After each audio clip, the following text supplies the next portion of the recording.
141 years after I died, my friend Dale returned to the farm where I was murdered. It was a very bad winter. I know what you're thinking. There's the old journalism anecdote of William Randolph Hearst needing someone to cover the Johnstown flood and sending a young cub reporter. It was the kid's big break. The next day, the novice cabled back this lead to Hearst's paper. God sat on a lonely hill above Johnstown today, looking down in sorrow at nature's fierce destruction. Old-timers swear that Hearst did not hesitate 10 seconds before cabling back this response. Forget flood story. Interview God. I say, I died 41 years ago, and your response is, forget the story about Dale. Who cares? Tell us what it's like to be dead. What is the afterlife like? What is it like to be a ghost? Is there a God? At least these would be my questions. Unfortunately, I am not a ghost, nor do I know anything about any afterlife. When I was alive, I did not believe in ghosts, or heaven, or God, or spirits surviving the body, or resurrection, or reincarnation, and I still do not. If I had to describe my current state of existence, I would say that I am a cyst of memory. Dale's sense of me is so strong, so cut off and cauterized from the rest of his consciousness by trauma, that I seem to exist as something more than memory, something less than life. Almost literally a black hole of holistic recollection formed by the collapsing gravity of grief. I know this does not explain it, but then I do not really understand it myself. I know only that I am, and that there was a quickening, might be the best word, when Dale decided to return to the farm where I once lived and where I died. And no, I have no memory of my death. I know no more of that event than does Dale. Evidently, one's death, like one's birth, is so important as to be beyond recall. When I was alive, I was only a boy, but I was fairly smart and totally dedicated to becoming a writer someday. I spent years preparing for that, apprenticing myself to the word, knowing that it would be many more years before I could write a real short story, much less a novel, but practicing with opening paragraphs for stories and novels nonetheless. If I were borrowing an opening for this tale, I would steal it from Thackeray's boring 1861 novel, Lovell the Widower. Who shall be the hero of this tale? Not I who write it. I am but the chorus of the play. I make remarks on the conduct of the characters. I narrate their simple story. Thackeray's omniscient I was lying, of course. Any creator stating that he is a simple chorus and impassive observer of his creature's actions is a hypocrite and a liar. Of course, I believed that to be true of God, on the few occasions when I considered that he might exist at all. Once, when Dale and Mike and I were having a chicken house discussion of God, my only contribution was a paraphrased quote from Mark Twain. When we look around at the pain and injustice of the world, we must come to the ineluctable conclusion that God is a thug. I'm not sure if I believed that then or now, but it certainly shocked Mike and Dale into silence, especially Mike. He was an altar boy then, and most devout. But I'm digressing even before I begin the story. I always hated writers who did that. I still have no powerful opening line. I'll just begin again. 41 years after I died, my friend Dale returned to the farm where I was murdered. It was a very bad winter. Dale Stewart drove from western Montana to central Illinois, more than 1,700 miles in 29 hours. The mountains dwindling and then disappearing in his rearview mirror. Endless stretches of autumn prairie blending into a tan and russet blur. Following I-90 east to I-29 southeast to I-80 east to I-74 south and then east again. Traveling through the better part of 2 time zones. Returning to the checkerboard geometries of the Midwest, and forcing himself down through more than 40 years of memories like a diver going deep, fighting the pain and pressure that such depths bring. Dale stopped only for food, fuel, and a few cat naps at interstate rest areas. He had not slept well for months, even before his suicide attempt. Now he carried drugs for sleeping, but he did not choose to stop and use them on this trip. He wanted to get there as soon as possible. He did not really understand why he was going there. Dale had planned to arrive at Elm Haven in mid-morning, tour his old hometown, and then drive on to Duane's farmhouse in the daylight. But it was after 11 o'clock at night when he saw the Elm Haven exit sign on I-74. He had planned to move into Duane's old house in early or mid-September, allowing plenty of time to enjoy the fall colors and the crisp, sunny autumn days. He arrived on the last day of October, at night, in the last hours of the first Halloween of the new century, hard on the cold cusp of winter. I screwed up, thought Dale, as he took the overpass above I-74 and followed the night-empty road the 2 miles north toward Elm Haven. Screwed up again. Everything I haven't lost, I've screwed up. And everything I lost because I screwed it up. He shook his head at this, angry at the bumper sticker's stupid self-pity of the sentiment, feeling the fog of too many nights with too little sleep, and punched a button to lower the driver's side window. The air was cold, the wind blowing hard from the northwest, and the chill helped to wake Dale a bit as he came out onto the hard road, just a mile southeast of Elm Haven. The hard road. Dale smiled despite himself. He had not thought of the phrase for decades, but it immediately came to mind as he turned back northwest onto State Highway 150A and drove slowly into the sleeping town. He passed an asphalt road to his right and realized that they had paved County Road 6 between Jubilee College Road and the hard road sometime in the last few decades. It had been muddy ruts between walls of corn when he had lived here, so now he could drive straight north to Duane's farmhouse if he wished. He continued on into Elm Haven, out of curiosity. Morbid curiosity, it turned out. The town itself seemed sad and shrunken in the dark. Wrong. Smaller. Dead. Desiccated. A corpse. The 2 business blocks of Main Street along the hard road had lost several buildings, disorienting Dale the way a familiar smile with missing teeth would.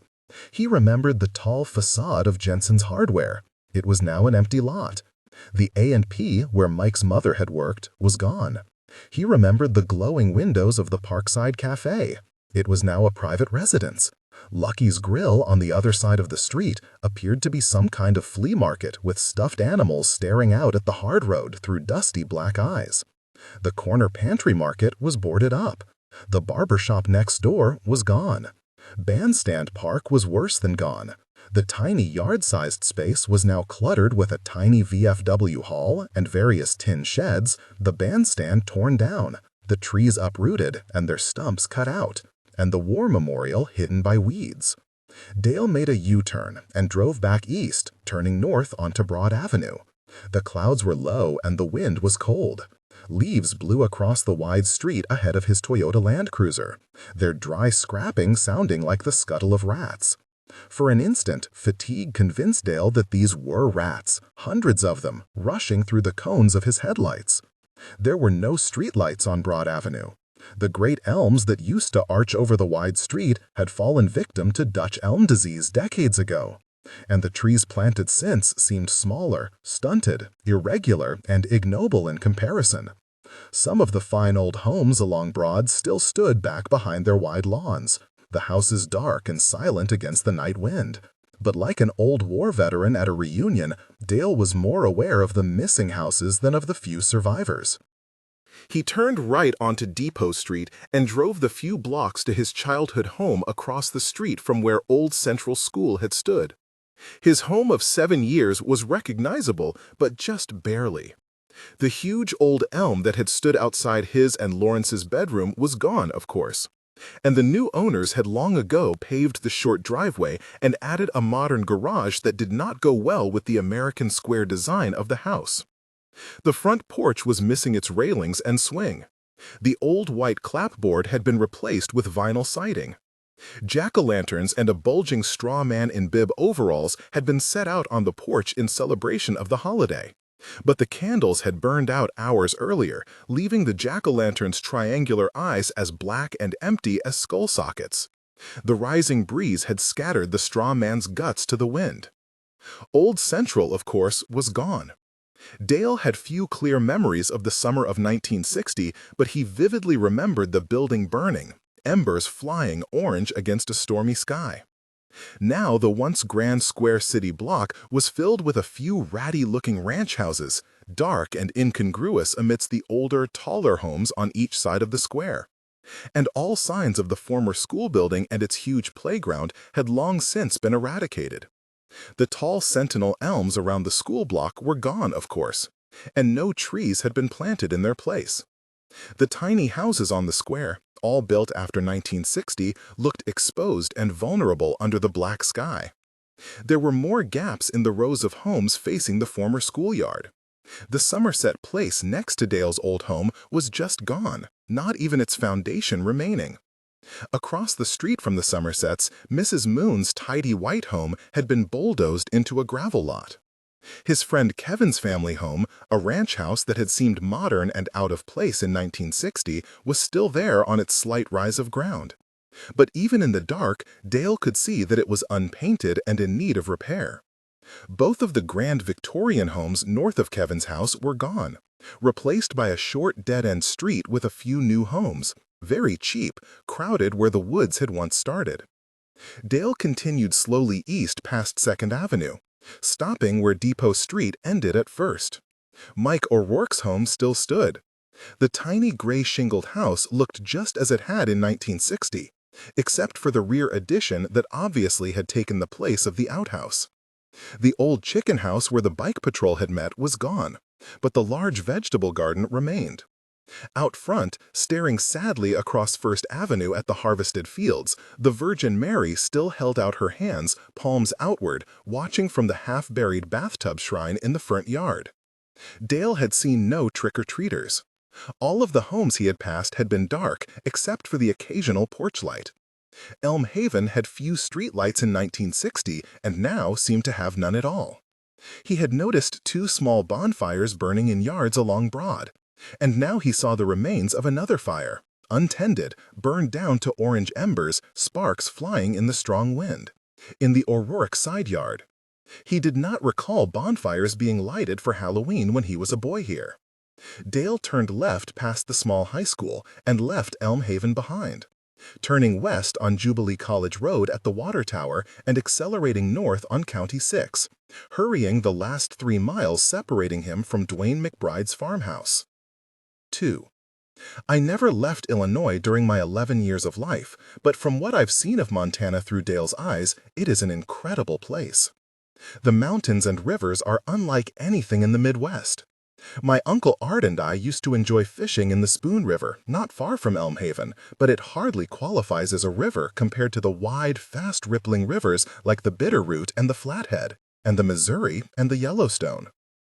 And our lazy sitting on a bank and watching bobbers while we chatted hardly qualifies as fishing compared to the energetic fly fishing mystique in Montana.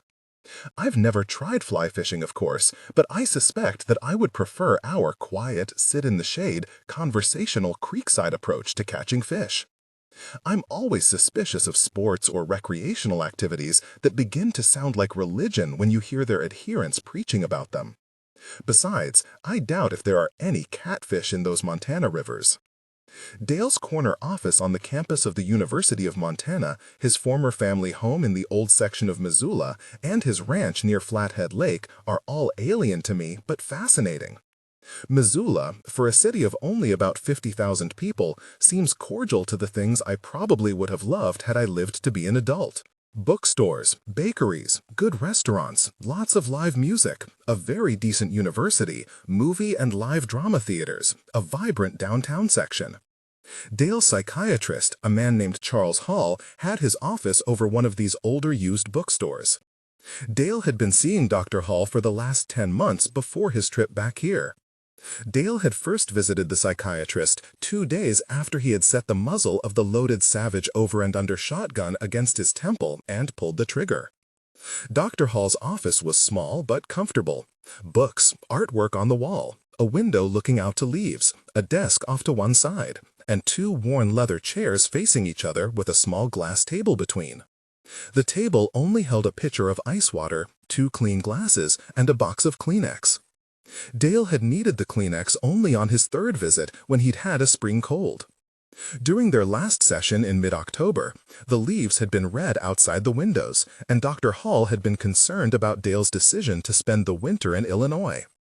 Eventually, however, the subject changed from emergency phone numbers and the necessity of Dale's getting in contact with another doctor to provide the necessary antidepressants and sleeping pills.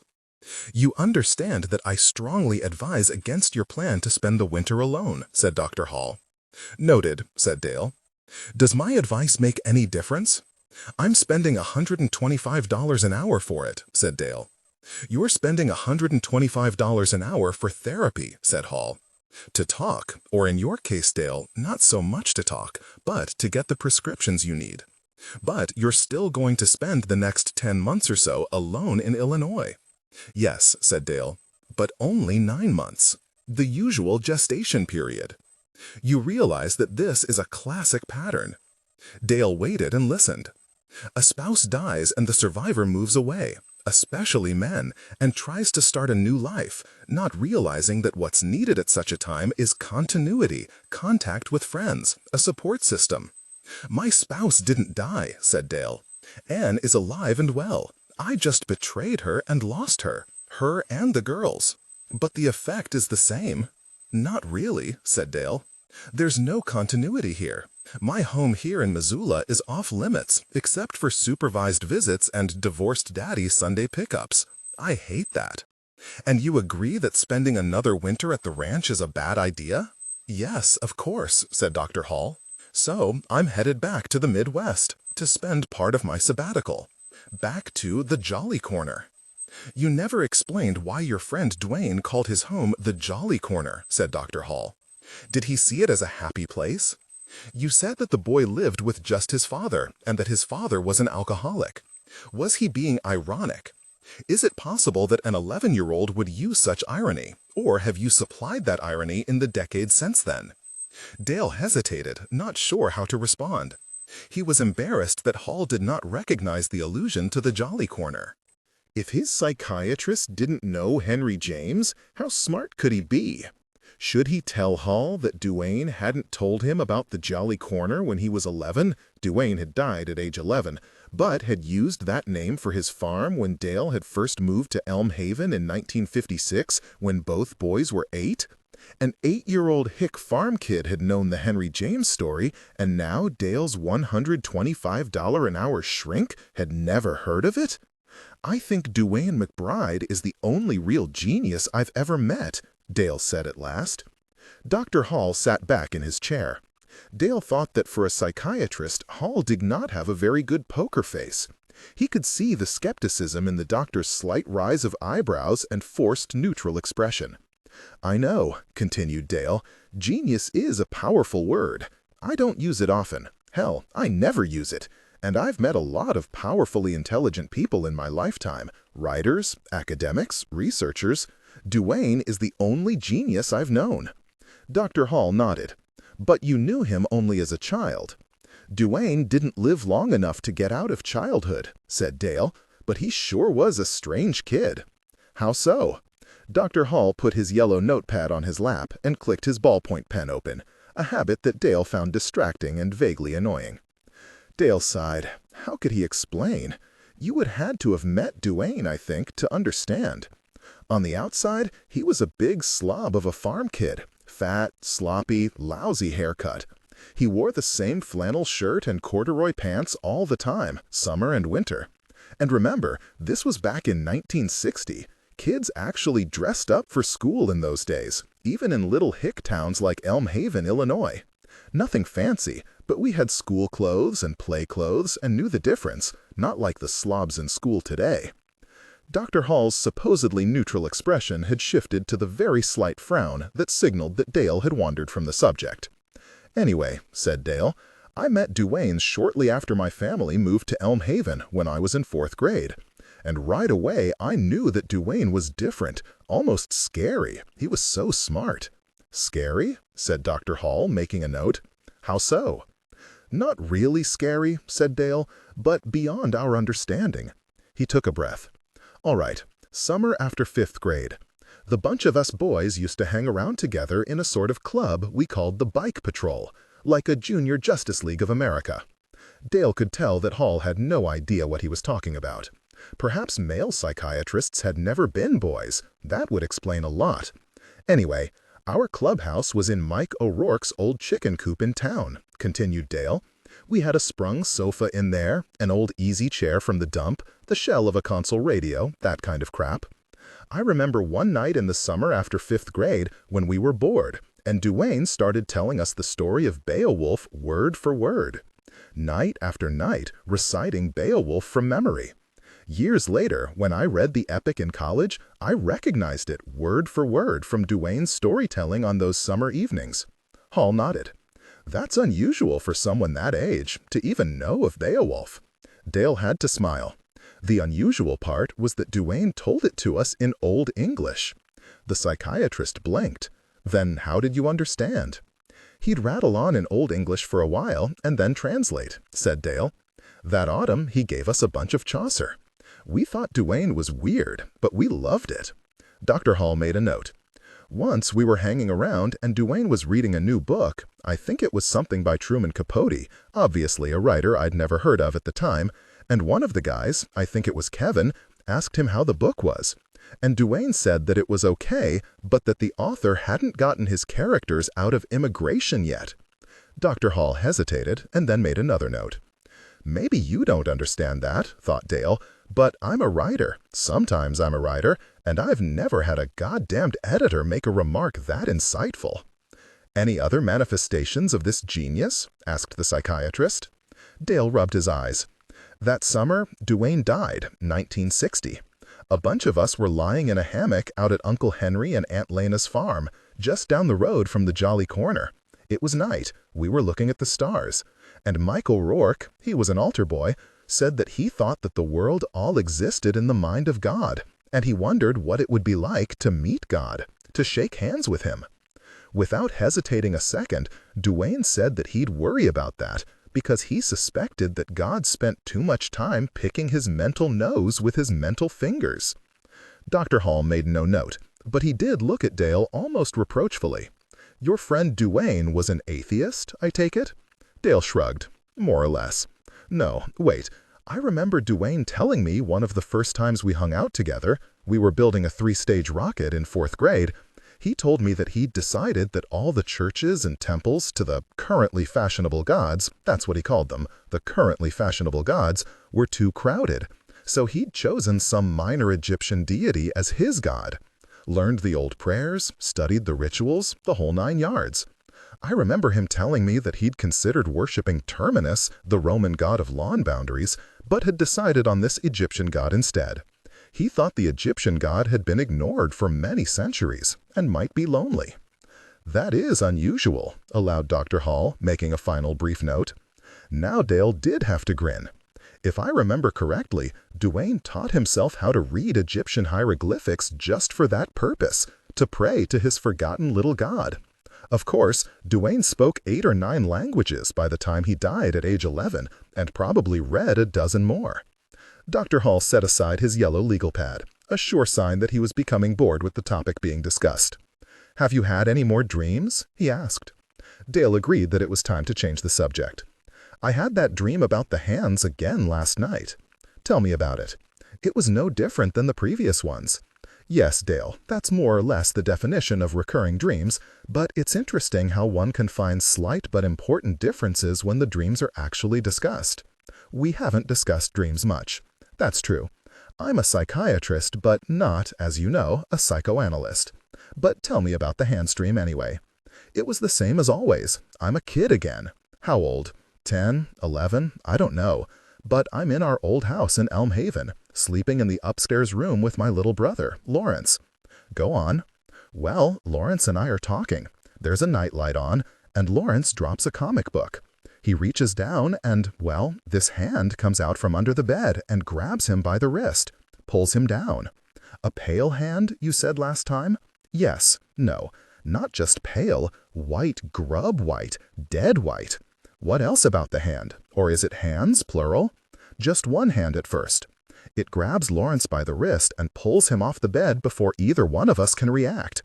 The hand, the white hand, is weird, long fingers. I mean, way too long. 8 or 9 inches, spider-like. Then I grab Lawrence by the legs. He has already been pulled under the bed at this point. Just his head and shoulders. He's still screaming. That's when I see both of the spidery white hands, pulling and cramming him under the bed. And sleeves, cuffs, bare arms? No, just the white hands and blackness, but blackness darker than the dark under Lawrence's bed. Like the sleeves of a black velvet robe, perhaps. And you don't succeed in saving your brother? No, the hands pull him under, and then he's gone. Gone? Gone. As if a hole had opened up in the wooden floor and the hands had pulled him in. But your brother, in real life, is still alive and well? Yes, sure. He runs an insurance investigation agency in California. Have you discussed this dream with him? No. We don't see each other that much. We talk occasionally on the phone. But you've never mentioned the dream? No. Lawrence, well, he's a big, gruff guy sometimes, but he's also sensitive. He doesn't like talking about that summer, or about his childhood, actually. He had a rough time as a teenager in Chicago and had sort of a nervous breakdown after he dropped out of college. Do you think that he also has memory gaps about that summer? Of when was it? 1960? Do you think that he has the same gaps? No, I don't know. I doubt it. He just doesn't like talking about it. All right, back to the dream itself. How do you feel when you lose this tug of war and your younger brother disappears?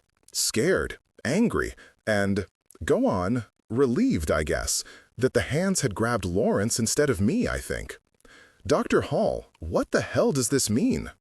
We discussed the fact that dreams don't have to mean anything, Dale, but there almost certainly is a reason for having them. It sounds like a straightforward anxiety dream to me. Do you feel anxiety about the months ahead? Sure I do. But why this dream? Why do you think anxiety shows itself through this dream? I have no idea. It couldn't be a repressed memory? You think that you have an actual memory of white hands dragging your little brother under the bed? Well, or something like that. We discussed repressed memories. Despite all the movies and TV talk about them, they are actually very, very rare. And a repressed memory would deal with a real event, such as physical or sexual abuse, not a fantasy nightmare. What is it? I can tell by your face that you're disturbed. Well, it wasn't the recurring nightmare that woke me up last night. What was it? A sound, a scrabbling noise, under my bed. Is our time up? Just about. I do have one final question. Shoot, said Dale. Why go all the way to your childhood friend's house in Illinois to write this book? Why leave everything you know, everything you have in life, and go back to this empty house in a state you haven't lived in for 40 years? Dale was silent for a full minute. Finally, he said, I have to go back. Something's waiting for me there. What, Dale? I have no idea. To get to Duane McBride's farmhouse when he was a kid, Dale had pedaled his bike about 1.5 miles west on the gravel of Jubilee College Road, turned north on County 6, an even narrower gravel road, past the Black Tree Tavern on his left, swooped down and up 2 steep hills, past the Calvary Cemetery where Elm Haven's Catholics were buried, and then straight on another 1/2 mile of flat road to the farm. Jubilee College Road had been paved and widened. The Black Tree Tavern was gone, as far as Dale could tell in the dark, the building torn down, a cheap mobile home tucked in under the trees where yellow bulbs on wires had once hung. And County 6 here had also been asphalted and widened. These 2 hills had been death traps when Dale had lived here. Wide enough for only one car, slick with gravel, dark, even on sunny days with the overhanging trees and the weeds coming right to the edge of the road. No shoulders for escape. It was exciting to pedal down and then coast up them on a bike, trying to keep on the hardened ruts of the road, and even the adults tended to play an elaborate game of chicken on the hills, accelerating their cars and pickup trucks down them in a cloud of dust and gravel, and roaring to the top of the next hill with only the hope that no car was doing the same coming the other way. Frequently, the drivers were drunken farmers headed home from the Black Tree. Uncle Henry and Aunt Lena, who had lived in the neat little farmhouse just beyond the hills, had always joked that Calvary Cemetery had been put where it was, on the top of the middle hill, just to save everyone the bother of dragging the victims of the car wrecks back to town. Now, the asphalted road was easily wide enough for 2 cars to pass, and the woods and weeds had been cut back on either side. Dale pulled the Land Cruiser onto the grassy berm outside the Calvary Cemetery, stopped the engine, left the headlights on, and stepped out into the night. The wind had come up more strongly now, and the low clouds seemed to be rushing by just yards overhead. There were no stars.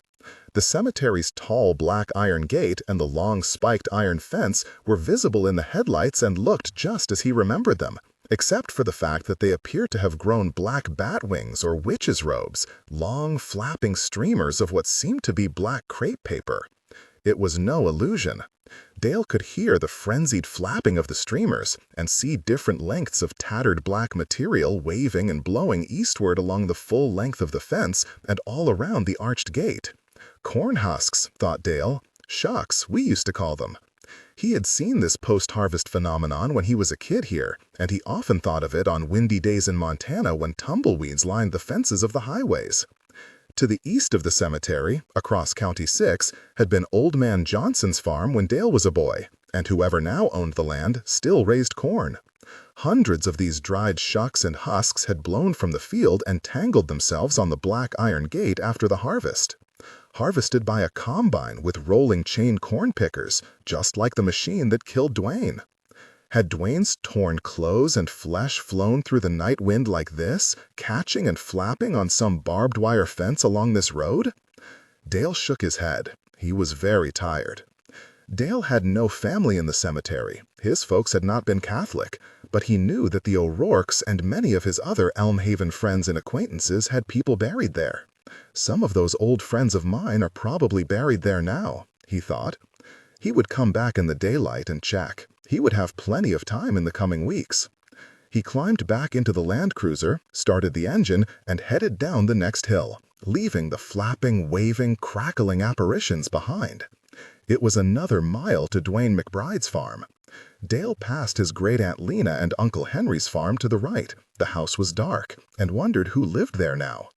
Uncle Henry had died in 1970, but someone had told Dale that Aunt Lena was still alive in a home in Peoria, suffering from Alzheimer's, beyond communication for the last 2 decades or so, but still living. If the report was true, then the old woman had lived through parts of 3 centuries. Dale shook his head at the thought. What would it be like to outlive one's spouse by more than 30 years? He felt a lurch of his belly at the thought. He no longer had a spouse, and the idea still seemed strange to him. He almost missed the driveway to the McBride farm. The place had always been marked by 2 things: Mr. McBride's refusal, because of his late wife's request, to grow corn that would conceal the farmhouse from the world, and vice versa, in summer, and a 1/4 mile of flowering crabapple trees that had lined the lane. Now, the fields were stubbled with still standing stalks of harvested corn, and most of the crabapple trees were gone.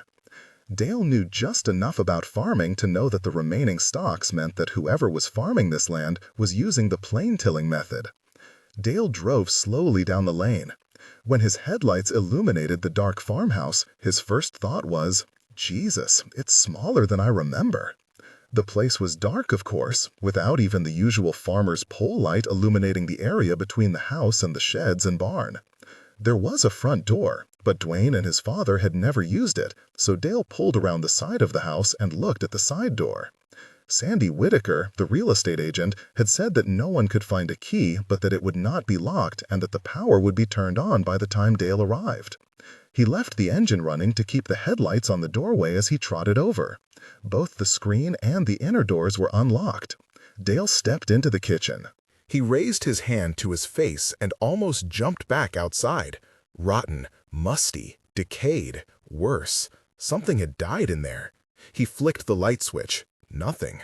The place was as dark as an unlighted cave, with only the slightest hint of light through the one kitchen window.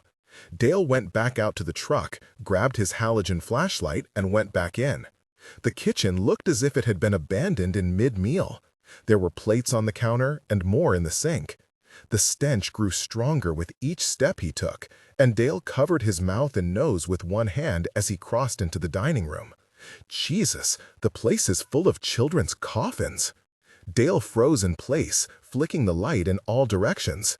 Instead of one dining room table, there were 6 or 8 rough benches set on sawhorses, and on each bench was a long, dull metal box the size and shape of a small coffin. Then he saw the slots for punch cards, rudimentary keyboards, and small windows on the metal boxes. Learning machines, Dale remembered. Duane's old man, always his friend's affectionate term for his father, had been an inventor. These were the pre-electronic learning machines that the old man had always been tinkering with, never completing to his satisfaction and rarely selling. Amazing, thought Dale. Duane's aunt, the old man's sister from Chicago, had lived in this place from 1961 right through to the eve of the millennium and had never moved all this junk. 40 years of living with these things in the dining room. The smell was stronger in here. Dale panned his flashlight around, found the light switch, and flipped it on. Nothing. Something had died in here, that was certain. Probably a mouse or rat, possibly a larger animal. Dale had no intention of moving his stuff in or sleeping in here until he found the corpse, got rid of it, and aired the place out. He sighed, went back out to his Land Cruiser, shut it off, reclined the passenger seat as far as it would go, cracked all of the windows a bit, pulled an old blanket from the back seat, and tried to go to sleep. Dale was exhausted to the point that when he closed his eyes, he saw interstate highway center lines moving in headlights, overpasses flashing above him, exit signs flitting by. He was just dozing off when some fragment of dream or thought startled him awake. Dale reached over and pushed the button that locked all of the doors. 3. It was snowing when Dale awoke to dull morning light. Where the hell am I? It was an honest question. He was stiff, sore, still exhausted from the long drive, disoriented, cold, and achy. His head hurt, his eyes hurt, his back hurt. He felt as he usually did after the first hard day of a backpacking or horsepacking camping trip, with its inevitable restless first night of fitful half-sleeping on the cold ground. Where am I? The snow was falling in discrete pellets, pounding and bouncing on the hood of the Land Cruiser. Not quite hail, not quite snow. Grapple was the word they used in the West. The windshield was iced up. The fields of harvested corn were glazed over. Duane's house. Illinois. That made no sense. Snow? It was the first day of November. Dale Stewart was used to snow in early autumn in Missoula, even more so at the ranch near Flathead Lake because of the elevation there. But in Illinois? He had lived in Elm Haven for 7 years of his childhood and could not remember snow before Thanksgiving in any of those years. Shit, he thought, rooting through his closest duffel bag for a jacket. Blame it on El Niño or La Niña. We've blamed everything else on them for the past 5 or 6 years. Dale stepped out of the Land Cruiser, tugged on his jacket, shivered, and looked at the house looming over him. As a writer, Dale had been forced to learn a little bit about basic house types and architecture. Writers have to learn a little bit about almost everything, was his opinion. And he recognized the McBride farmhouse as a national pyramidal family folk home. It sounded complicated, but all the term really meant was that it was one of about 1 million plain, equilaterally hipped-roofed houses in the Midwest, built around the time of the First World War. The McBride place was a 2-story pyramidal, tall, with no side gables or interesting windows or details, flat all around, except for a tiny porch roof over the side door that Dale remembered the McBrides using almost exclusively. Most pyramidal family farmhouses had large front porches, but this front door boasted only a stoop and a bit of skimpy lawn. The side door opened onto the muddy turnaround area between the house and the outbuildings. 2 tool sheds, a couple of small garage-sized general utility sheds, a chicken coop, and a huge barn where Mr. McBride had kept his farm equipment. Dale just hoped that the plumbing worked. He had to piss as bad as the proverbial racehorse. Plumbing? He thought. I don't need no stinkin' plumbing. He was at an abandoned farmhouse 3 miles from a dying little Illinois village. Dale glanced once down the long, dreary driveway toward the road, and then went around to the east side of the Land Cruiser to pee.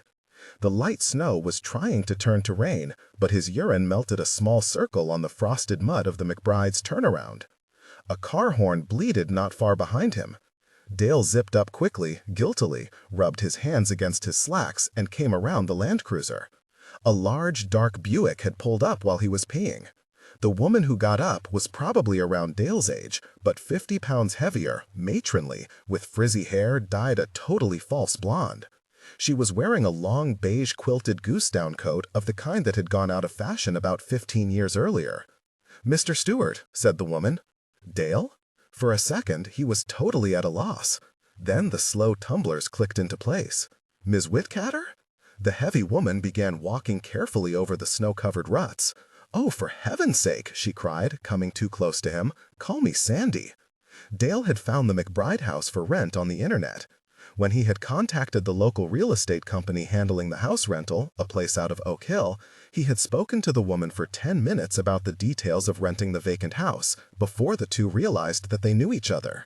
She had said her name was Mrs. Sandra Blair, but only after he told her on the phone that he had lived in Elm Haven for a few years as a child did she say that actually she was divorced. She still kept the Blair name for business purposes because her ex-husband had been an important personage in Oak Hill and Peoria, but that her friends called her by her maiden name, Sandy Whitcatter. Dale dimly remembered Sandy Whitcatter as a thin, blonde, quiet girl who hung out with Donna Lou Perry, the best pitcher in their informal but daily summer baseball league. Now, as he stood looking at this heavy, hippie, jowled, top-heavy woman, all the time hoping that she had not seen him taking a leak as she drove up, he could make no connection at all with the 11-year-old girl from his past. Perhaps she had the same problem. He hadn't put on as much weight as she had, but his salt and pepper beard and glasses certainly hadn't been part of his image as a kid. "Good heavens, Dale, we didn't expect you until tonight or tomorrow. The place has been cleaned up a bit and the electricity was to be turned on today, but when you called from Montana, we thought you said November 1st or 2nd. "I did, actually," said Dale. "I just kept on driving." "Shall we get out of the snow?" "Yes, of course." She was wearing high-heeled shoes. Dale could not remember the last time he had seen a pair of stiletto heels like these, especially on a woman so formidable. He held out his hand to help her across the frozen ruts and through the snowy patches. "Very strange weather for so early in autumn," said Sandy Whitcatter. "That's what I thought," said Dale, as they came up onto the tiny side porch. But then I thought maybe I'd forgotten what November was like here in Illinois. Oh, no. Usually very nice. It must be that terrible El Niño thing. Have you been in the house?" "Only briefly last night," said Dale. "The power was out, and I should warn you, something died in there. A mouse or rat, perhaps? It smelled pretty bad." She paused at the doorway and arched one painted eyebrow. She was wearing so much makeup that it seemed to Dale that she was wearing a flesh-colored kabuki mask. "Smell?" she said. "I was here yesterday with a cleaning lady and the propane people. There was no smell then. Do you think it's a gas leak?" "No," said Dale, brushing the snow from his hair. "You'll see." He opened the door for her. Sandy Whittaker batted at the kitchen light switch, and the bare bulb came on. The dishes on the table and counter, Dale could now see, had been freshly washed and stacked. There was no smell whatsoever. "That's strange," he said. He stepped into the dining room, where the cold daylight illuminated the gray boxes of the learning machines. There was no smell there either. "I was sure that something large had died in here." Sandy Whittaker giggled nervously. "Oh no, Mrs. Brubaker, that was Mr. McBride's sister, died in the hospital over at Oak Hill, where I live. Oak Hill, I mean, not in the hospital. That was almost a year ago. And Mr. McBride died in Chicago. Oh, when was it?" 1961, said Dale. "Yes, of course, the winter after, well, after that terrible accident to little Duane out here." Dale had to smile despite himself. His childhood friend had weighed over 200 pounds at age 11. No one had ever called him Little Duane. "And he died in a farm machinery accident some distance from here, didn't he?" continued the realtor. Dale realized that she was worried that he would think the house was haunted. "I just meant that last night it smelled as if a mouse or something died here," he said. "Whatever it is, it's gone." "Yes," said Sandy Whittaker, "all business now. Would you like to look at the house? I know that the snapshots I sent you via email weren't all that clear. I don't have one of those newfangled digital cameras. I just scan in the snaps from my little Instamatic." "No, they were very helpful," said Dale. He glanced at his watch. "Aren't you working a little early? Oh, wait, I forgot that I lost an hour driving to the Central Time Zone. My watch says 7:45. He started to reset it. "No," said Sandy Whitaker, with a small frown, consulting her own watch. "Your watch is right. It's just 7:45. Dale paused. He was sure that he hadn't reset it during his drive. Then he realized the obvious. Daylight Standard Time had begun while he was traveling. Fall back, thought Dale. Indeed, he seemed to have fallen all the way back into his childhood hometown, his childhood friend's house, and this conversation with his elementary school classmate, without gaining or losing a minute of his life. Just 41 years, thought Dale with a slight tinge of vertigo bordering on nausea.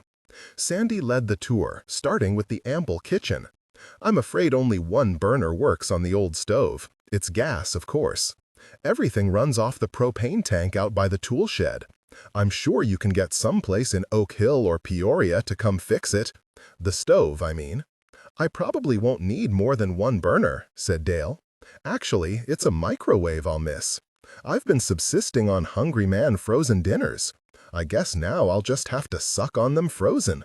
Sandy Whitaker actually stopped and stared at him in something like shock. He could see that she was revising her estimate of him down several notches.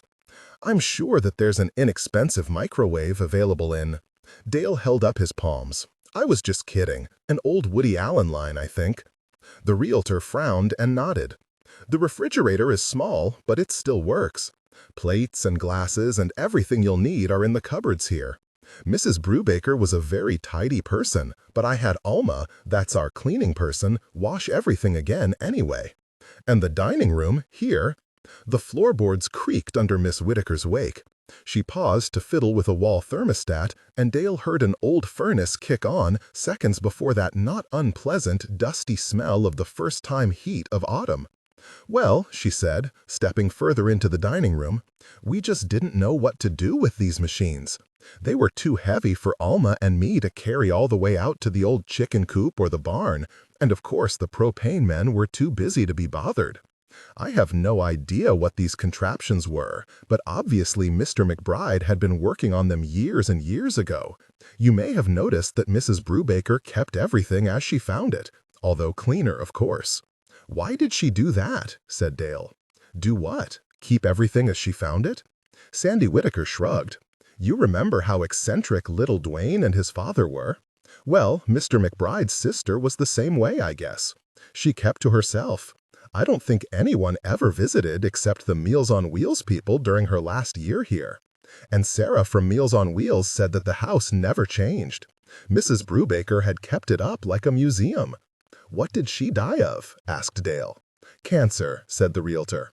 The floorboards creaked again as she crossed the dining room, passed through a small arch with missing pocket doors, and stopped in the small, dark living room. "The living room," she said. "I don't believe the McBrides ever spent much time in here, or Mr. McBride's sister for that matter. 2 ancient chairs, a side table with a circa 1940s lamp, a sprung sofa, and a rug with huge white flowers grown gray over the decades. No radio, no television, no phone. The 2 tall windows here were so heavily draped that almost none of the weak morning light found its way in. Dale started to tug the drapes apart, found them pinned, undid the pin, and struggled to open them. Another layer of draperies was pinned inside the first. "You should have seen the dust before Alma and her daughter vacuumed," said Dale. "I believe it," said Dale. This inner layer of dark drapes had actually been sewn together. Mrs. Brubaker must have been a vampire. He pulled a folding knife from his pocket, flicked open the gravity blade, and cut through the stitching. The drapes did not want to slide along the heavy rod, but eventually he wrestled them back. A once white curtain turned the sunlight a dim, watery yellow. He tugged the curtains down. "I'm going to need more light in here to work," he explained, dropping the brittle curtains on the old couch and squinting up at the high draperies. "I don't think so," said Sandy Whitaker. Dale folded his knife away and looked at her. "A vampire," she said. "I don't think that Mrs. Brubaker was a vampire." The tour of the rest of the first floor took only a few minutes.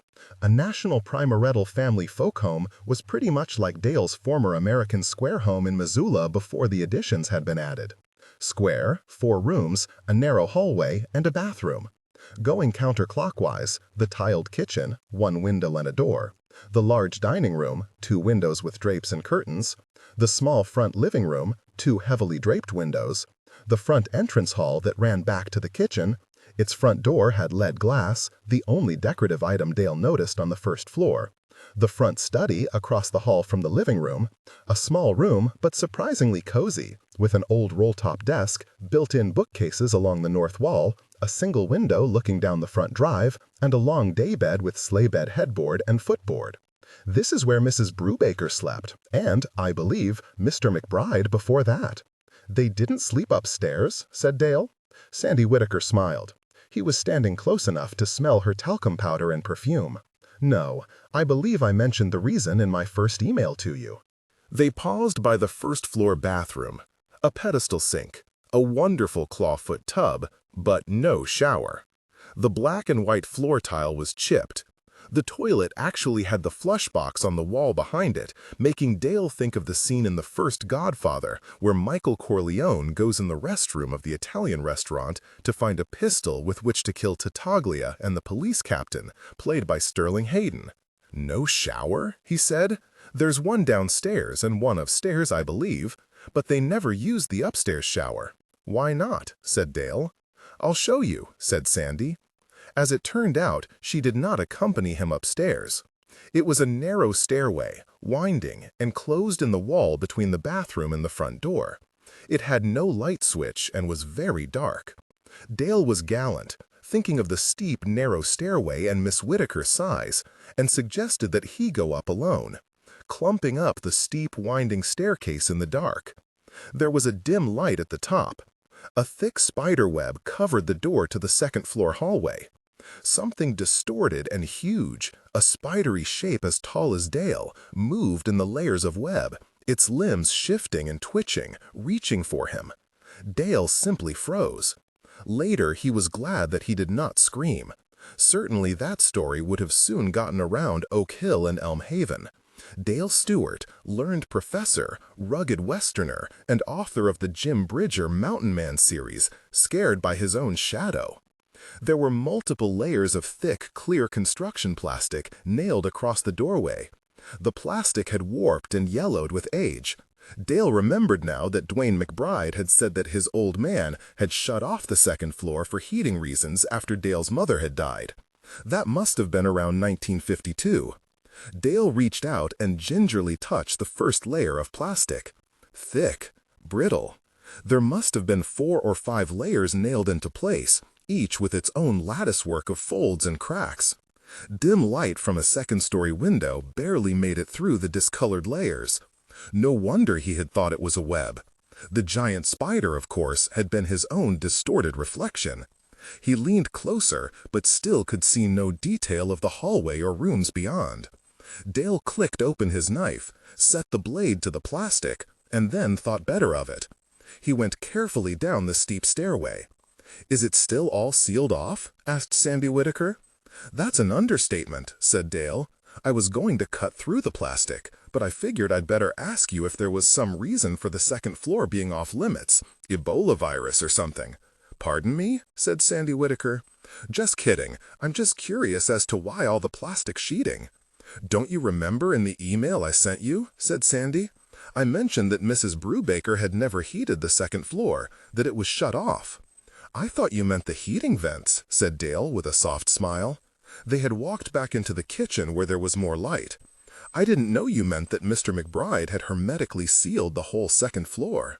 "Alma wouldn't go up there," said Sandy. "Why?" said Dale. "Is it haunted? Is Mr. McBride's crazy second wife sealed in up there or something?" Miss Whittaker could only stare. Her lipsticked mouth hung slightly open. "Just kidding again," Dale said hastily, making a mental note not to joke with Sandy Whittaker again. Had she been this literal as a kid? He could not remember. He had not hung around the girls much. "Now I remember when I lived here as a kid," said Dale, "Duane saying something about their second story being shut off because of the heating bills." Sandy Whittaker finally managed a nod. "I assure you, Dale Stewart." "Dale," said Dale, "I assure you, Dale, that as far as I know, that's absolutely the only reason for the second floor to be sealed off. The old coal furnace was converted to propane in the 1950s and was never as efficient afterward. Mrs. Brubaker slept in the study. I think Mr. McBride had slept there as well after his wife died. And, well, no one needed the second floor. I just made the joke because you said Alma, the housekeeper, right? Alma wouldn't go up there," Dale said lamely. "Alma is 74 years old," said Sandy, "with a bad hip. It's the staircase she's afraid of. Now you've rented the entire house, Mr. Dale. If you would like the upstairs to be opened up, I'll get my nephew over here to take the plastic down, and then Alma or Alma's daughter will help me clean and air out the rooms. I imagine that the air up there could be a little stale if it's been shut off for almost 50 years. Dale held his palms up. He had almost made a joke about unsealing Tutankhamun's tomb, but stopped himself in time. "I don't need the second floor," he said. "If I do, I'll tell you. And for $175 a month, the first floor and that nice study should work for me." "If you think the rent is too high," began Sandy. Dale had to sigh and shake his head. "Even in Missoula, you couldn't rent a decent room for that amount, Sandy. Everything's fine. Did you say that there's a shower in the basement?" 4. There was more than a shower in the basement. Dale had forgotten that Duane had more or less lived in the basement of this farmhouse. When Dale had been a boy in Elm Haven, he had been terrified of his own basement. It had been a labyrinth of small rooms with the coal bin far in the back of the maze, and he'd been frightened every night when he had to go down and shovel coal into the hopper. The McBride basement could not have been more different. Essentially, it was one large room, the huge furnace taking up much of the south end, but clean, tidied up, with workbenches along one wall, an old washing machine with wooden rollers, coils of clothesline, a huge jerry-rigged shower tapping into the plumbing under the first-floor bathroom, an old-fashioned but complete darkroom setup near the water pipes, and Duane's corner. Dale remembered that he had been in Duane's home only once, breaking in through one of the 6 narrow windows set high up on the cement walls here, after Duane had died. He had come for Duane's private notebooks, and he still had them, wrapped and secure out in the Land Cruiser. 13 thick spiral notebooks filled with Duane's small, almost illegible shorthand script. Duane's room was still there, a corner of the basement partitioned off by a quilt hanging on a clothesline. The quilt smelled freshly laundered to Dale as he stood next to it, and by various crates piled high and filled with paperbacks. Dale slid back the quilt. Duane McBride had assembled an old brass bed down here, and the thick mattress looked more comfortable than the smaller daybed in the parlor upstairs. All around the bed were more bookcase crates, filled with paperbacks and old hardcover books, and on top of most of the crates were radios. Clunky 1960 transistor radios, complicated receivers obviously made from kits, simple crystal sets, several Bakelite 1950s models, and even a huge Philco floor radio against the wall near the foot of the bed. At a small desk between the bed and the Philco sat a real shortwave radio, able to send as well as receive, with antenna wires running up and out the narrow window. "I forgot that Duane had been a ham radio operator," Dale said softly, almost whispering. "We don't know if it still works," whispered Sandy Whitaker. "But Mrs. Brubaker kept everything clean down here as well." "I'll say she did," said Dale. "This basement is cleaner than my ranch in Montana." Sandy Whitaker did not know what to say to that, so she pursed her lips and nodded. "Seriously," said Dale, gesturing around the large basement, "there's more light here than upstairs. Besides the 6 uncovered basement windows, working almost like clerestory windows set high on the wall, there were 4 hanging light bulbs illuminating the open space, and 2 small lamps that still worked next to Duane's old bed. The place was actually cozy." Sandy Whitaker glanced at her watch. "Well, I just wanted to make sure that everything was ready for you. I'd better get back to the office." They paused in the kitchen. The snow had stopped, but it was still cloudy and cold outside. "I wish I had something to offer you," said Dale. "Maybe a glass of water?" Sandy Whitaker frowned at the tap. "We think the water is all right. It's well water, not city water, but you might consider bringing in bottled water to be safe." Dale nodded, smiling again. He had not heard the phrase city water for more than 4 decades. All of the implications came back to him now. Elm Haven's tap water had been sulfurous, gritty, nasty, undrinkable. Even people in town had used backyard wells. The realtor was handing him several pieces of paper. A receipt for the checks he had mailed her for damage deposit and first and last month's rent. He planned to stay 9 months. A list of emergency phone numbers, most of them in Oak Hill, he noticed, her number, the addresses of a medical clinic in Oak Hill, a dentist, and various stores. "I need to do some grocery shopping before nightfall," said Dale. "I noticed that the AP and corner pantry were gone. Where do people in Elm Haven shop these days?" Sandy made a gesture, and Dale noticed how dainty her wrists and hands were, even with such plump arms. "Oh, most people drive to the old Oak Hill grocery store, a block from the park, or into the West Side Peoria Safeway. Or, if they're in a hurry, out to the Quicknez." She spelled it for him. "It's that travel convenience store built onto the Shell station out at the I-74 interchange," she explained. "Bread, milk, that sort of thing. Prices are ridiculous, but it's easy to get to." "Quicknez," repeated Dale. He hated chain stores and convenience stores only slightly less than he hated TV evangelists and World War II-era Nazi war criminals. Dale accompanied Sandy Whitaker out to her huge black Buick. The woman paused by the car. "Do you hear from any of your old friends from the old days, Dale?" "Elm Haven Als, you mean?" said Dale. "No. I wrote letters for a while after we moved back to Chicago in 1961, but I haven't heard from any of the old gang for years." "Any of them still live here?" The realtor thought for a second. "Not that group you were with. Mike O'Rourke, Kevin Grumbacher, those boys, right?" "And Jim Harlan," said Dale with a smile. "Oh, well, maybe you know that Jim Harlan became a U.S. Senator from Illinois." Dale nodded.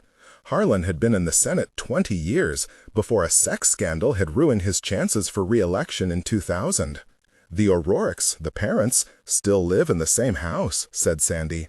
"My God," said Dale, "they must be 100 years old." "In their 80s, said Sandy. "I haven't spoken to them for years. I understand that Michael was hurt real bad in Vietnam and then became a priest." "That's what I heard as well," said Dale, "but I can't find any trace of him on the internet." "And Kevin Grumbacher," continued Sandy, not listening to him. "His parents died, you know. The last I heard he was working for NASA or some such." "Morton Thiokol," said Dale. He noticed the lack of comprehension in her eyes. "That's the company that builds the solid rocket boosters for the space shuttle. I found some old articles. Evidently, Kevin was working for them during the Challenger disaster in 1986 and blew the whistle on them, testified about the fact that the company knew about the faulty O-rings." Sandy Whitaker still stared blankly at him. Dale shrugged. "Anyway, he resigned in protest in '86, and I couldn't find any other articles or listings about him. I think he lives in Texas." He felt uncomfortable talking about his old friends with this woman, even though he was curious about what she knew. To change the subject, he said, "What about your old school friends from Elm Haven? Still in touch with Donna Lou Perry?" "She's dead," said Sandy. "Murdered." Dale could only blink. "A long time ago," she said. "Donna Lou married Polly Fussner in, I think it was 1970, and she tried to get a divorce in '74, I think it was. He tracked her down and beat her up. She went back home to live with her folks in Elm Haven, but he waited for her one morning and shot her." "That's terrible," said Dale.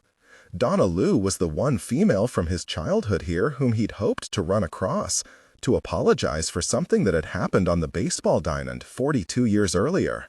Now he never could." "Jesus," he said. Sandy nodded. "It's been a long time. The new century makes me feel like we're all ancient, talking about people and things from the middle of the last century and all. Who else was in that group of yours?" "Cordy Cook," said Dale, still thinking about the murdered Donna Lou. "Don't know what happened to her." Dale did. He had found out through the net that the moon-faced little white trash Cordy Cook had become a millionaire 100 times over, had sold the largest waste management company in America a few years ago, and was currently running an expensive rehabilitation center for cancer victims on the big island of Hawaii. He didn't take time to share all this with the realtor. "There was some other boy in your bunch," said Sandy. Dale thought for a moment. "My kid brother, Lawrence?" "No, someone else." "Duane McBride?" he said. Sandy Whitaker actually blushed. "Yes, I guess that's who I was thinking of." She got in the car and started the engine. Dale stepped back, preparing to wave goodbye, but Sandy rolled the window down. "Oh, I meant to tell you, Dale. My cousin's boy, Derek, when he heard you were renting the place, he said he knew all about you." "Oh, Christ," thought Dale, a Jim Bridger, Mountain Man fan.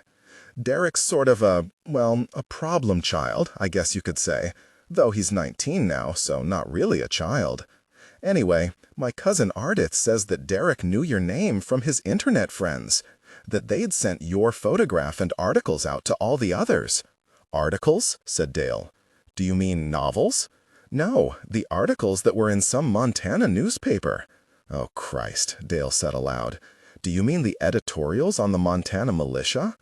At the height, or depths to be more accurate, of his clinical depression a year earlier, he had written a series of editorials about the right-wing militias. "I thought those were only being routed around to other neo-Nazi groups and skinheads." Sandy bit on her lower lip. "I don't think Derek is a whatchamacallit Nazi, but he does hang around with skinheads. Heck, he is a skinhead. Anyway, I wanted to tell you, you don't want to get on the wrong side of Derek and his friends." "Sounds like I already have," said Dale. He folded his arms. "Great beginning to my sabbatical." It was starting to rain again. "Call me if you need anything," said Sandy Whitaker. She rolled up the window, ponderously turned the huge Buick around in the muddy lot, and drove down the long driveway in the rain. In the dim daylight, the dead crabapple trees looked even sadder and more skeletal. Dale shook his head, went over to the Land Cruiser, and started hauling his boxes of junk, his life, into the McBride farmhouse. 5. The last time Dale had seen his young lover, Claire, more than a year earlier, in the clean, bright, achingly blue sky Montana mid-September, they had saddled up at the ranch, she on the spirited roan he had bought for his oldest daughter, and that his daughter had ridden only twice, but that Claire had ridden a score of times, he on the docile, older gelding that had come with the ranch. And then they had led 2 pack mules up into the high country for a 3-day camping trip. The weather stayed perfect during the entire long weekend. The great clone groves of aspen covering the subalpine hillsides had gone golden earlier that week, and because it had been a wet, warm summer, the leaves were a perfect yellow gold, shimmering against the blue vaulted sky, and filling the hillsides and valleys below them with a constantly dancing light. Claire reminded him that aspen leaves glittered that way because they were attached to the branch at a slight angle, so that both sides of each leaf could photosynthesize during the short growing season. Dale reminded her that he had taught her that a year earlier. The first night they camped below treeline, and they allowed themselves the luxury of a small campfire, sitting around it and talking over coffee for hours as the stars burned almost without twinkling above them. Before Dale lit the fire, Claire gave him a small box wrapped in perfect gold paper. He looked at her quizzically. "A small present," she said. "What's the occasion?" asked Dale. "Open it," said Claire. Inside the box was a beautiful gold Dunhill cigarette lighter. "It's beautiful," said Dale, "but I know that I don't smoke." "You don't light campfires all that well either," said Claire. "I remember Ghost Ridge. Your matches are always wet or missing or something. That thing might save your life someday." Dale had laughed and lighted their stack of kindling and wood with 2 flicks of the lighter. There had been several nights of frost, so there were no mosquitoes. The breeze from the high ridges was cold, but the fire was warm, and they were comfortable in leather riding coats over fleece vests and flannel shirts. Claire told him about the first days of her graduate program at Princeton. He told her about the new book he had begun, a serious novel about Custer at the Little Bighorn from the Native American perspective. Claire winced, as she always did, at the term Native American, but she made no issue of it this time. Neither of them mentioned the reason for her long flight back and extended weekend with him at such an important time in her life, namely, their plans to get together this year, Dale's hopes of spending Thanksgiving break with her, their earlier plans to travel to Barbados during her Christmas break, their ultimate plans of Dale moving near Princeton to be with her starting the following summer, taking at least a year of sabbatical from his university and perhaps quitting to write full-time. All of their plans, all of their futures. They made love for hours by the dying campfire that first night, spreading Dale's sleeping bag out on the soft grass and using Claire's as a blanket over them when the cold winds blew over their sweaty bodies. Eventually, the campfire embers dimmed and they slept a while, making love in the middle of the night and again just after sunrise. Dale noticed that Claire's lovemaking was more intense than ever, as if she were trying to lose herself in the intimacy, thus putting distance between them. And he knew then that when they did talk, the news would be bad. The second night, camped high on the ridge above treeline, they used only the white gas backpacking stove for cooking and adjourned early to the tent as a freezing wind from outer space seemed to blow in. There was even less atmosphere up there to make the stars twinkle, but they seemed to shake more, as if also blasted by the Arctic winds that made Claire and Dale huddle in their goose-down bags as they stroked each other and made love repeatedly, finding their orgasms separately and then together, knowing and respecting each other's bodies in the way only lovers long experienced with each other can appreciate true lovemaking. It was not enough. Dale again felt the distance and lay awake after Claire's slow breathing began, the soft sighing of sleep lost in the wind against rainfly noise, but stirring warm and tactile against his bare shoulder. He knew for certain now that something was wrong. The day's dialogues had been enthusiastic but abstract, intimate but impersonal, occasionally touching on their past experiences but never turning toward a shared future. This was profoundly different, and as Dale lay awake, feeling his young beloved breathe on his shoulder, he thought of Anne and the girls, lost to him now by choice and action, and of the house in Missoula, and of his job and the long academic year ahead, an unbelievably empty year if he was not pursuing his sabbatical as he and Claire had planned. And now he felt the cold and vacuum of the dark sky enter into him until he was shaking, even in the warmth of the enveloping sleeping bags, with Claire's warm, bare breasts and thigh against him. He shivered and waited for dawn. She told him the next day as they led the pack mules down the couloir toward the high pastures above the ranch. "It's not going to work, Dale." He did not have to ask her what was not going to work. It was the great unspoken topic of the long weekend, of their life, and he played no games just to make himself feel worse by seeing her feel worse. "All right," he said. "Why not?" She had hesitated then.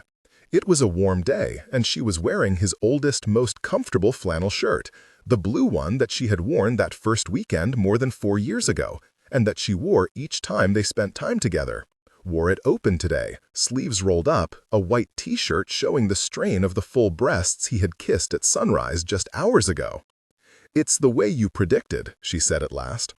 "I'm too old," said Dale. They had come to a steep pitch, and he instinctively leaned back in the saddle and put more weight on the stirrups to help the gelding keep its footing. Claire was doing the same with the roan. "I'm too young," she said.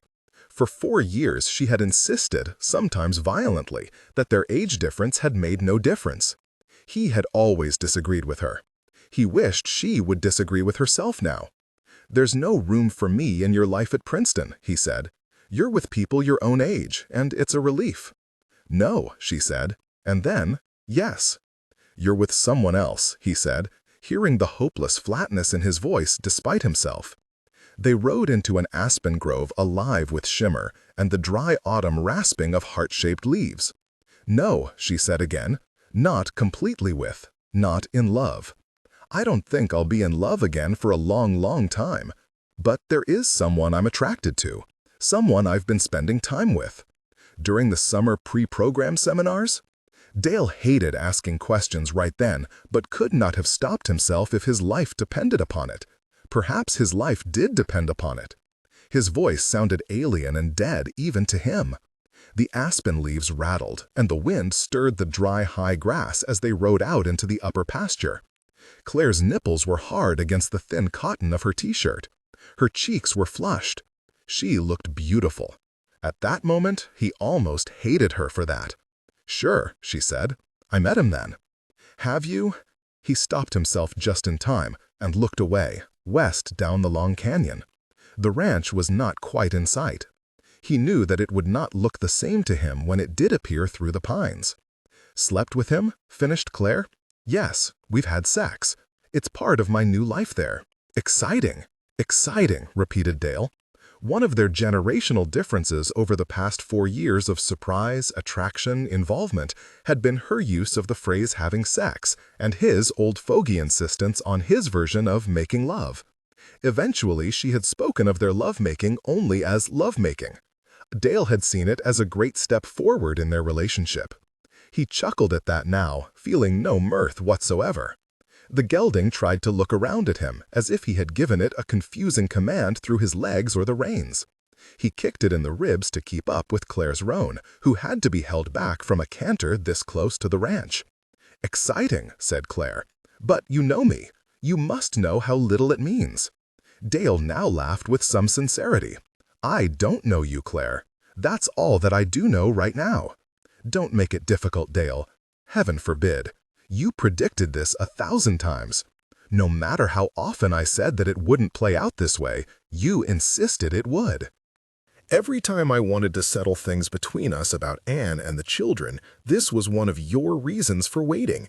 What I didn't understand was— "All right," said Dale, interrupting her with a harsher note than he had meant to use. "You're right. I understood then.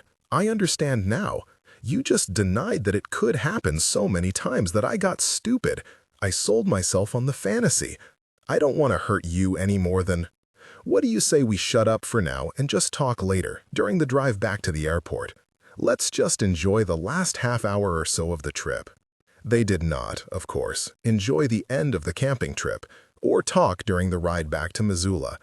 It was the last time he had seen Claire. It was 2 months before he loaded the Savage over and under, set the barrel against his brow, clicked off the safety, and pulled the trigger. It was 10 months before he decided to spend his sabbatical year writing in Illinois. It was 1 year, 6 weeks, and 3 days before he arrived at his dead friend Duane's house in this god-forsaken exile in Illinois. But who was counting?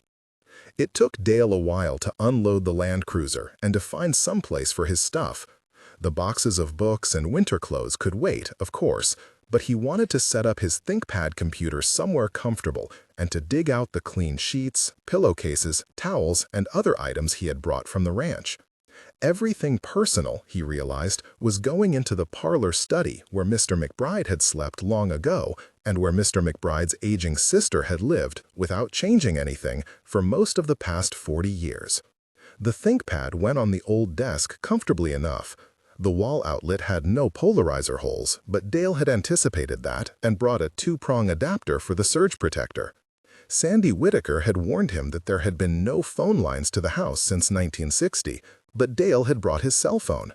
The phone was equipped for email, of course, but he was old-fashioned, and he made the infrared connections to the ThinkPad and dialed up the Peoria AOL access number. His phone informed him that there was no service, none at all. He could not even make a telephone call. "Shit," said Dale.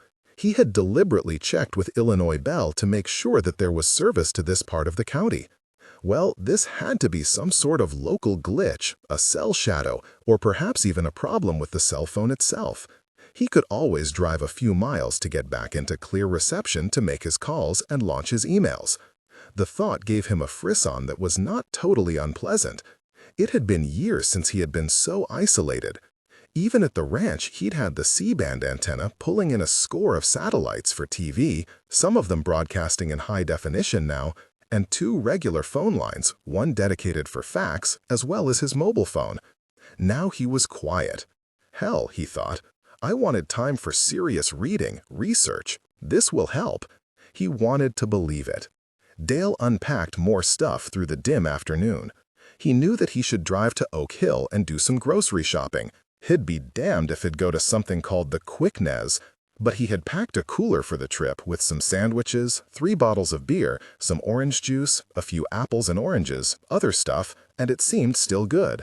He set these few things in the refrigerator, decided he was hungry, and had one of the ham sandwiches and a beer for lunch. For years, every time he had packed a lunch to eat in his office at the university or for a trip, Anne had done something she first started while packing picnics during their honeymoon 27 years earlier. When Dale unwrapped his sandwich, there would always be a single bite taken out of it. A salutation. Beatrice saying salve to young Dante. A reminder. There were no bites taken out of this sandwich, nor would there be any in the future. Dale shook his head. He was still tired, and the beer had not helped that, but this was no time for more self-pity. He carried the last couple of boxes in from the truck. The sheets and clean blankets and pillowcases and towels were in the last box, of course, and he took his time unpacking them. The sheets were too big for the small bed in the study, but he folded them over until they fit without too much wrinkling. The thick towels looked out of place in the severe bathroom. It was getting dark. Dale went into the parlor and wandered through the dining room and back into the kitchen. No TV had magically appeared. It would have been nice to watch the network news and then the local news from Peoria, even nicer to catch CNN headline news or call up some news sites on the net. He went back to pull the last of the extra towels and sheets from the boxes. His Savage over and under shotgun. .22 rifle was packed beneath the bottom layer of towels, wrapped in plastic, broken into its two component parts, but clearly oiled and ready. Dale actually took a step back from the box in shock. He not only clearly remembered not packing the weapon, he remembered where he had put it. In the basement at the ranch, wrapped in its soft gun case, far back on the highest and hardest to reach storage shelf. Dale's hands were shaking as he lifted the old weapon out of the box and carefully unwrapped it. At least there was no ammunition, neither .22 shells nor shotgun shells for the .410. He looked in the lower breech. A shotgun shell was nestled there. Dale had to try 3 times before his fingers could extricate it.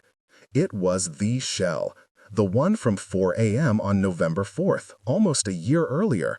Dale could clearly see the indentation where the firing pin had struck the center of the shell. Fire in the hole, he thought. A shell on which the firing pin had dropped could, theoretically, go off at any time. Even more clear than his recollection of wrapping and storing the Savage in the basement of the ranch was his memory of throwing the shell far out from the porch, deep into the Douglas fir and lodgepole pines there. I am nuts. I've gone fucking crazy again.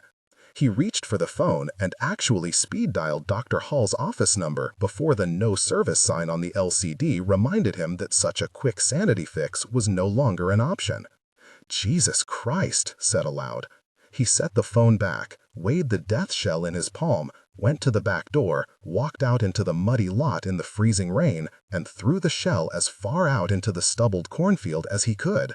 Then he went back into Duane's farmhouse and went through every other box he had brought in, dumping scores of books on the floor of the dining room and study, throwing clothes on the sagging furniture, leaving his stuff on every surface until he was confident that he had not packed any other ammunition. Finally, he carried the rewrapped Savage over and under down to the basement, Duane's basement, filled with lamps and warm from the furnace, finally setting one piece of the weapon behind a workbench and the other piece in a small niche filled with bell jars in which small, bloody human organs seemed to be floating.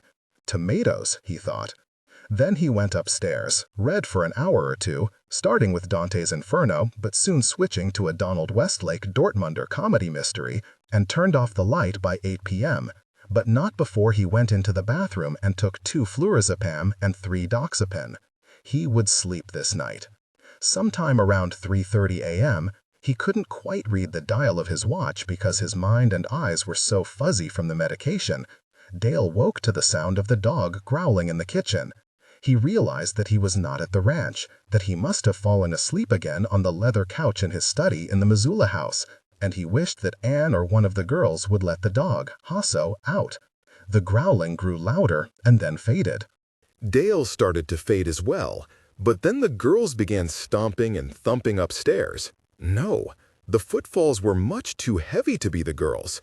They must have some boys visiting. So late, Dale thought fuzzily. And isn't Mab in college? While he tried to sort this out, and simultaneously figure out why his leather couch was so hard and lumpy, the upstairs thumping stopped, but another dog began howling just outside. Probably the Becker's dog outside again. He knew he should get up and let Hasso out, then go upstairs to bed. Anne would chide him in the morning about falling asleep downstairs again, but he was just too damn tired. He went back down into a drugged sleep to the sound of Hasso's nails scraping on the tile of the kitchen just down the hall. 6. I said that I did not know the details of my own death, and that is true. But I know very well, better than Dale himself, the details of Dale's attempted suicide. He had been alone at the ranch for almost 5 months when Claire visited for the last time in September a year ago.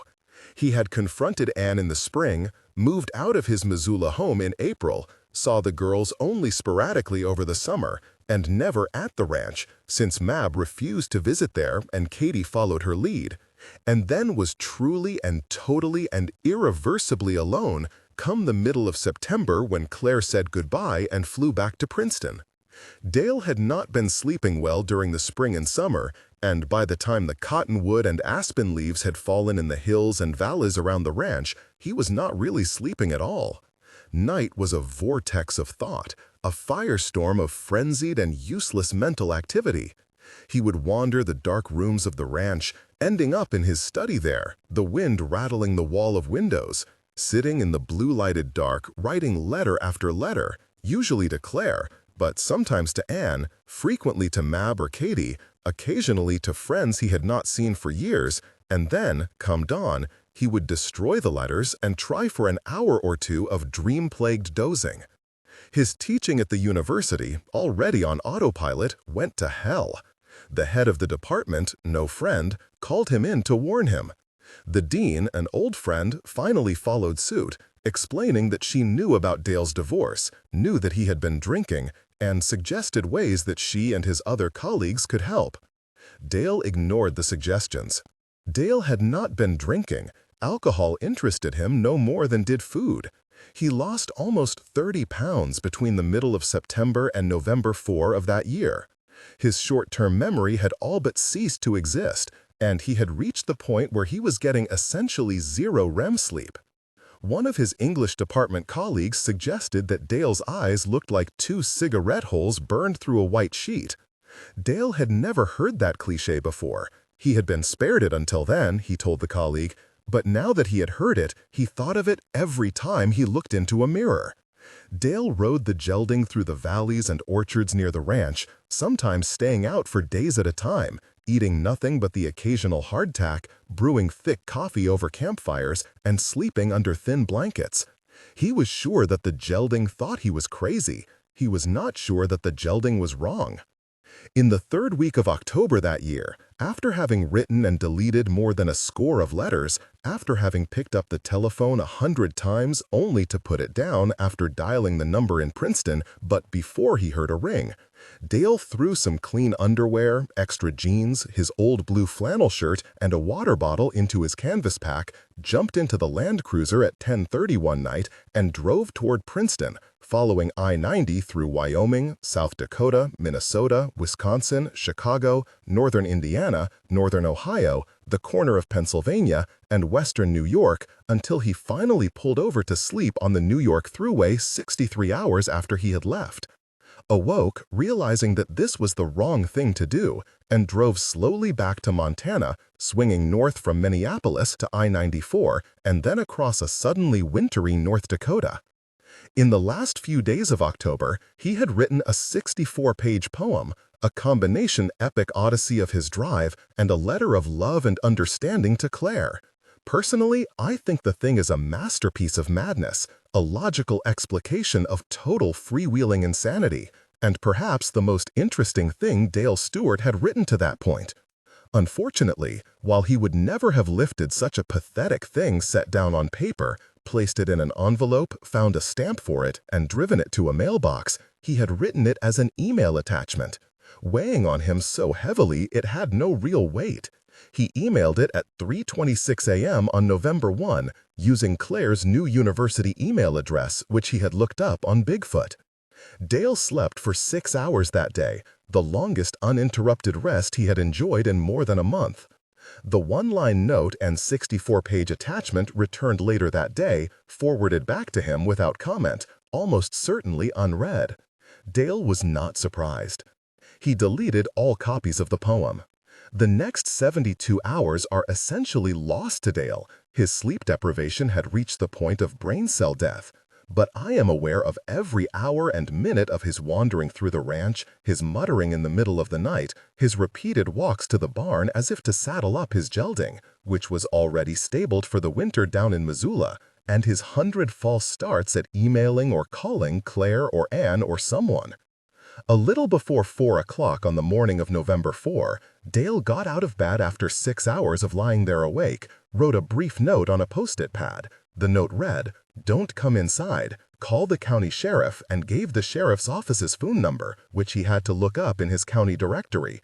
Stuck the note on the inside of the back door window pane, pulled his Savage over and under out of the closet and out of its old case, went into his office, unlocked a drawer, fumbled a .410 shell out, loaded the shotgun, paused a moment to consider which room would be most appropriate, and then went into the master bathroom, knelt on the tiles, set the muzzle of the shotgun against his forehead, selected the correct firing chamber with a click, and, with no hesitation or final thoughts, pulled the trigger.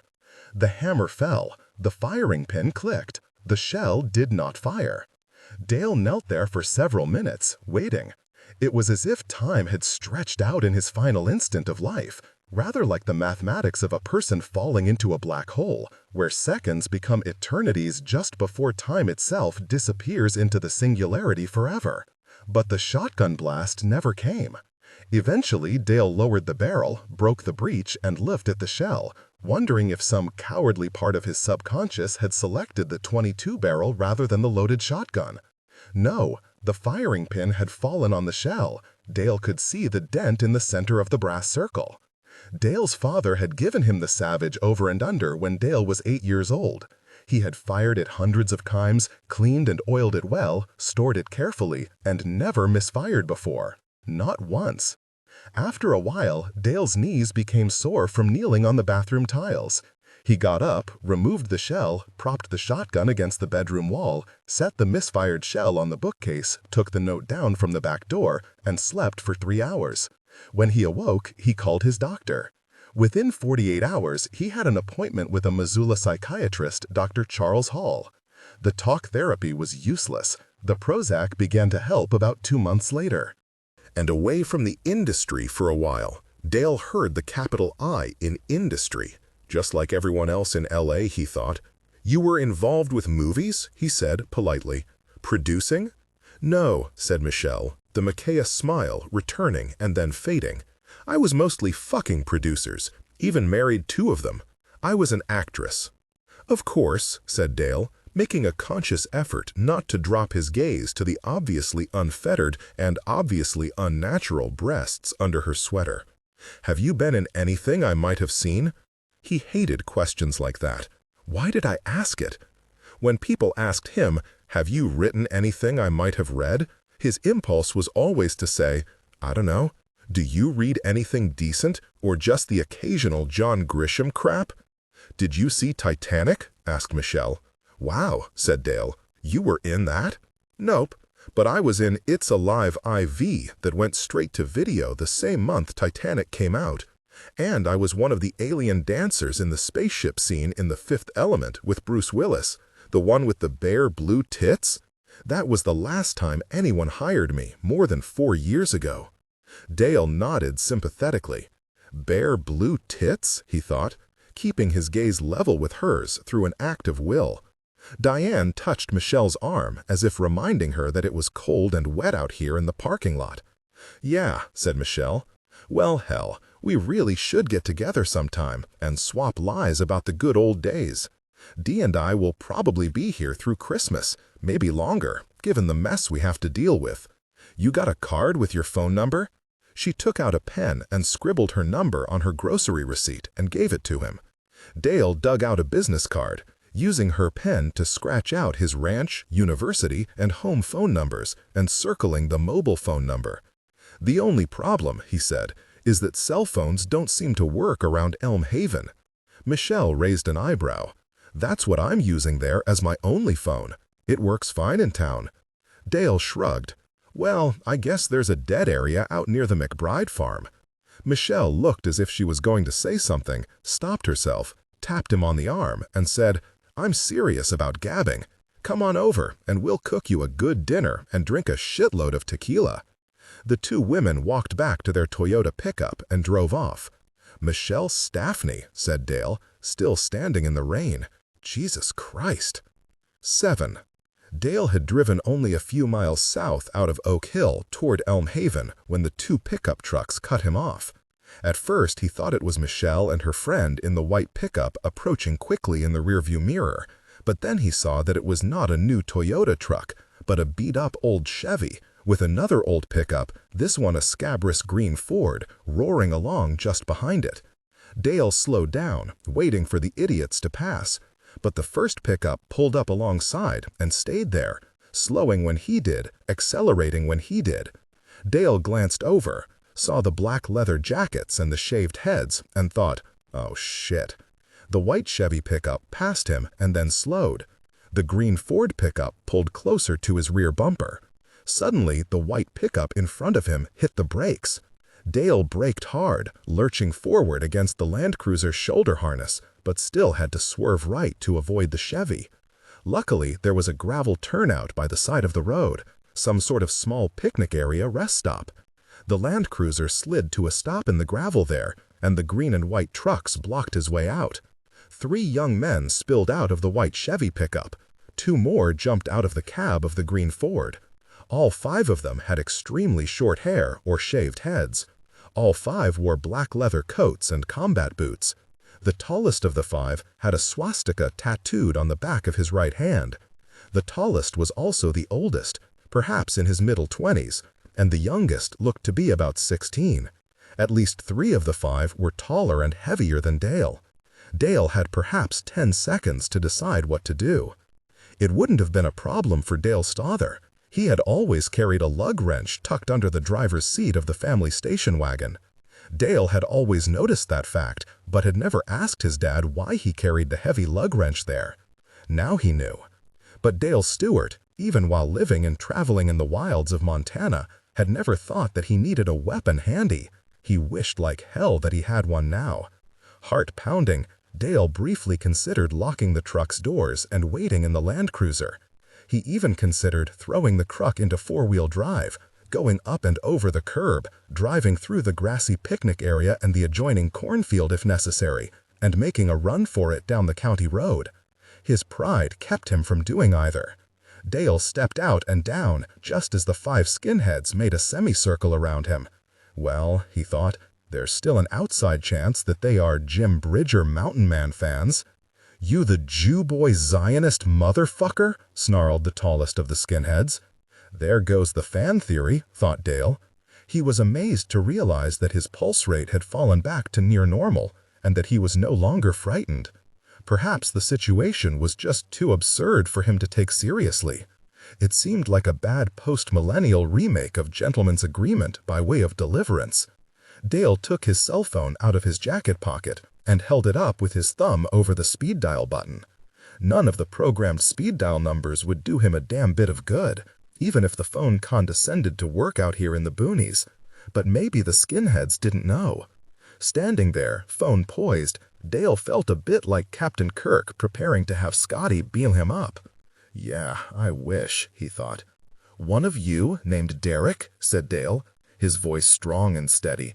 All the while shooting an I'm an adult and you're going to be in deep shit in a minute. Look at each of the punks. The skinheads blinked. The next to youngest, an overweight mouth breather who looked to be the least sharp knife in this particular drawer, actually blushed through his acne and took a step back.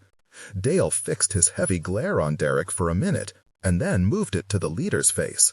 You didn't answer our question, asshole, said the leader. A gaunt-faced, hollow-eyed fascist if there ever was one. You that nigger-loving Jew boy that wrote those magazine things? Articles, said Dale. Magazine and newspaper articles. That's your vocabulary word for the day. No charge. 4 of the 5 stared blankly at him. Obviously, they had not imagined the dialogue going quite this way in their fetid little power fantasies, and the discrepancy threw them off stride. The leader reached into his jacket pocket with a menacing glower. "Will it be a knife or pistol?" wondered Dale, as he raised his own weapon, the useless cell phone. He heard himself say, "I know Derek, of course," looking straight at Derek, "but I'll need to know all of your names when I punch the state police number here. But I guess they'll already know who Derek hangs around with." 4 of the skinheads looked at their leader. The older man's hand came out of his pocket. Ah, thought the strangely detached part of Dale's mind, knife it is. He had always hated edged weapons. The other 4 clicked out their own knives, not switchblades, but ridiculously long survival knives that came from scabbards under their jackets. Dale punched Claire's speed dial number at the same time, surreptitiously touching cancel as he heard the dial tone and the first rings, and raised the phone. "Get the fuck out of here and stay out," said the oldest skinhead. He nodded to his pals. The younger boys slashed the closest 2 of Dale's tires. Dale made no move to stop them. The lead skinhead gave Dale the finger, an oddly childish gesture under the circumstances, Dale thought. And then all 5 were scrambling back into their pickups and roaring away, throwing gravel against the Land Cruiser. And Dale waited a minute to make sure they were really gone and then checked the damage. He had a can of flat sealant in his emergency kit in the back, but these tires were well and truly slashed, and he had only 1 spare. Dale dialed 911. Amazingly, someone answered. "Creve Coeur County Emergency Services. Please state the nature of your emergency." Feeling sheepish, Dale explained his situation and asked for the number of a towing service in Oak Hill. The 911 lady did not chastise him for using the emergency number for frivolous purposes, but gave him the number of a repair garage with towing service, offered to connect him, told him to call back if the belligerent youths, her phrase, returned, and then told him to sit tight, that someone would be there in 15 minutes or less. "I don't need," began Dale, but the 911 lady had signed off. Dale had not called the sheriff, but the sheriff arrived before the tow truck. Dale took one look at the fat man getting out of the Greene County Sheriff's car and felt his heart pounding with fear. C.J. Congdon looked nothing like he had in 1960. The thin, lanky bully had gone to fat, but the mean eyes and yellow teeth and stupid expression were somehow the same. "It can't be him," thought Dale, but the fat man wheezed closer, and Dale saw the name tag over the badge, C.J. Dale tried to remember the last time he had seen C.J. Congdon. An image came back of the 16-year-old mean-eyed bully hanging Dale over the edge of the Spoon River Bridge, while Dale's 11-year-old friend Jim Harlan aimed a snub-nosed .38 revolver at Congdon's hot rod and threatened to pull the trigger if the bully dropped Dale into the river. What the hell was that all about, wondered Dale. If it was a real memory, it was one that he had forgotten for more than 40 years. Sheriff Congdon stepped closer, looked at the Land Cruiser's deflated tires, and said, "What the hell happened here?" It was the same bully's voice, thickened by decades of cigarettes and power, but the same voice. Dale had to clear his throat before speaking. He told Congdon about the skinheads, all the while praying that Congdon wouldn't recognize him. Do bullies remember their prey? "Yeah, I know 'em," said the sheriff, squinting at Dale through sunglasses. He was talking about the skinheads. "But do I know you?" said Congdon. Dale shook his head, afraid to speak, afraid that C.J. would remember his voice. The sheriff walked around the rear of the Land Cruiser and squinted at the license plates. "Montana. You're just passing through, mister." "Miller," said Dale, and immediately realized that if and when Congdon asked to see his license, he'd be in trouble, certainly more trouble than the local skinhead punks. "Tom Miller," said Dale. "Yeah, I'm just driving through on my way to Cincinnati." Congdon squinted at him and rested his thumbs in his gun belt. Leather creaked. The sheriff's gray shirt was dirty and straining at the belly. "If he asks me for my license and registration, I'll say that I forgot them," thought Dale in a panic, and realized at once that this would not work. He'd just end up in the county jail while they traced the registration. He shook his head. "What the hell am I panicked about? I haven't done anything wrong. I'm the victim here." That was the reasonable point of view, but Dale remembered those mean pig eyes of C.J. Congdon's behind a shotgun aimed at Dale's head when he was a boy. There was no statute of limitations on bullies and their victims. The fat sheriff opened his mouth to speak, but right then the radio in his cruiser squawked and hissed. Congdon leaned into the open door, listened a minute, said something into his radio, and hung it up. Congdon straightened up, rested his hands on his gun belt again, and turned back to Dale. "You want to ride back to Oak Hill with me? We got to get some paperwork done if you're going to swear out a complaint." "I'd rather have a colonoscopy with a roto-rooter," thought Dale. He shrugged as if it didn't matter to him. "I'll ride back in the tow truck. I need to get some junk out of the Land Cruiser." Congdon squinted at him again, as if trying to remember where they'd met. Finally, he shrugged. "Suit yourself. Just make sure that you stop by the sheriff's office."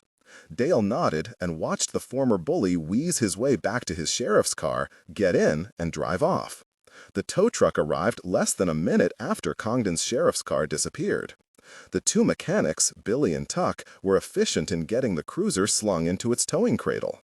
"We could change the one tire here for you," said Billy, the older of the two brothers. "Wouldn't do no good, though. I don't think anybody in Oak Hill's got any of these tires in stock. Probably have to bring one in from Peoria or Galesburg. Tomorrow afternoon, maybe." Dale nodded. "Is there a place to rent a car in Oak Hill?"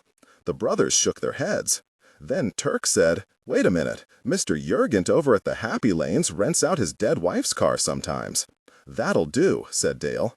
Dale did not get out of Oak Hill until after 7 p.m. The tires would be delivered the next day, and he could pick up the cruiser the next afternoon. He ate dinner at the counter of a Five and Dime on the city square. Not a Woolworth's. They had all disappeared from America years before. And Mr. Jurgent brought his late wife's blue Buick by from the bowling alley. The Buick was older than most people Dale knew. It reeked of cigarette smoke, and it cost Dale more to rent than it would have to rent a luxury car from Hertz. And he had to leave $300 for a damage deposit, but he was glad to pay and get out of Oak Hill before C.J. Congdon thought to come looking for him. It started to snow again during his drive back to Duane's farmhouse. Dale was sleepy as he turned down the long lane and drove past the dead trees, snow dancing in his headlights, but he woke up quickly and slammed on the brakes 100 yards from the farmhouse. Dale had not left any lights on when he had driven off to buy groceries earlier in the day. The downstairs was dark, but there was a light burning on the second floor. 8. Dale sat in the reeking Buick, looked at the light glowing in the second floor upper left window, listened to pellets of sleet bouncing off the windshield, and thought, "Fuck this." He backed the rattling old car down the long lane, pulled out onto County 6, and headed back south. Dale had seen enough scary movies in his life. He knew that his role now was to go into the dark farmhouse by himself, call, "Is somebody there?" go fearfully up the stairs, and then get cut down by the waiting axe murderer. Either that or realtor Sandy Whitaker had let herself in with her key, cut through the layers of plastic at the top of the stairs, and even at that moment was waiting for him naked on one of the beds up there. Fuck that, too. Dale drove up the second hill and paused at the stop sign at Jubilee College Road. He wasn't sure where to head next. "Montana," came his answer. He shook his head. Besides a natural reluctance to abandon his 50,000 Land Cruiser and swap for this cigarette-stinking old Buick, he had nowhere to go in Montana. The ranch was rented out. Missoula was hostile territory for him these days. He had no job this year at the university there. Oak Hill? That made sense, since his truck was there and would be ready the next afternoon. But Dale could not remember if Oak Hill even had a motel, and if it did, it was a primitive one. He crossed Jubilee College Road, took the narrow cutoff road through frozen fields to 150A, kept going straight, and turned east onto an empty I-74. 25 minutes later, he was in Peoria. Exiting onto War Memorial Drive, he found a Comfort Suites, paid with his American Express, asked the counter guy for a toothbrush, and went up to his room. It smelled of carpet cleaner and other chemicals. The king-size bed was almost obscene in its immensity. A card on top of the TV offered him recent release movies, including softcore dirty movies. Dale sighed, went back out to the rented Buick, and grabbed the sack of groceries that held fruit drinks and some snacks. He rooted around in another bag, found the new tube of toothpaste, and tossed it into the bag. That left only another $230 worth of groceries in sacks covering the back seat, the rear floor, and the front seat of the car. He carried the bag back up to his room, kicked off his boots and sweater, and munched Fig Newtons and sipped orange juice while watching CNN. After a while, he turned off the TV, went in the bathroom, and brushed his teeth. Eventually, he went to sleep. Dale awoke with the kind of absolute, heart-pounding, bottom-dropping-out-of-everything sense of desperation that comes most solidly between 3 and 4 a.m. He looked at the motel alarm clock, 3:26 a.m. He sat up in bed, turned on the light, and ran his hands over his face. His hands were shaking. He didn't think that it had been a nightmare that had brought him swimming up out of a troubled sleep. It was simply a sense that the world was ending. No, he realized, that wasn't quite right. It was simply the conviction that the world had already ended. The click over of the century and millennium had been problematic for Dale. Of course, his life had turned to shit about that time and had tried to kill himself. But even more troubling than that had been his deep and silent conviction that everything of value to him had been left behind in the old century. Tonight, that conviction was totally pervasive and endlessly empty. Christ, thought Dale, I left my Prozac, flurazepam, and doxepin at Duane's farmhouse. He had to smile at the thought. An old short circuit brings a light on the second floor of a farmhouse, and Professor Dale Stewart blows his brains out for lack of meds. Difficult, he thought. I left the Savage over and under at the farmhouse, too. Dale glanced at the phone. He could call Dr. Hall. It was earlier in Montana, only about 2:30 a.m. Psychiatrists must be used to that crap. What would I tell him? Well, the black dog was back. That had been Dale's term of choice for deep depression, borrowed from Winston Churchill, who had been plagued by his own black dog for decades. Churchill had saved his life by taking up oil painting. Why is the black dog back? Dale went into the bathroom, ran some tap water into one of the little plastic glasses, sanitarily wrapped for his protection, and came back and sat on the small couch and thought about it. I don't like running away from here, from Duane's place. Why not? Duane's farm and Elm Haven and Oak Hill and C.J. Congdon and even Michelle Staffney were depressing enough in their own right. Wouldn't it be a good idea to leave now? No. Missoula and the ranch were out of bounds for him now. He knew that. If he returned, it was probable that he would finish what he started on November 4 a year earlier. But why Duane's drafty old place? Why Elm Haven? Because he had old connections there. Because the place had changed, for the worse, but so had he. And perhaps it was necessary for him to find that connection to his childhood, to something good about himself, to Duane, to the reason he became a writer and a teacher. And there's the book. This is the only place I can write it.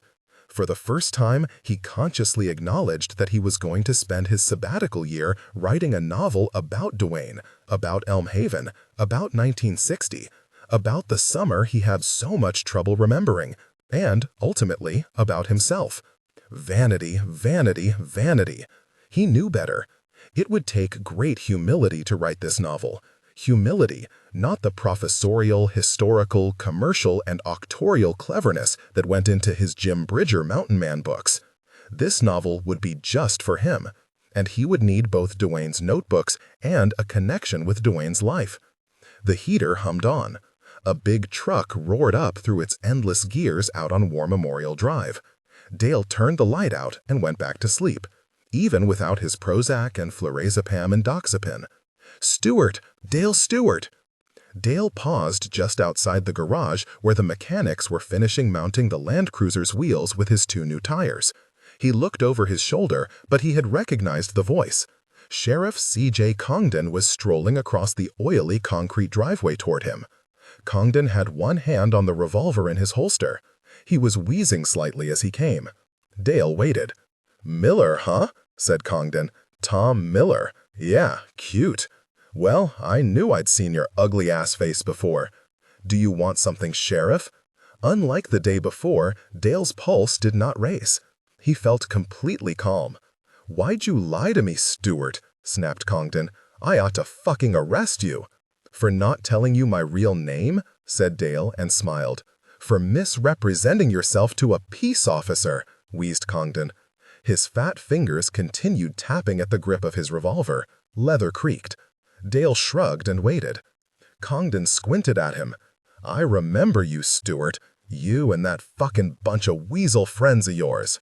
"Watch your language, Sheriff," said Dale. "You're a public servant now, not the town bully. Get nasty with me, and I'll swear out a complaint." "Fuck your complaint," growled Congdon, but he looked around the garage to see who was listening. The burr, burr, burp of the air wrench putting on the Land Cruiser's lug nuts sufficiently covered the conversation. "And fuck you, Stewart." "You have a nice day too, Sheriff," said Dale, and turned back to watch them lower his truck. Congdon walked toward the open garage door and then paused. "I know where you're staying." Dale was sure that he did. It was a small county. Congdon walked after him. "Hey, Sheriff, any luck finding those punks who just cost me more than $300? C.J. Congdon did not look back. The beautiful morning had shamed Dale. The snow had turned into sleet, the sleet into rain, but the morning dawned sunny and warmer and sweet-smelling. Dale went out to breakfast at a pancake house across the parking lot from the Comfort Suites. The food was good, the coffee was good, and the waitress was friendly. Dale read the morning Peoria Journal-Star and felt better than he had in weeks. War Memorial Drive became Highway 150 outside of Peoria, and Dale drove the Buick the back way to Elm Haven, leaving the window open to air the cigarette smell out of the car. He was surprised to note that half of the trees still had their leaves, and that those leaves still held deep fall colors. It was a beautiful day. Just at the edge of Peoria's western limits, about 10 miles beyond the city he'd known as a boy in Elm Haven, there was a plaza with a hardware and a sports store. Dale visited both and came out with a 36-inch crowbar and a Louisville Slugger baseball bat. He tossed both in the trunk of the Buick and drove on. The fields on either side of the approach lane were wet and sweet-smelling. Dale stopped the Buick in front of the house, but there was no way he could tell if the upstairs light was on in all that blazing daylight. He pulled to the side, parked the Buick, retrieved the baseball bat from the trunk, and walked up to the side door. It was locked, just as he'd left it. Dale let himself in and stood in the kitchen a moment. "Hello?" He heard the slightest echo of his own voice and had to smile.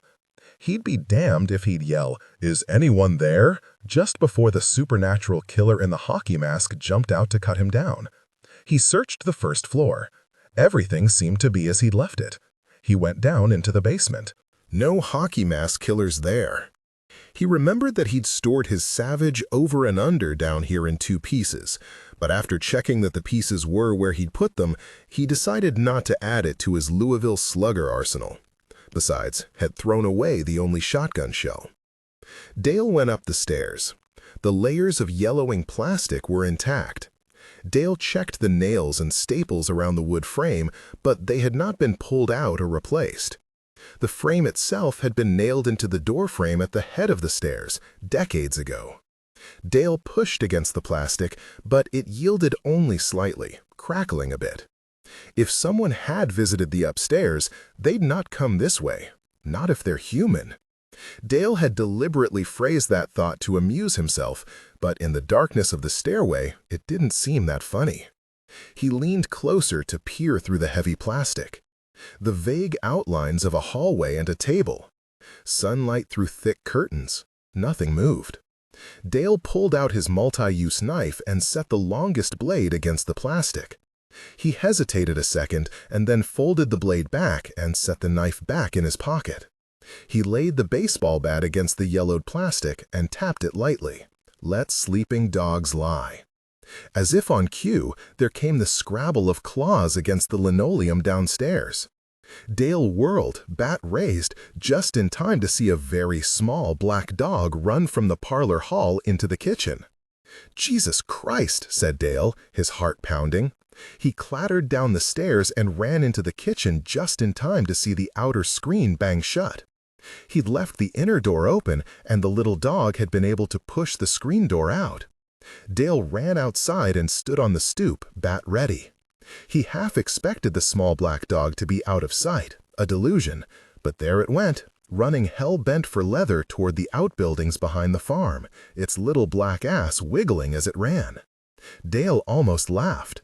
He'd been ready for the undead killer in the hockey mask, and instead, he'd found a lapdog. Whatever the little thing was, it was definitely a dog, and definitely a shrimp. Terrier-sized, but short-haired, all black except for a glimpse of pale or pink on its muzzle. Short ears. "Hey, dog!" yelled Dale and whistled. The little black dog did not slow down. It disappeared through a hole in the first outbuilding, the one Dale remembered Duane calling the chicken coop. If the dog was in the house, why didn't I find it when I searched? Dale shook his head but walked out to the chicken coop. The shed was a mess. The door had been wired shut. Dale had to unwrap a yard of rusted wire. But one side of the structure had rotted away between the wood and the foundation until the hole was large enough for that dog to slip through. But it was a runt of a dog. Dale propped the door open and looked in the coop. "Jesus Christ," he said again, softly this time. He took the gold Dunhill lighter and flicked it on, holding the lighter high. There was just enough light to see by, but not enough to show detail. He walked back to the farmhouse and returned with a flashlight. The interior of the coop had a fossilized layer of chicken manure mixed with embedded white feathers. The roosts were empty, and the straw was ancient. The boards, walls, and floor were covered with dried blood, aged to a deep brown patina. There was no sign of the dog. What the hell happened in here? Dale said aloud, but he knew the answer. Fox. Fox in the hen house. Or a dog. He had to smile again. Not this dog. It was too small. Hell, a chicken could have beaten up this little black dog. Dale looked in all of the roosts and niches, but no black dog. On the west wall, however, there were more slats missing. The pooch had probably run right through the chicken coop. Dale went out into the bright sunlight and wonderful autumn air and checked in the mud at the west end of the coop. Sure enough, tiny dog tracks crossed the lot toward another of the handful of small sheds and outbuildings. Well, I guess it isn't a ghost dog. It left tracks. He tried whistling and calling again, but no dog appeared. Knowing that he should be hauling his groceries in, Dale checked out the other sheds. The dog's prints had disappeared here, where grass grew, but the second shed had an open door. Dale's flashlight flicked across hanging harnesses, hanging blades, hanging saws, hanging butchering equipment. All of it was rusted. The next shed boasted a padlock, but the hinges had given way, and Dale merely lifted the door to one side. Inside was a circa 1940s electrical generator, a mass of black cables, and half a dozen gas canisters. Only one of the jerry cans held gasoline. Dale checked over the generator, but even a cursory inspection with the flashlight showed insulated wires that had been chewed through by mice, rusted and corroded points, missing leads, and an empty fuel tank. Behind the generator shed was a huge oval fuel tank set low in girders, obviously a fueling station for the farm equipment. Unlike the other sheds and equipment, this gas tank looked as if it was still in use. The rubber hoses and nozzles had been maintained or replaced, which made sense if Mr. Johnson next door stored his tractor and combine in the barn and still tilled this land. Dale rapped on the 200-gallon tank. It sounded full. He had to remember that if his Land Cruiser ever ran out of gas. There were 3 more tiny outbuildings, but they had all but collapsed. The black dog might be hiding in any one of them, but Dale had no intention of crawling in after him. That left the barn. Dale had planned to visit the barn at some point. It might as well be now. Holding the flashlight in one hand and the Louisville Slugger in the other, he approached the huge structure. Dale had vague memories of being in Duane's barn as a kid. Of all of Illinois' glories, the giant barns might have been the most interesting to a kid. Some of the farms boasted barns big enough to play baseball in, the lofts 30 feet high and filled with sweet-smelling hay. Perfect places to play as a boy. This barn had a main door on the east side, but it was chained and padlocked. The huge barn doors on the south side did not budge, locked from the inside or frozen on their metal tracks. Dale hesitated. He didn't know if his rental agreement allowed him to wander around the barn and other outbuildings. He imagined that these were used for storage by Mr. Johnson.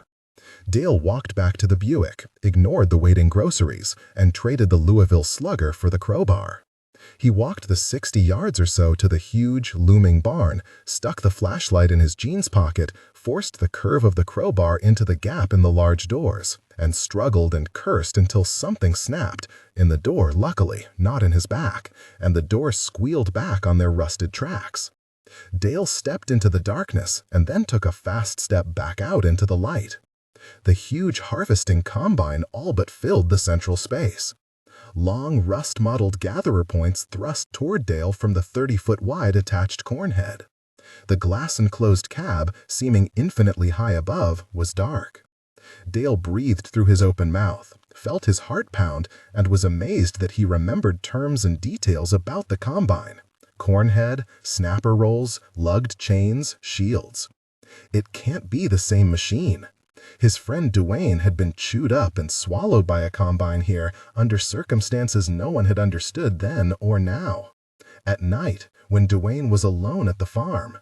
Duane's old man, Duane's invariable term for his father, had a solid alibi, drunk in Peoria with half a dozen cronies, and no one had suspected the old man. It can't be the same machine. This combine was old enough to have been there then, but it was green.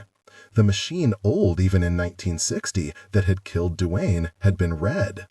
How did I remember that, thought Dale in something like wonder, but he did remember it. And the metal shields over the gatherer points and snapping rolls had been off when they found the machine in the field and Duane's remains in the works. Mr. McBride had removed them weeks or months earlier, meaning to repair the rolls. Now this huge green combine had its shields in place. Dale shook his head and walked around the combine, running the flashlight beam over the empty glass cab and the maze of metal ladders and catwalks on the giant machine. As large as it was, the combine took up only a third of the floor space in the huge barn. Doors and gates led to side rooms off the central space, and wooden ladders ran up to not one, but half a dozen lofts. Dale flicked the flashlight beam up toward the eaves 50 feet above, but he saw only darkness. But he heard the frenzied flutter of wings. Bats, he thought, but another part of his mind said, no, sparrows. He remembered now. That was the first time he had been in Duane's barn. A summer night when he and his brother Lawrence and their friend Mike O'Rourke had walked the gravel road from Uncle Henry and Aunt Lena's farm and shot sparrows in Duane's barn. First, they froze the sparrows in the beams of their flashlights, and then they shot them with their BB guns. Not all of the sparrows had died. The BB guns were not that powerful. Duane had opened the barn doors for them, but he had not taken part. Dale remembered Duane's ancient collie, Wittgenstein, hanging back with Duane in the dark doorway, the dog excited by the boy's bloodlust and the wild fluttering of the sparrows, but not leaving his friend's side. To hell with this, said Dale. He went out of the barn, pulled the screeching doors as shut as he could get them, and went back to unload his groceries. On the way, he walked around the farmhouse, checking to see if there was another way anyone could have gotten to the second floor. The tall old farmhouse had no easy way to the 6 windows more than 15 feet up there. The windows were all shut, most covered on the inside by drapes or curtains or both. Someone with a tall ladder might have done it, but the dirt around the farmhouse was all mud after the night's rain, and there were no footprints or marks from a ladder. I guess whoever turned on the light lives up there, thought Dale. It was hard to scare himself in the bright daylight under the blue sky. He set the crowbar and the baseball bat just inside the kitchen door and went out to ferry in his small fortune's worth of groceries, trying not to track in too much mud as he did so. 9. Driving to pick up his truck that afternoon, Dale took the Catton Road shortcut to Oak Hill Road. A few miles away from Duane's farm, the dead zone as he thought of it, his cell phone came alive again. The asphalt road was empty. The day was still warm. Dale drove with one hand on the wheel and punched in Sandy Whitaker's real estate number. Heartland Realty. It was Sandy answering. Dale identified himself, and there was the expected salvo and niceties. They both agreed that it was a beautiful fall day and very welcome after the cold and snow. "Is everything all right, Mr. Stewart, Dale?" said Sandy. Dale hesitated. He was tempted to ask about the upstairs light, but what could he say? "Say, Sandy, any reports of phantom lights on in the McBride farmhouse?" Instead, he said, "Yeah, I was just wondering if you knew anything about a dog hanging around the farm I'm renting." "A dog? What kind of dog?" "A little one," said Dale. "A black one." There was a pause on the other end of the line. Dale drove by clean white farms and large barns. The road stayed empty. "Never mind," said Dale. "Silly question." "No, no," said Sandy Whitaker. "Have you seen a dog on the property?" "In the house, actually." "In the house?" said Sandy. "I left the inside door open this afternoon. I guess the screen was open just enough to let a dog in, a little thing. It ran off, and I just wondered who it might belong to." "Duane's aunt didn't own a dog, did she?" "Mrs. Brubaker?" said Sandy. "No, no, I'm sure she didn't. No one saw her much, but everyone knew that Mrs. Brubaker was crazy about keeping things clean and tidy. I'm sure she didn't own a dog." "Maybe it was a neighbor's dog," said Dale, already sorry that he'd called the woman.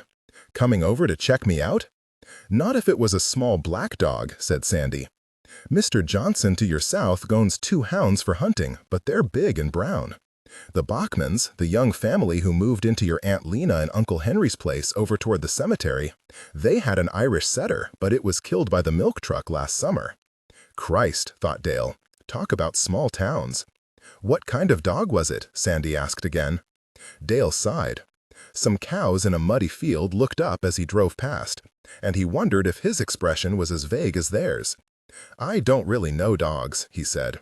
"I do," said Sandy Whitaker. "I own 5 and subscribe to the AKC Journal and watch the Westminster Dog Show on satellite every year. Describe the dog and I'll tell you what kind it is." Dale rubbed his head. It was beginning to ache. "A little thing," he said. "About 10–12 inches tall, I guess. Not much longer. Black. I thought that maybe it was a terrier." "Did it have longer hair?" said Sandy. "No, it didn't really have hair."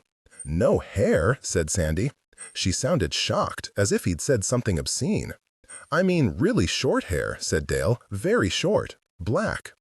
"Well, American Staffordshire Terriers and Toy Terriers and Pit Bull Terriers and Boston Terriers and their type all have very short hair," Sandy said dubiously. "But none of them are all black. And no one in the county owns any of those breeds." "Did you see the dog's head?" "Sort of," said Dale. "Was the snout long, thin, or sort of pushed in?" "Sort of pushed in, I think," said Dale. He had to grin. He felt like a crime witness being grilled by a relentless cop. "Sort of like a bulldog's." Said Sandy Whitaker, sounding judicious. "American bulldogs and Old English bulldogs are larger than you described, unless you saw a puppy." "I don't think it was a puppy," said Dale, no longer sure what he'd seen.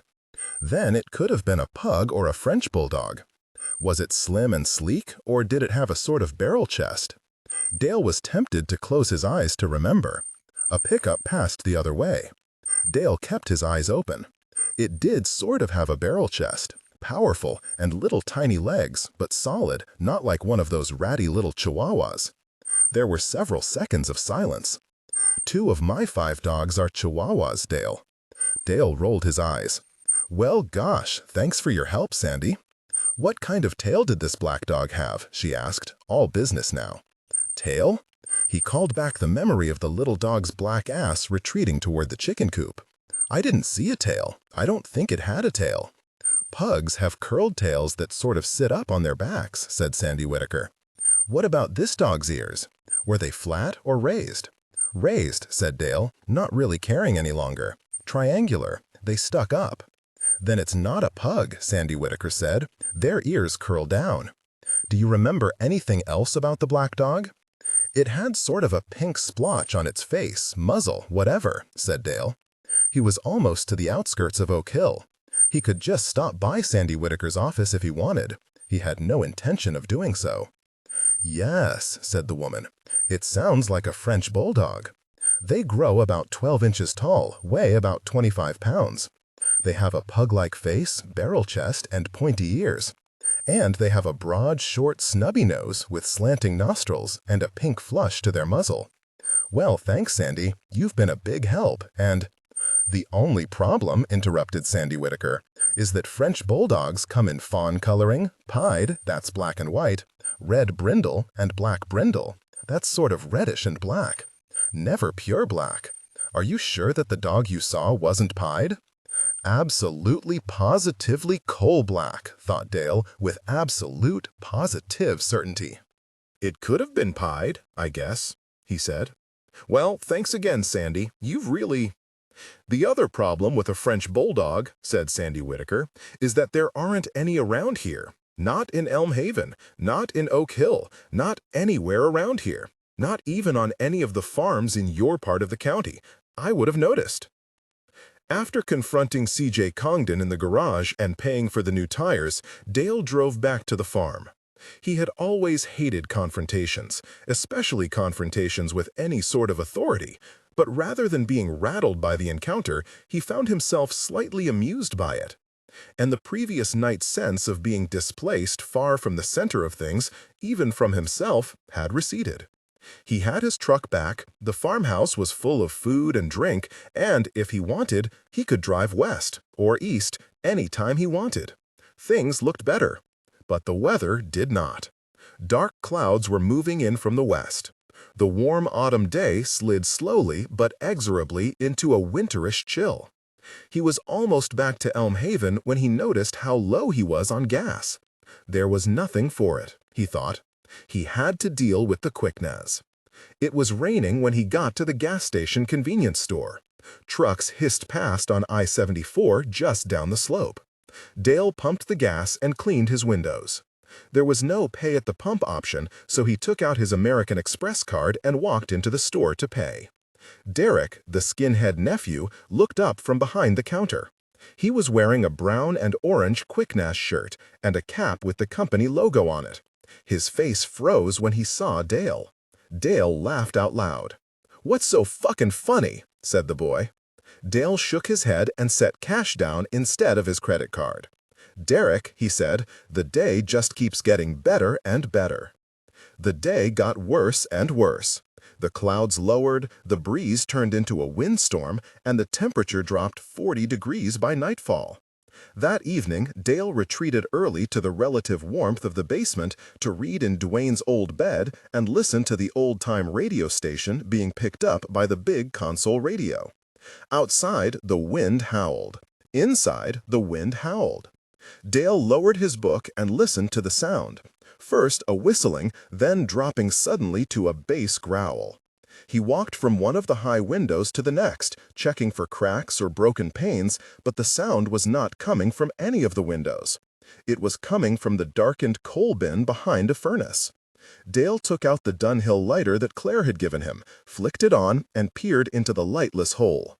There had been a hanging light there once, but the bulb had long since been removed. The noise was very loud in the small space. Dale stepped up into the coal bin and moved the lighter flame in a circle, looking at the floor and walls.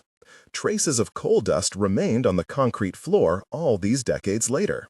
The gap where the coal hopper had been before Mr. McBride had switched to gas had been bricked up, as had the opening to the coal chute itself. There were no windows in the cramped space. There was a huge square board, probably 4 feet by 4 feet, screwed into the bricks on the west wall. The howling was coming from there. Dale bent low to cross to the west wall. He set his hand against the thick square of plywood. The wood pulsed as if something on the other side was pushing back.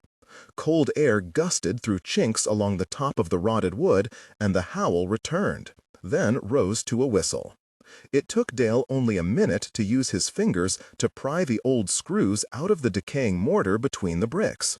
Parts of the wood splintered when he pulled the barricade back and away. Cold air blew freely now, carrying with it the dank stench of cold earth, the smell of the grave. Dale held his flickering lighter forward, throwing pale light down what had to be a tunnel, perhaps 3 feet wide, almost 4 feet tall. Corrugated red earth and stone were visible for 25 feet or more, to a dirt wall where the tunnel either ended or doglegged to the right. It can't end there, the wind's coming from somewhere. Dale considered exploring the tunnel for a full 2 milliseconds. No way was he going crawling into that wet, half-caved-in hole in the ground.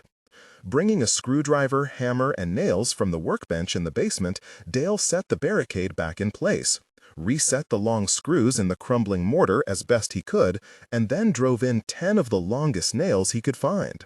The wind continued to push and pulse against the wood, whistling through the splintered gap at the top. Replacing the tools and washing his hands in the basement utility sink, Dale thought, "What the hell is that? Where does it go?" He was almost asleep an hour later, the wind having dropped and been replaced by a heavy, sleety rain, when he remembered the bootlegger's cave. Every summer during his 4 years in Elm Haven, Dale and his brother Lawrence had joined Mike and Kevin and Harlan and Bob McCone and some of the other town kids in searching Uncle Henry and Aunt Lena's property north of the cemetery for the legendary bootlegger's cave, a combination of underground speakeasy and liquor depot rumored to have been operated up County 6 during Prohibition. None of the kids knew what Prohibition had been exactly, but that did not keep them from digging holes all over Uncle Henry and Aunt Lena's hillsides in search of the legendary cave. Many of the old-timers swore that the bootleggers had operated out of their cave somewhere up County 6, always on the lookout for revenuers. None of the boys had a clue what revenuers were, but it sounded scary to them as well. By the time the bike patrol kids started digging up Uncle Henry and Aunt Lena's property for the first time in the summer of 1959, the legend of the bootlegger's cave had become gospel and had grown to include a complete speakeasy buried somewhere under those hills, complete with several Prohibition-era cars entombed there, hundreds of barrels of whiskey, and possibly a dead gangster or two. Dale and his friends had moved several tons of soil in the fruitless search.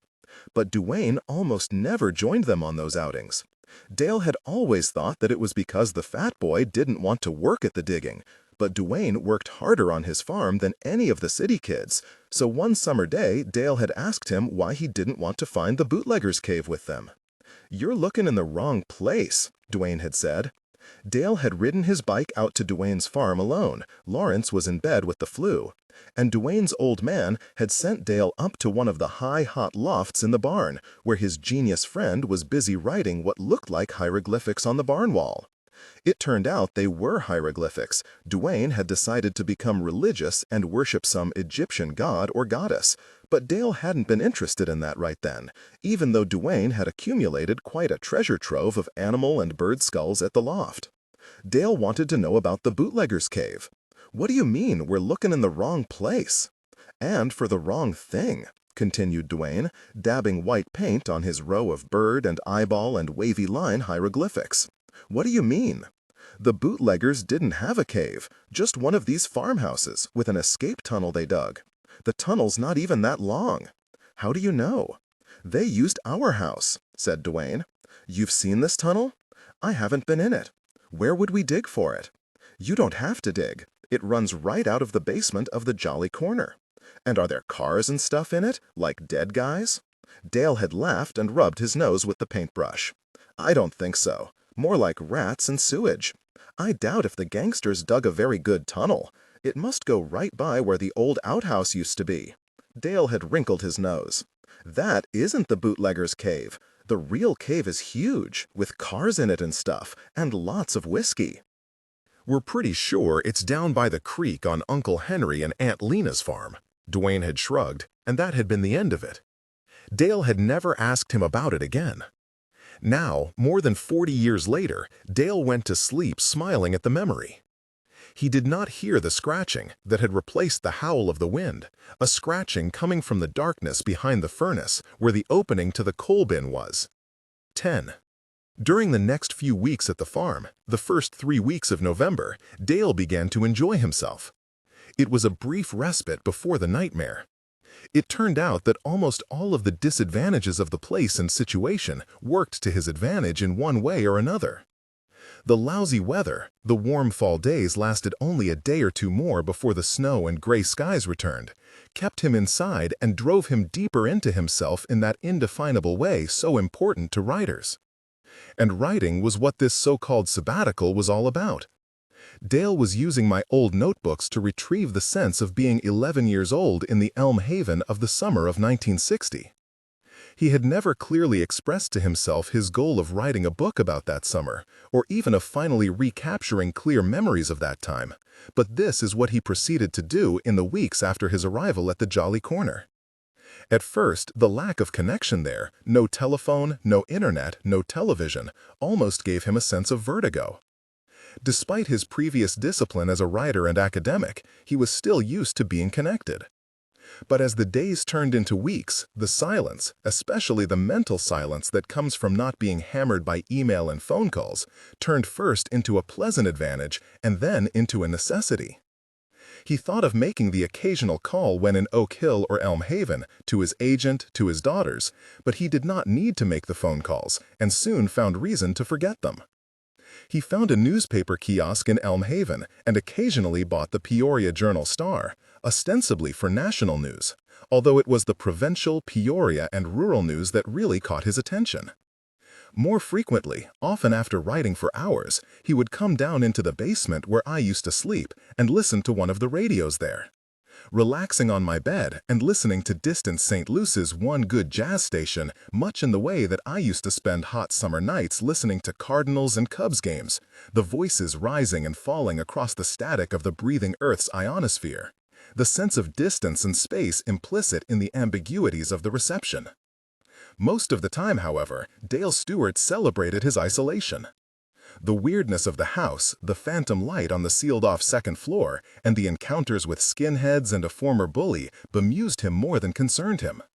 It gave a flavor of strangeness without the harshness of real threat. It kept him inward-turned and progress-aimed. He began to take walks. After decades living in the American West, where the view is everything, where the scope and scale of nature is all but overwhelming, Dale found great satisfaction in finding a modest view from the small hill a quarter of a mile behind a barn. The flat area where I had buried my dog Wittgenstein more than 40 years earlier, although Dale did not know that. And then following the frozen creek south another 3/4 of a mile to the Johnson's small woods. The gray skies and flat vistas seemed to make the scale of nature smaller here, more accessible, more observable, and Dale soon began to walk an hour or two each day, despite the harsh weather. Sometimes, heading back up the creek toward the farm or cutting across the frozen fields, Dale could not even see the farmhouse until the last few hundred yards, the barn appearing first, looming out of the snow and gloom, then the rusted oval of the fueling station's gas tank hanging in its iron girders, then the washed-out pale box of the house solidifying in the flat light. He would make himself lunch, usually soup and French bread and some cheese, and then return to my old man's study with its roll-top desk, bookcases, sleigh bed, and decent light. There he'd work, typing on his ThinkPad for several more hours, often printing out the day's work on the compact HP LaserJet printer he'd brought along so that he could edit and revise the hard copy in the evening or the next morning. Then dinner, usually something more substantial than soup and bread, and another hour or two of writing before spending the evening reading or going to the basement to listen to jazz through the console radio's scratchy but wonderful speaker. Dale was writing easily, but not well. Both his academic background and commercial writing experience had trained him to start from the outside in. That is, to structure the tale, research the characters and settings, and then write inward, the way a whittler carves a shape from a stick. I was just a kid when I died, but I had already discovered one important truth about writing. To do it well, one has to work from the inside out. That is, there has to be a quiet but unshakable center to the tale, whether in the core of the characters or the story, or preferably in both. And everything must spiral outward from that point. Dale was still whittling away, trying not to cut across the grain and hoping to find honest shapes in the wood. His sense of place in the unformed novel was very strong. What, after all, is more real to us than the geography of our childhoods? Occasionally, he would get in the Land Cruiser and drive slowly through the streets of Elm Haven to refresh himself on some item of geography. But in truth, he wasn't writing about the sad and battered Elm Haven of this shoddy new century. Dale was living in the summer of 1960 now, and when he drove the streets of the little town, he was looking at structures and people who were no longer there, who would never be there again. Dale had no guilt at borrowing my own journals of jottings and vignettes and character scribbles to capture the kids of the summer of 1960. After my death, Dale had promised himself that he would become the writer that his friend Duane had wanted to be, so it seemed natural that he would build on my old notes and observations to write this particular book. But they were my notes and observations, not Dale's. He still had not discovered his own key to the door opening on that largely forgotten summer. So when he began the early chapter descriptions of our 11-year-old friends, Mike O'Rourke, Kevin Grumbacher, Jim Harlan, Donna Lou Perry, Cordy Cook, and the others, they were my perceptions and misperceptions, not Dale's. Not even the images of young Dale himself and of his little brother Lawrence came completely from Dale. Perhaps he was afraid to go back to those memories all by himself. The black dog returned 19 days after he arrived. It was late afternoon, and Dale was taking his favorite walk, heading west to the flat rise, following the creek south to the woods on Mr. Johnson's farm, then cutting northeast along a gully, coming out at Calvary Cemetery on County Road 6. Then it was less than a mile along the gravel road to the driveway back to the farmhouse. This afternoon, he had just reached the woods and was preparing to cross the creek before hiking east when he saw the dog 20 yards or so behind him, on the same side of the creek cut. When Dale stopped, the dog stopped. For a moment, he was sure that he had solved the tiny mystery. If the dog was here in the Johnsons' woods, then the dog must belong to Mr. Johnson. But then Dale realized that the hound had followed him from Duane's farm. Dale took a few steps toward the dog. The small black dog retreated a few steps, then turned and waited. Dale stood looking at it, wishing he'd brought his binoculars. The black dog appeared a bit larger than he remembered it, but the rest of his description to Sandy Whitaker still applied. A relatively small dog, all black except for a patch of pink on its flattened muzzle, floppy ears, no tail visible, and barrel-chested. He tried to remember the breed that Sandy had mentioned, a French bulldog? The dog waited for Dale to begin walking again before it followed. Dale slid down the steep creek bank and jumped the narrow, half-frozen stream. The dog picked its way across 20 yards to the north and scrambled up the steep slope. Dale followed his usual route back to County 6, following old cow paths along the rim of a narrow ridge that ran between two gullies. The stream in the South Gully had been named Corpse Creek by Dale and his buddies 45 years earlier. There had been a 3-foot-deep pool on the east side of the gravel road where the creek ran through a tall culvert, a favorite hiding place for the boys. And frequently, dead animals hit by speeding cars on County 6 had ended up in the pool, thus Corpse Creek. The black dog stayed 20 yards back, picking its way across frozen grass in that tender-footed way that some dogs have outdoors. At one point, Dale stopped and threw a rock in the dog's general direction, not trying to hit it, merely trying to get it to go away. The black dog sat on its haunches and stared at him.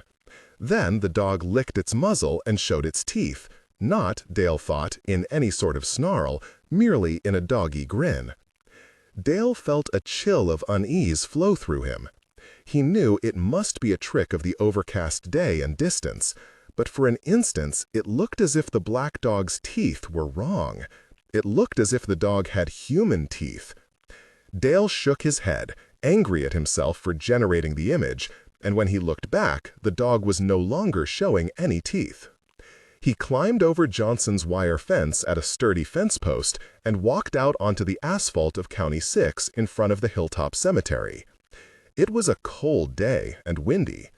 Usually, the cemetery was empty of visitors during Dale's weekday afternoon walks, but he realized with a start that this day someone was standing 30 or 40 yards into the graveyard.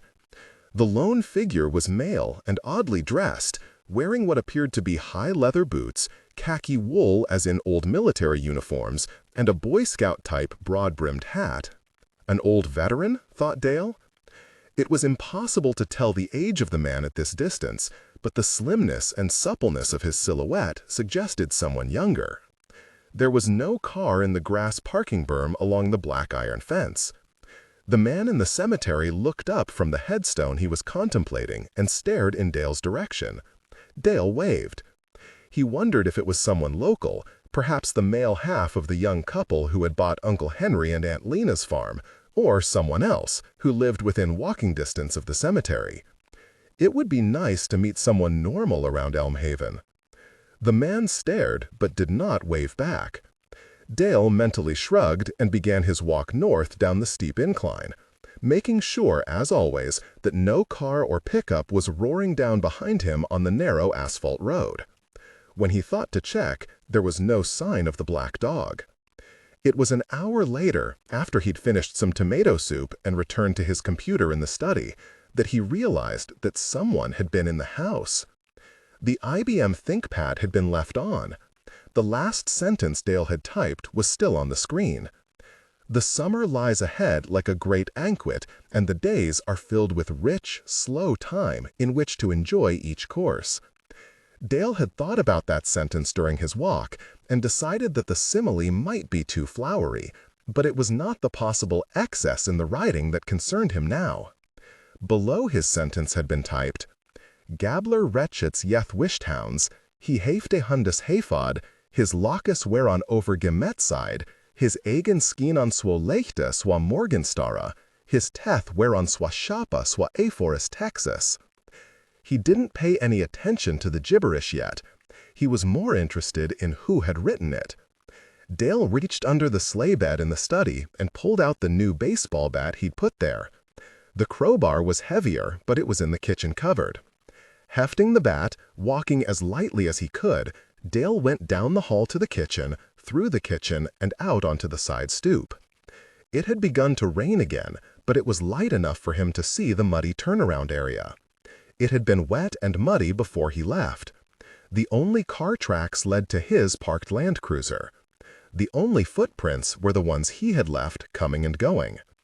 Not satisfied, Dale went back into the house. He traded the bat for the crowbar, locked the door, and went from room to room, switching on lights as he went. He checked behind furniture and drapes and under the bed. He opened closets. He went down the basement stairs and checked behind Duane's old brass bed. He checked the empty coal bin. Upstairs again, he rechecked all of the ground floor rooms. Then he went up the stairs to the second floor. The heavy plastic remained stapled firmly in place. The second floor hallway was dim behind the yellowed sheets of construction plastic. Dale checked everything again. Nothing. No one. The house was so empty and silent that the sound of the furnace kicking on made him jump and hold the crowbar at port arms. He retrieved the baseball bat and went back to the study, hoping that the words would be gone from his screen. They were still there. Dale sighed, sat in the old swivel chair, and printed out the page. As he saw it, there were only two possibilities. Either someone had been in the house while he was walking, or he had typed these lines without being conscious of it. Either possibility made him slightly ill. He looked at the first line, Gabler Retchets Yeth Wishthounds. The word hounds leaped out of the line. Whoever had typed this mess had not taken time to hit the spacebar. Dale went through the manuscript with his blue pen, setting diagonal slashes where he thought the breaks should be. The message became, Gabler, Retchets, Yeth, Wished, Hounds. He heeft a hundus hafod, his locus whereon over gemetside, his egen skeen on swolate swa morgenstara, his teth whereon swa shapa swa aforus Texas. Unfortunately, most of it made sense to the English professor. Dale Stewart's expertise was in 20th century literature, but he had taught his share of Chaucer and enjoyed his seminars on Beowulf. This Old English was closer to Beowulf's. Gabler Retchets rang vague bells, but did not immediately translate. He didn't believe that was Old English, Welsh perhaps. Yeth meant heath, so the end of the first line meant something like heth or wished hounds. He would have to check references for the wished. The rest of the message was straight Old English. He heeft a hundus. He had the head of a hound. Dale lowered the paper and rubbed his cheek, hearing the stubble there scrape. His hand was shaking ever so slightly. His locus whereon over gemetside, and his locks were extremely long. Dale smiled. When he'd first seen the typing, he'd been afraid that Derek and the other skinheads, or even Sheriff C.J. Congdon, had sneaked into the place. He felt he could safely rule them out. He doubted if any of the locals he'd met so far were literate in Old English. "Careful, Dale, old boy," he warned himself. "Intellectual pride goeth before a fall." His egen skin on swolechtes wa morgenstara, and his eyes shone as bright as the morning star. Someone with the head of a hound, long locks, and blazing eyes. Lovely. His teth whereon swa shapa swa eforas Texas. Texas? Dale wished it was a note about Texas. This line translated as, "And his teeth were as sharp as a boar's tusks." Texas. Dale deleted the lines of Old English and tried to get back to his novel, but somehow he could not transport himself back to the rich summer vacation of 1960. After a while, he gave up, pulled a cold beer from the fridge, grabbed his dog-eared copy of Norton's Anthology, found the Beowulf section, and went down to the basement where it was brighter and warmer. He turned on the console radio and listened to the scratchy jazz coming from St. Louis. As he skimmed over Beowulf, the last of the day's light faded and died through the windows high on the cement wall. The furnace came on with its wheeze and roar, but Dale was too lost in the Beowulf tale to notice. The monster Grendel and his mother, not to mention the wolves circling close around the beleaguered mead hall, were described several times by the word werg, or its variant, were. A marginal note in Dale's own hand read, German form warg, wolf, but also denotes outlaw, someone who has committed a crime that is unforgivable or unredeemable. Then, next to his note, in Claire's slanting script, those cast out from their communities and doomed to wander and die alone. Warg, corpse warrior, from Indo-European werch, to strangle, one who deserves strangulation. The outcast human, warg, could be killed on sight with impunity. Dale's hands were shaking again as he lowered the heavy anthology. He'd forgotten that he'd loaned Claire his text when she'd audited his Beowulf graduate class 4 years ago. Dimly, slowly, Dale became aware of the blues song being played on the old radio. It was as if someone had turned up the volume. He dropped the book and reversed positions on the bed, leaning closer to the glowing dial. It was a powerful and classic piece of blues. Legend said that the composer-player, Robert Johnson, had sold his soul to the devil to be able to write and play such music. Johnson had never denied the rumors. Dale closed his eyes and listened to the ancient recording of Johnson wailing to the tune of Hellhound on My Trail. 11. 2 weeks after Claire Hart joined Dale's 20th Century American Authors class, and a week before they became lovers, Dale, Dr. Stewart, had her stay a few minutes after the seminar ended. It was a beautiful early autumn day that felt like summer, and the windows to the old classroom were open, looking out onto green leaves and blue sky. "You're Claire Two Hearts," said Dale, "Mona Two Hearts' daughter." Claire frowned at him. "How did you find out?" "Some supplementary transcripts arrived from the university in Florence, and your real name was on them unlike the earlier transcripts. Your mother's name was also on one of the documents." Claire stood silent, looking at him. He was soon to learn just how still and silent this young woman could be.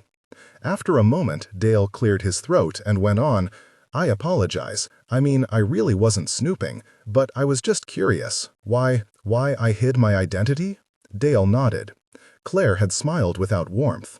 "Dr. Stewart, it isn't easy being a famous diva's daughter, not even in Italy. And that part of my identity had no role in my graduate work here." Dale nodded. "I knew that your mother had grown up on the Blackfeet Reservation up north." "Actually, she didn't," said Claire in that no-nonsense tone that he'd already grown to enjoy in class. "All of Mama's press kits say that she grew up poor on the reservation, not far from St. Mary, but in reality she was born there but grew up in Cutbank, Great Falls, Billings, and half a dozen other little towns before she went to Juilliard and then on to Europe." Claire looked him straight in the eye. "Mama's mother had married a white man who was ashamed of the res. I'm part half-breed." Dale shook his head at that.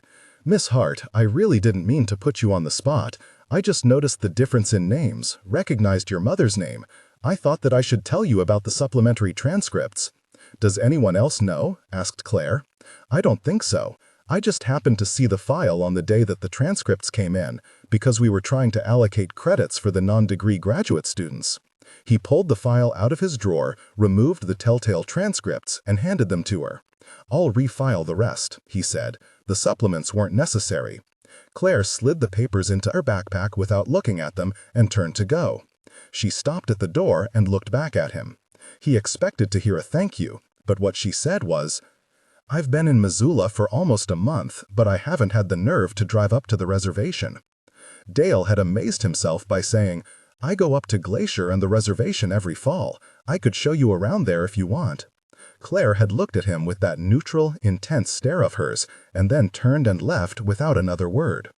Later, after he came to know her as well as he could, perhaps as well as anyone could, he realized that she had probably decided to have an affair with him at that moment.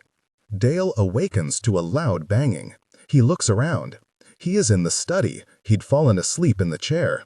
And with the exception of the single desk lamp, the farmhouse is dark. He does not remember dozing off, or what he was working on here when he fell asleep. The ThinkPad is turned off.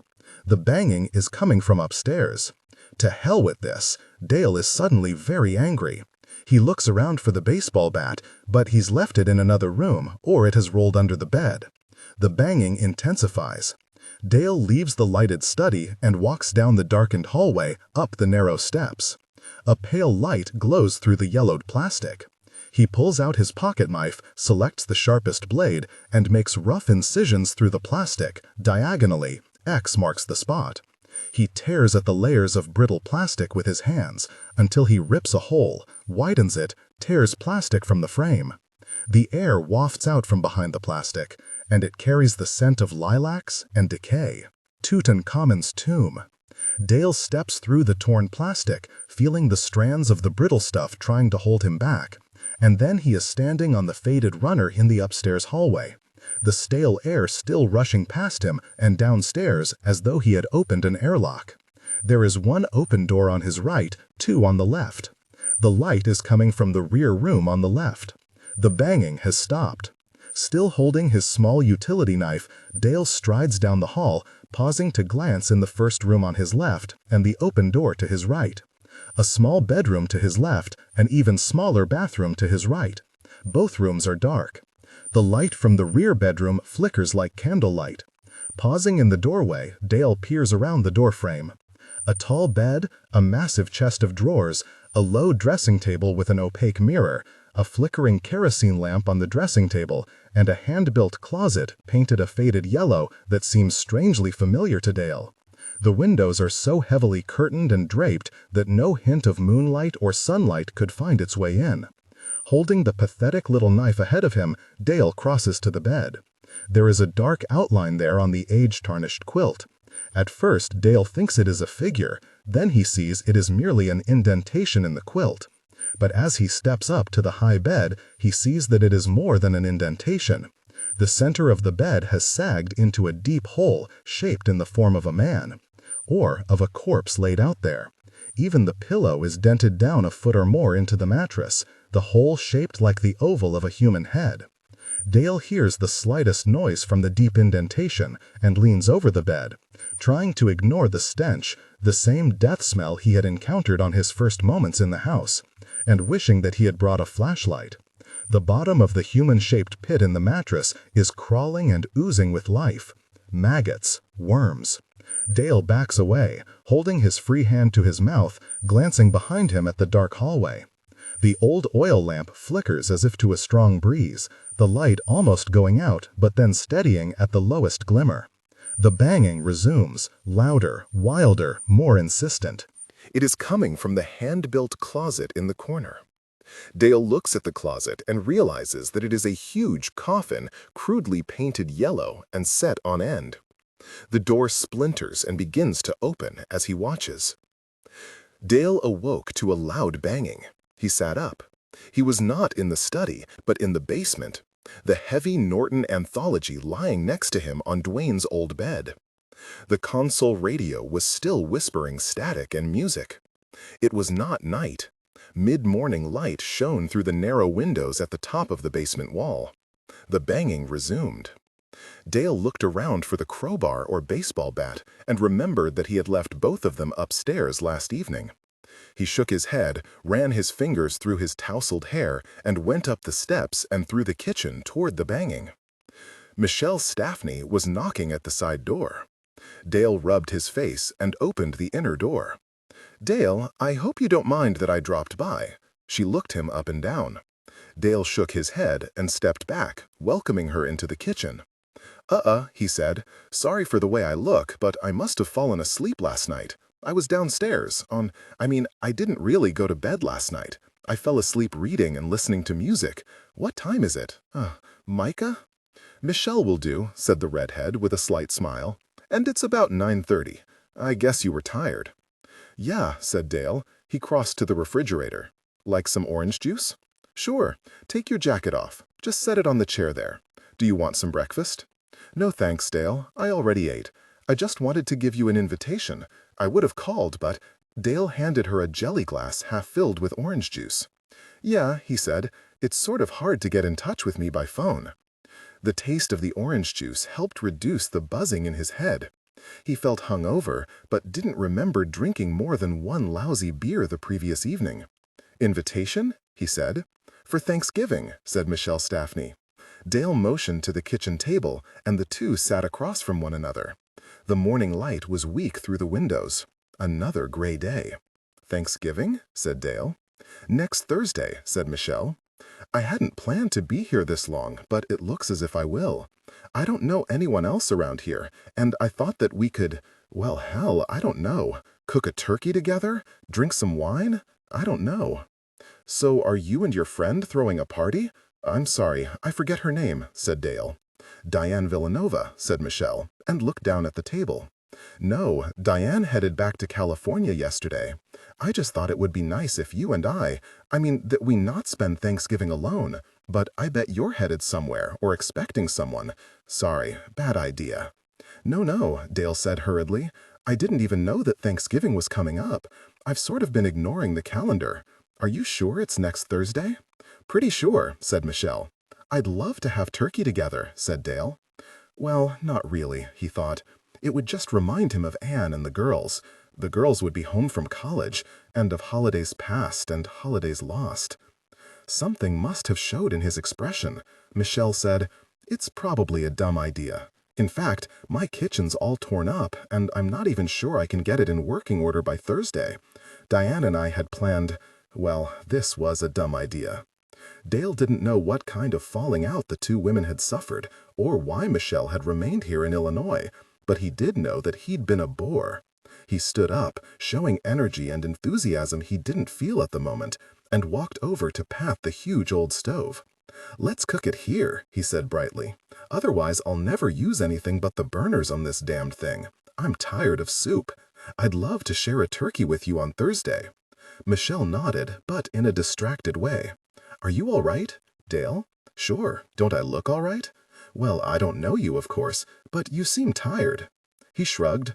"Haven't been sleeping too well, and then last night, Zonko." "I have some sleeping pills," said Michelle, obviously making an offer. "Prescription, plenty of them." Dale held up his hand. "I have a prescription too. It knocks me out eventually, but gives me shitty dreams." He paused. The yellow coffin closet. He remembered now where he'd seen it before. Their old house in Elm Haven had had such a closet in the room where he and Lawrence had slept. "Dale?" Michelle stood and walked over next to him. "Sorry, I just remembered the nightmare I was having before I woke up." He found himself telling her about it, keeping his voice light. "My God," said Michelle, not at all amused. "Is the upstairs here really sealed off like that?" "Come on," said Dale. "I'll show you."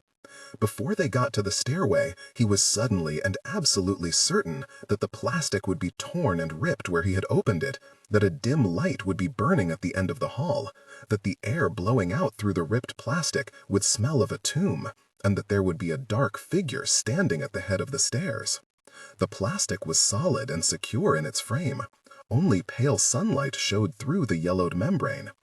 "This is really spooky," said Michelle. She backed down the steps, one hand on the railing, as if not wanting to turn her back on the sealed doorway.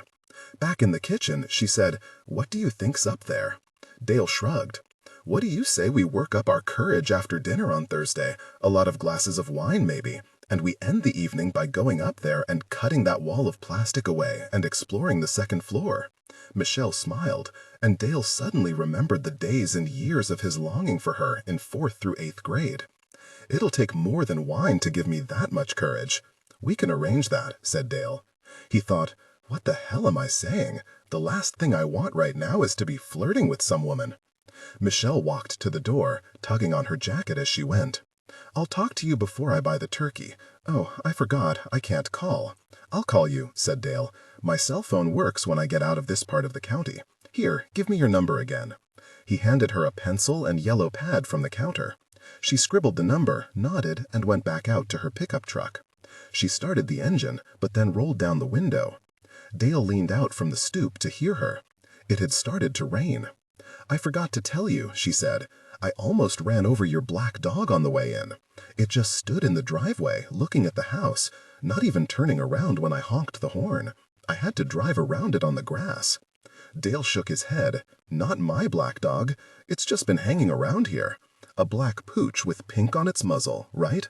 Real small, maybe 10, 12 inches tall." "Black with pink on its snout," agreed Michelle. "But not that small. It must have been a couple of feet tall. Big chest?" "Too big to be the black dog that I've seen," said Dale. "Must be its big brother." Michelle nodded. "Well, see you on Thanksgiving." She sounded a bit uncertain now that it had been planned. Dale smiled. "Talk to you on the phone before then." She waved and drove down the lane in the rain. There was no sign of the black dog. Dale went back in to turn up the heat and make some breakfast.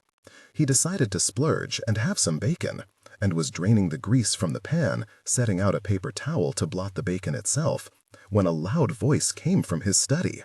"You've got mail! 12. Welcome back, Dale." Dale stood in the study staring at the screen of his IBM ThinkPad.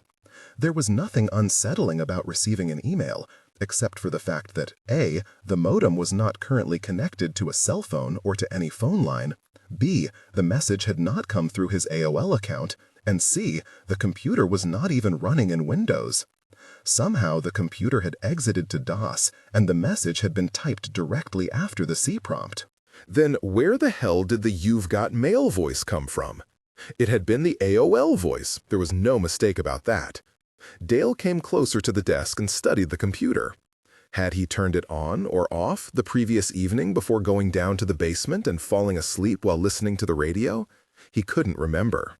The message burned white against the black screen. Without touching the keyboard, Dale checked the serial ports, the PCMCI slots, and the other connections. He knew that more and more computers and PDAs were operating wirelessly these days, but as far as he knew, his older ThinkPad didn't have that capability. And even if it did, it would require Windows and his AOL account for him to receive or send mail. He subscribed to no other ISPs and had long ago deleted the other internet alternatives that had been bundled with his laptop. Which means that someone typed this directly onto the screen. Dale sat, keeping his fingers away from the keyboard, looking over his shoulder. Did Michelle come in here during her visit? They had gone up the stairs together to look at the plastic sheeting, but Dale could not remember her being out of his sight at any time. Someone could have come in the house during the night. The door was unlocked this morning. That seemed more probable, but why this silly welcome note? Why not just steal the computer and be done with it? And where the hell did the AOL "You've got mail" voice come from? Dale was not terribly techno-savvy, but he'd been writing with and grading on and internet researching with computers long enough to know that the AOL sounds were stored in WAV file form on the computer itself. So if someone wanted to activate it, all they would have to do would be… But why? What kind of joke is this? Dale sat staring for several more minutes, waiting for another line of letters to appear. None did. Sighing, he tapped Enter and typed on the next line, "Thanks." Then he went back to the kitchen to reheat the bacon and make some toast. He had just carried the plate of toast and bacon to the table and was sipping his coffee when he heard, "You've got mail." This time he walked through the other ground floor rooms with crowbar in hand before entering the study. Even from 6 feet away he could read the screen. "You're welcome, Dale." Dale realized that he was breathing shallowly and that his heart was pounding. He took some deep breaths before sitting and typing. "Who are you?" He sat there another 10 minutes, watching the screen and waiting, but no new words appeared. A watched pot, he thought, and lifted the crowbar and went back into the kitchen, locking the outside door. His coffee and food were cold, but he ate and drank anyway, listening all the while. After 5 minutes or so, he peeked into the study. No new words were on the screen. He had just carried his plate over to the sink and was rinsing it when he heard, "You've got mail." Dale ran into the study, forgetting the crowbar. Bargust. Dale laughed out loud. What kind of self-respecting ghost would identify itself as a bar guest? This was the kind of stupid screen name that hackers and techno-geeks love to go by. He typed, "Where are you emailing from, Bargust?" This time he waited a stubborn 15 minutes, wanting to see words appear on the screen, but nothing happened. Finally, he lifted the baseball bat out from under the bed and went downstairs to check the basement. He'd just finished looking in all of the dark corners and hidden spaces when he heard the familiar AOL voice upstairs announcing email. Familiarity may not always breed contempt, but it does lessen fear of the unusual. Dale was more curious than anxious when he walked into the study to see what the uninvited hacker had to say. "Tha there thode, tha there men habach hunda hafath, of thera erthan on thera aten men he selfe." Dale felt the flesh above his spine go cold. Bargust sounded like some young hacker's screen name, all right, but how many teenage hackers knew Old English? Dale stared at the words, forcing himself to slip into his English professor mode. "From the nation where men have the head of a dog, and from the country where men devour each other." Nice. Dale didn't know where the quote was from. It sounded like a quote to him, but he knew that it wasn't from Beowulf or any of the epics he'd taught. The country where men devour each other. Thinking of Beowulf, he looked back at the word Bargust. It wasn't in any form of Old English that he recognized, but it had that Germanic feel to it. Geist meant spirit or ghost, and bar could stand for beer, as in funeral beer. He flexed his fingers over the keyboard and took a few more deep breaths before typing, "Well, you're clever, but rude, Bargust. Speaking from ambush isn't polite. I'll chat with you if and when you tell me how you've hacked into my computer and who you are. Do you prefer modern English or Old English?" This time he did not wait around. He had not quite made it to the kitchen when the voice announced, "New mail." "Welcome back, Dale. But be careful. We must find what we have lost. Kerberos de arktund al ale sided wargadi and hem hengem." Dale exhaled slowly. If he was not mistaken, the last part of the message was Middle High German. Dale didn't speak or read all that fluently in modern German, much less Middle High German, but he'd been required to do some doctoral research in the language, and at least one of his colleagues had been urging him for years to study and teach certain Middle High German epics as a prelude to Beowulf.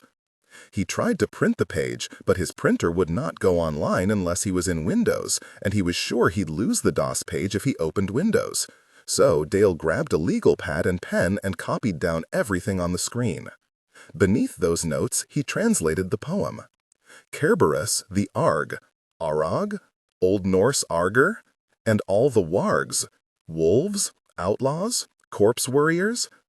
It was strange that he had seen that Old English word warg, derived from the German, only last night, in both his handwriting and Claire's, in the margins of his Norton's Anthologies Beowulf. His hands were shaking slightly as he turned back to the keyboard. Enough. Who the hell are you? How do you know me? And what exactly have we lost? He walked back to the kitchen and waited, but no AOL voice summoned him back. Several times he returned to the study, saw the lines on the screen but nothing new, and then walked out of the room. Pacing through the dining room with its coffin-like learning machines, standing in the living room looking out at the gray rain, even going down into the basement a while. No voice, no new message. Finally, Dale went back to the study and loaded Windows 98. He clicked on the AOL icon and tapped in his access code. The modem in the ThinkPad clicked. The message came up, no dial tone. Angry now, Dale went out to the Land Cruiser and dragged in his cell phone. He hooked the phone to the modem and tried again. Now the modem found a dial tone, but the legend came up, unable to connect to AOL number. On the phone itself, the display continued to read no service. He exited Windows to DOS. The screen was empty after the C prompt. He loaded Windows and AOL again, but could not get online. After 20 minutes of messing with it all, Dale ripped the phone out, exited AOL, and shut off the goddamned computer. He looked at the notes on his legal pad again. Kerberos the Arg, and all the wargs who follow him. He knew Cerberus, of course, the three-headed dog who guarded the entrance to the underworld, the infernal regions, the land of the dead. But he had no clue as to what the quote meant. Whoever this asshole hacker was, he was clever and literate, but he was still an asshole. Too agitated to try to write, Dale grabbed his parka, returning to the study for the baseball bat, and went outside for a walk. The rain had stopped, and the air had actually become warmer, but a fog had rolled in. Dale guessed that he could see less than 50 feet. The black, contorted silhouette of the first dead crabapple tree along the driveway was visible, but the barn and outbuildings had disappeared.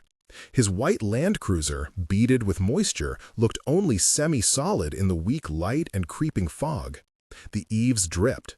From somewhere in the direction of the invisible chicken coop, a dog howled. It howled again. Dale actually grinned. After hefting the baseball bat and slapping it against his palm a couple of times, he tugged the hood of his parka up and went hunting for the hound. The fog changed the straightforward little Illinois farm into a foreign country. The dog had ceased howling the instant that Dale had stepped off the side porch, and he could not be certain of directions, since the shifting walls of fog both muffled and distorted sounds. He walked toward the chicken coop. The house and his truck disappeared in rolling gray behind him. "We must find what we have lost." Aloud, speaking in a Jay Silverheels voice, Dale said into the fog, "Who's this we, white man?"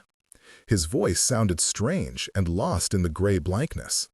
"We must find what we have lost." "Here, doggy, doggy, doggy," called Dale, swinging the bat in one hand. He had no intention of hitting the pooch. He'd never hurt an animal, or a human being for that matter, but he was tired of being spooked by the thing. Anne had done a lot of research on dogs before they bought Hasso, their little terrier, and she had explained how they were still pack animals, obeying a pack hierarchy, demonstrating either dominance or submission.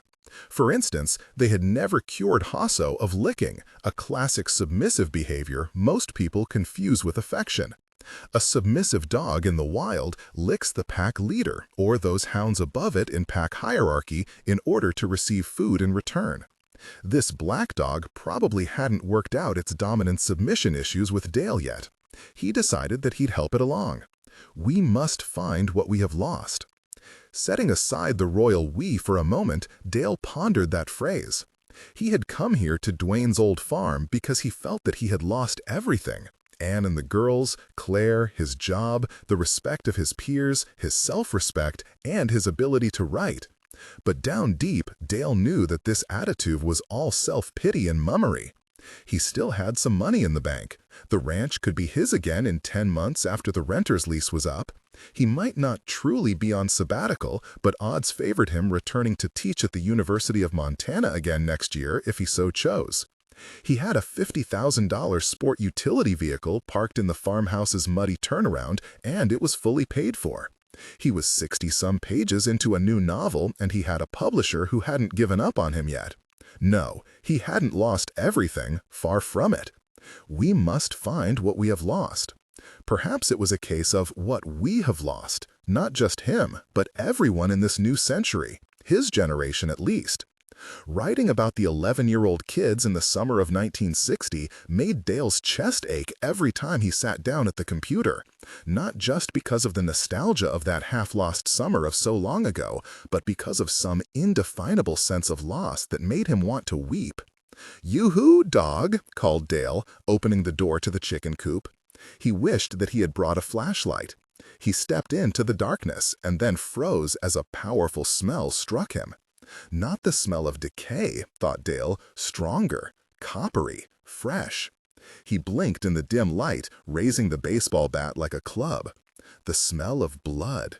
He almost left then, but he had to see. In a minute or two, his eyes adapted well enough for him to make out the long, low room of empty roosts and matted straw and splattered walls. The walls and floor had been splattered with ancient, dried blood the first time he had looked in here.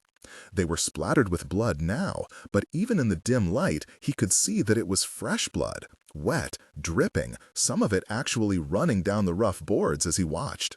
Time to go, thought Dale. He backed out of the chicken coop, setting his back to the wall and raising the bat again. The fog had closed in tighter. The light had failed even more. Dale felt his heart pounding and his ears straining to make out any sound, the soft squelch of mud under boots, the movement of four-legged things. Water dripped from the eaves of the coop. From somewhere to the north, there came a loud, strangely familiar rasp of wood on metal. The big barn doors being slid open. Time to go. Not just back to the farmhouse, but out of here, away from Illinois and its penny dreadful little mysteries. Back to Montana, or farther east to New Hampshire or Maine, somewhere else. No, here is where we can find what we have lost. The thought made him stop, not just because it had come unbidden and out of context, but because it seemed to have been stated in a mental voice other than his own. Dale was striding quickly now, trying to keep his boots from being swallowed in the mud, listening hard for something moving behind or ahead of him. He was almost back to the farmhouse when he saw two huge red eyes glowing at him through the fog. A second later, a car engine started up. Not eyes, taillights. Dale ran, bat in hand, sure that someone was stealing his truck.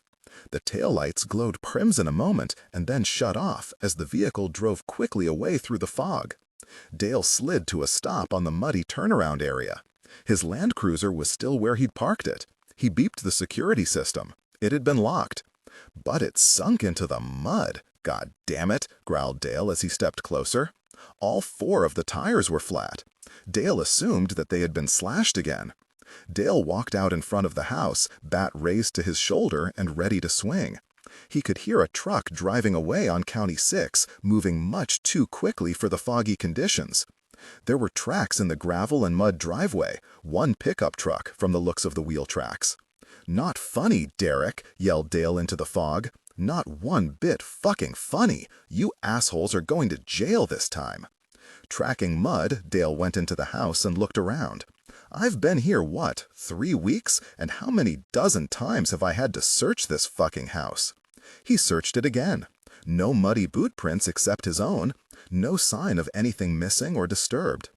Except the fucking laptop. The ThinkPad was on again, the screen black except for 3 lines of white letters burning after the C prompt. This time, Dale was sure that he had shut the computer off before leaving. Disgusted, he walked over to flick the power off, not wanting to read another irritatingly cryptic message. But the stanza form of the message made him read, and the content made him pause.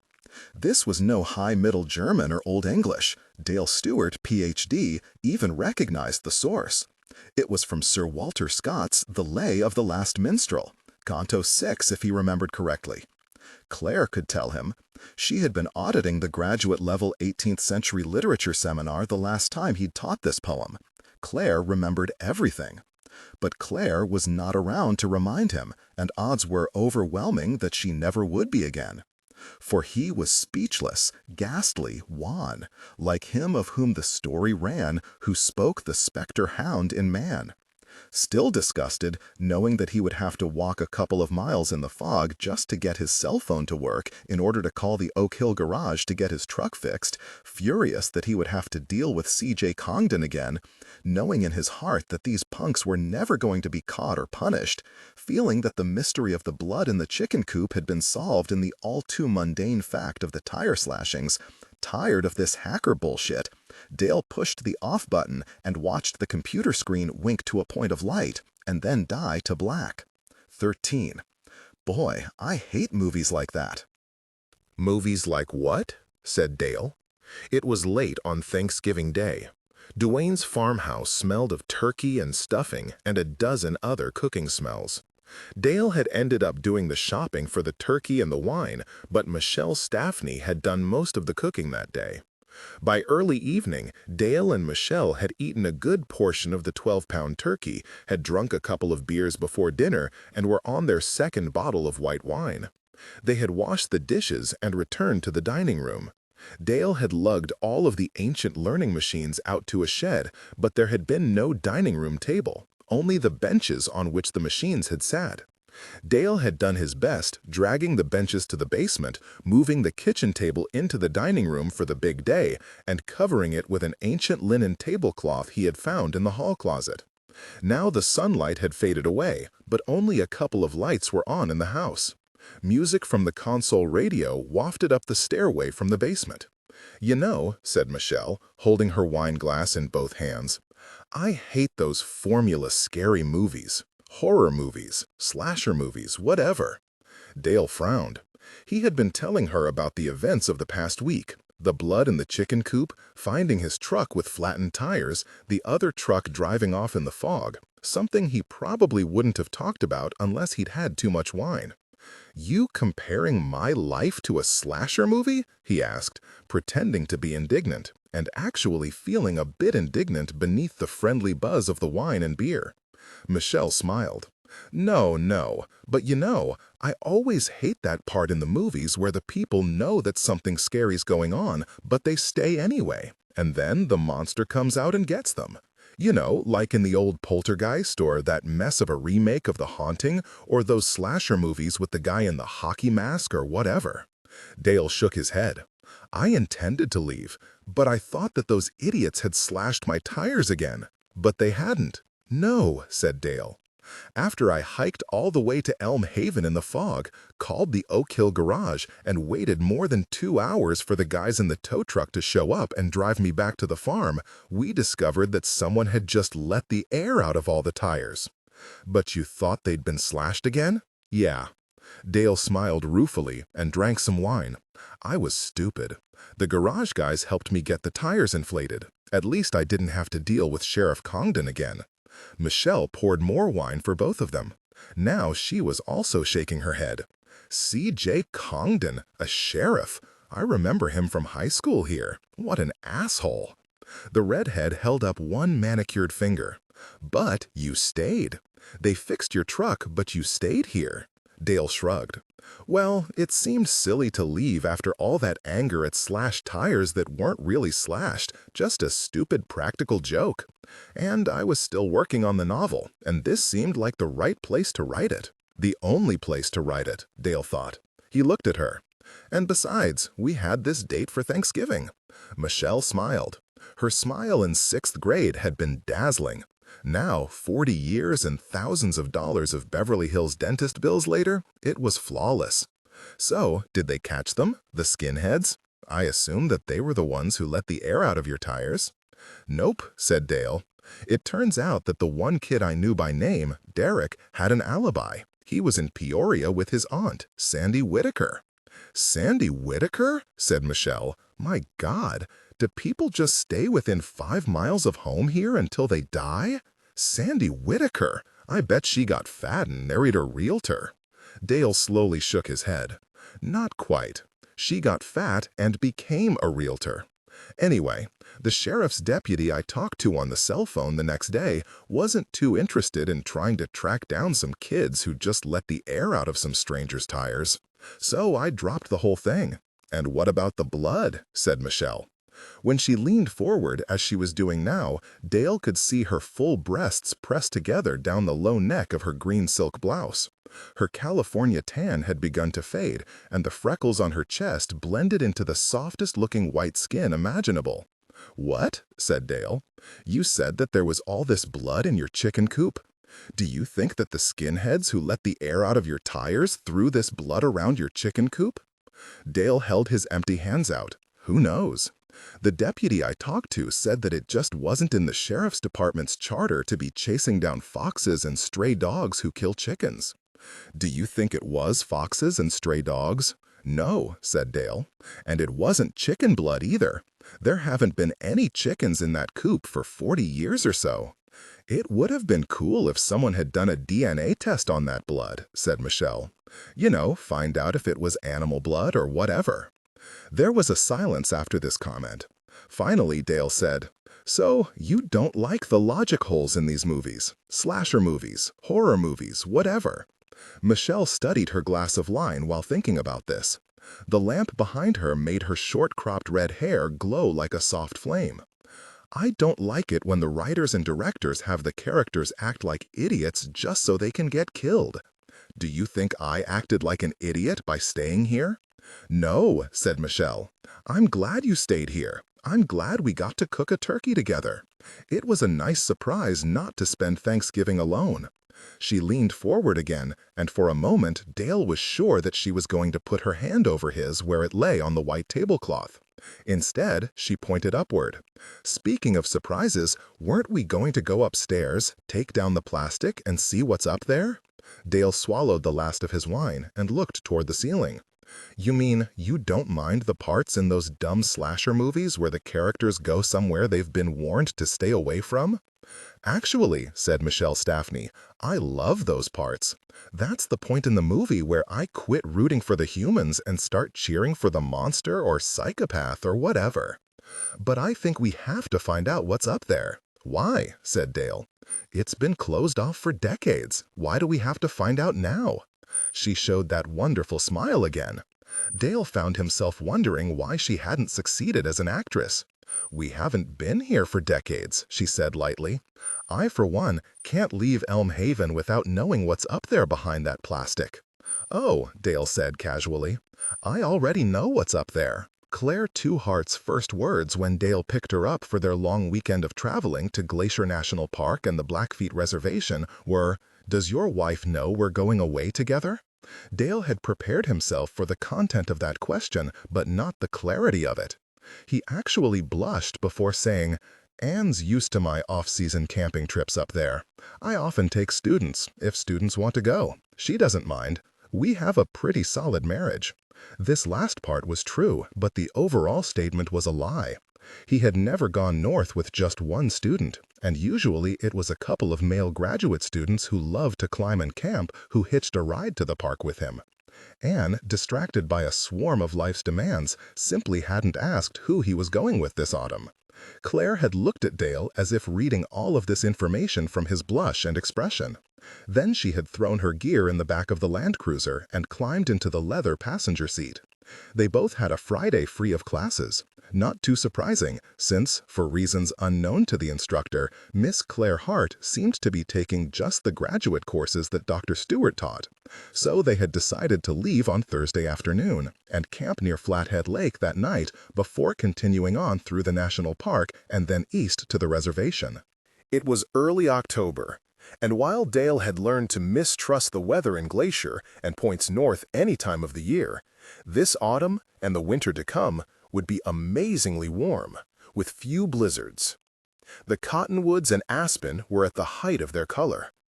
Dale drove west from Missoula on I-90 for a few miles, and then exited to follow Highway 93 north about 60 miles to Polson and the south end of Flathead Lake.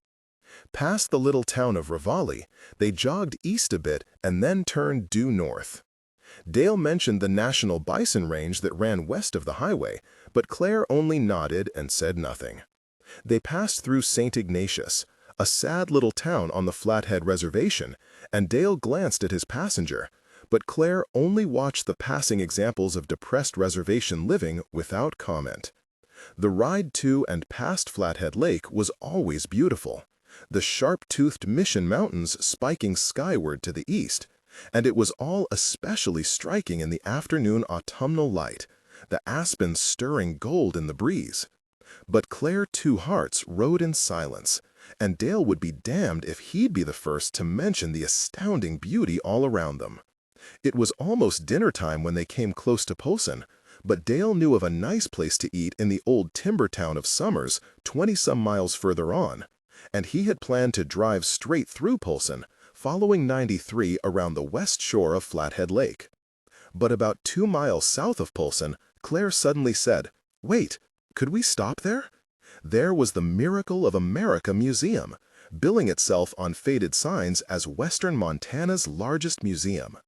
Dale had stopped there years ago with Anne and the girls, but had not paid attention to it since. He pulled into the lot. "This is a dusty old place," he told Claire. "Tanks, tractors, collections of tractor seats. It's more a hodgepodge of an attic than a museum." "Perfect," said Claire. They spent more than an hour in the ramshackle museum, almost half of that time listening to recorded music in the place's Fiddler's Hall of Fame. Claire smiled at everything: the tractor seat collection, the armored tanks from 3 wars, the motorized toboggan, the yellowed old newspapers behind glass, the old toys with flaking paint. Dale had to admit that it was sort of interesting, in a non-discriminating, kitschy way. It was almost dark when they got going again, passing through Polson and heading north along the lake. Here the view east toward the high peaks was especially beautiful. Dale's ranch was across the lake here, near the U of M Biological Research Station, but he was determined to mention it only if Claire said something about the view or the hills. She didn't, so neither did he. They had dinner in Tybecker's pub in Summers on the north end of the lake. Claire ate only salad and paid for her own meal, despite Dale's offers. After dinner, they drove a few miles east to a good campground that Dale knew right on the water at Wayfarer State Park. They were almost 2 hours behind the schedule had planned, so they set up their camp in the dark, using flashlights and the cruiser's headlights. Claire did not seem to mind. Outdoors people can tell a lot about other outdoors people by the gear they use. Dale was wearing quality old boots, but he had brought an expensive North Face backpacking tent in his Gregory Expedition backpack, a top-of-the-line LL Bean goose-down sleeping bag, and a high-tech gas backpacking stove for cooking, with lots of freeze-dried packets of food. Claire had brought only an old Swiss canvas military rucksack. Her camping gear consisted of only a tarp, which she pitched in little more than a minute, using a hiking stick for a center pole and rocks bunched in the nylon for grommets, and an old military-spec down bag that literally looked as if it had been left behind in Italy after World War II by the 10th Mountain Division. Her food supplies consisted of a water bottle, some fruit, and crackers. Dale suggested that they build a campfire. The evening wind had turned cold, but Claire said that she was tired and disappeared under her tarp. Dale had stayed outside to watch the stars for a while, but soon he crawled into his $700 tent and tried to get some sleep. The next morning, cold and clear, they made coffee at the campsite, had a real breakfast at a cafe near the summer playhouse in Big Fork, and drove north to West Glacier. Their plan had been to cut through Glacier Park to the Blackfeet Reservation and then head south along the Bob and the Front Range to the little reservation town of Hart Butte, where Claire's mother had been born. On Saturday, they planned to head straight back to Missoula on Highway 2, turning south again along Flathead Lake. Dale had argued for the side trip through Glacier. It was part of his annual late autumn outing, but mostly he wanted to show off Montana to this young visitor. The 52-mile-long Going to the Sun Road was famous, but one had to see the incredible scenery to understand how spectacular it really was. Heading east, they drove along the narrow but very deep Lake McDonald for 8 miles or so, then started curving and climbing toward Logan Pass. Dale kept glancing at Claire. The young woman was attentive but did not appear to be enraptured by the incredible view. About 4 miles beyond the lake, Dale pulled into the Avalanche campground turnoff. "Want to walk for a few minutes?" he asked. "I know a nice little loop trail up the road here." "Sure." The Trail of Cedars was a tourist walk, partially built on a boardwalk to protect the delicate undergrowth of ferns and moss, and it wound through a forest of 200-foot-high hemlock and red cedar. There were no other visitors on this beautiful October morning. A soft wind stirred the branches high above them, creating a regular sighing that Dale found as calming as the susurration of ocean surf. Patches of light filtering down through greenery above filled the air with the scent of sun-warmed pine needles and decaying humus. Where the boardwalk crossed Avalanche Creek, water tumbled over moss-covered rocks into the steep and narrow gorge. "Don't you wish we'd brought a camera?" said Dale. "No," said Claire Hart. "No?" She shook her head. "I never travel with a camera. Occasionally a sketchbook, but never a camera. It always makes me sad to see tourists snapping away with their cameras and staring through video viewfinders, waiting to get home to see what they didn't really see when they were there." Dale nodded, pretending to understand. But you have to admit that this is some of the most beautiful country in the world. Claire shrugged. It's spectacular. Isn't that the same as beautiful? Not really, said Claire. Spectacle is just more accessible to the dulled sensibility. At least that's the way I think of it.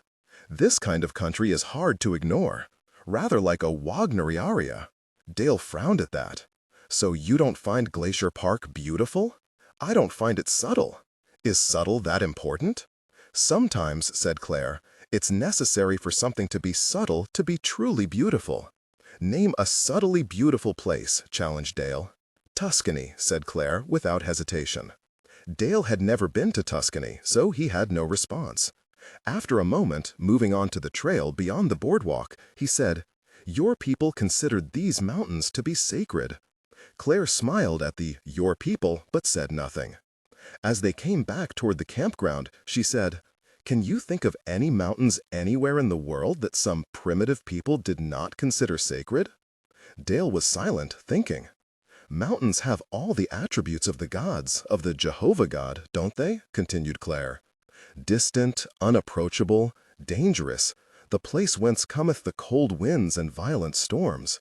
Always present and visible, but never really friendly. Tribal people worship them, but have the sense to stay away from them. Western types climb them and die of hypothermia and asphyxia." "Whoa," said Dale, rolling his eyes a bit. "Theology, social commentary." "Sorry," said Claire. They continued the drive across the incredible Logan Pass. Dale told Claire that the pass was usually closed even this early in the autumn, but that the snows were coming late this year. She had nodded, her eyes on a mountain goat hundreds of yards above them on the rock. Going west to east, Dale had saved the most spectacular scenery for last. St. Mary Lake with the high peaks to the west, Little Wild Goose Island in the foreground. He realized, looking at the scene, that if he had a dime for every photograph taken from precisely this spot, he'd never have to teach or write again. Claire said nothing as the view receded behind them. They reached the east portal to the park before lunchtime. Passing out of the park and through the little reservation town of St. Mary, they headed south into the flatter, sadder belly of the reservation, driving toward Hart Butte. Dale found himself irritated at his passenger, at her arrogance, at her refusal to be amazed by the amazing scenery, at her dismissal of her own heritage. He was sorry that they had another night of camping and day of driving ahead of them before he could get back to Anne and the girls and his work. He was sorry that he'd invited this spoiled little diva's daughter on a trip that usually made him calm and happy to be living in Montana. He was sorry that he'd ever spoken to Claire Two Hearts about her real name.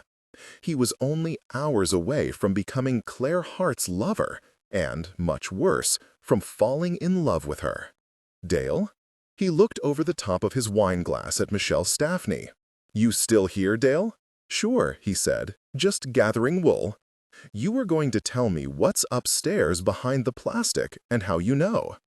He nodded and set his wine glass down on the wine-stained tablecloth. "The jolly corner," he said. Michelle's expression showed no recognition. "When we were kids, I remember Duane calling this house the Jolly Corner," continued Dale. "It's a story by Henry James, a sort of ghost story." "Like The Turn of the Screw?" asked Michelle. She had lit a cigarette and now exhaled smoke from her narrow nostrils. When she'd asked earlier if she could smoke after dinner, he'd said no problem, but he was surprised that she still smoked. Now he was surprised that she knew about The Turn of the Screw. "Quit making assumptions about people," he warned himself. He heard Anne's voice saying that since she had suggested that to him hundreds of times during their marriage. "Not quite like The Turn of the Screw," he said, "but subtle in the same way." Subtle? Sometimes it's necessary for something to be subtle to be truly beautiful. Michelle batted ashes into the small bowl she'd brought out to use as an ashtray. She waited.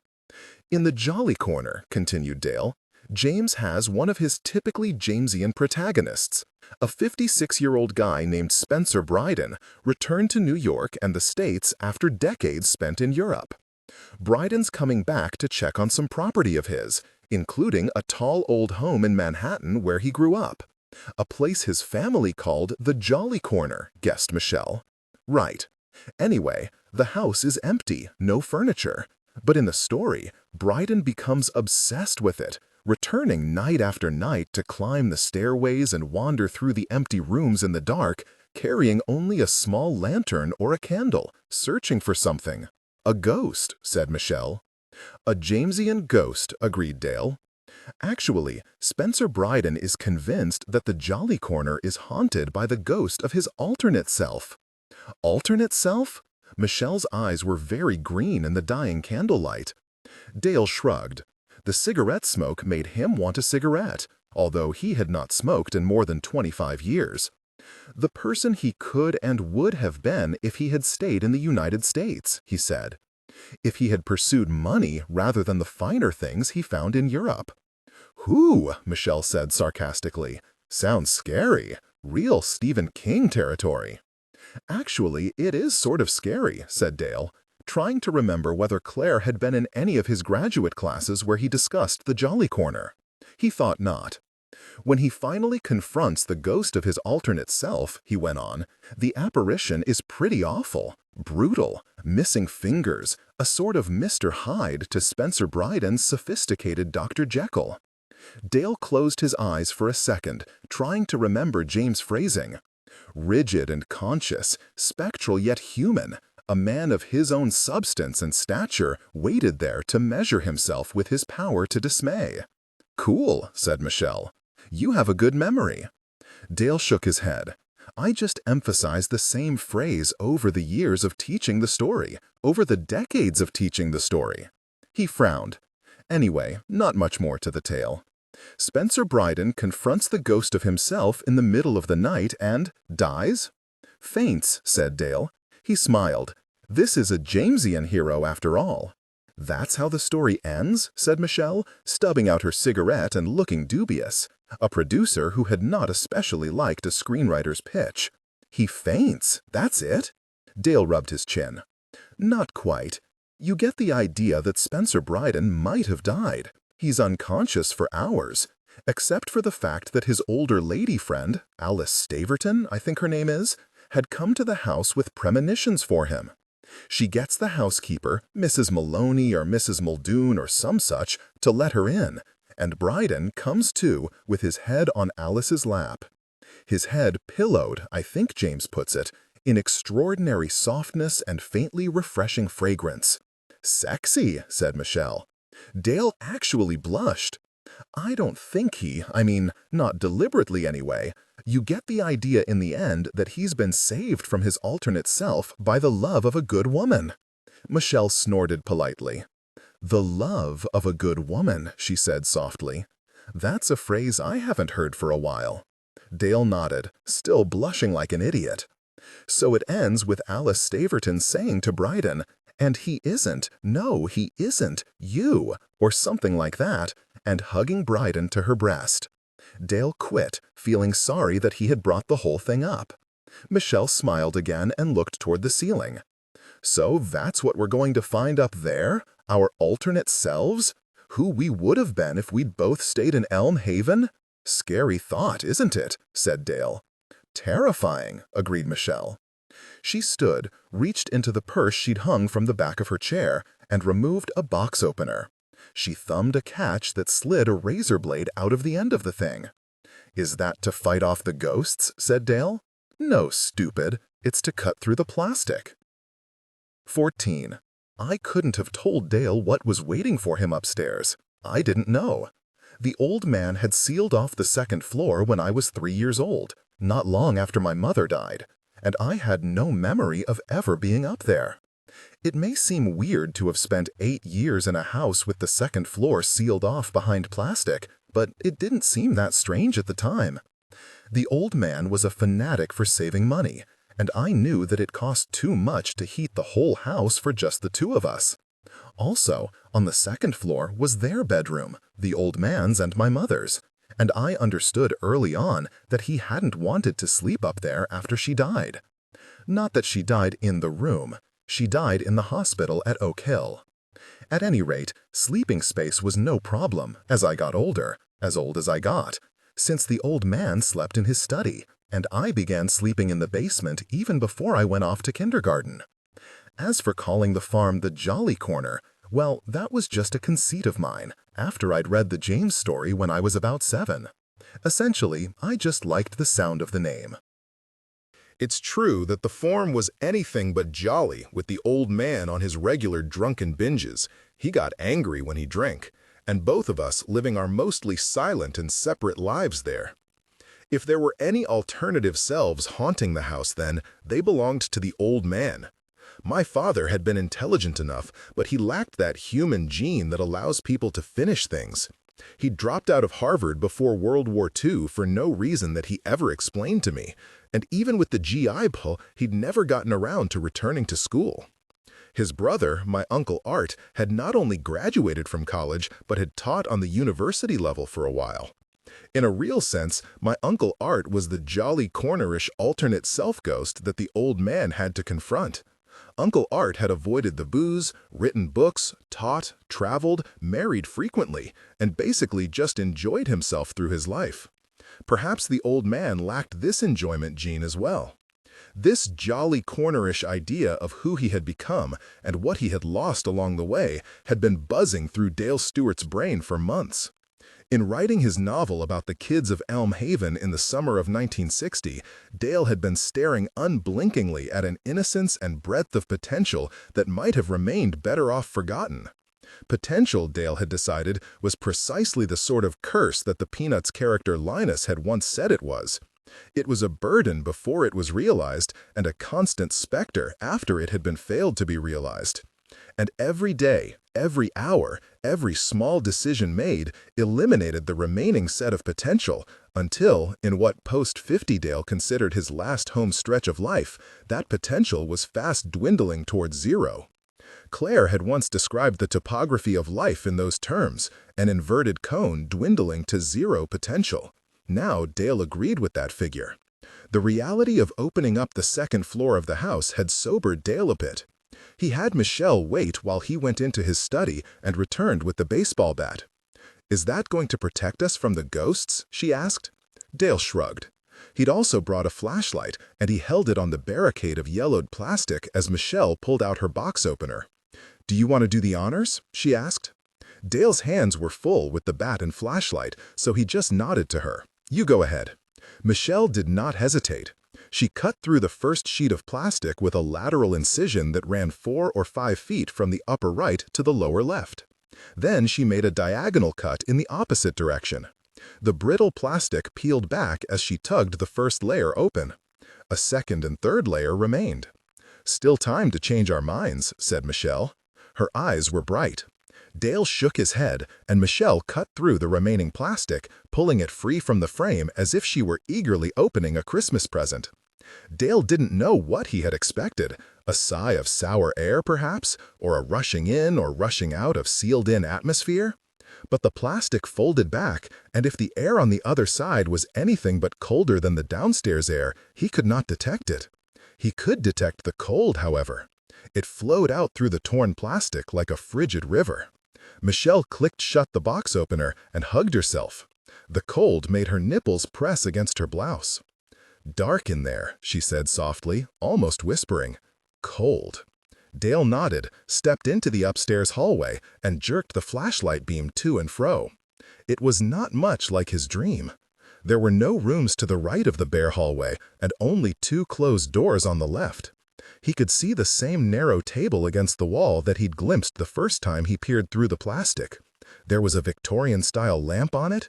Heavy drapes covered the windows. The hardwood floor, no rug here, seemed strangely absent of dust. Could this space really have been sealed off for almost 5 decades without accumulating dust? Propping the baseball bat against the table for a moment, Dale turned the old-fashioned switch on the lamp. Nothing.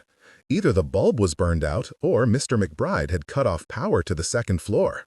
Well, duh, he thought. It was 50 years ago. Michelle took his arm. "Why didn't we do this in the daylight?" she whispered. "Too stupid," said Dale. His voice sounded loud in the hardwood hallway. "Plus, we had some drinking to do." He lifted the bat again and took a few steps into the hall, with Michelle following closely. "You'd better stay over there by the stairs," he said, all gallantry. "Uh-huh, yeah, sure," answered the redhead. "Like in the movies, let's split up. No offense, Dale Stewart, but fuck you." Dale grinned at this. They paused by the door to the front bedroom. The room held only an old-fashioned bed, stripped of sheets and pillows, the mattress pad yellowed with age but otherwise looking oddly clean, and a single dresser with no mirror. There was a built-in closet, but the door was open and it was empty. Without entering the front bedroom, Dale moved on to the second room, trying to remember the details of his dream. Whatever the scary details had been, the second bedroom did not live up to them. The room was empty except for a small child's rocking chair set precisely in the center of the square space. But directly above the rocking chair hung a massive and ornate chandelier. A huge, sepia-colored water stain covered much of the ceiling, looking like a faded fresco or a Rorschach test for giants. "That's weird," whispered Michelle. "Why would they put a big chandelier up here? And that child's rocker?" "If it starts rocking," said Dale. "Shut up," whispered Michelle, with an urgency that may have been pure acting. They went into the room. Dale flicked a light switch. Nothing. He played the flashlight over the walls, the heavily draped windows, behind the door. Nothing of interest. Even the wallpaper designs had faded to indecipherability. "Just think," Michelle said softly, "the last time the air up here was breathed, Dwight Eisenhower was president." "That's just because whatever walks up here doesn't breathe," said Dale, using his best Rod Serling voice. Michelle made a fist and hit him in the upper arm. It hurt. "Let's take a look at that front bedroom." He paused out in the hall and played the flashlight beam over the north wall of the hallway. "Odd," he said. "The landing comes around here as if there should be a room on that side. There's certainly room for it. It'd be over the kitchen." The flashlight beam flicked back and forth, but there was only the ancient, faded wallpaper, with no sign of a doorway having been sealed off. "The lost room," whispered Michelle. "The cask of Amontillado," said Dale. "Pardon?" Dale shook his head and led the way to the front bedroom. The cold up here really was brutal. He began wondering about refixing the plastic to seal off this floor again. He stepped into the room without any sense of drama, but the sensation hit him so hard that he stopped in his tracks, almost stepping back into the hall. "Jesus Christ," he said without meaning to. "What?" demanded Michelle, squeezing his arm tightly. "Don't you feel that?" "Feel what?" She looked at him in the reflected light from the flashlight beam. "Don't kid anymore, Dale." Dale was not kidding. Not being well versed in the supernatural, he did not know what to expect in a so-called haunted room. The usual, probably. A deathly cold spot, the kind of smell of rotting meat that had greeted him during his first moments in the house, perhaps a sense of something cold and dead brushing past him like a blind breeze. This was none of that. The instant Dale had entered the room, he had been all but overcome by a wave of absolute physical desire. No, not desire. That was too weak a word. Lust. His erection had been immediate and powerful, and the only thing that kept Michelle from noticing it now was the darkness and the fact that he had worn a long cardigan sweater for the semi-formal Thanksgiving dinner. But even more powerful than the erection was the frenzy of lust that surged through his system. He turned to Michelle, not knowing what to say, and he immediately noticed the nipples still visibly straining against her blouse, the exposed cleavage there, the curve of her hips, her red hair. Her pubic hair would still be red, the skin on her soft abdomen almost certainly a soft white, the lips of her sex a pale pink, and he had the urge, no, almost the absolute need, to drop the stupid baseball bat, set the flashlight down, pull her onto the bed, press her down, tear her clothes off, and Jesus Christ, Dale said again and stepped back out into the hallway. The waves of lust abated the instant he stepped across the threshold. The erection remained, but it no longer controlled him. "What?" demanded Michelle. She had followed him out into the hall, but was looking back into the room with real alarm. His flashlight beam wavered on the hallway wall, and the bedroom was black with darkness. "What?" Dale shook his head. He had the wild urge to laugh senselessly. Who ever heard of a haunted room that gave you hard-ons? Not a haunting, but a boning. "What is it?" asked Michelle, dropping her grip on his arm but stepping in front of him. Dale took a step back, half afraid that his erection would brush against her, afraid that even the softest touch of her large breasts against him would set him off again. He held the flashlight to one side, allowing the darkness to conceal him. "Did you feel anything?" he asked at last. "No. Did you?" "Yeah," said Dale. That syllable was an understatement. He had come very close to raping this visitor, this near stranger, this 51-year-old woman. Dale shook his head again, feeling the last tidal surges of lust disappearing. He had not felt such an erotic moment since his late adolescence, and possibly not even then. This, he thought, must be the kind of wild loss of sexual control that the brain-dead fundamentalists are afraid of when they try to ban pornography, to ban anything erotic. Sex with no humanity at all, pure sexual energy, absolute desire, a fucking frenzy. He looked back at the darkened doorway. The scientific method demanded that he step back through there and see what happened. Not today, Charlie, thought Dale. "What was it?" said Michelle, no humor in her voice now. She grabbed Dale by the upper arms and shook him slightly. "Did you see something? Smell something?" Dale raised the flashlight between them, causing her to release his arms, and tried to smile. "Just an emotion," he said huskily. "Hard to describe?" "Sadness?" said Michelle. "Not quite. What then?" He looked at her pale face in the reddish light. "You didn't feel anything in there? Nothing at all?" She squinted slightly. "Right now, I'm feeling pissed off. If this is your idea of a joke, it's not really funny." Dale nodded in agreement and tried to smile again.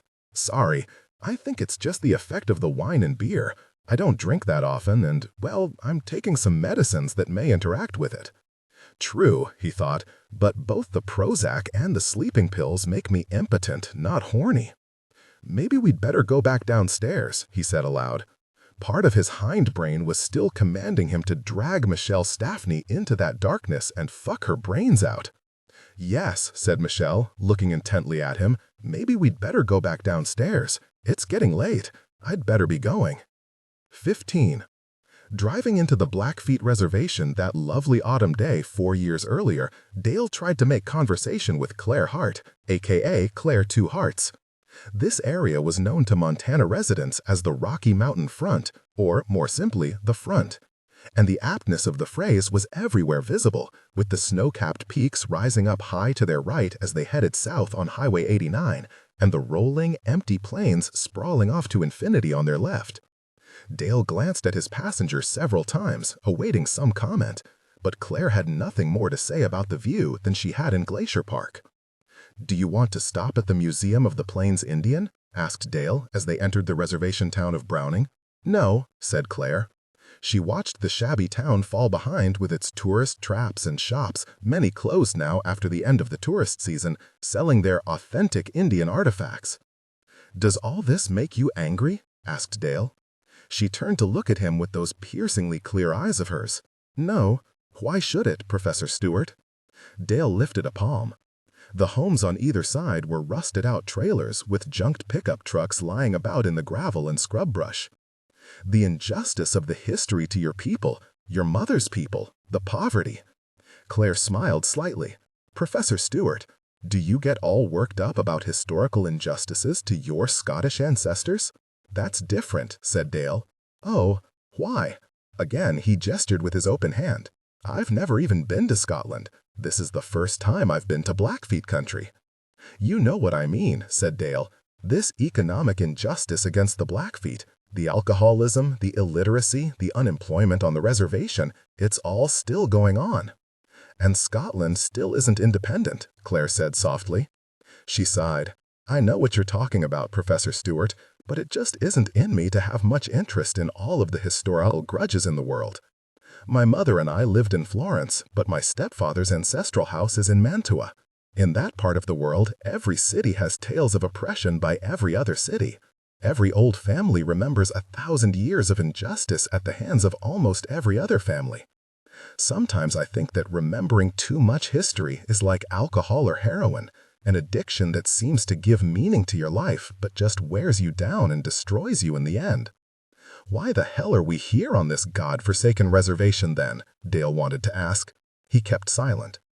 They followed Highway 89 down into the river bottom around Two Medicine River, then up, then down again across Badger Creek. "Turn here, please," said Claire, looking up from a road map and pointing to a paved road that ran west. A small sign read Heart Boot Road. They drove west along Badger Creek toward the mountains and then south again, paralleling the foothills.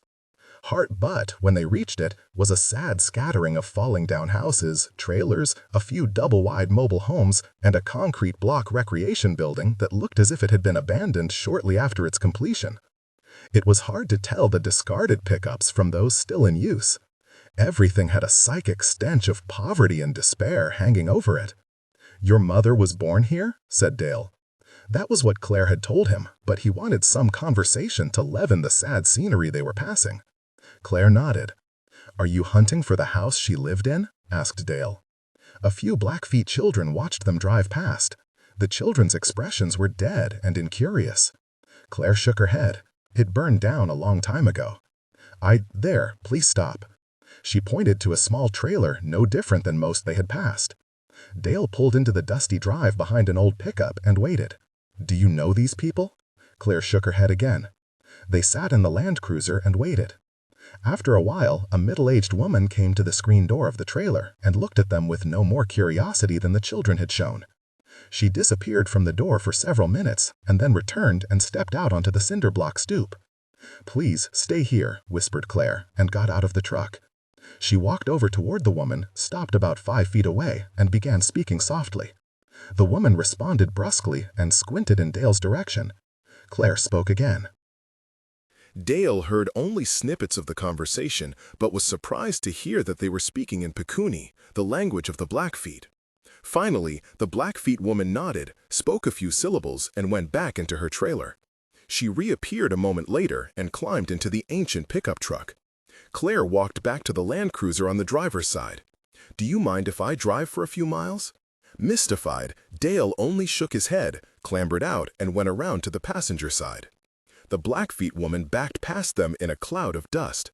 Claire adjusted the driver's seat and backed out, hurrying a bit to keep the woman's pickup in sight without driving into the dust cloud the vehicle kicked up on the gravel road. They followed the other truck away from Heart Butt, down several crude BIA roads, along jeep tracks, then west along another BIA road that headed off toward the foothills. They stopped several times for the older woman to get out of her truck and open stock gates. Each time, after they drove through, Claire would clamber out and close the gate behind them. Once, a man on a roan horse stopped the pickup, spoke briefly with the driver, and then rode back to stare at Claire and Dale for a moment. The man was dressed in basic cowboy work clothes, sweat-stained hat and all, and the only hint that he was Blackfeet was the dark, wide face with deep black eyes. He brusquely addressed Claire in a Pikuni dialect. Dale had heard the language used on campus by some of the Native American students and one professor, although these words sounded different somehow. And Claire answered his questions in the same language. The man finally fell silent, stared at Claire a long moment, nodded, ever so slightly, wheeled his horse around, and rode away to the east. The pickup started up again, and the Land Cruiser followed slowly. 2 miles further, the BIA road ended. The Blackfeet woman turned her truck around and climbed down. Claire got out. Dale hesitated, wanting to speak to the other woman, but not wanting to intrude on the silent scene. He stayed where he was. The older woman said something that sounded angry, but then quickly hugged Claire, got back in her pickup, and drove away in a cloud of dust. Claire came back to the Land Cruiser. "We have to walk from here," she said. "Where?" said Dale. He looked around. No ranch houses or trailers were in sight. Nothing man-made was visible except for a distant fence. Ridges rose higher as they ran west to the front. The land here was high desert and grasslands blending into the forested foothills. The only road visible was the one they had come in on. "A mile or 2, said Claire. She squinted at the afternoon sun lowering itself toward the high peaks. "We'll have time. Let's use some of that backpacking equipment you have.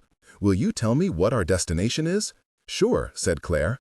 She was already pulling their packs and hiking boots out of the back of the Land Cruiser. "I'd like to spend the night at a place called Ghost Ridge." It began snowing in earnest the day after Thanksgiving. Dale walked for hours that day, hands deep in the pockets of his wool peacoat. He had not remembered autumns in the Midwest being so wintry. Duane's farmhouse was colder after the removal of the plastic barrier at the head of the stairs. It was as if a cold wind was blowing down from the second floor, or as if the heat of formerly inhabited parts of the house was bleeding away into outer space through some hole upstairs.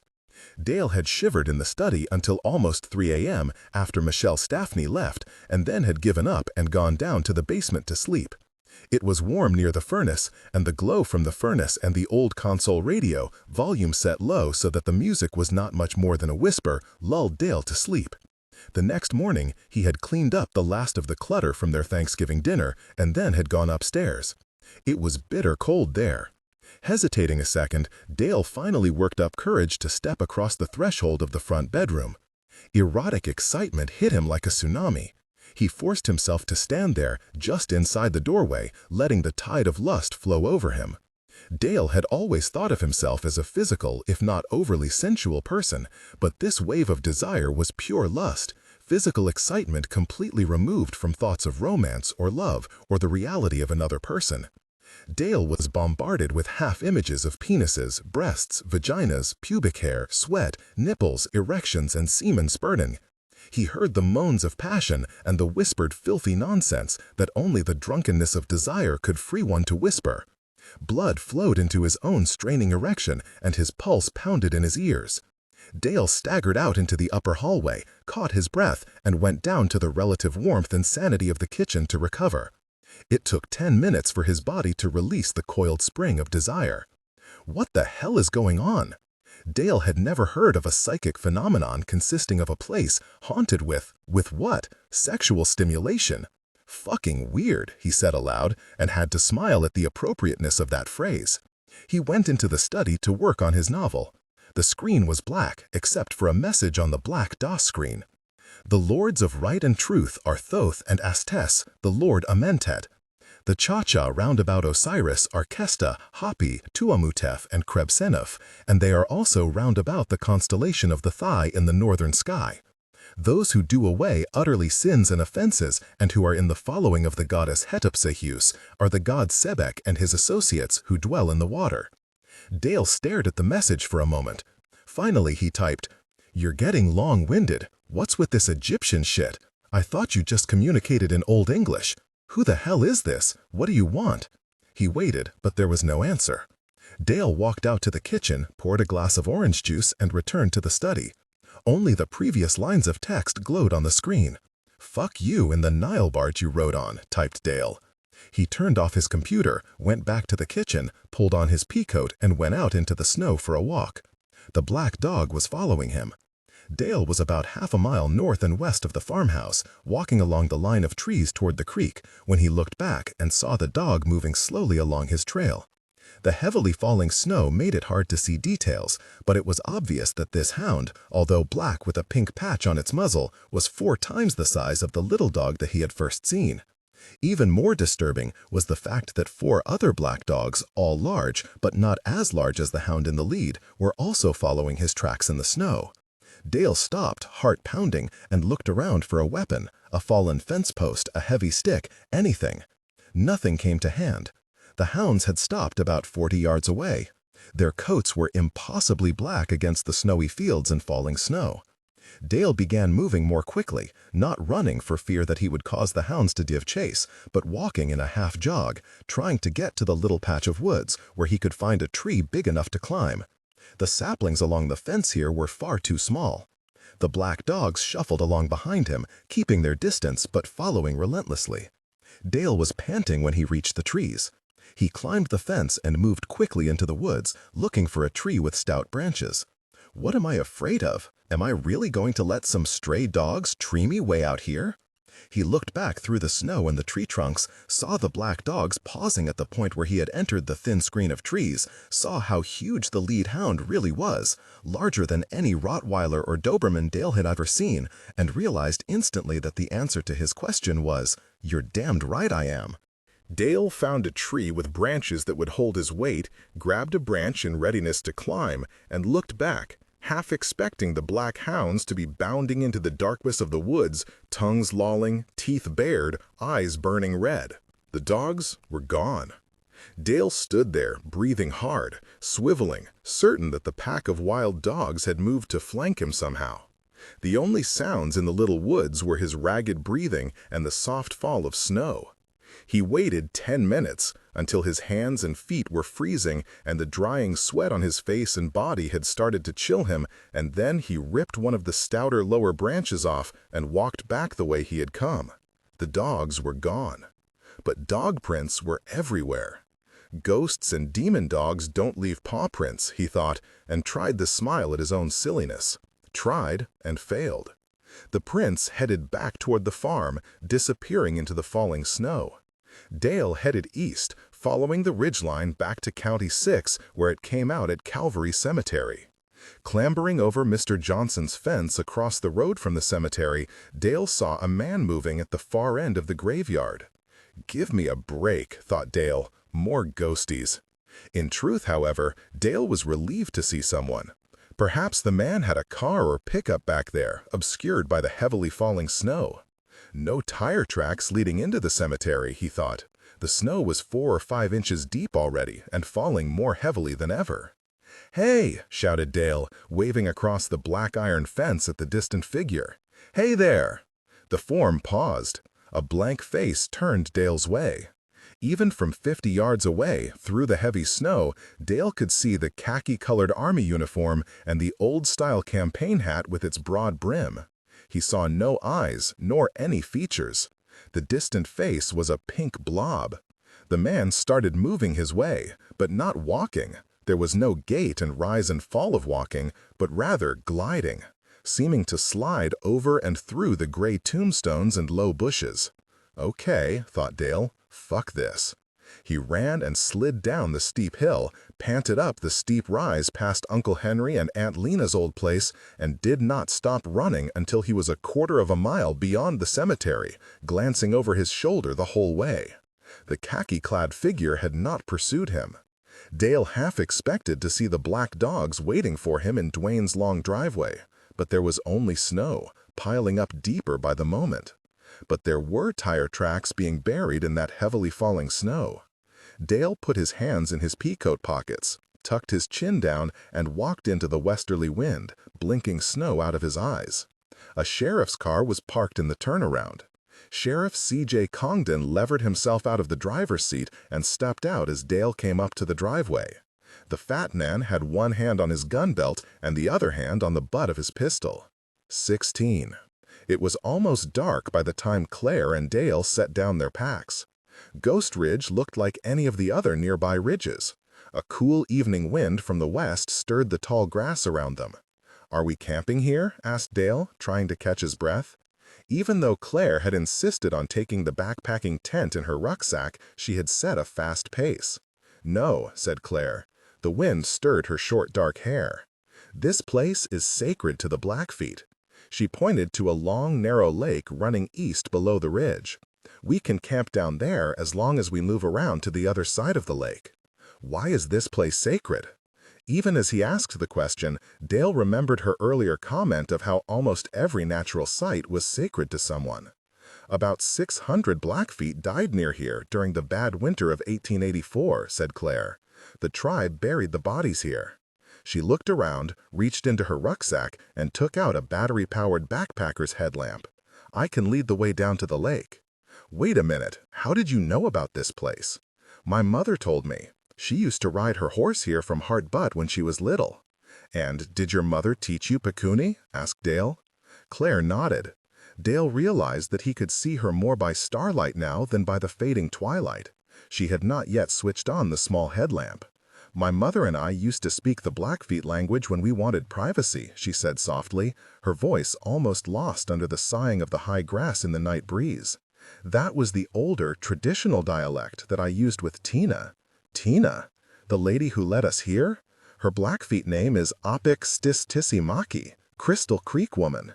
She used to run the I Am Skinny Naki before she moved to Hart Butte." "I Am Skinny Naki," repeated Dale. "That sounds as if it has to do with skinwalkers and tribal medicine. Was she a shaman? A holy woman? I am Skinny Naki translates as cut hair salon, said Claire. It's a hairstyling place in Browning that offers skin therapy, massages, and samas as well as cuts. How'd you know that she could speak traditional Pekuni? Asked Dale. There were indications outside her house. What kind of indications? Subtle ones, said Claire. She gestured toward the lake. If we don't get hiking, we're going to be setting up the tent in absolute darkness. Okay, said Dale, but he hesitated. Do you want to do anything here on the ridge first? Like what? Said Claire. Take a leak? I was thinking of a prayer or something, said Dale. Some sort of Blackfeet ceremony. He could see Claire's teeth flash in the starlight. She set the headlamp straps on her head and clicked on the light. I don't know any Blackfeet prayers, she said, and I'm not big on ceremony. She began hiking down the hill. Dale paused in the farmhouse driveway. C.J. Congdon was between him and the side door. The snow was turning into a cold rain.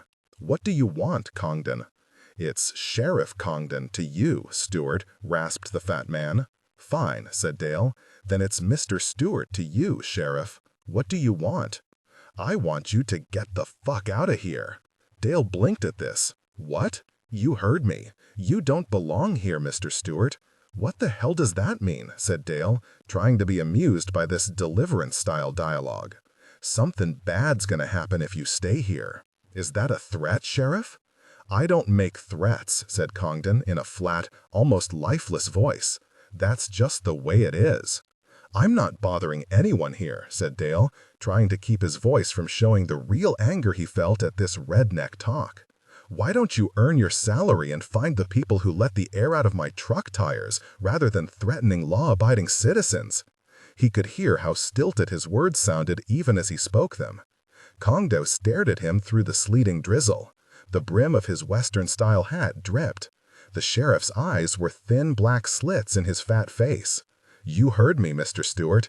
Get the fuck out of here before something happens.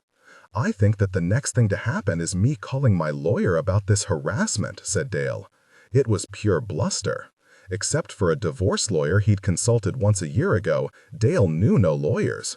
Congdon turned away, lowered himself ponderously into his sheriff's car, and drove away in the snow. What next? Thought Dale. He went into the house, took off his soaked pea coat, boots, and socks in the kitchen, stood over the heating vent for a moment, and then went into the study to get dry clothes. The computer screen was still on DOS, but there was a new line of text under his "fuck you and the Nile barge you rode in" online. He's right, Dale. If you don't get out of here, you'll end up as dead as Congdon. Dale stood staring at the two sentences. It was the first time the unknown hacker had written anything that didn't amount to abstract drivel. Whoever was writing this shit knew who he was, and where he was, and that he'd just spoken to Congdon. How? And what the hell does it mean? As dead as Congdon? Is something going to get both of us? Perhaps it was his wet feet and jeans, or perhaps it was the chill breeze sliding down the stairway from the frigid second floor. But something caused Dale to start shivering, his teeth literally chattering. So, do you believe in ghosts? Asked Dale, about half an hour after he and Claire had crawled into their sleeping bags. They had made a quick dinner of soup.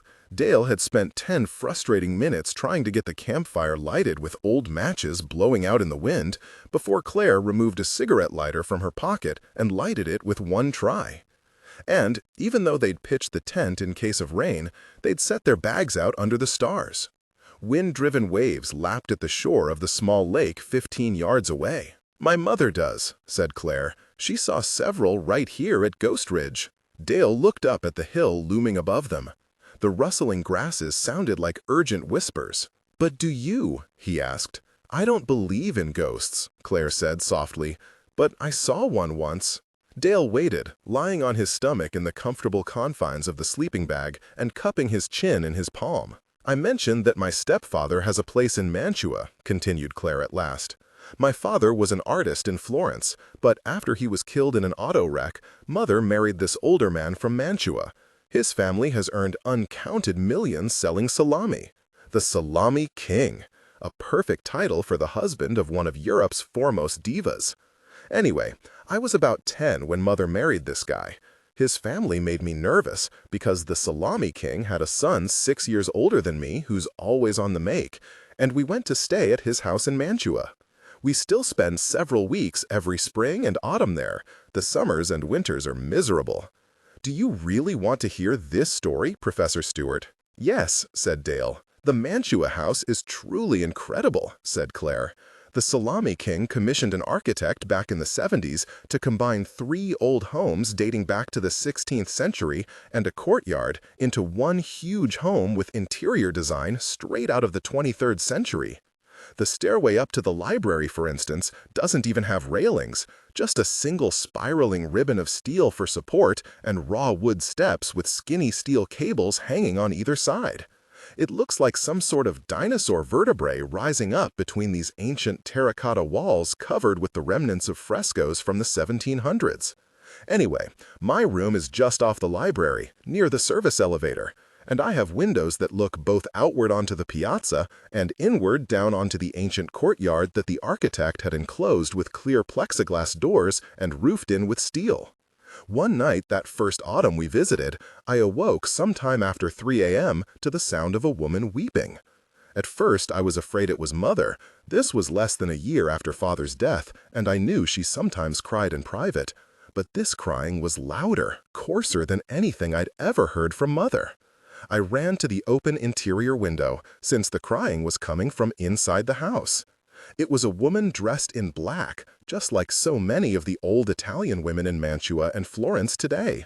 But this was not an old woman. She wore a scarf, but I could see long, lustrous black hair escaping from it, and I could tell by her carriage and figure that she was a younger woman, in her 20s perhaps. And she was carrying a baby. A dead baby. How could you tell it was dead? Whispered Dale. I could tell, said Claire. The baby's eyes were sunken and glazed over and staring. Its flesh was bloated and white beyond white. Its little hands were frozen into claws by rigor mortis. I could almost smell it. Your window onto the courtyard was that close? Said Dale, trying not to sound skeptical. It was that close, said Claire. And then the woman looked up at me. Not at me, not through me, but into me. And then she just disappeared. One instant she and the baby were there, the next instant they weren't. You said you were 10, suggested Dale. Claire had been lying on her back looking at the stars as she recited all this, but now she rolled over to look at him. The little backpack stove sat between them, separating their bedrolls like a modern-day sword of honor. I was 10, but I saw what I saw, she said softly. And, of course, there's a legend in the town about a woman whose baby died in that house, said Dale. Of course, said Claire. Actually, the baby had drowned in the well that used to be in that particular courtyard. The mother, who was only 20 it turned out, refused to allow the child to be buried. She carried it around for weeks until the Mantuans restrained her and buried the child. Then the mother threw herself down the same well. That all happened late in the 1600s. Good legend, said Dale. I thought so. Any chance that you heard the legend before you saw the ghost? He asked. No, said Claire, 2 hearts. No chance at all. My stepfather and his family wouldn't talk about what I saw.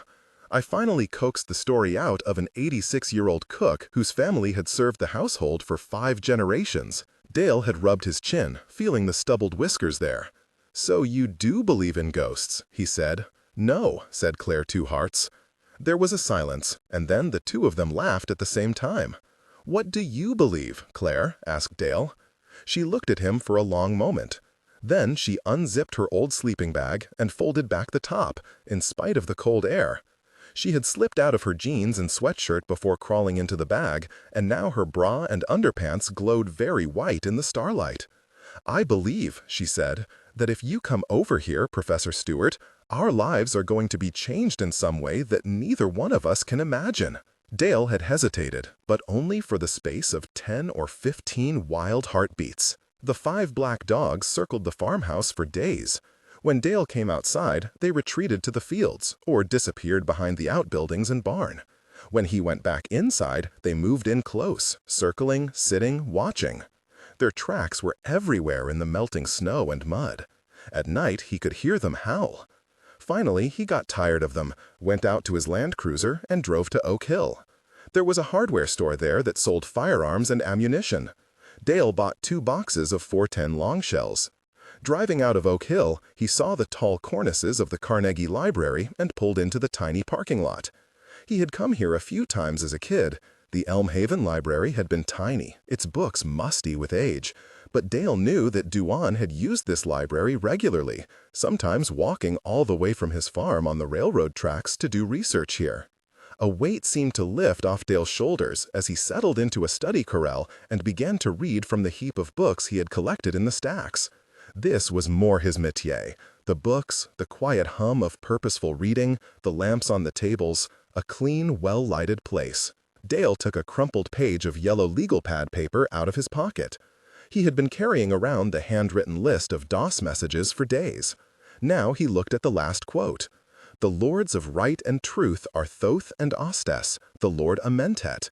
The Cha-Cha round about Osiris are Kesta, Hapi, Tuamutef, and Quebhsn-Uf, and they are also round about the constellation of the Thigh in the northern sky.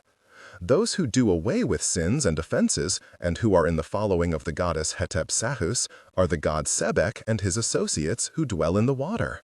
Dale had never researched or taught Egyptian mythology, but as an undergraduate decades earlier, he had gone through an avid Howard Carter phase, so he remembered some of this context and knew the source. These words were from the Papyrus of Ani, also known as the Egyptian Book of the Dead. Amazingly, the Oak Hill Library had a copy of this book, and now Dale used the index to look up the various names. Anubis, although mentioned directly, had to be involved and was the easiest god to track down. Also known as Anpu, Anubis was the jackal-headed son of Nephthys and Osiris, and the deity given the greatest duties in guiding souls to the afterlife and protecting them once they were there. Anubis was the god of embalming and the god of the dead, although it became obvious in the Egyptian Book of the Dead that this role was usurped by Osiris as the centuries rolled past. It was thought that Anubis wore the head of a jackal or a dog because of the jackals and wild dogs that lurked around the Egyptian tombs, graves, and cities of the dead, always waiting for a rotting morsel. Dale followed the research trail to Plutarch. The ancient historian had written, "By Anubis they understand the horizontal circle which divides the invisible, to which they give the name of Isis. And this circle equally touches upon the confines of both light and darkness. It may be looked upon as common to them both. And from this circumstance arose that resemblance which they imagined between Anubis and the dog. It being observed of this animal that he is equally watchful as well by day as night.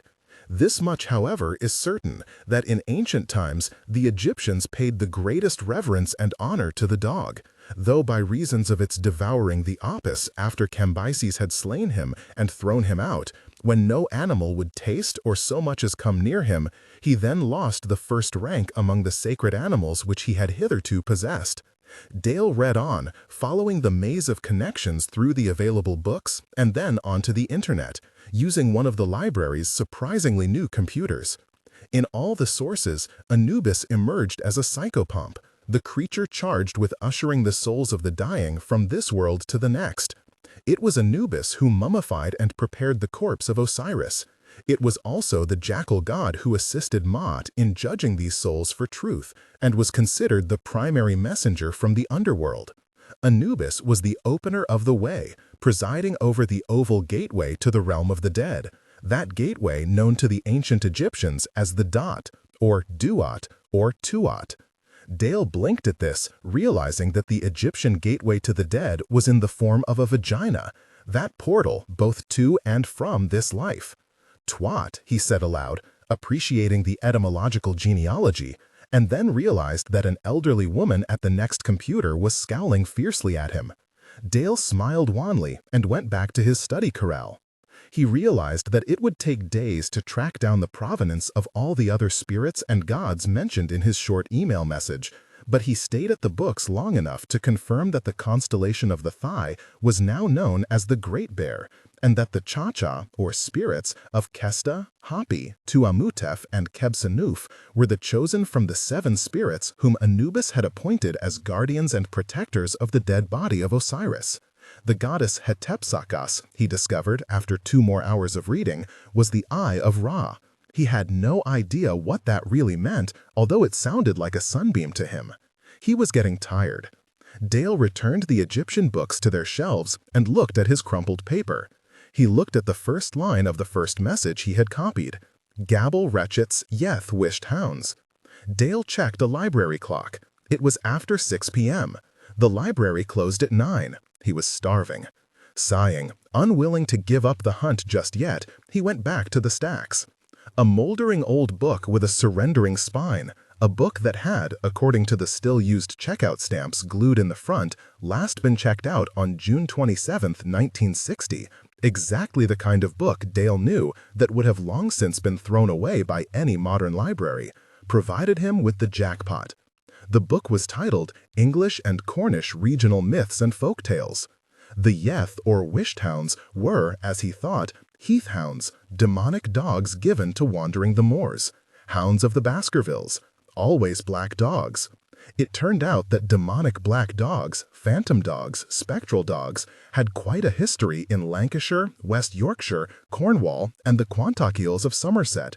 At Brook House, Snitterfield, in an ancient home formerly called the Bellbrook Inn, during World War II, guests and locals observed a big black dog haunting the grounds. The dog had red eyes, and it left no footprints in the freshly tilled garden. In 1190 AD, near the Welsh Marches, a chronicler named Walter Map wrote of spectral black hounds, huge and loathsome, haunting the fields. These spectral hounds invariably presaged violent death in the area. On Sunday, August 4, 1577, the parishioners of the church in Bungay huddled against a memorably violent thunderstorm.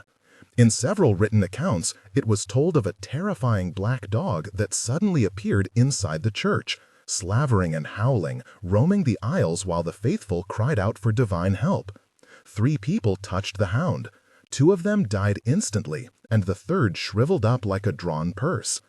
In separate accounts, but on the same August day in 1577, the same or similar hounds appeared in the church in Blythburgh, 7 miles away, killing another 3 people there and blasting others. Dale skipped ahead to 1613 AD, when a black dog as big as a bull suddenly appeared during services at Great Chart in Kent, killing more than a dozen people before demolishing a wall and disappearing. Dale pulled down more old books, tracking the black dog legends all the way to Beowulf, learning that Grendel was primarily lupine. Him of Egum stod ligge gelikost licht und feilger, from his eyes shone a fire-like baleful light. Before watching the legend disappear into the mists of prehistory via the Frankish Lex Salica, the Lex Ripuaria, the legends of Odin's wolves in Grimnismal, and the Eddic poem Helraith Brynhildar, which spoke of the Hrothgarm, the howling dog that ate corpses and breathed fire. All of the black dogs in all of these legends seem to be associated primarily with corpses, the dead, funeral grounds, funeral pyres, and the underworld. Dale was reminded that the warg was a worrier of corpses. Dale realized that he could make a doctoral dissertation out of this crap, given the proper primary sources and a few years. It looked as if the connection between spectral black dogs and the realm of the dead ran through Indo-European mythologies into prehistory, through Vedic, Greek, and Celtic myth, offered hellhounds in such epic Scandinavian poems as Baldur's Drummer, Baldur's Dreams, left paw prints through American Indian legend, and offered death-bound devil dogs romping through Altaic shamanic ritual and pre-classical Greek thought and the Hindu Mahabharata, while all of it pointed straight back to old Anubis and his Egyptian underworld pals. It gave Dale a headache. He shelved the last of the books, realized that he was the only person in the building other than the librarian, saw with a shock that it was 3 minutes before 9 p.m., and went out into the cold night to his truck. Dale was halfway between Oak Hill and Elm Haven when his cell phone rang. The sudden noise startled him enough that he almost drove off the dark county road. He grabbed the instrument from the passenger seat where it had been lying for days. Hello? Silence on the line, but a sense of presence.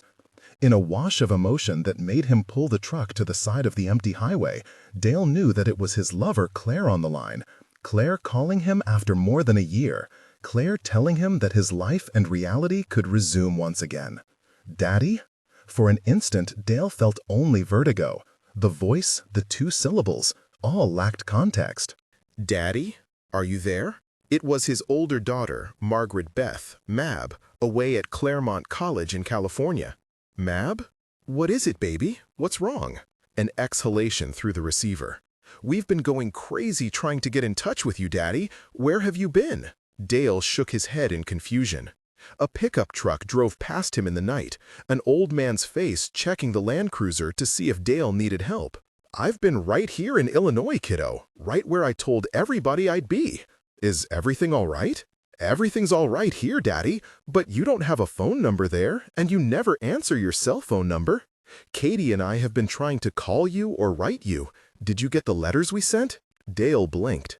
He had told his daughters, as well as his colleagues and business associates, that he would pick up his mail, care of general delivery in Elm Haven. He had never thought to do so. Sorry, kiddo, said Dale. I've been busy. He heard how silly that phrase sounded. What's up, Mab? Are you calling from Claremont? No, Daddy. I'm home for Christmas vacation. We needed to know if you were coming back this way. Dale heard the unheard word, home. Christmas vacation? He said, confused again. It's weeks until your Christmas vacation, Mab. Why are you home early? There was a silence, broken only by the idling of the Land Cruiser and the hiss of static and distance over the frozen fields. Then Mab said, Dad, it's not early. Today's December 22nd. Dale laughed. No, it's not, kiddo. Thanksgiving was just a few days ago. He paused, not wanting to tell his daughter that he had spent the holiday with a woman they had never heard about. Seriously, why are you home early? Daddy, real frustration audible now. It is December 22nd. Tomorrow is the day before Christmas Eve. Now stop it. You're scaring me. Sorry, kiddo. It was all that Dale could think of to say. He looked at his watch, switching on the overhead light in the truck to check the date. The watch had stopped at 4:15. The date said the 8th, although he had no idea what month. Another voice spoke. His younger daughter, Katie. Her voice still cooler but deeper than Mab's. Dad? Katie had never called him Daddy. Hey, Butch, said Dale, using his old joke name for her. He tried to keep his voice light. How's everything? Where are you? Asked Katie. Dale looked around at the dark fields, but he could see only his own reflection in the windows and windshield. I'm here where I said I'd be. I'm sorry I haven't called or checked the mail. I just got busy. I'm writing a novel, an important novel. I sort of lost track of everything, I guess. The cell phone's low battery indicator blinked once. Dale cursed softly to himself. He did not want to lose the call now. Daddy, said Mab, are you coming home for Christmas? Dale felt as if someone had cut through his ribs and squeezed his heart once, very tightly. He took a breath. I hadn't thought about it, kiddo. The ranch. He stopped. The girls didn't want to hear about the ranch or its renters. He tried again. Your mother, he began, and stopped. Mom didn't know if you'd be back in Missoula for Christmas, said Katie. It seemed to be a question. I don't think that she'd think that it was a good idea, Dale said at last. The low battery indicator glowed steadily. Daddy, said Mab at last, Mom's just run out to the drugstore for something, but she should be home in a minute or two. If she called you, if she called your cell phone number in just a couple of minutes, would you talk to her about you coming home while we're all here for Christmas? Dale could not speak. His mind seemed as wind-blown and empty as the fields beyond. Good, said Mab, as if he had agreed. Stay where you are. Mom'll call back in the next 2 minutes. The line went dead.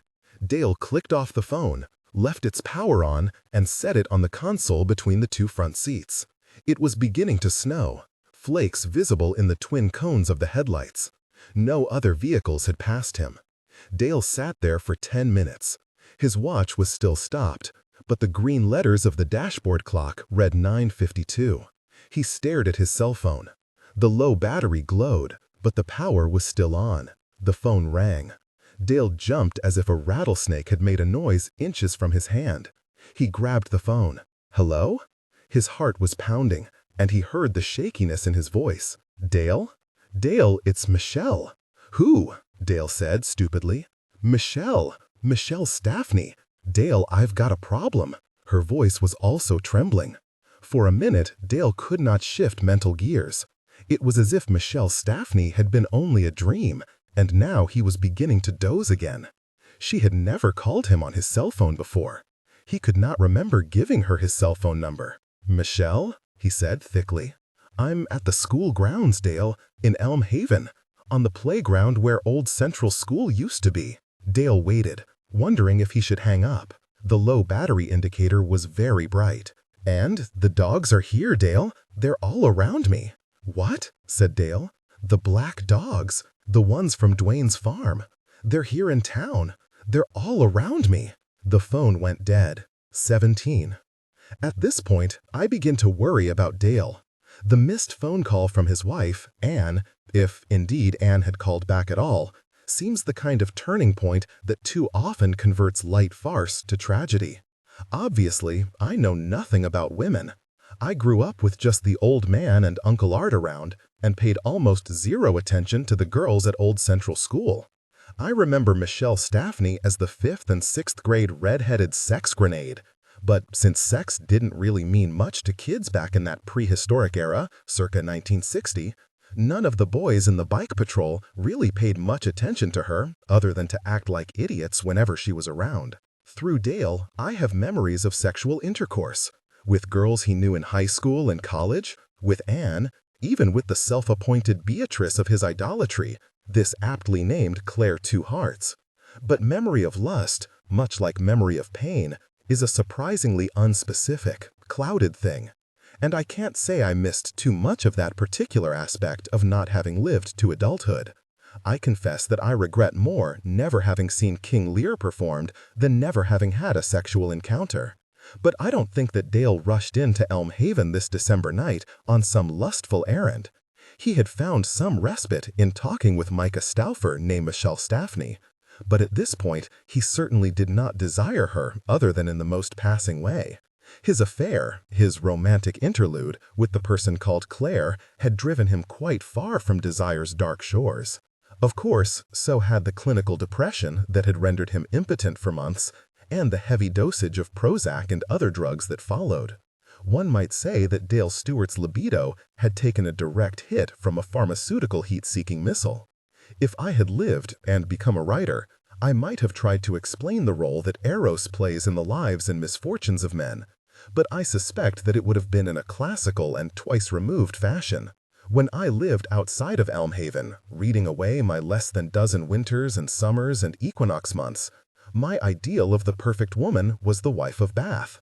I suspect that if I had grown up, moved on, sought and found such a woman, identifiable, I always assumed, by that delightful sensual gap between her front teeth, I would have, in the end, fled from the vitalism of such a sexual life force.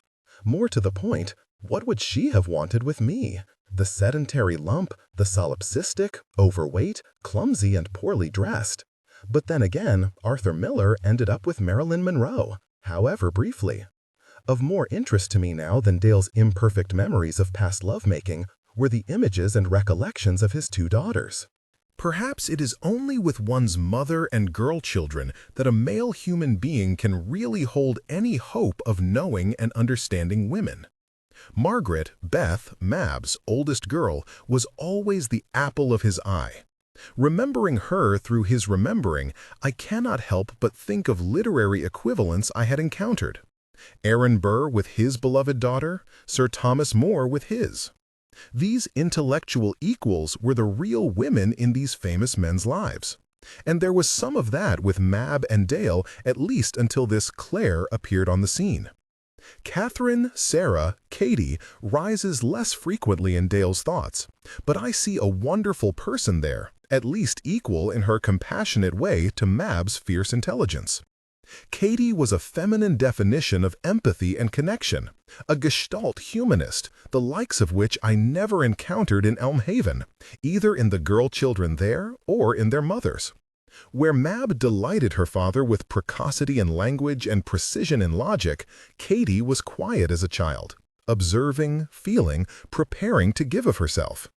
Dale did not ignore this trait in his youngest daughter. He loved both of his children and admired Katie's empathy beyond words. But where Mab's strengths might reflect and thus confirm his own, Katie's human beauties were most like her mother's. It might be this sharp fact that made him think more of Mab in his exile than, more painfully, of Katie. I won't speculate further here. I understood very little of being a son and nothing at all about being a father of girls. Before we return to Dale's chivalric rush to save Miss Staffney from the Black Dogs, we should discuss the book he is writing, the Elm Haven in Summer book, and the issue of his writing in general. Dale was not a good writer. Trust me on this. I was a better writer at age 9 than my friend is in his 52nd year. The reason is, at least partially, I suspect, that he was not born to the craft, not driven to the task by the non-negotiable flames of internal fires, but rather made a conscious decision to become a writer at the end of that summer of 1960, the summer in which I died. Added to that is the simple fact that in training to be an academic, Dale was crippled by the need to write in academese. It is not a language formed by any human tongue, and few, if any, academics survive the degradation of it to move on to actual prose. Finally, there is the choice of Dale's fiction, Mountain Man stories. This was a conscious choice on his part, an attempt to retain his professorial status by not slumming in such genres as mystery or science fiction or, God forbid, horror. But again, a cool one, a cerebral one, and not one forged by desire. Patterning his style on the work of the limited genre's masters, Vardis Fisher for one, Dale wrote about the few white men in the West of the 1830s, and the Native American tribes. His professor self made it almost impossible to be politically incorrect enough to think Indians, even though his Mountain Man characters did so frequently, much less frame some obscenity like savages. Hemingway once wrote that a true writer had to work from the inside out, not from the outside in. The difference, he explained, between art and photography, between Cézanne and mere documentation. All of Dale Stewart's so-called Jim Bridger books, as I have said before, were written from the outside in. Claire had confronted him with this fact more than once, and Dale had demurred rather than defend himself, but he was hurt. He thought of his books as a contribution to literature, sort of. She would not allow him that illusion, just as, in the end, she allowed him none of the illusions one needs for survival. This Elm Haven book that Dale is so enthused about, the book that makes him willing to stay at the Jolly Corner despite its discomforts and psychic uneasiness, is, at least, different from the Mountain Man books. But it is also, in its own exuberant way, a lie. It is all sunlight and summer days, swimming holes and dirt-clod fights, bicycle freedoms, and idealized friendships. Dale had sworn, in his own mental preparation to write this book, to be true to the secrets and silences of childhood. But in his actual writing of it, the secrets have become smug, and the silences far too loud. Dale Stewart's work lacked irony, without even the protective camouflage of the postmodernist abandonment of irony. Dale the man might have been ironic at times, this time seeking protective camouflage, about the whole idea of writing mountain tales. But the tales themselves were almost never leavened by irony or self-judgment. A work completely devoid of irony has no more hope of becoming literature than does the most sincere piece of Christian apologetics or Marxist polemic. As Oscar Wilde once said, all bad poetry is sincere. Dale's writing in both the Mountain Man Entertainments and his Elm Haven Summer of 1960 manuscript was overwhelmingly sincere. Of course, this is just my opinion, and I hope that I would not have become a literary critic or its idiot sibling, a reviewer of books, had I lived. Certainly, my pedantic and opinionated side would have gravitated to that vocation, but all good things beyond sleep come precisely because we defy gravity while we live. Besides, somewhere in the basement of the Jolly Corner to this day, mildewing amidst the pages of an equally mildewed paperback, is a 3x5 card on which I had scribbled this quote from Flaubert. Books aren't made the way babies are. They are made like pyramids.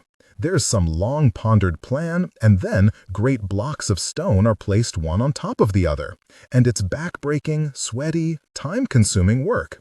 And all to no purpose. It just stands there on the desert. But it towers over it prodigiously. Jackals piss at the base of it, and the bourgeois clamber to the top of it, etc. Continue this comparison. I was 8 when I jotted down that quote, but even then, the part I enjoyed the most was the delightful "continue this comparison." And even then, I understood at once that the pissing jackals were critics. It was only a little after 10 p.m. when Dale drove into Elm Haven, but from the darkened and abandoned feel of the little town, it might as well have been 3 a.m. on Walpurgisnacht. The fastest way from Oak Hill to Elm Haven was the old way, Oak Hill Road, which ran north and south, crossing 150A just east of the Elm Haven city limits. Dale drove quickly down Main, noting but ignoring the dark storefronts, the empty lots, and the lack of streetlights, then turned north up 2nd Avenue to the schoolyard. He saw Michelle Staffney and the dogs almost at once. The schoolyard, once the near-majestic tableau of the huge old central school on its low hill, surrounded by ancient playgrounds and sentinel elms, was now just this flat and treeless patch of weeds poking through dirty snow, the field littered with some sad plastic playground equipment, an empty parking lot, and some town storage sheds. Michelle was at the top of the slide. The 5 dogs, the lead dog looking impossibly large in the headlights, as if it could easily leap to the top of the slide without exertion, stood around the slide like points on a 5-sided star. Dale stopped the car sideways in the asphalt street, headlights cutting white cones from the old schoolyard's darkness, and hesitated. The dogs did not turn toward the light or acknowledge the Land Cruiser's presence. Michelle Staffney's face was white and her eyes wide as she raised one hand more in appeal than greeting. Dale drove off the pavement across the low ditch that had been much deeper when he had crossed it every day on his walk across Depot Street to the school, and accelerated across the snowy field toward the slide. The 5 black dogs did not move. Their gaze stayed locked on the middle-aged woman at the top of the ladder. Dale felt panic and tasted bile. For an instant, he was sure that the 5 dogs were going to attack Michelle before he closed the last 10 yards, then drag her down and off into the deeper snow and higher weeds behind the steel storage shed. The dogs did not move. In a surge of absolute senseless hatred, Dale gunned the throttle and slewed to run down the largest dog, the one he thought of as the original black dog, even though it was 4 times too large to have been so. The dog whirled and ran an instant before Dale had to decide whether to brake wildly or actually run down a defenseless animal, probably someone's pet. The other 4 dogs also turned and loped into the darkness, each of them running in a different direction, and all 5 blending into the night in seconds. Dale slid the Land Cruiser to a stop, throwing up snow and dirt as he did so. Leaving the headlights on, he stepped onto the running board. "Michelle, you all right?" The white face nodded. She was wearing a light parka and a scarf and mittens. In the harsh glare of the halogen headlights, Michelle looked simultaneously much older than she had the last time he had seen her, and somehow much younger, childlike. Dale thought that perhaps it was the mittens. He walked over to the slide and held his hand up as she descended. She ignored the hand but touched his arm when she reached solid ground. "What happened?" said Dale. Michelle shook her head again. "I don't know. I was out for a walk." "This late?" said Dale, and realized how silly that sounded. At 10 p.m. in Beverly Hills, she would probably still be at dinner before the late screening of a new film. "They just appeared," said Michelle, and began shaking. Dale reached a hand out to reassure her just as an extra pair of headlights swept across the schoolyard and penned them. A car was driving across the snow toward them. The car stopped next to Dale's truck, but the headlights blinded them. The silhouette of a heavy-set man emerged from the driver's side. "Trouble here?" came C.J. Congdon's phlegmy voice. Michelle suddenly leaned against Dale. She was shaking very hard now. She turned away from the sheriff's headlights, almost burying her face in Dale's coat. "No trouble," said Dale. "You drove up on city land here, Mr. Stewart," said Congdon. Dale could see the headlight glare reflecting off the underside of the sheriff's smoky hat, but the big man's face was still in shadow. "City property. You been drinking, Professor?" Dale waited for Michelle to say something, but she kept her face against his chest. "Miss Stuffer here was taking a walk," called Dale, his voice sounding very loud to himself in the cold night. "Some huge dogs appeared and started to attack her. I saw her and drove out here so the truck's lights would drive them away." He was irritated at himself for providing such a detailed explanation to this fat slob of an ex-bully. "Dogs," said Congdon, his tone dismissive and amused. To Michelle, he said, "You'd better come with me, missy. I'll drive you home." Michelle gripped Dale tightly now, her arms hugging him fiercely through her parka and his jacket. "No," she whispered to Dale.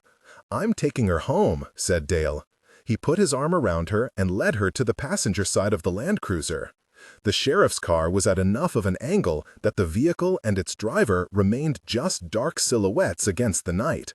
The cheap plastic slide and swingless swing set looked unreal, too bright, too orange and red, too fake, in the twin sets of headlights. "She should ride with me," said C.J. Congdon from the other side of the police cruiser. His voice was flat, emotionless, but somehow both amused and threatening. Dale ignored the sheriff, helped Michelle up into the truck, shut the door carefully, and went around to the driver's side. For an instant, he wondered what he would do if Congdon came around his own car and tried to stop Dale from driving off. Why would he do that? "Because you questioned his authority, stupid," was Dale's answer to himself. Congdon did not come around. Dale backed the Land Cruiser up, turned it around on the snowy field, and drove back to the asphalt line of 2nd Avenue. Checking in his rearview mirror, Dale could see only the headlights of the sheriff's car. Congdon did not follow. Dale drove up to the junction of Depot Street, where his old house, dark now, was illuminated in the headlight beams. Started to turn left, but paused. "Do you want to go home or come out to the farm?" he asked. Michelle was still shaking violently. She hadn't seemed so frightened of the dogs out at the Jolly Corner. Dale wondered if it was from the cold. "Home," she said softly. Dale dutifully turned left on Depot Street and drove toward Broad and the old Staffney house there. "I mean home in California," said Michelle. Dale laughed. He turned to look at her, to smile reassuringly, but he could only see the pale white oval of her face in the darkness. He had an irrelevant memory of the faceless man in uniform he'd glimpsed twice on his walks past the cemetery. The Staffney house was absolutely dark. Her own truck was not in the driveway, nor were tire tracks. "It's in the shop in Oak Hill," said Michelle, her voice more steady now. "It's some black box screwing up the ignition system. They say it'll be a few days before they get the part in." "You all right for groceries and everything?" said Dale. Michelle nodded and touched his arm again. "Thanks for saving me." He tried to sound light as he said, "I don't think the dogs meant to hurt you." The white oval of her face bobbed up and down, although he could not tell if she was agreeing or signifying that the dogs had meant her harm. "I'd never get in a car with him," she said softly, and it took Dale a few seconds to realize that she was speaking of Sheriff C.J. Congdon. "I don't blame you," he said. "Shall I come in with you until you get the lights on?" "No need," said Michelle. She handed him a square box, and it took him a minute to realize that it was the box of 410 shells he'd bought in Oak Hill earlier that evening.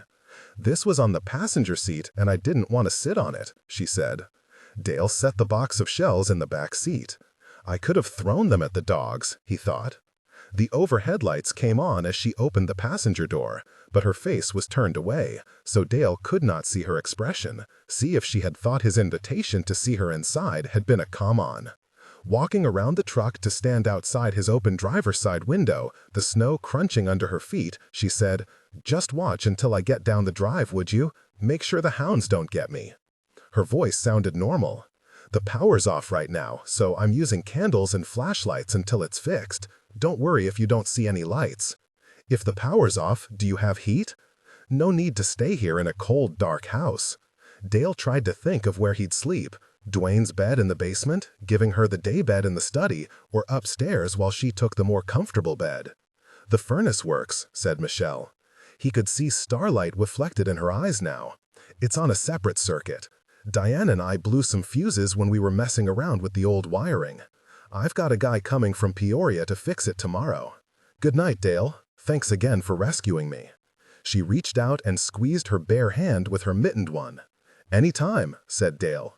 He watched as she walked carefully down the snowy lane and disappeared around the back of the house. As advertised, the house stayed dark, but he thought he detected the slight glow of a flashlight through a dark side window. He backed the Land Cruiser out and headed back down Depot Street toward First Avenue and the road to the Jolly Corner. There was no sign of Congdon or his car. The interior of Duane's farmhouse, except for the cold draft sliding down from the second floor, seemed warm after the cold night air. Dale went from room to room, turning on lights as he went. He carried the shotgun shells down into the basement and retrieved the 2 parts of his Savage over and under from where he'd stored them. It was time, he thought, to have a real, loaded weapon on the premises. Dale was attaching the over and under barrel when he saw that there was a shell in the shotgun breech. He removed the red shell carefully, shocked that he would ever store a loaded weapon, even one that was broken down this way. He'd learned better than that at his father's knee when he was 6 years old. The shell had an indentation, the mark of a fallen firing pin near the center of its brass circle. This was the shell, the one that had misfired a year ago November when he had tried to take his own life. Dale stepped backward and sat on the edge of Duane's old brass bed. The springs creaked. He took out his treasured Dunhill lighter, flicked it on, and turned the shell around and around in his hand, looking at the gleam of light from the lighter flame glint on the brass. There was no doubt. This was the suicide attempt shell. I threw it away, here at the farm, before I stored the weapon. Threw the shell far out into the field. Had he? Dale had a distinct memory of walking out across the frozen mud, past the burned-out pole light, to the opening in the fence where the rows of frozen corn began, and tossing a shell far out into the night. Maybe it was a different shell. That made no sense. He had found only the one shotgun shell when he had discovered that he had somehow packed the shotgun with his books and plates and other possessions. And I'd never have stored the shotgun with a shell in place. Dale shook his head. He was very tired. The heavy reading at the Oak Hill Library and the strange scene with Michelle and the dogs had filled his head with blurred images.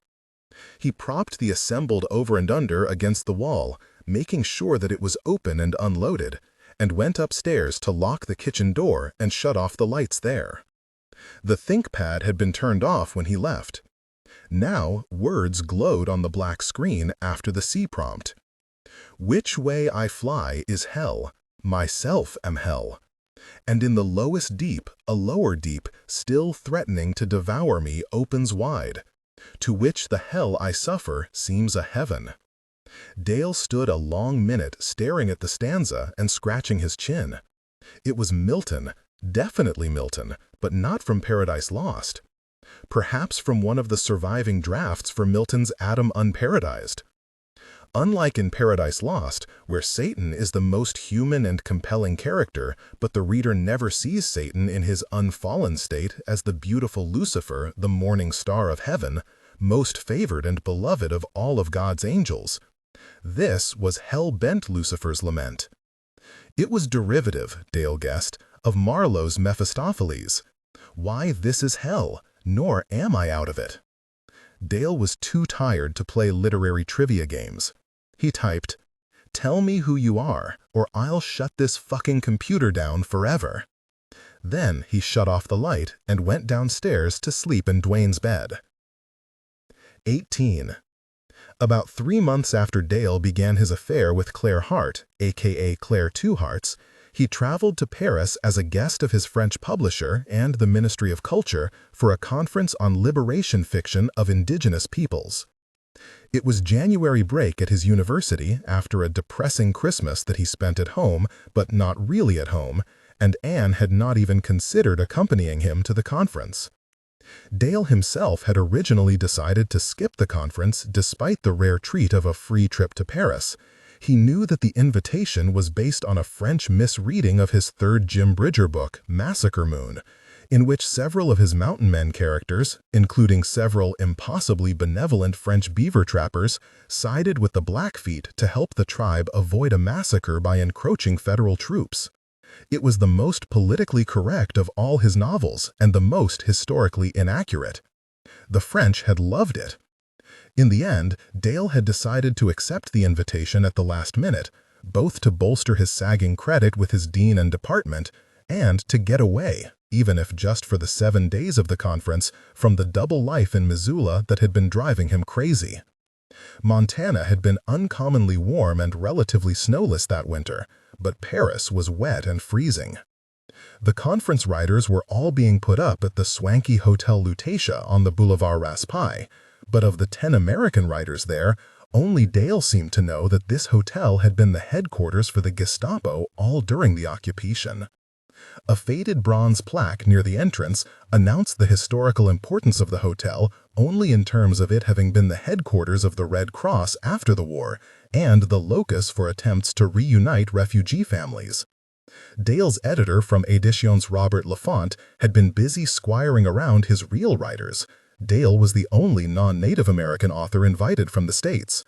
So he was met at Roissy Charles de Gaulle Airport by a woman representing the Ministry of Culture's Agence pour l'Organisation de l'accueil des personnalités étrangères from the Ministère des Affaires étrangères, which Dale immediately translated through his jet lag as the poor organization to acquire strange personalities, a part of the Ministry for Strange Affairs.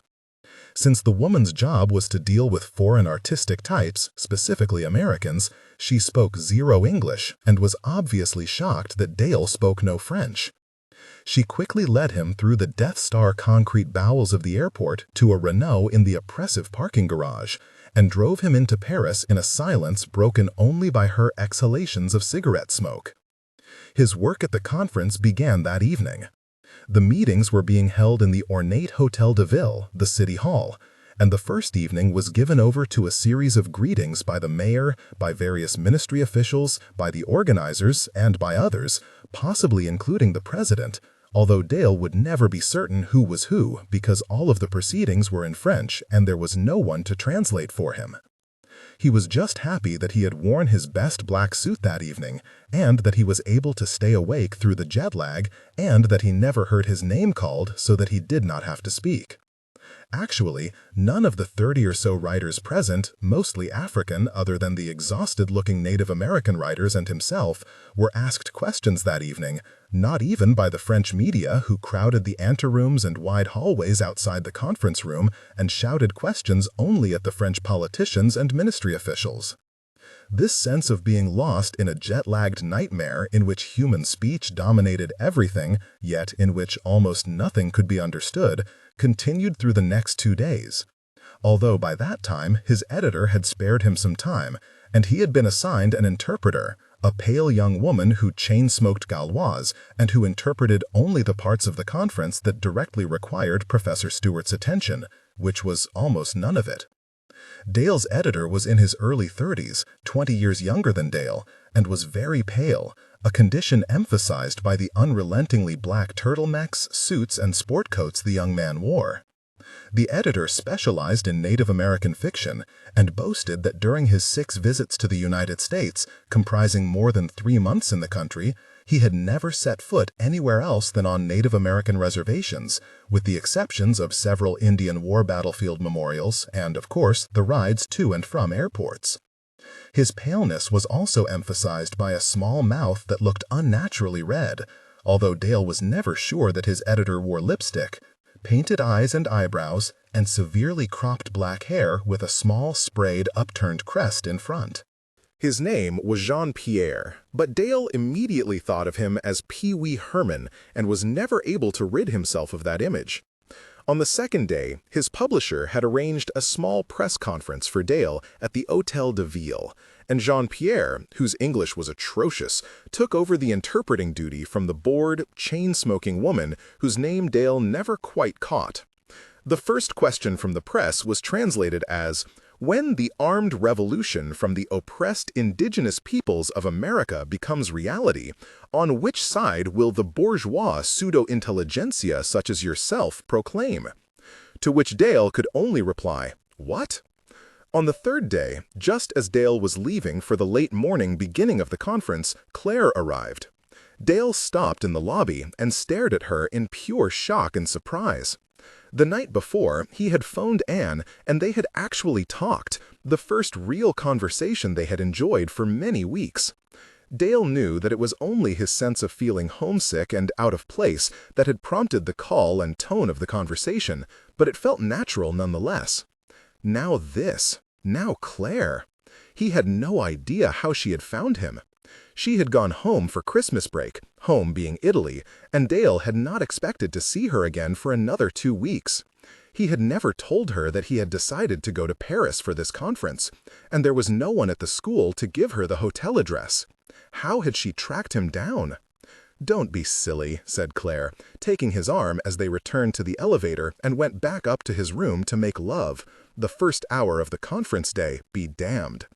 "I'm part Blackfeet. That's what they do. Track people. Don't you read your own books?"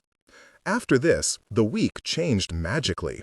Claire had her own plans for Paris, but she found time to accompany him to what she called the liberal fiction of indigenous pimples, to dismiss the chain-smoking non-interpreter, and to whisper translations to him during the stultifying proceedings.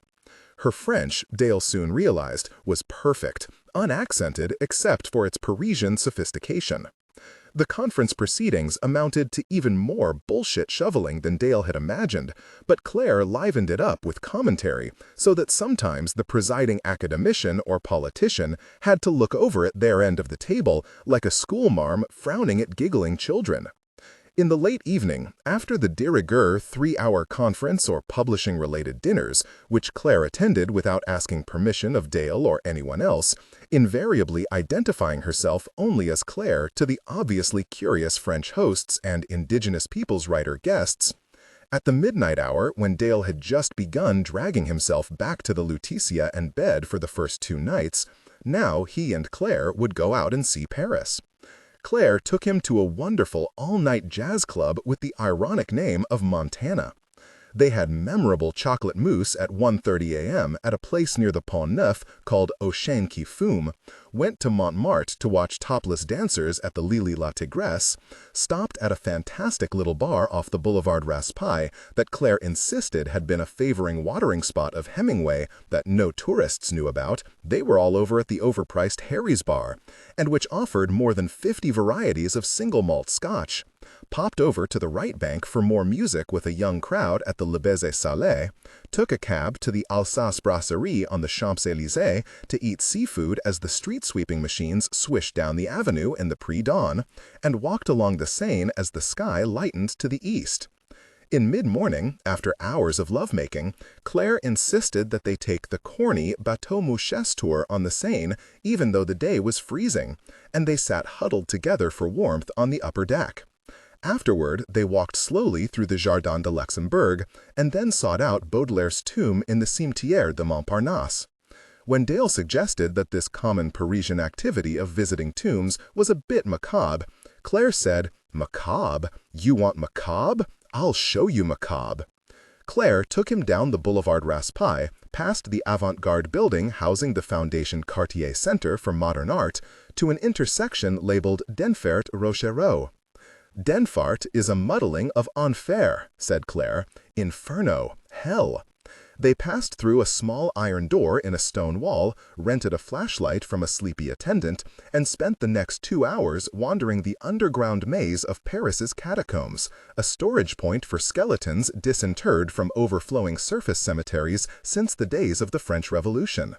Claire gave him pause when she explained that the bones and skulls neatly stacked 2 meters high on every side of their tunnel and extending off in niches and side tunnels everywhere were thought to number about 6 million. "We're seeing the Holocaust in this mile or so of walking," she whispered, flicking the flashlight across the walls of thigh bones and empty eye sockets. That night, they dined with Dale's editor, Jean-Pierre, or as Claire invariably called him since he had shared his thoughts about the little man's appearance, Jean Pee-wee. The restaurant was the Bowfinger, near the Bastille. The food was fantastic, and the atmosphere was pure upscale Alsatian brasserie. Black and white tile floors, wood, brass, tall glass looking out on the rain-swept streets, and people who knew how to dine and drink in style. There were several dogs in attendance late that evening, but no children. The French knew that dining was serious business, and not improved by the presence of children. The food that night was as no-nonsense excellent as Jean Pee-wee's monologues were nonsense. Merde. Dale had the chef's special, a stew called cassoulet, which included white beans cooked with preserved goose, carrots, pig's trotters, and God knows what else, while Claire enjoyed choucroute, which looked suspiciously like sauerkraut to Dale, complete with wonderfully prepared versions of pork chops, bacon, sausage, and boiled potatoes. Jean Pee-wee ordered canard à la pressée, which, he explained with much pleasure, literally meant duck killed by suffocation, and everyone enjoyed side dishes of heaped pommes frites. The Alsatian wine was wonderful. Jean-Pierre was explaining Dale's novel Massacre Moon to him. What you explained, and which the American Anglo-bourgeois will never understand in their capitalist self-satisfaction of suburbs, is the, how shall we say it, the spiritual completeness of Native Americans, as to opposite of which the devoid of your average United States personage. Dale concentrated on sipping the wine and enjoying his cassoulet. Claire looked up from her choucroute and smiled ever so slightly at the young male editor. Dale had seen that smile before and knew what was coming. "The ghosts in your tale, for instance," continued Jean-Pierre, "the average American would dement himself if such should be seen, no? Of course. Whereas, for the oppressed indigenous soul, for the enlightened Native American, who is to nature as tree is to wind, ghosts are much to be understood, commonplace, beloved, and welcomed, no?" "No," said Claire, with her smile deepening. Jean Pee-wee, a born monologue, blinked at this interruption. "Pardon, mademoiselle?" "No," repeated Claire. She ate a ribbon of pommes frites with her fingers and turned her attention and smile back to the editor. "Indians neither love nor understand ghosts, nor find them commonplace," she said softly. "They're scared to death of ghosts. Ghosts are almost always considered the pure evil part of a living person and are to be avoided at all costs. A Navajo family will burn down their hogan if a person dies inside, sure that the person's chindi, the evil spirit, will contaminate the place like a cancer if they remain." Jean Pee-wee frowned deeply at her, his too crimson mouth looking rather clown-like against his white skin. But we are not speaking of the Navajo, with whom I spent a wonderful 3 weeks in your state of Arizona this 2 years past, but of the Blackfeet of Professor Stewart's novel. Claire shrugged. The Blackfeet are as terrified by ghosts as the Navajo. At least the ghosts in European tradition, say the ghost of Hamlet's father or Scrooge's partner Marley, have personalities. They can reason, talk, defend their actions, warn the living of the folly of their ways. To the Plains Indians, to almost all Indians, the spirit of a dead person has no more personality than a fart. "Pardon?" said Jean-Pierre, blinking. "A fert?" "A pet," said Claire. "Just a noxious gas left behind. Ghosts in Indian traditions are always evil, always unpleasant, absolutely one-dimensional, less interesting in their way than the powerless shades in Hades that Orpheus and Eurydice visited." She was obviously speaking too quickly for Jean-Pierre. Dale guessed that his editor had understood no words after "en pet." "If mademoiselle refers to the indigenous people of the United States as Indians," said Jean-Pierre, his voice dripping Gallic sarcasm, "then mademoiselle has no understanding of indigenous people." Dale started to speak then, but Claire encircled his wrist with her thumb and forefinger and squeezed. She smiled sweetly at Jean-Pierre. "Monsieur Pee-wee must certainly be correct." The editor had frowned again, paused, started to speak, and then changed the subject. moving his monologue along to the current political folly in the United States, explaining the vast conspiracy of moneyed interests, probably Jews, Dale interpreted, who controlled all reins of power in that benighted country. Later, at Gestapo headquarters, in their bed, with the moonlight flowing over the rooftops of Paris and falling on their naked bodies, Dale had whispered, "Is this real? Are we real? Is this going to last, Claire?" She had smiled at him from inches away. Dale was not sure, but he did not think that it was the same smile that she had showed Jean Pee-wee in the Alsatian brasserie. "I can only think of Napoleon's mother's favorite quote," she whispered back, which was, "Ça va bien pourvu que ça dure," which means, "It goes well as long as it lasts." Dale awoke in the basement of the Jolly Corner. It was late morning. His restarted and reset watch said 10:45, and a weak, sluggish light filtered through the slits of the grimy basement windows. Padding in his slippers, still in the old sweatsuit he wore for pajamas, he went up to the kitchen. The farmhouse was cold and drafty, and the sunlight outside looked as weak and hungover as he felt. The rain from the night before had frozen into long icicles that hung outside the windows and door like prison bars. The refrigerator and cupboards were almost empty. He was starved and hungry for something other than the cereal and milk he always ate for breakfast, hungry for something like rich black coffee and warmed croissants with melted butter dripping on them. He wondered if he had dreamt about food. He walked into the study and stopped. The computer was on. The stupid quote from Milton was still on the screen, as was his ultimatum from the previous night. "Tell me who you are, or I'll shut this fucking computer down forever." Beneath that, this. I could isolate, consciously, little. Everything seemed blurred, yellow, grafted onto daylight. Maudlin evasions, theopathies. Every recollection formed ripples of mysterious meaning. Everything dies, unwanted and neglected. Everything. Irritated by the double talk on the screen, and by a half-memory of disturbing dreams, and by the real memory of his conversation with Mab and his failure to wait for Anne's call, Dale hurriedly blocked the passage and reached for the delete key. He paused. Rereading the paragraph of nonsense brought words, almost a phrase, to mind.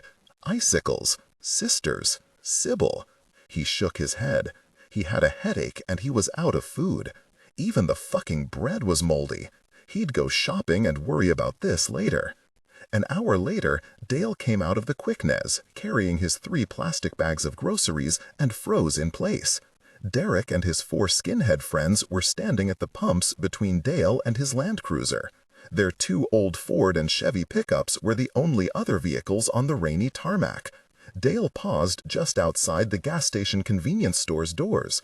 He felt a surge of adrenaline and panic, and instantly hated himself for being afraid. Go inside and call the cops, the state police, if not the sheriff's office. He glanced over his shoulder at the fat and acneed teenage girl behind the counter. She met his stare with a bovine gaze and then deliberately looked away. Dale guessed that she was probably a girlfriend of Derek's or one of the other skinheads, or perhaps she served all of them. Hefting the plastic bags and wishing they were heavier, filled with heavy cans of vegetables perhaps, Dale stepped off the curb and began walking toward the clustered skinheads. The leader, the man in his mid-20s with a swastika tattooed on the back of his right hand, showed small, irregular teeth in a wide grin as Dale approached. He was holding something in his hand, hiding it. Dale felt his legs go weak, and again he was furious at himself. In an instant, he played out the fantasy of the boys parting for him just long enough for him to get his loaded Savage over and under out of the back seat, of blasting away into the asphalt to frighten them, of knocking the lead skinhead down, of kneeling on his chest and banging his fucking skull into the wet pavement until blood ran out of the motherfuckers. The Savage was not in the back seat. In any fight, Dale knew, the skinhead would have all the advantages: experience, meanness, willingness to hurt another person. His heart pounding uselessly, Dale abandoned his fantasies and tried to focus on the unpleasant reality of now. "Hey, Professor Jewboy, motherfucker," said the skinhead leader, reminding Dale that this crew had heard of him through the series of anti-militia articles he'd stupidly written. The anti-Semitism of these so-called patriotic groups had been one of his major themes. Now, losing your teeth and getting cut up will be your major themes, he thought as he stopped in front of the 5 young men.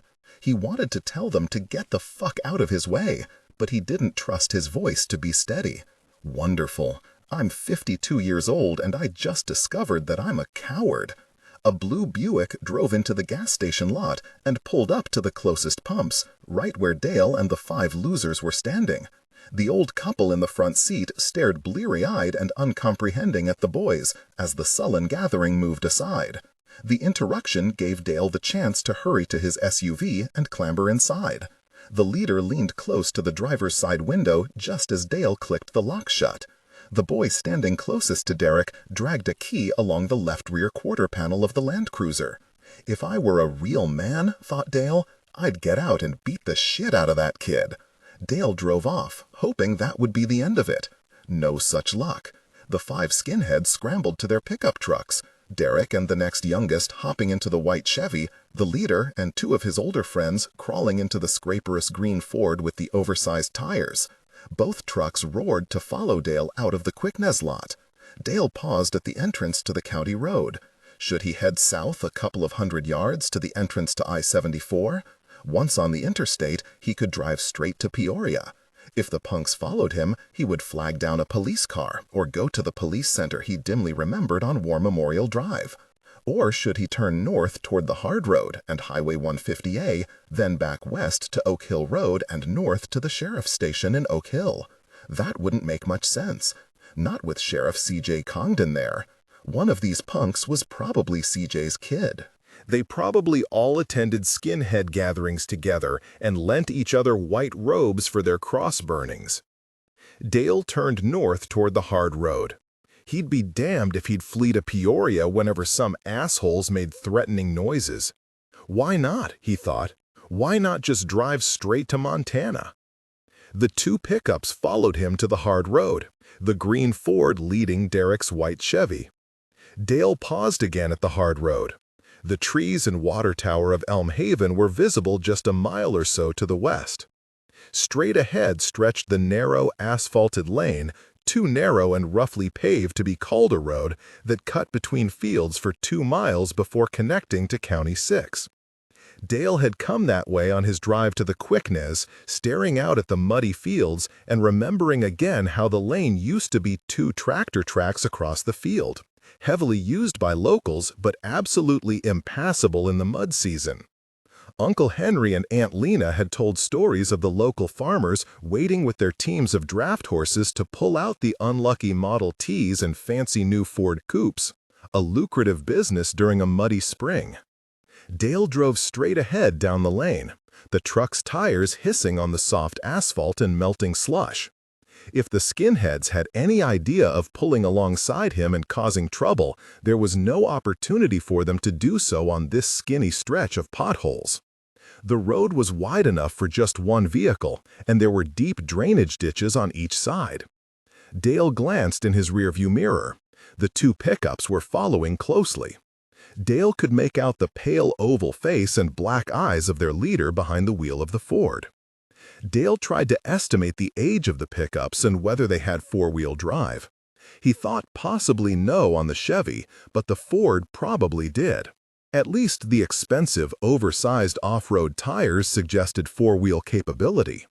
What the fuck do I think I'm doing here? The lane ended at County 6, just south of the Black Tree Tavern. A mile or so north and he'd be at the Jolly Corner. The Elm Haven water tower was just visible to the west. Dale turned east onto Jubilee College Road. You're nuts. This county road ran east about 7 miles to Jubilee College State Park. But there was nothing this way. Hills, narrow bridges over creeks, a few farmhouses. But the road's wide enough for them to pull alongside, force me off the road. Dale floored it. The big straight-six Toyota engine growled and got the 2.5 tons of vehicle moving smartly. The 2 pickups behind him were honking, either in exultation at Dale's stupidity or in anticipation of what came next. Dale drove 75 miles per hour down the poorly maintained county road, the Land Cruiser lifting high on its springs at the tops of hills, hunkering in the steep little valleys. The skinhead leader pulled his green Ford alongside as they roared up the next hill. A car coming the other way and someone dies, thought Dale. They crested the hill together. There was no car coming the other way. The white Chevy pickup loomed in Dale's mirror, actually contacting his rear bumper. The pickups honked their horns. The skinheads waved from the open windows.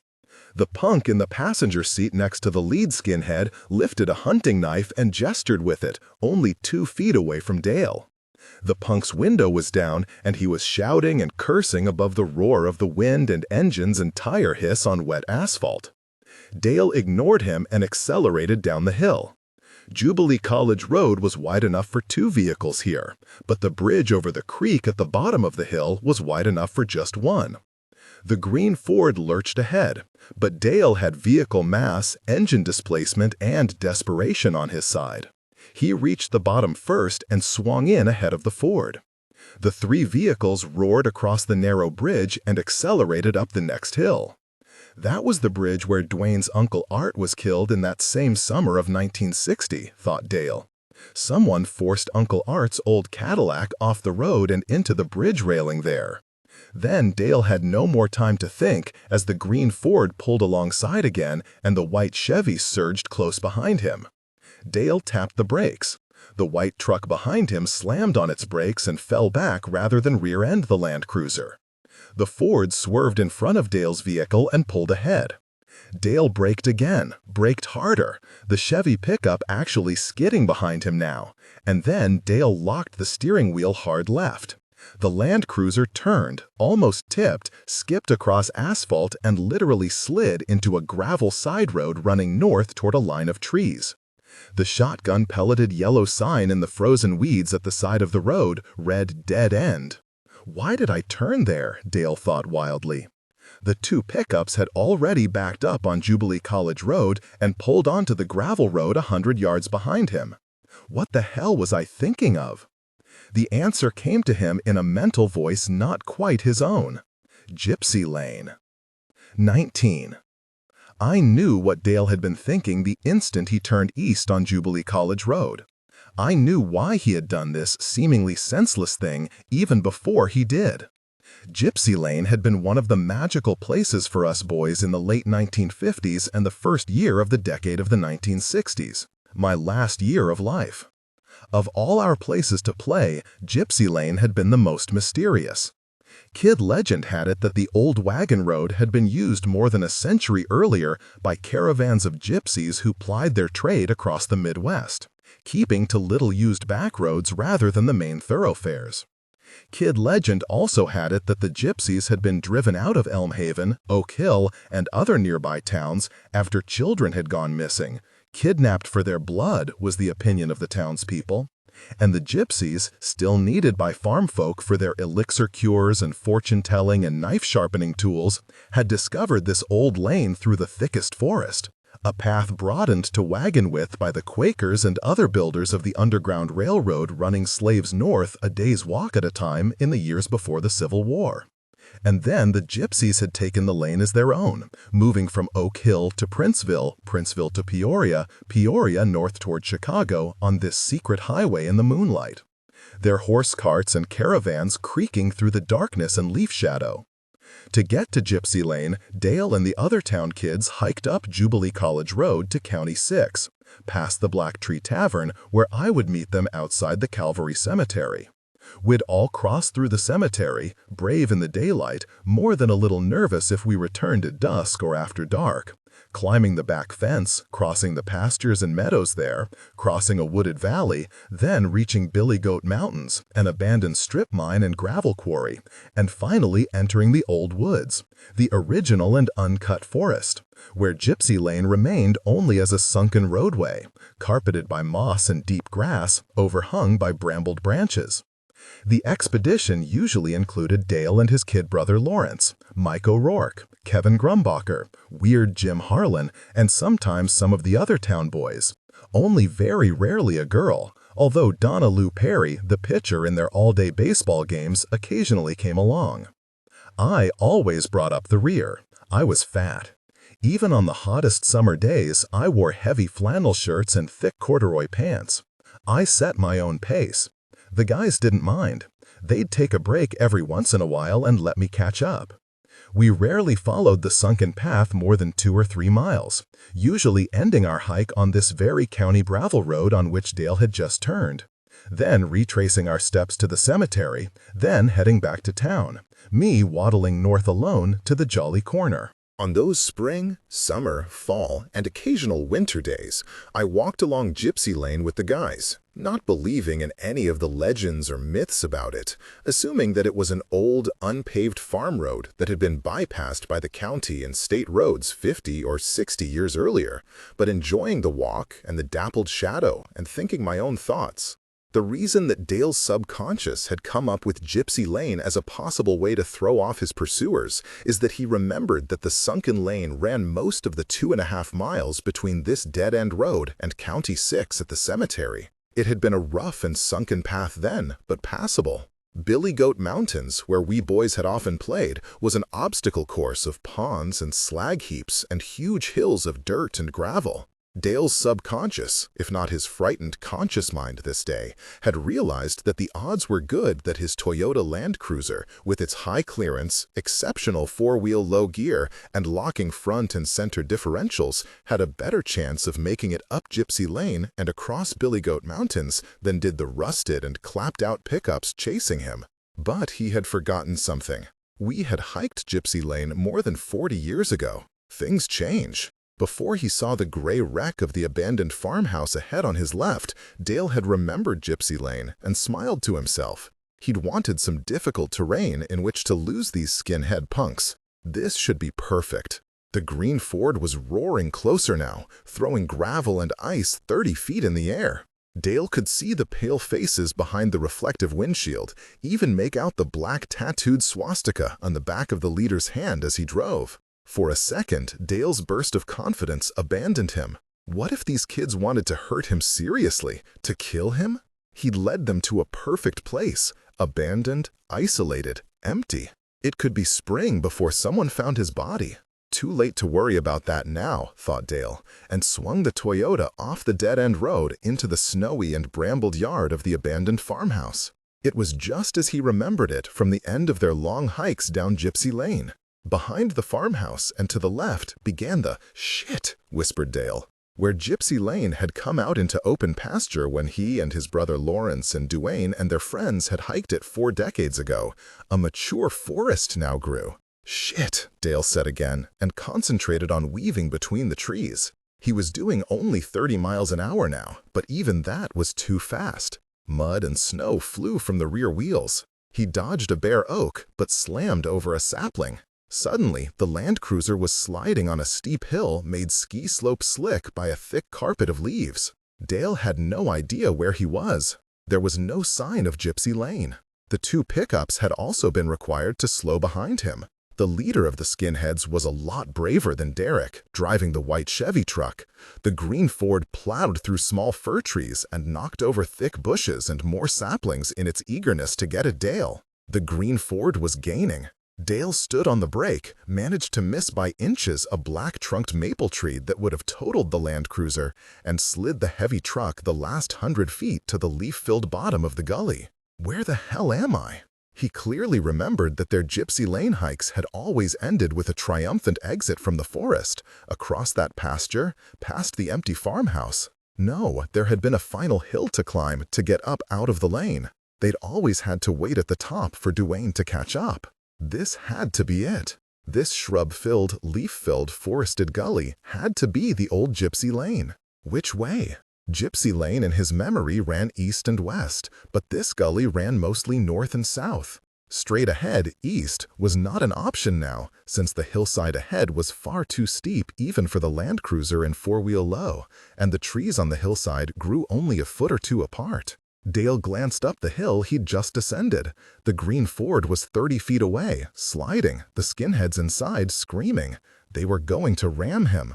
Dale slapped the Toyota into four-wheel drive and accelerated madly, tires whining as they dug through half a foot of dead leaves. The big vehicle slouched, almost went into the small creek to his right, and then pulled ponderously ahead just as the green pickup slid through the space where Dale had been 2 seconds earlier. I should just get out and fight them. Dale ignored the mental suggestion. If this was Gypsy Lane, it had become nothing more than a muddy, snow and ice-filled gully filled with trees almost as old as Dale. He quit worrying about that and concentrated on keeping the big SUV moving, sliding and slouching up inclines, bouncing over stones and fallen trees, sometimes driving into the shallow creek to avoid trees and deadfall. The green Ford roared and spit its way along behind. Farther back, Derek's white Chevy gamely came on. The gully was bending toward the east. It seemed very dark down here now. Dale expected an unclimbable hill or deadfall to stop him at any turn. The straight-six Toyota engine growled as it pulled the SUV over another rise between narrowing gully walls. This was Gypsy Lane. 30 feet wide here, it had widened out near its terminus at the county road, but still recognizable as the hidden lane the kids had enjoyed. Even the overhanging trees appeared the same. There were fewer trees growing in the lane itself now, although Dale had to dodge and swerve to avoid those that were there. Before the skinhead and the Ford could catch up, Gypsy Lane narrowed further. Old stone walls were visible on either side, a black fence of mature trees growing from the stone. Dale drove on eastward, hearing and feeling rocks and low stumps scraping the metal guarding the Land Cruiser's underside. The Ford bounced and slewed its way along, 50 feet behind. Much further back, the Chevy kept pace. This is nuts, thought Dale, 10 minutes into this madman's slow-motion chase. I should have driven to a police station. And have C.J. Congdon help you? Came a voice. The air seemed to brighten, the trees back away, the ditch that was Gypsy Lane widen and release its claustrophobic grip. Dale accelerated up a steep rise and came out into an open pasture. Billy Goat Mountains. Less than a mile from the cemetery and County 6. The quarry ponds had long since been filled in, but the gravel heaps and dirt hills that they had called Billy Goat Mountains were still there, lower and more rounded and weathered than Dale remembered. None of the rises more than 20 feet high, and all with 10th-generation grass and weeds growing out of the mud, but still there. The former ponds were wide sloughs of mud from the snow and sleet and freeze and thaw. For Illinois kids who had never seen a real mountain or even a serious natural hill, the slag heaps and gravel piles of the old quarry had been mountains enough. And now they had to be mountains enough again for Dale. But the old quarry went on farther than Dale remembered. The mud flats and muddy hills stretched ahead for a quarter of a mile or more. On those spring, summer, fall, and occasional winter days, I walked along Gypsy Lane with the guys, not believing in any of the legends or myths about it, assuming that it was an old unpaved farm road that had been bypassed by the county and state roads 50 or 60 years earlier, but enjoying the walk in the dappled shadow and thinking my own thoughts. The reason that Dale's subconscious had come up with Gypsy Lane as a possible way to throw off his pursuers is that he remembered that the sunken lane ran most of the 2.5 miles between this dead-end road and County 6 at the cemetery. It had been a rough and sunken path then, but passable. Billy Goat Mountains, where we boys had often played, was an obstacle course of ponds and slag heaps and huge hills of dirt and gravel. Dale's subconscious, if not his frightened conscious mind this day, had realized that the odds were good that his Toyota Land Cruiser, with its high clearance, exceptional four-wheel low gear, and locking front and center differentials, had a better chance of making it up Gypsy Lane and across Billy Goat Mountains than did the rusted and clapped-out pickups chasing him. But he had forgotten something. We had hiked Gypsy Lane more than 40 years ago. Things change. Before he saw the gray wreck of the abandoned farmhouse ahead on his left, Dale had remembered Gypsy Lane and smiled to himself. He'd wanted some difficult terrain in which to lose these skinhead punks. This should be perfect.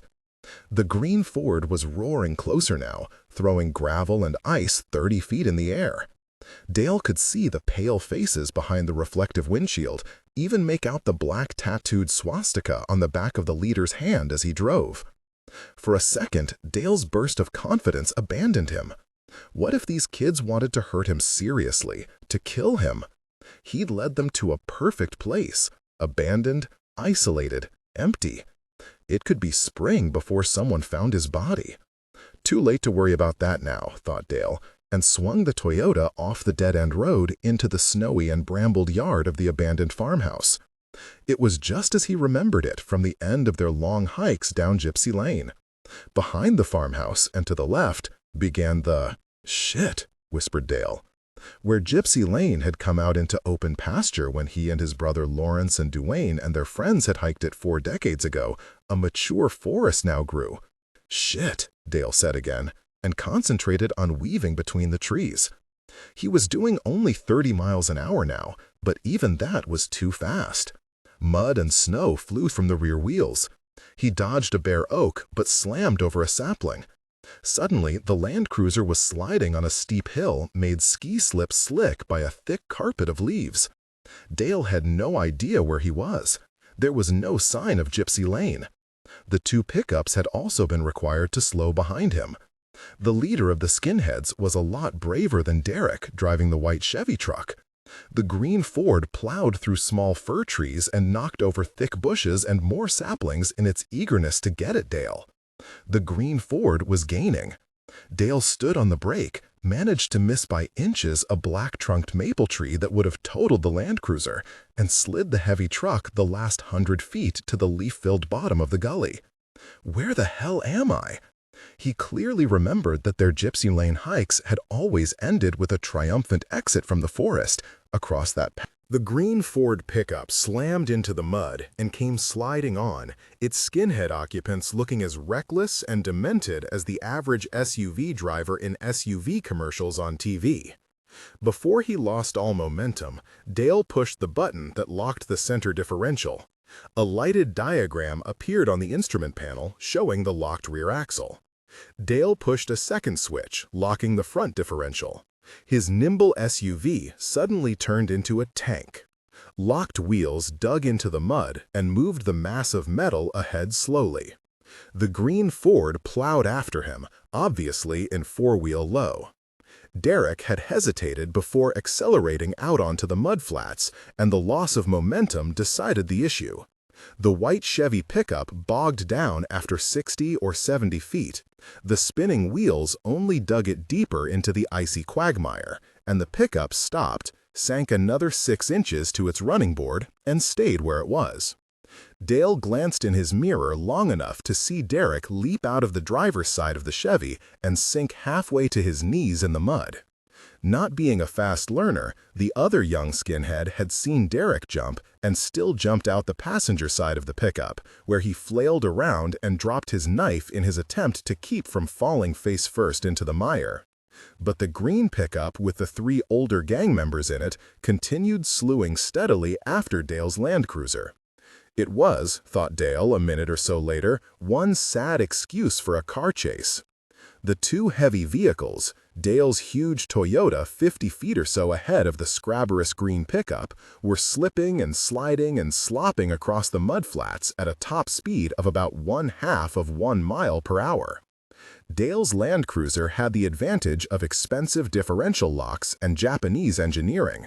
The skinhead's truck had the advantage of larger tires, greater horsepower, and a felon, perhaps a killer, at the wheel.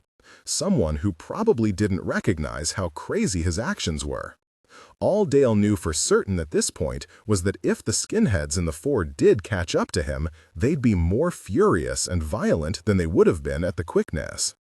2/3 of the way across the bog, Dale realized that he had a serious choice to make. Ahead of him were the sad remnants of Billy Goat Mountains, a line of gradual hills perhaps 20 feet high that ended east of the final 100 feet or so of slough before solid ground again, all within sight of Calvary Cemetery. To try to climb those hills might be fatal for Dale. If the cruiser bogged down or slid backward, he'd be at the mercy of the skinheads.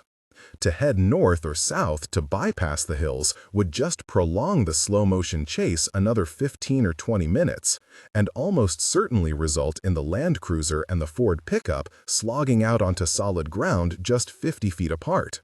This whole absurd Gypsy Lane detour would have been for nothing. Dale floored the gas pedal and accelerated onto the first hill of slag and mud. Halfway up the incline, Dale knew that he wouldn't make it. At first, the Land Cruiser had dug in and climbed, but he hit a patch that was especially steep and especially muddy. The big SUV slid sideways. Dale fought the wheel, tapped the brake to arrest the slide, and floored the gas pedal to keep the momentum going sideways on the muddy slope. But then had to swing the steering wheel lock to lock the opposite direction just to keep the heavy truck from swapping ends. The Land Cruiser dug in again with all four locked wheels and hauled itself crab-like up the slope to the summit. At the top of the hill, barely as wide as his SUV was long, Dale stopped, panted, and stared. The north slope of the slag heap was twice as steep as the side he had just climbed. At the base of it, the mud and snow had melted into a virtual bog. Dale glanced over his shoulder. The Ford pickup had built up enough speed to take a healthy run at the slope and now was climbing it at twice the speed Dale had managed. He could see the skinheads and the leader screaming, their mouths wide and black, the leader's knuckles white on the steering wheel as the pickup's oversized tires threw mud 50 feet into the air behind it. Dale kept the gear select in four-wheel low and actually accelerated down the nearly vertical slope. Gears ground in protest, but the gearing, the locked differentials, and the Land Cruiser's massive compression slowed him and kept him aimed straight all the way down. The heavy SUV hit the mud and water like a giant boulder, digging the wheels in above the hubs. But Dale fought the wheel and kept it pointed north, mud, water, and ice spewing wide on either side and kicking up a rooster tail behind him. 50 feet, and he slapped off the locking differentials, kept it in full-time four-wheel drive, and shifted to second gear, gaining the solid ground in a final lunge. The windshield wipers pounded away, scraping the smallest gap in the mud there so that Dale could see to drive. He stopped the truck where the lane to the cemetery began and looked back again. The skinhead had paused a long minute at the summit, and then followed Dale's lead by gunning the Ford straight down the hill. But the pickup's torque and gearing failed it. Halfway down, the green truck swapped ends, then slew and yawed again. It hit the mud at the bottom of the hill, sliding completely sideways. The useless oversized tires immediately sank 3 feet into the bog, and the pickup flipped on its left side, half burying its cab and hood in mud and water. For a long minute there was no movement. And then all three of the skinheads crawled out the open passenger side window and balanced precariously on the tilted side of the truck. One of the henchmen tried walking out onto the tipped and tilted side of the pickup's carrying bed, the young man's arms pinwheeling as he lost balance. He hit the mud and went up to his waist. Dale realized that he had the urge to lock the Land Cruiser's differentials again and drive back to the pickup, not to help the three skinheads, he realized a second later, but to run over the miserable bastards, driving them so deep in the mud that they'd only be found 500 years later, like those peat mummies in England. Dale tried to laugh, but his hands were shaking now as he gripped the wheel, and his heart pounded as he came off the adrenaline rush that had been driving him. He realized that he had never been so angry, or at least not since he had been a kid in Elm Haven. Some of the wild energy and anger of that mostly forgotten year came back to him now with fragments of memory itself. We killed that goddamned rendering truck that was chasing us. He didn't understand the thought, but he recognized the echo of it in his current fury. Driving slowly now, Dale headed west on the rutted lane that ran along the south boundary of Calvary Cemetery. At County 6, he got out, opened the gate, drove through, and closed it behind him. He knew that the skinheads would be walking this way soon, although not that soon, given the mud they had to wade through. But he doubted if they'd be pulling their vehicles out of the mud all that soon. They don't have to, came the unbidden thought. All they have to do is turn north here and walk to the Jolly Corner. Dale mentally shrugged. The anger was stronger than the post-adrenaline shaking now, and he felt the fury crystallizing in his chest like a clenched fist. He had his shotgun at the farm. And new shells. Let them come. The Jolly Corner was dark when he arrived. Icicles from the day's thaw and freeze hung like cold teeth in front of the side door. Dale went from room to room, turning on lights as he went. No one was waiting for him. The Savage over and under was in the basement where he had left it, unloaded, propped against the wall. Dale took the box of 410 shells, loaded one, and carried the weapon back up to the kitchen. He made sure the door was bolted with the chain lock on. Let them come. He walked into the small study. A message glowed on the dark screen. It was not the bit of poem he had last seen there, or his challenge for the unknown emailer to identify himself or else, but a verbatim repeat of the earlier message. I could isolate, consciously, little. Everything seemed blurred, yellowed, grafted onto daylight. Maudlin evasions, theopathies, every recollection formed ripple of mysterious meaning. Everything dies, unwanted and neglected. Everything. When Dale had first seen it, it had made no sense, but now it stirred a dim recollection of something written by Vladimir Nabokov. Now he remembered the story in question, the Vane sisters, and immediately recognized this text as a riff on a playful acrostic in the last paragraph of that story. Treating the computer message now as an acrostic, Dale could read it easily, jumping from first letter to first letter of each word. Icicles, by God. Meter from me, Duane. 20 during the last months that Claire Hart was a student at the University of Montana.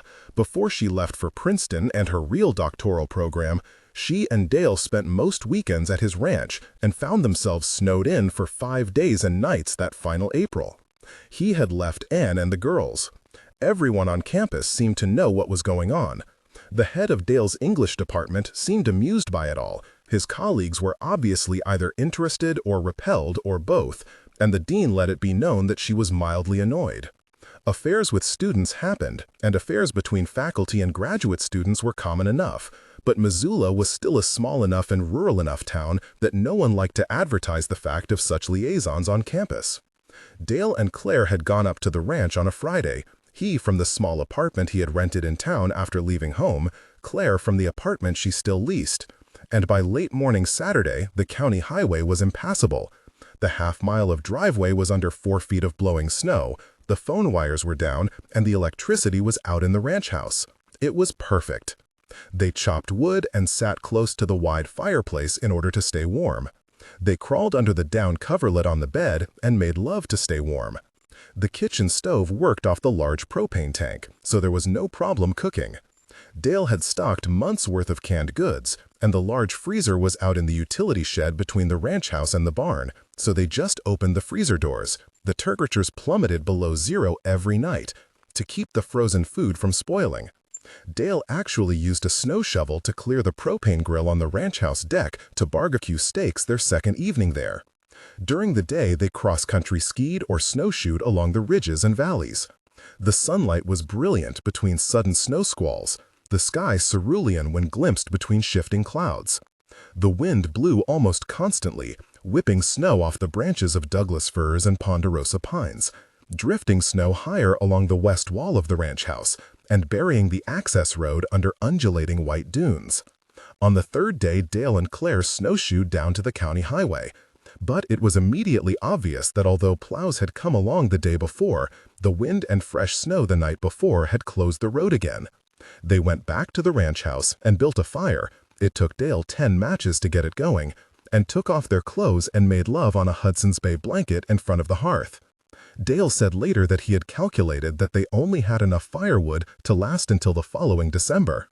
It was on the last night before the roads were cleared that Claire told Dale that he seemed haunted. That day the county highway had been opened, the phones were working again, and a neighbor with a snowplow had promised to clear Dale's access road as soon as he finished a dozen other jobs nearby, probably early the next morning. Dale had told him that there was no hurry. It was long after dark, and Dale and Claire were lying in front of the dying fire, a thick quilt beneath them, the red Hudson's Bay blanket above them. The rest of the ranch house was dark and cold. Claire was closest to the fire and had turned away toward the failing fire, propping herself up on her right elbow so that her buttocks and hips were all that touched him. Her left arm, shoulder, and rib cage were outlined in red from the embers beyond and seemed to pulse from some internal heat of their own. Dale had been half dozing, too lazy to stoke the fire and get the room warm enough for them to retreat to the bedroom, when he heard her speaking softly to him. "Do you know why I chose to be with you?" He blinked at the coolness of her tone, but quickly realized that it must be the prelude to either a joke or a compliment. "No," he said, rubbing his palm down the red-limbed curve of her shoulder and arm. "Why did you choose to be with me?" "Because you're haunted," whispered Claire, two hearts. Dale waited for the punchline. After a long moment of silence, broken only by the settling of embered logs, he said, "What do you mean, haunted?" It was dark enough now that he did not see her shrug, but felt the slight motion under the curve of his palm. "Haunted," she said, "touched by something dark. Something from your childhood, I think. Something not completely of this world." The wind rattled the high window 10 feet from them. In daylight, the view looked through the trees into the long meadow going down past the barn toward the lake. Now it was just darkness pressing against glass with the wind as its fingers. "You're joking," said Dale. He had to fight the urge to remove his hand from her cool skin. "No." "Is this the Blackfoot mystic talking?" said Dale. He kept his tone light. But he remembered their camping trip that first weekend on the ridge near the reservation. Or the descendant of some Italian witch? "Both," said Claire. She did not turn toward him. "I thought that houses were haunted, not people," said Dale. He tried to banter, but his tone was straining around the edges. Claire said nothing. She no longer propped herself on her elbow, but lay on her side, her arm crooked over her head as if in sleep. The embers had dimmed so thoroughly that all he could see of her was the pale glow of her skin in the starlight reflected from the snow piled outside the window. He removed his hand. The cold air in the ranch house settled heavier on them where they lay on the floor. "Why would you choose to be with someone because he's haunted?" Dale asked into the darkness. "Because it's growing stronger," whispered Claire. She seemed half asleep, or perhaps completely asleep, talking in her sleep, a medium in her trance. "It's reached a quickening. Something dead is struggling to be born." Dale felt the cold air under the blanket then, as tangible as a third body between them. Claire was indeed sleeping. She began snoring softly. Someone was banging on the door. Dale struggled up out of sleep. For a minute he was confused, but then he noticed the brass headboard of the old bed, the oak bulk of the floor console radio at the foot of the bed, and the weak winter light coming through the high basement windows. Duane's bed in the basement. The banging came again. Dale pulled off the quilt and sat on the edge of the bed. The .410 gauge shotgun was where he had left it, propped against a bookcase. Dale remembered that he had loaded it after coming home from the truck chase the evening before. He did not remember falling asleep in the bed with his clothes on, but he had. Someone was pounding on the kitchen door. Dale slipped into his shoes, tied them, tucked in his shirt tails, picked up the shotgun, checked to make sure it was loaded, closed the breech and clicked on the safety, and walked upstairs. The clock in the kitchen said 10:30 in the morning. Dale peered through the curtains on the little window before opening it. Michelle Staffney was on the stoop holding 3 large grocery bags. Dale could see a plastic-wrapped ham protruding from the largest of the plastic bags, the pink meat looking vaguely flesh-like and obscene. "Open up," shouted Michelle. "It's cold out here." She smiled at him.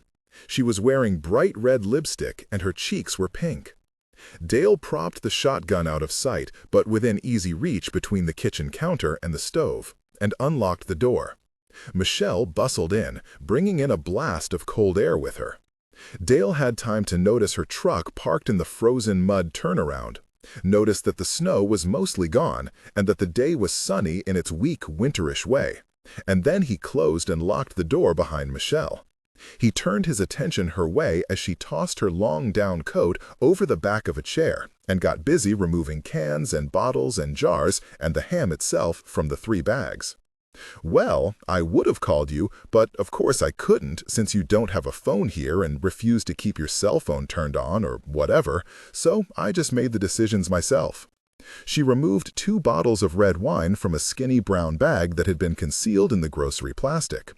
"I hope you like Merlot. I do, so I just bought 2 yesterday before the stores closed. And I decided to keep it simple, just ham and baked potatoes and green beans. But I got a wonderful Sara Lee pie for dessert. As if submitting it as evidence, she removed an apple pie from the plastic and held it up. "Great," said Dale, totally confused. "But why are we celebrating?" Micah Staffney, née Michelle Staffney, paused in the act of reaching for a water glass from one of the high cabinet shelves, and Dale noticed how tightly her white blouse was pulled over her large breasts. He glanced away as if inspecting the bottles and cans and ham on the counter. Michelle took time to run some water from the tap and drink before answering. "I hope you're joking, Professor Dale Stewart. Today is Christmas Eve." They had dinner in mid-afternoon, before the thin daylight faded completely. Dale had showered and shaved and dressed in chinos, a clean shirt, and a dark brown leather sport coat, while Michelle made coffee and began to fill the old house with rich smells of cooking. They had glasses of wine while the ham was cooking, and opened the second bottle of Merlot during dinner. They ate at the kitchen table. Michelle had brought 2 stubby candles in her purse. Dale had tried not to think of Claire when he lit the candles with his gold lighter, and now the dimming daylight was augmented by candlelight on the table rather than from the brash overhead bulb. Dale had felt disoriented and lightheaded when he awoke, and now he felt absolutely drunk. He amazed himself by telling Michelle all about the slow-motion truck chase the day before, emphasizing the farcical rather than frightening elements, and they both laughed. Dale poured more wine for both of them. "I read that story you were talking about," said Michelle after they had cleared the table. Coffee was brewing in the coffee maker, and the apple pie had been warmed in the oven, but for now each of them was enjoying a final glass of wine. "You know," she said, "the Jolly Corner." Dale only vaguely remembered talking about the Henry James story, but he nodded. "Did you like it?" Michelle sipped her wine. Her red hair gleamed in the candlelight. The light was all but gone from the square of window over the sink behind her. "I don't know if I like it," she said at last. "Actually, I thought it was pretty weird." Dale smiled. When he spoke, he worked to keep his voice from sounding condescending. "Yeah, I have to confess that I find a lot of James's stuff heavy going. You know what Dorothy Parker said about Henry James?" Michelle Staffney shook her head. "She said that he chewed more than he bit off," Dale said, and laughed. The air smelled of coffee and pie. The last of the wine tasted rich. He had left 5 skinhead punks wallowing in the mud of Billy Goat Mountains. All in all, he felt pretty good. Michelle shook her head, as if dismissing Dorothy Parker's clever comment and getting back to the subject. "I read the thing 3 times, but I still don't think I understood it. I mean, Spencer Bryden sees this ghost in his old house, this alter ego, this horrible version of himself, who he might have been." Dale nodded and waited. The wine was almost gone. But was it real? The ghost, I mean? Michelle's voice was low, throaty. Dale shrugged. "That's the interesting thing about Henry James's fiction," he said, hearing the echo of Professor Stewart's lecturing tone in his voice despite his best efforts. "The ghost, his old New York home, haunted as it was, they're all external manifestations of the mind itself, aren't they? The merging of the external and internal. Reality for James, at least in his fiction, was always metaphorical and psychological." "Alice Staverton saw it too," Michelle said softly. "Pardon me?" "The girlfriend," said Michelle. "Miss Staverton, the one who's cradling Bryden's head in her lap at the end. She saw the ghost, the bad Bryden, at the same time that he did. She tells him that. And she liked the bad one, was attracted to him." "She was?" Dale said stupidly.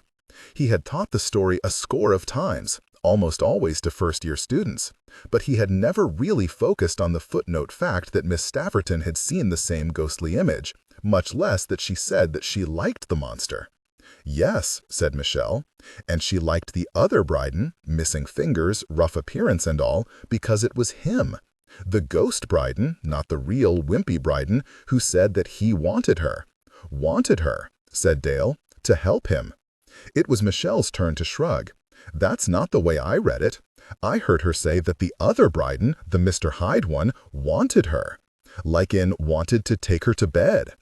As if it took this other Bryden, the monster Mr. Hyde one, the crass American merchant version of Bryden, to tell her that he wants to fuck her. And that's why she shocks the wimpy Bryden, who's still lying on the floor with his head in her lap at this point, I think, when she says, He seemed to tell me of that, so why shouldn't I like him? Dale set his empty wineglass on the table and stared at her, dumbfounded. All the years of teaching this story, how could he have missed this possible interpretation? How could the various James scholars have missed it? Did James himself, that master of self-sublimation, miss it as well? For a moment, Dale could not speak. All I know for sure, continued Michelle, is that it would make a shitty movie. No action, no sex, and the ghost isn't all that scary. So, Professor Stewart, shall we? Dale shook himself out of his reverie. Have coffee and pie? Go upstairs, said Michelle. Dale follows her upstairs in candlelight, feeling thick and removed, watching things unspool in slow motion, as if in a dream. This is no dream, Dale. He suggested the basement bed instead, saying it was warmer there, with more light and— No, said Michelle, carrying the candles to the base of the stairs. That's a boy's bed. A boy's bed, thought Dale, realizing at once that it was indeed a boy's bed, and a dead boy's bed, but what difference did that make? All the beds in the house belong to dead people. Why don't you get the quilt and the blanket from the daybed in the study? Said Michelle. The study is warmer too, began Dale. Michelle had shaken her head. The computer is in there. Just get the quilt and a blanket.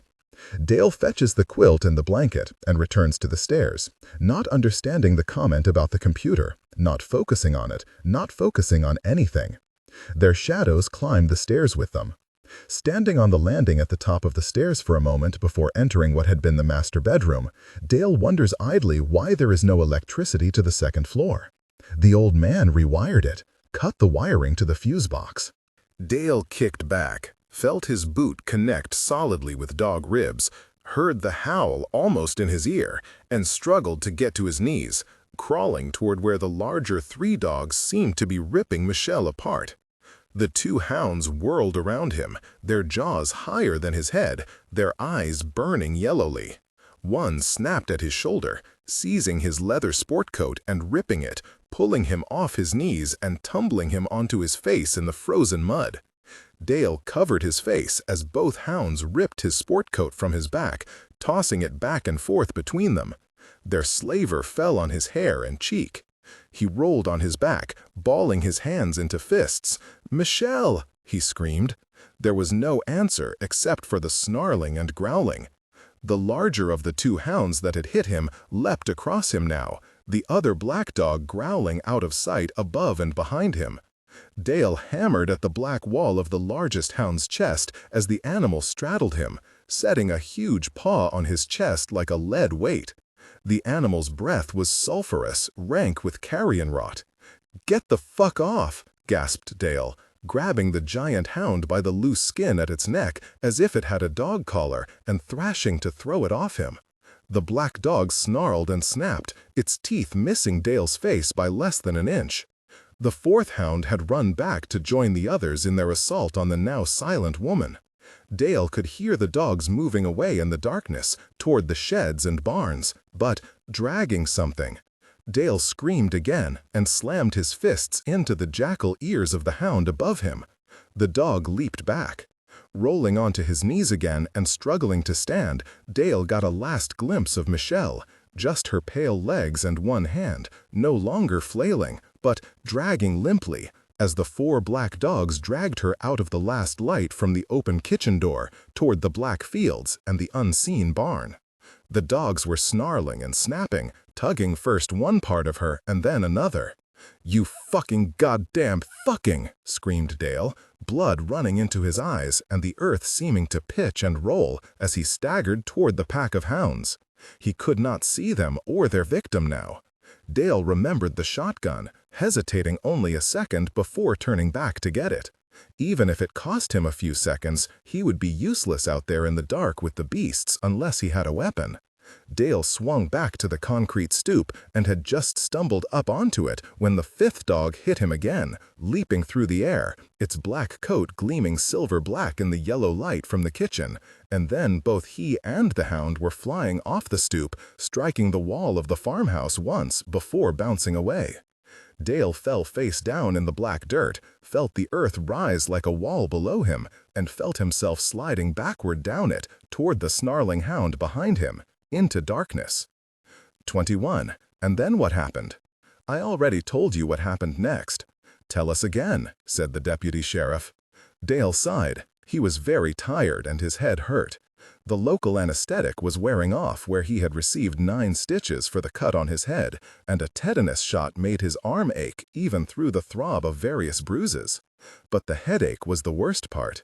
The nurses had let him get dressed again, and now he and the sheriff's deputies were talking in an empty lounge just off the emergency room at the Oak Hill Hospital. It was a little after 3 in the morning, but there were no windows in the lounge and the fluorescent lights were very bright. After you left the farmhouse, prompted Deputy Presser. He was the older of the 2 men in uniform, but still in his 20s, with a florid face and short cropped blonde hair. How long was that, after you say you lost consciousness? Dale shrugged and then regretted the movement. His arms and shoulders and ribs ached as if someone had been kicking him with hobnailed boots. The headache stabbed behind his eyes like so many steel darts.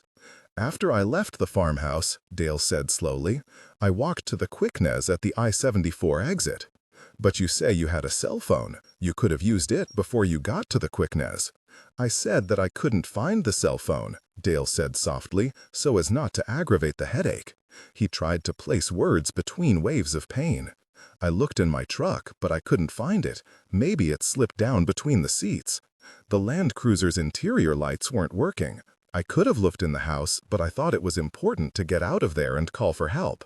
Your sports utility would not start, said the deputy in a monotone. He was glancing at the cheek spiral notepad in his hand. My sports utility would not start, confirmed Dale. The battery, it wouldn't even turn over. But Deputy Rice got it started on the first try using the keys you lent us, said the sheriff's deputy. He glanced at the younger deputy sitting on the other side of the table. The younger man nodded seriously in confirmation. Dale started to shrug again, but then nodded. I don't know why it didn't start earlier. And you have no phone at your residence? At the residence you currently lease? Dale took a breath, nodded again. They had been going over this in one form or another since midnight. You're sure there's no sign of Michelle? He asked the younger deputy. Nope, said Deputy Dick Rice. His name badge was pinned over his left shirt pocket. It's dark out there, said Dale. Did you check the big barn? Taylor and me checked all the barns, said Deputy Rice. Dale saw for the first time that the young man had a small wad of tobacco tucked between his cheek and gum. The older deputy held up the notepad as a gesture for Deputy Rice to shut up. Mr. Stewart, do you prefer Mr. or Professor? I don't care, Dale said tiredly. Mr. Stewart, continued the deputy, why did you walk the 3 miles to the Quickness? Why not to a neighbor's house? The Follins live just 1.5 miles north of you. The Bachmans are just 3/4 of a mile back toward the hard road, right before the cemetery. Bachmans? Said Dale. Oh, that's who live in Uncle Henry and Aunt Lena's house now.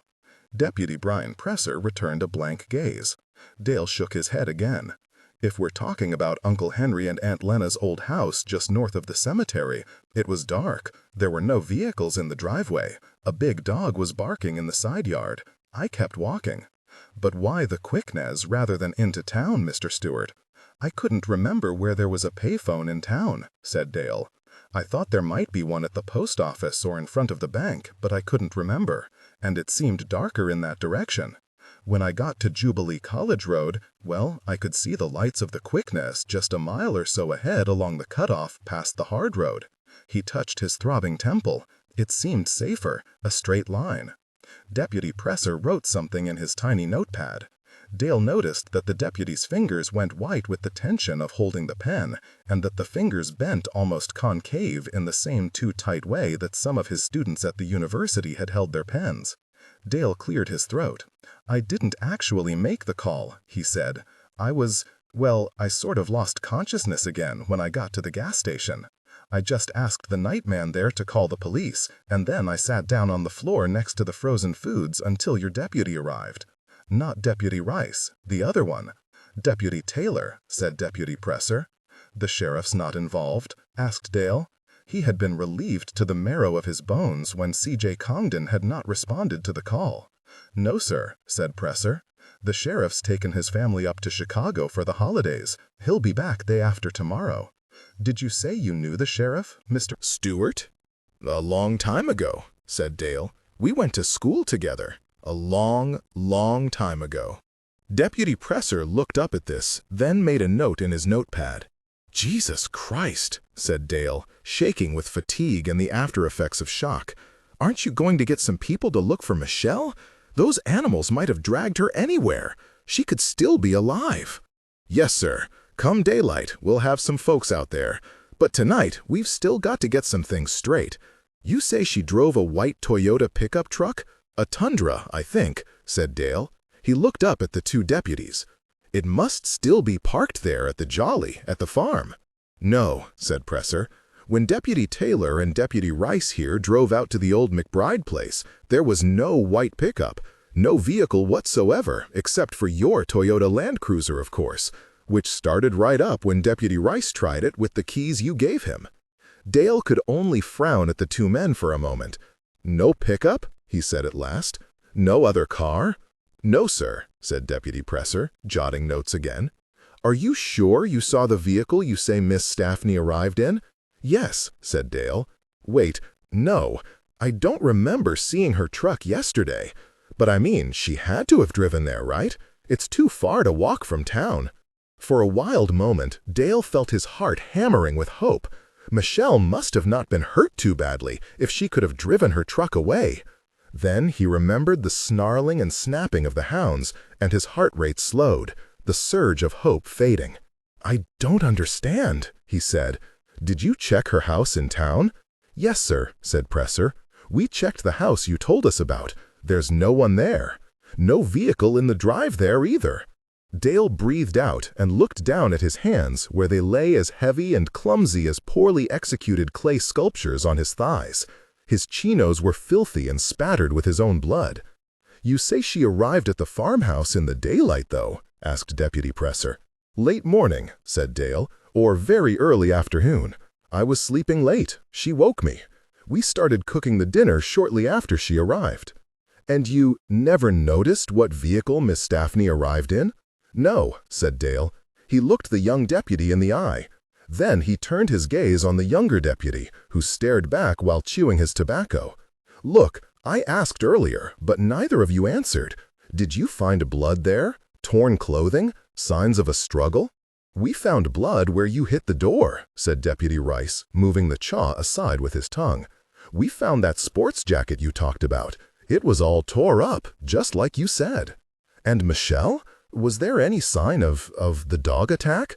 Before the younger deputy could answer, Deputy Presser raised the notepad to silence him again.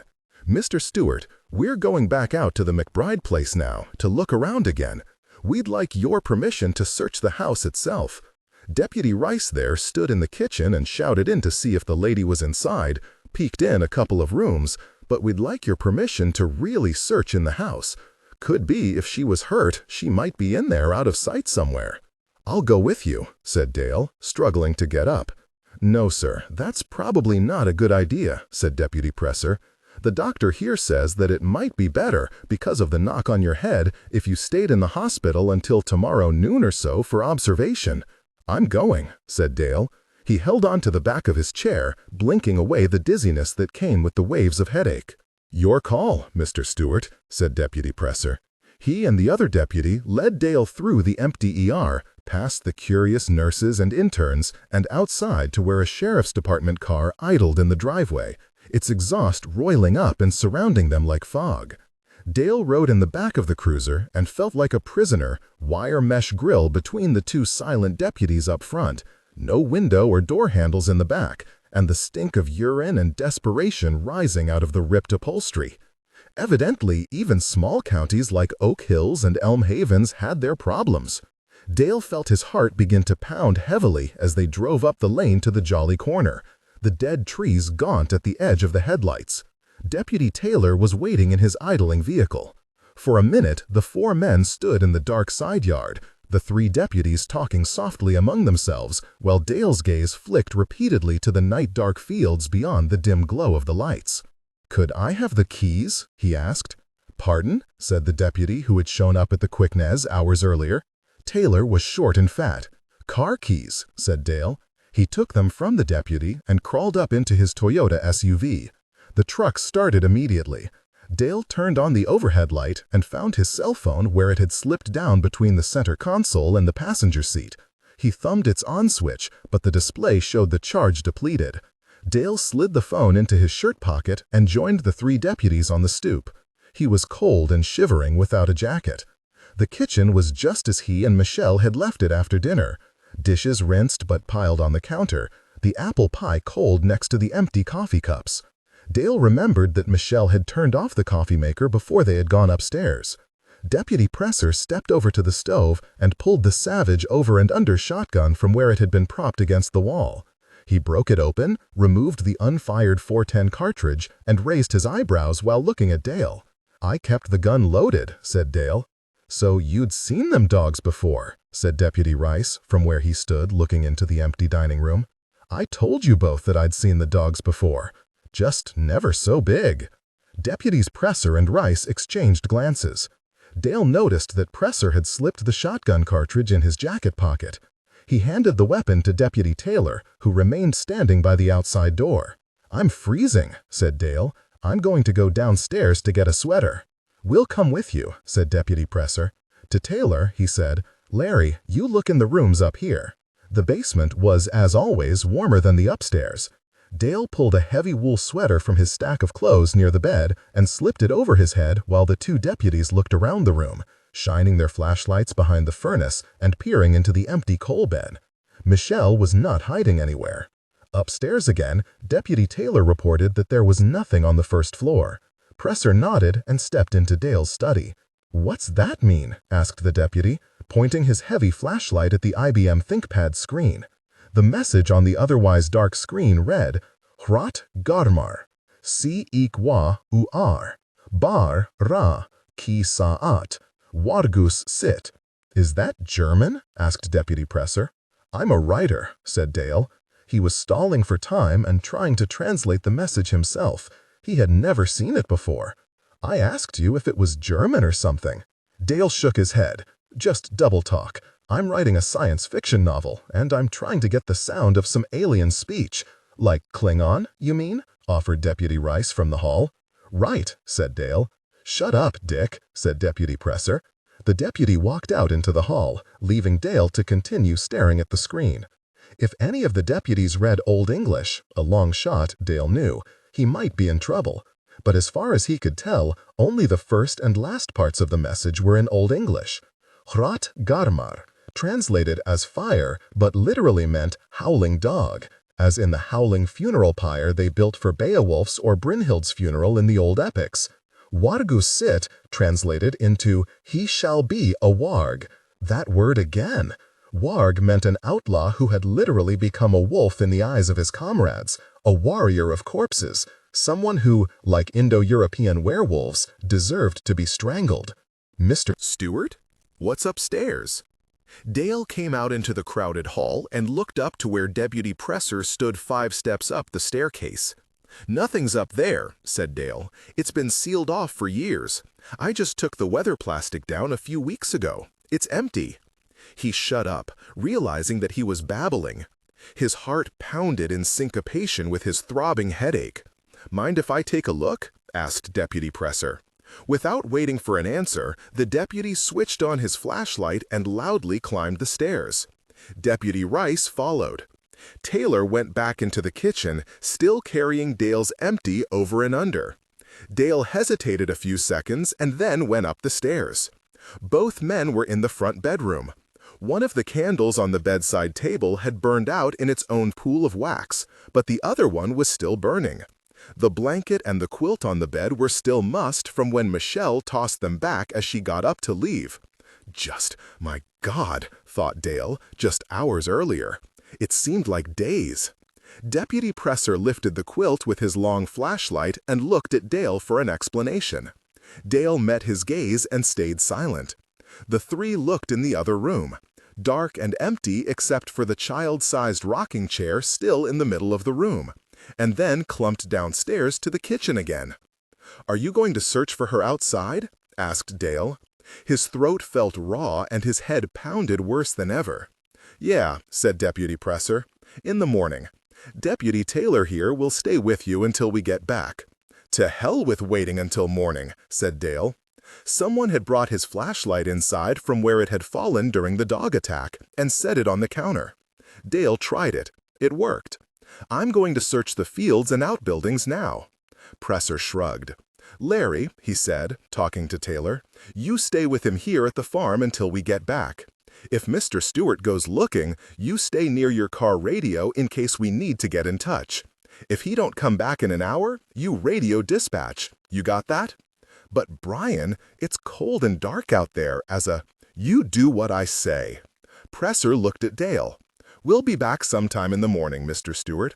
I suggest you get some sleep rather than wander around the farm in the dark, but Larry'll be here in case you need help." "I don't need for Deputy Taylor to stay," said Dale, "but I'll need my shotgun." Presser took the weapon from Taylor. He shook his head. "Sorry," he said with absolutely no tone of regret. "We're going to have to keep this at the sheriff's office for a while, just in case." "Just in case of what?" said Dale, truly mystified. The deputy looked Dale hard in the eye. "You say there's a woman missing here. You say dogs got her. Well, if a woman's really missing, maybe something other than dogs got at her. We may need this shotgun for tests." "Oh, for Christ's sake," said Dale. Presser gestured for Deputy Rice to follow him, motioned for Deputy Taylor to stay where he was, and he and Rice went out to their car and drove off. Dale glanced at the clock.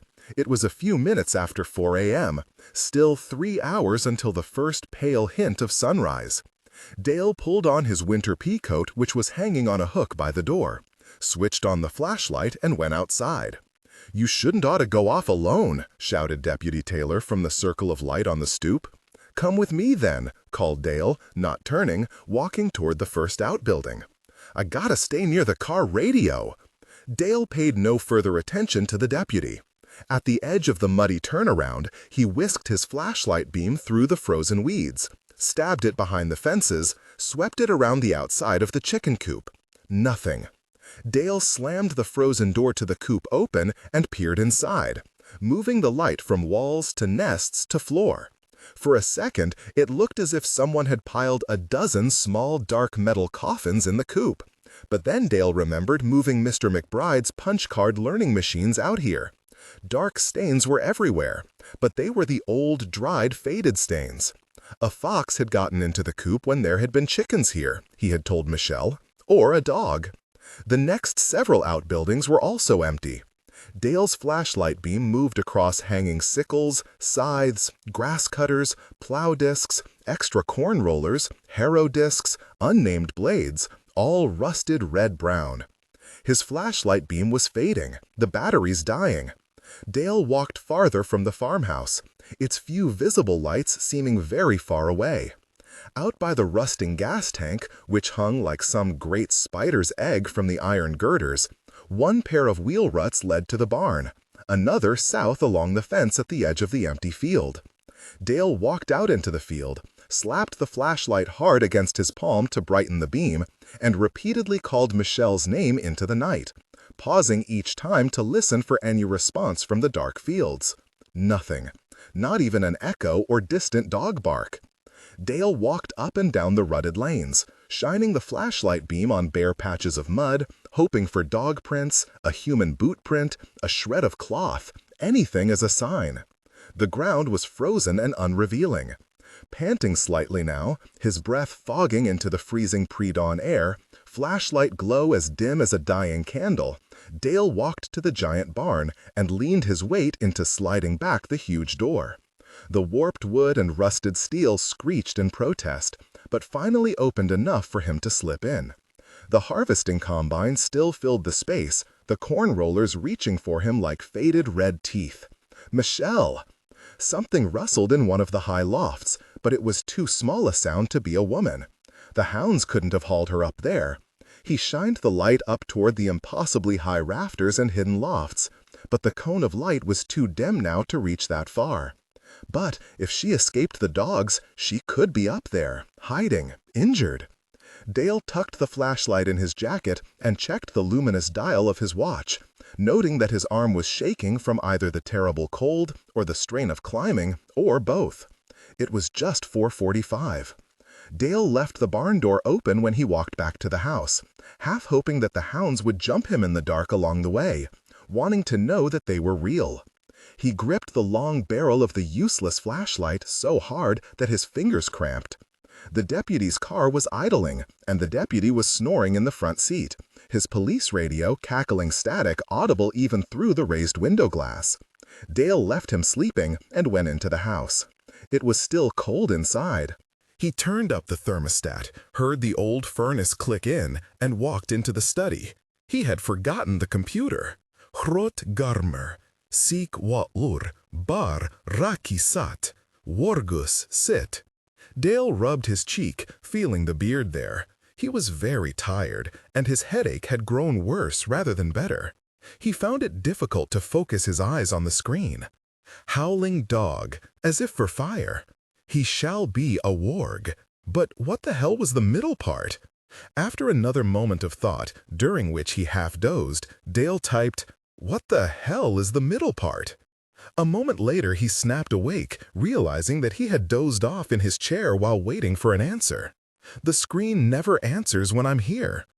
Aching everywhere, his head and lacerated scalp throbbing, Dale pulled himself out of the chair and walked out to the kitchen.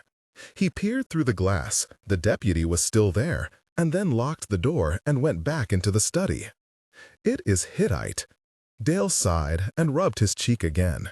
He had to try twice before he could type out his next question without misspellings. What does it mean? This time he walked to the bathroom, holding himself upright with one palm against the wall as he urinated into the bowl. Flushing the toilet, washing his hands, staring at his pale and red-eyed image in the mirror, he felt as if he were observing and feeling everything through a waterfall of red pain. He walked back into the study. Zik wa'ur bar rakisat means thou art become a wolf. Dale felt a surge of rage through the pain and fatigue. He was so fucking tired of games, he could throw up. Why the hell do you send me these messages in code if you're just going to translate them for me?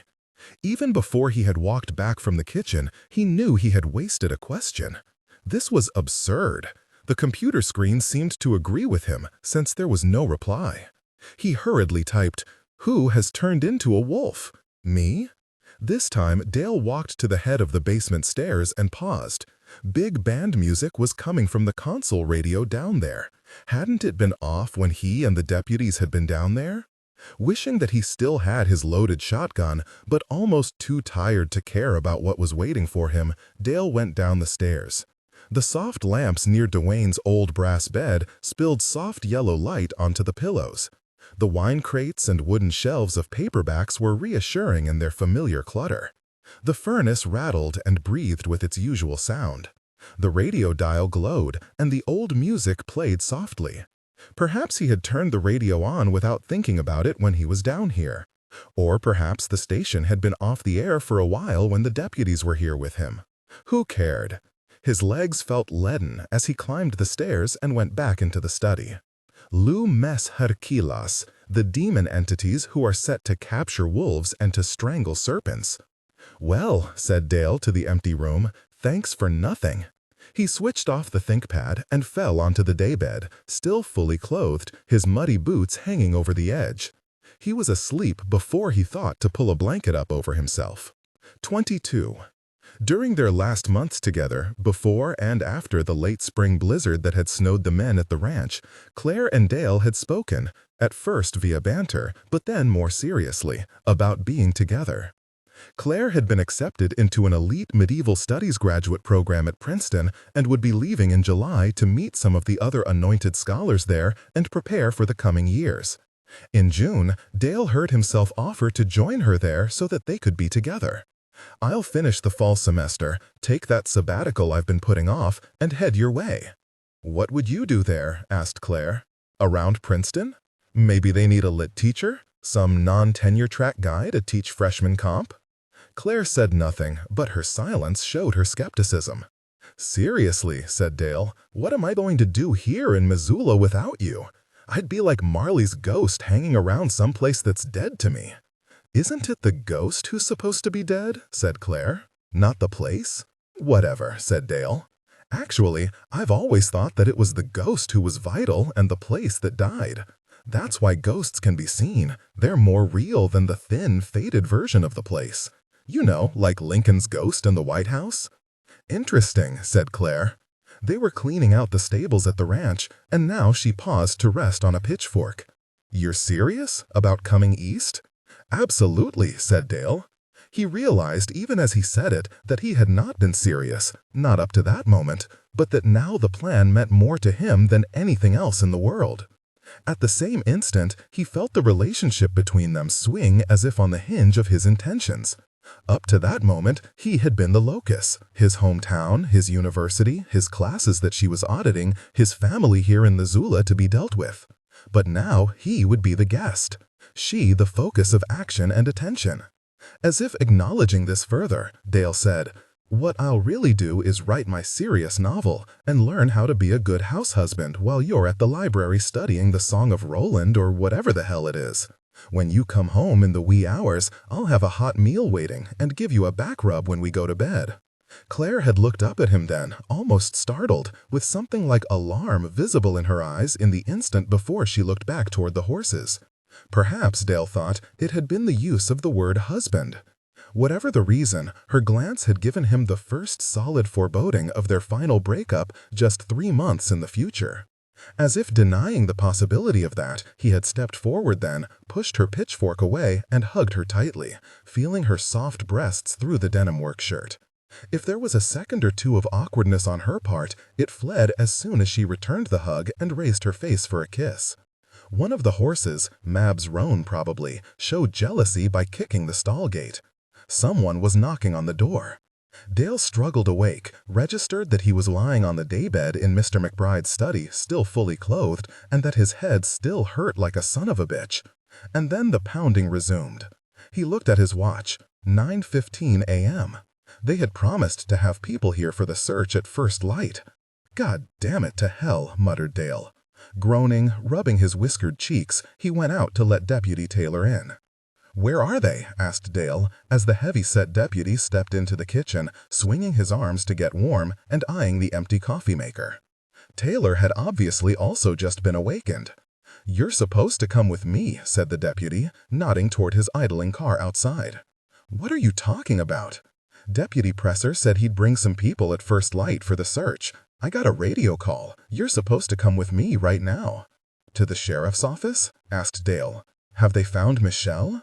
Dale's skin went cold then, with the absolute certainty that they had found her body. Deputy Taylor shook his head, although Dale couldn't guess which part of the question he was answering. Hopefully both parts. "You gotta come now," the deputy said, pulling Dale's peacoat from the hook. "Do I have time to grab a quick shower and change my clothes?" "I don't think so," said the chubby deputy, holding out the peacoat. "Am I under arrest? Do I have to ride in the back of your car?" The question seemed to surprise the deputy. For a few seconds he could only blink. Then he said, but without conviction. "In that case," said Dale, "I'm going to go brush my teeth. That's non-negotiable." Dale rode up front, in silence. The clouds were low and leaden this Christmas morning, and it was beginning to snow with that slow steadiness that often meant a real accumulation. Dale was surprised when Taylor turned into Elm Haven rather than taking the road to Oak Hill, but he knew where they were headed as soon as the car turned north on Broad Avenue. The old Staffney house and barn looked in bad shape in the dim light, paint missing, the barn leaning, all the windows dark. The only vehicle in the driveway was another sheriff's department car. Deputy Presser came out from around the back of the house as Taylor led Dale down the driveway. "Michelle?" said Dale. The cold hand closed around his heart again. If she had driven here, injured, it was possible she could have died here in the house that she and that Diane woman had been renovating. But the deputy said yesterday that the house was empty, and her truck's not here."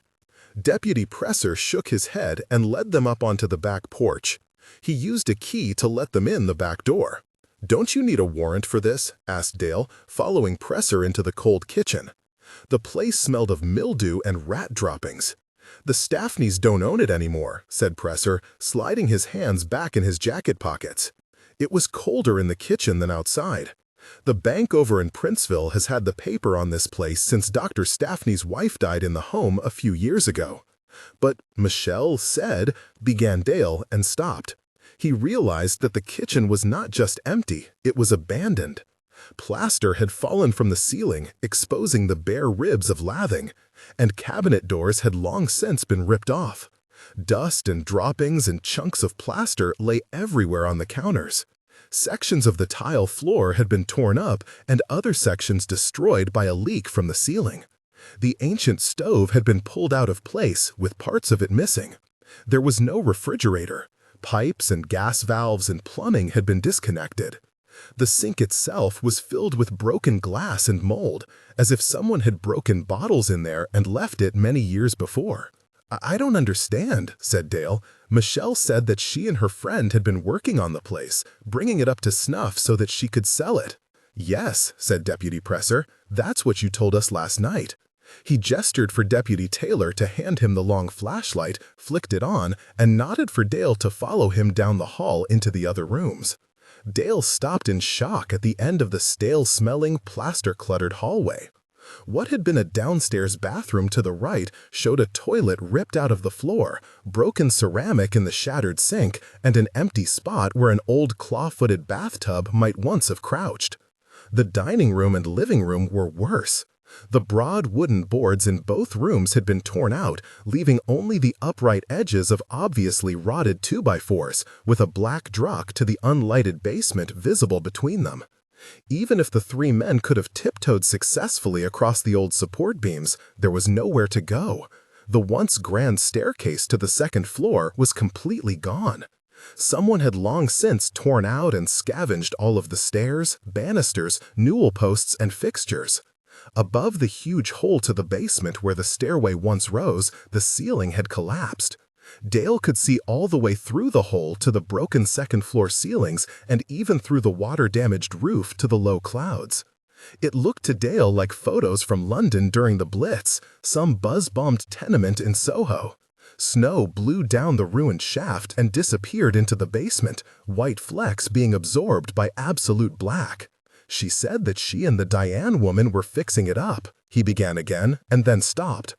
"I dropped Michelle off here after I saved her from the black dogs at the schoolyard that night.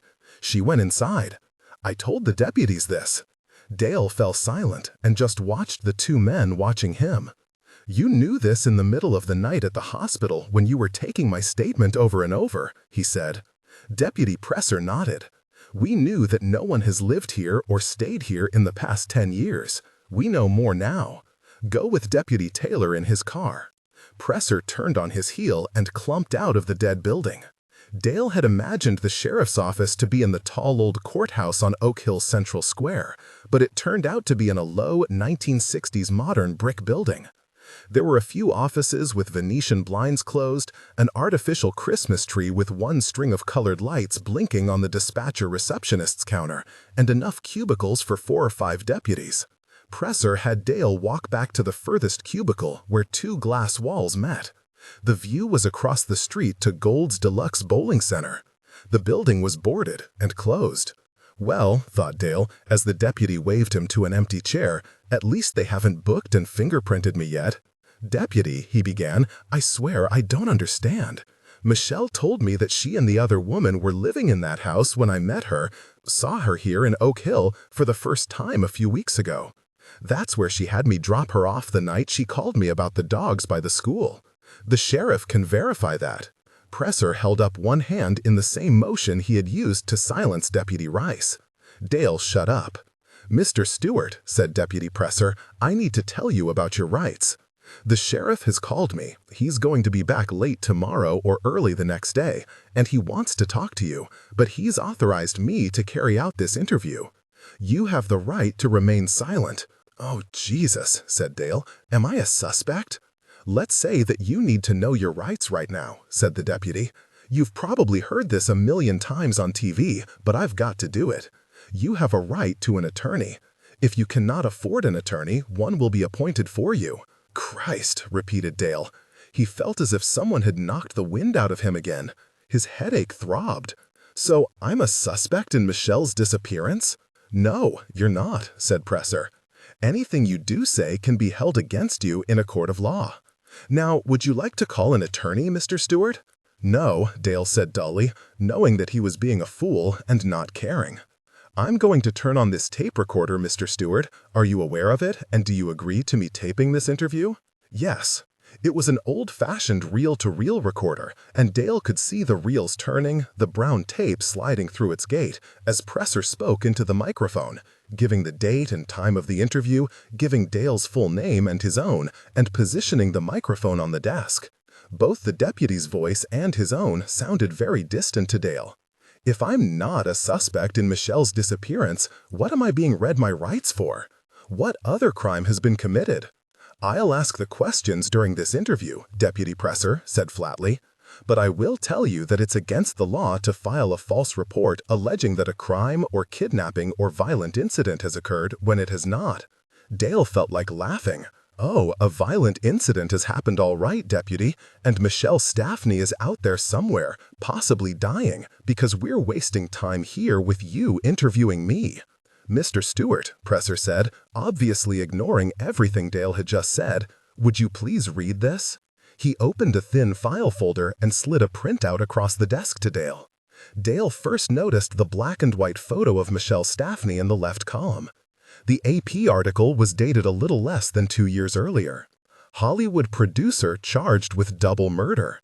Hollywood producer Ken Curtis was arraigned today in Los Angeles Superior Court for the January 23rd shooting murder of his wife, actress Micah Stauffer, and her alleged lover, Diane Villanova.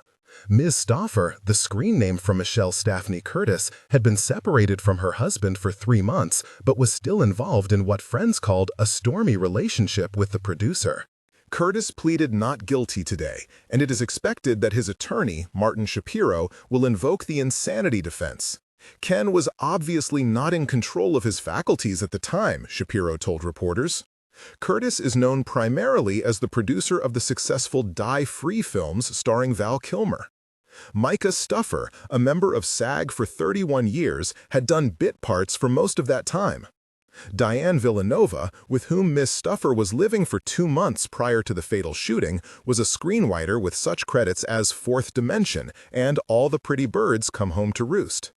Both Stauffer and Villanova were pronounced dead on the scene at Ms. Villanova's Bel Air apartment last January 23rd after neighbors called the police. Dale quit reading and set the piece of paper on the desk. "This has got to be a mistake," he said thickly. "A joke of some kind." Deputy Presser removed 2 more pages from the file, slick, old-fashioned thermal fax pages this time, and slid them across to Dale. "Can you identify either of these women, Mr. Stewart?" They were morgue photographs. The first photograph was of Michelle, mouth open, eyes almost closed, but with a slit of white showing from beneath the heavy eyelids. She was on her back and topless to the waist, her perfect, pale, augmented breasts flattened by gravity and the photographer's flash. There were 2 perfectly rounded bullet holes at the top of her left breast, and another with a wider entrance wound just below her throat. Another bullet hole was centered in a bruised discoloration in the center of her forehead. "Michelle Staffney," said Dale. His throat was so thick that he could hardly speak. He looked at the second photograph. "Christ," he said. "Curtis used a knife on her after he shot her," said Deputy Presser. "The hair and shape of the face looks like Diane, like the woman I met with Michelle, but I don't know." He handed the photos back to Presser. "Look, your sheriff saw me with Michelle, with this woman." Presser just stared. "And when did you say that you first saw these 2 women in Oak Hill, Mr. Stewart?" I saw them about 6 or 7 weeks ago, a few weeks before Thanksgiving." Dale stopped and shook his head. "Could I have a drink of water, Deputy Presser?" "Larry!" shouted Presser. When the other deputy appeared, Presser sent him to the water cooler.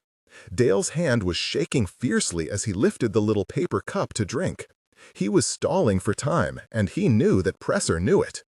The deputy had paused the tape recorder, but now he started it again.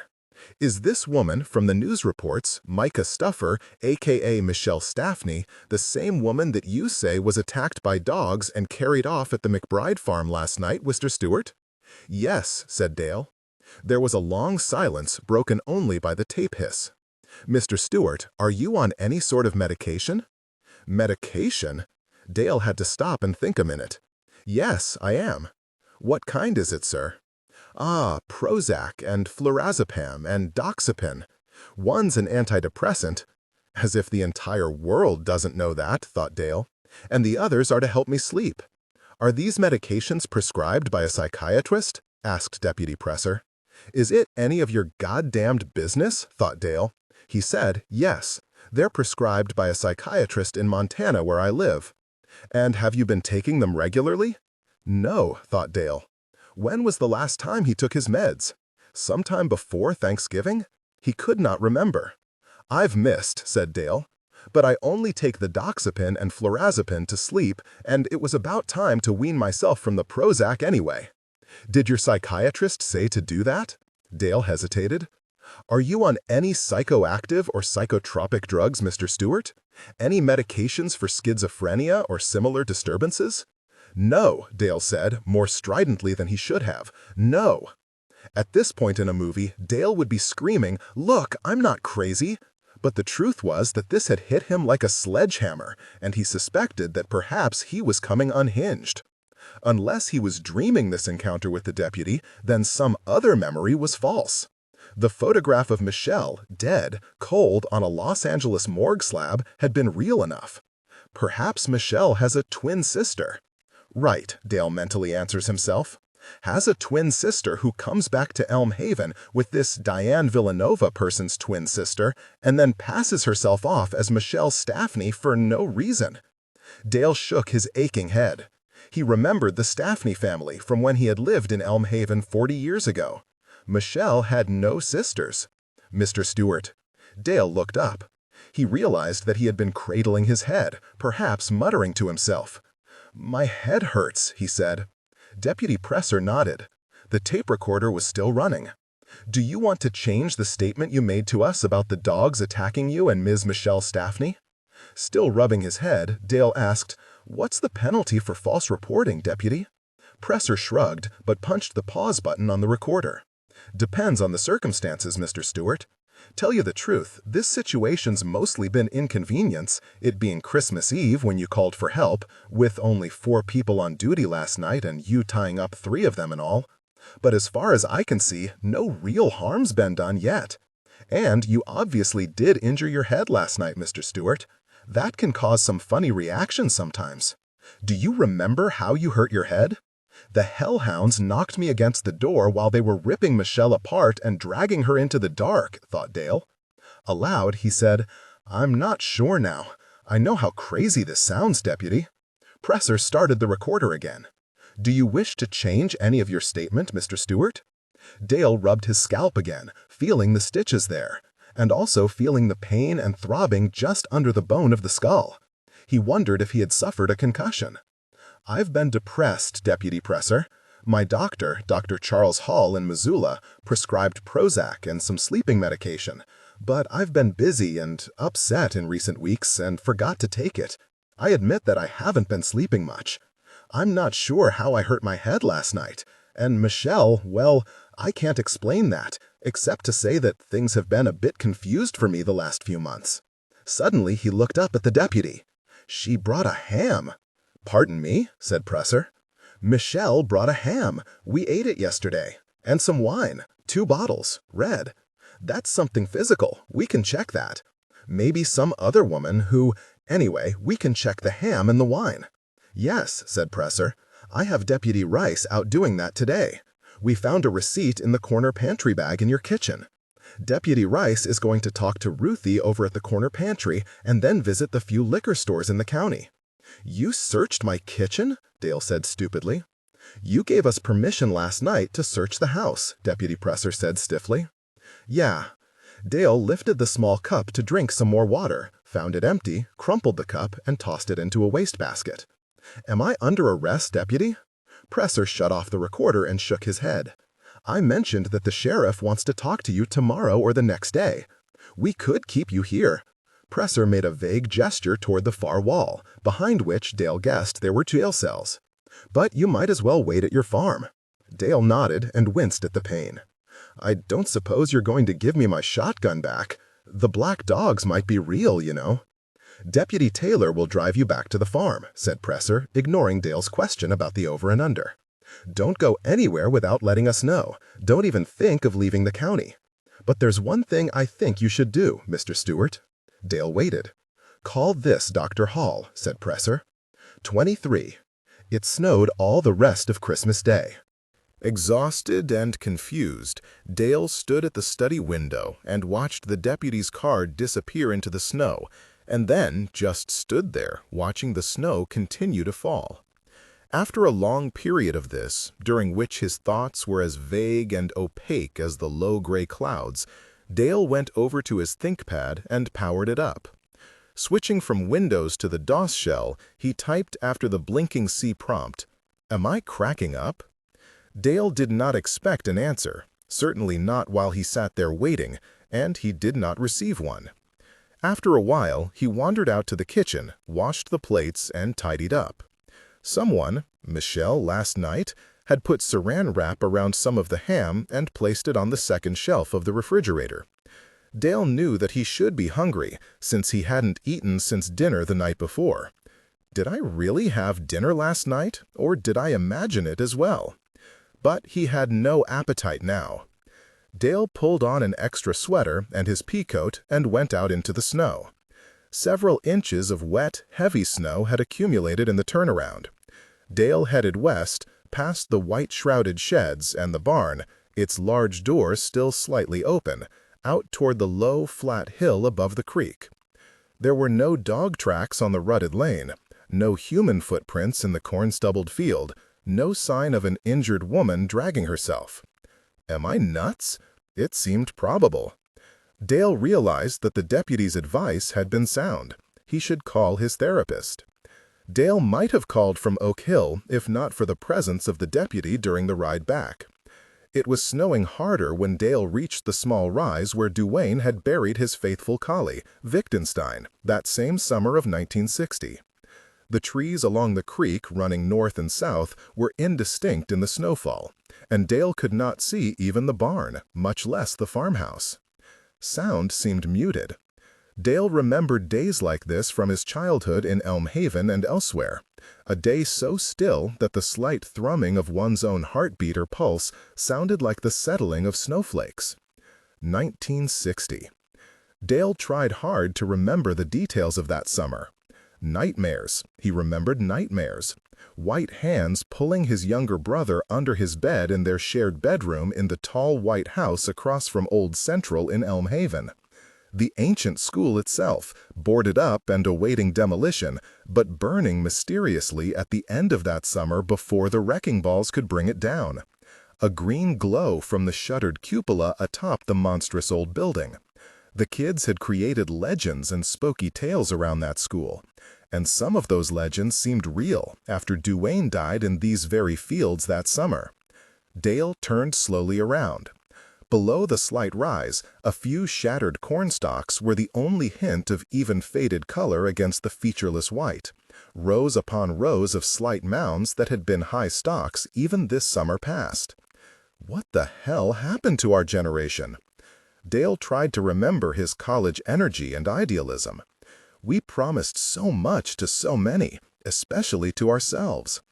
He and other professors his age had often commented on it, the easy cynicism and self-absorption of today's college-age students, so different from the commitment and high ideals of the mid and late 1960s.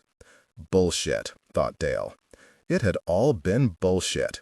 They had bullshitted themselves about a revolution while really going after exactly what every previous generation had sought: sex, comfort, money, power. Who am I to talk? Dale tasted bile as he thought of his Jim Bridger books. It was work for hire these days, a set fee for a series of formulaic frontiersman and Indian maiden tales. They might as well have been bodice rippers for all the serious intent that Dale had brought to the writing the past few years. Sex, comfort, money, power. He had obtained everything on the list but the last, and had schemed and connived in faculty politics to obtain even his pathetic version of that over the years. And what had it brought him? Thanksgiving and Christmas dinner with a ghost. Dale left the low hill and began walking south along the creek, using the wooden cross braces to climb over fences. A dog was barking far away to the west, but Dale could tell from the sound that it was just a run-of-the-mill farm dog, a real dog, a mortal dog. As opposed to what? My hellhounds? Dale wished that he believed in ghosts. He could not. He realized that everything, life, love, loss, even fear, would be so much easier if he did. For decades of adulthood now, he had tried to understand the psychology of people who prided themselves in believing in ghosts, spirits, feng shui, horoscopes, positive energy, demons, angels, God. Dale did not. It was a form of easy stupidity to which he preferred not to subscribe. Have I gone crazy? Probably. It made the most sense. He knew that he had not been sane when he had loaded the Savage over and under a little more than a year ago and set the muzzle to the side of his head and reached to pull the trigger. He could recall with perfect tactile memory what that circle of cold steel had felt like pressing into the forehead. If he was crazy enough to do that, why not all this? All what? Dining with ghosts? Imagining being seduced by the sexiest girl in 6th grade? Writing questions and answers and acrostics to himself on the computer? If Michelle had been a ghost, if ghosts existed, which Dale did not believe for a second, why would she be here? She barely knew his dear friend Duane McBride. 12-year-old Michelle Staffney, the doctor's daughter, simply did not play with raggedy-ass boys like Duane or Harlan or Mike or Kevin or Dale. Besides, Michelle Staffney, a.k.a. Micah Stauffer, had hated Elmhaven. She had lived in California for more than 30 years, and it seemed absolutely certain had died there. If she were going to haunt someplace, why not haunt the Bel Air home of her lover Diane Villanova? Or, better yet, haunt her husband's place, the esteemed producer of the Val Kilmer Die Free series. Jesus. Dale shook his head at the banality of the world. The movement shook free snow that had been clinging to his hair. He realized that he'd not brought so much as a baseball cap, and his hair was soaked, his face sheened with melted snow. It was cold. Dale looked around and realized that he had walked to the little woods not far from the Johnson farm. The black dogs had followed him this far a few weeks ago. Had they? There was almost certainly a real dog somewhere in all this hallucination, a visual trigger for these fantastical illusions. Just as there was probably a real, living, red-haired woman that he'd glimpsed at the Oak Hall City Market some weeks ago, that had made him obsess on the memories of the 6th-grade sex grenade, little Michelle Staffney. Anne's hair is an auburn red, in the right light. Dale rubbed his face, realizing that he had forgotten his gloves as well as his hat. His hands were chapped and red with cold. The hellhounds could be behind you right now, moving silently through the snow, stalking you. He turned slowly, not feeling real alarm. Empty fields and falling snow. The already dim light was fading farther. Dale checked his watch. 4:30. Could it be so late? It would be hard dark in half an hour. The snow had accumulated to 7 or 8 inches now, wet, soaking through his chinos, the same bloody chinos he had been wearing the night before. It was his blood, of course, from where he struck his head on the door during his fall. What made me fall? Who made me fall? He walked back toward the unseen farmhouse, cutting diagonally across the frozen fields, and climbing 2 more fences where they came together at a post. He was approaching the barn from the south along the fence line there when the house came into view, a dark gray shape against the dark gray evening. A sheriff's department car was in the drive, but it was the bigger vehicle, years older than the ones the deputies drove. The sheriff's car, C.J. Congdon stood near the chicken coop, gray Stetson covered by one of those clear plastic hat covers that state troopers and county mounties wore when it rained or snowed. Congdon had his hand on his holstered pistol and was tapping the white grip of the gun. He was grinning. "Thought you had orders to stay in the house, Professor," the big man said. "They told me to stay at the farm," said Dale. "I'm at the farm." His head began hurting in earnest again. His voice sounded dull even to himself. "Did you have a good Christmas vacation trip, Sheriff?" Congdon grinned more broadly. His teeth were yellowed from nicotine. Dale could smell the cigarette and cigar smoke on the fat man's jacket. "So, you all through telling ghost stories, Professor?" Suddenly, Dale felt as if someone had put snow down the back of his neck. "Wait a minute," he said, reaching out as if to grab Congdon's jacket. The sheriff stepped backwards so as not to be touched. "You were there." "Where?" C.J. Congdon's grin had gone away. His eyes were cold. "At the schoolyard that night. You saw her. Presser had so convinced me that I was nuts that I almost forgot you saw her. You spoke to her." "To who?" asked Congdon. He was smiling slightly again. It was dark enough now that Dale had to lean closer just to see the expression on the former bully's face under the brim of the cowboy hat. With no lights on in the house, the big structure seemed to be disappearing with the last of the winter daylight. "You know goddamned well who I'm talking about," snapped Dale. "Michelle Staffney. You offered to drive her home, for Christ's sake." "Did I?" "Fuck this," said Dale. He brushed past Congdon and started walking up toward the house. "Arrest me if you're going to. I've had enough of this shit." "Stewart!" The noise was at once a bark and a command. Dale froze and turned slowly. "Come here a minute, Stewart. I want to show you something." Congdon took a step back, half-turned, and took 2 more steps, toward the barn. "What?" said Dale.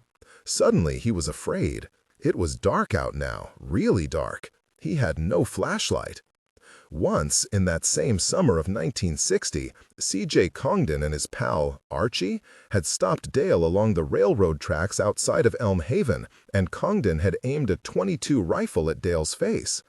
It was the first time that Dale Stewart had felt absolute, knee-weakening, bladder-loosening fear. He felt it again now. "Come here, goddammit," growled Congdon. "Now! I don't have all day." "No, no," said Dale. "Go to the house. Hurry." Dale turned and began walking quickly, expecting and fearing the fast strides behind him or the gleam of hound's eyes ahead of him. "Stewart, goddamn you to hell, come here. I want to show you something in the barn." Dale broke into a clumsy run, ignoring the pounding in his head that throbbed every time his boots struck the frozen earth through the snow. He couldn't see the house. It was too dark. Dale almost ran into a barbed wire fence, realized that he was behind the chicken coop, and ran to his left and then to his right again. The house became visible as a shape in the darkness. Dale threw a glance over his shoulder, but he could not see Congdon in the gloom. Snow stuck to his eyelashes and threatened to blind him. "Stewart, you pussy," came the sheriff's voice, but from Dale's right, somewhere in the dark, closer. "Don't you want to know what happened?" Dale thudded up the cement steps, threw open the door, slammed it behind him, locked the main lock, and threw the heavy bolt. His head throbbing, he turned slowly in the dark kitchen, listening for movement or breathing in the house. If there was any, he could not hear it over his own panting and the pounding of his heart. He peered out the window, but even the sheriff's car was lost to the gloom and the heavy snow. Jesus, that son of a bitch has a gun, and I don't, and he's crazier than I am. Not turning on a light, Dale went down into the basement and felt along the wall near the crates of books. The big console radio was playing 1950s hits softly, its glowing dial the only light in the room. There it is. Dale hefted the Louisville Slugger and carried it back up to the kitchen. It was no match for the huge .45 Colt pistol Congdon carried in his holster, but, perhaps, in the dark. In the dark. Dale peered through the window, standing to one side so that he could not be seen himself. Suddenly, he had the image of C.J. Congdon's face pressed against the glass, less than an inch from his own. Teeth yellow, skin yellow, tongue lolling. Holy fuck, thought Dale, instinctively raising the bat. There was no face at the window. Congdon wasn't anywhere to be seen in the few feet he could see in the dark. Maybe he drove off when I was getting the bat and I didn't hear the car. And maybe he didn't. Maybe he's already in the house with you. Dale realized that he was shaking, his hands clutching the Louisville Slugger so tightly that his fingers were cramping. Jesus God, I am losing it. I'm coming apart at the fucking seams. Dale slid down the wall against the stove, still holding the bat as he sat on the old tile and pressed the side of his face against the cool metal of the stove itself. He felt the melted snow in his hair running down his temple and cheeks. The cold circle of the muzzle. Dale was glad that Presser hadn't returned the Savage to him. He felt so low and frightened at the moment that pulling the trigger seemed almost a welcome escape. Would it fire this time? Dale thought. Yes. There was a movement outside on the stoop, just a foot away through the door. Snow dropping from the eaves? A stealthy footstep? Those scuffed cowboy boots? Someone shifting an axe from his left hand to his right. Sitting on the linoleum floor, face against the stove, Dale Stewart closed his eyes and slept. The thing was banging the door inches from Dale, clawing to get in.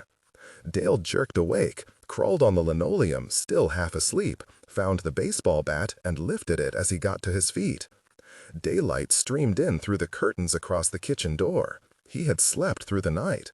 Someone knocked again, and Dale peered out at a sheriff's green jacket, a badge, a Stetson. It wasn't C.J. Congdon. A newer sheriff's department car idled in the turnaround. The snow was more than a foot deep, and the only break in it was from the parallel tracks of the sheriff's tires. This sheriff, a man in his 30s with a lean face, saw Dale and motioned for the door to be opened. Dale blinked and set the baseball bat between the wall and the stove.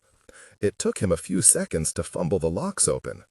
Cold air curled in when he opened the door, and the man on the stoop, a smaller man than Congdon, leaner and shorter than Dale, took a step back like a properly trained encyclopedia salesman, showing his deference to the homeowner.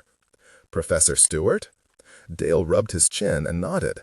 He realized that his hair must be wild, and that he was still wearing the same soiled and wrinkled chinos, shirt, and sweater that he had put on for Christmas Eve dinner 2 days earlier. "I'm Sheriff Bill McCown," said the man in the sheriff's jacket. "You mind if I come in?" Dale shook his head and stepped aside. The man's voice was deep and slow, his manner assured. Dale himself felt as if he was made of torn paper and broken glass, and might cry at any second. He took a deep breath and tried to force calm into himself. Sheriff McCown removed his Stetson, smiled, and seemed to glance around casually, but Dale saw that the man was taking everything in. "Everything all right here this morning, Professor Stewart?" "Sure," said Dale. McCown smiled again. "Well, I just noticed that you answered the door with a baseball bat in your hands, and you seemed to be on the floor before that." Dale had no explanation, so he offered none. "You want some coffee, Sheriff?" "If you're making some for yourself." "I am. I haven't had my morning coffee yet." That was an understatement, thought Dale. "Have a seat while I make some," he said aloud. McCone watched silently while Dale fumbled out the Folgers can, filled the coffee pot with water, poured it into the coffee maker, cleaned the filter under the tap, spooned out 6 servings, and got the thing percolated. Dale's fingers felt swollen and clumsy, useless sausage balloons. "That's an interesting report you filed on Christmas," said McCone, accepting his mug of coffee. "Cream or sugar?" asked Dale. McCone shook his head and sipped. "Good." Dale tasted his and thought it tasted like cloudy bilge water.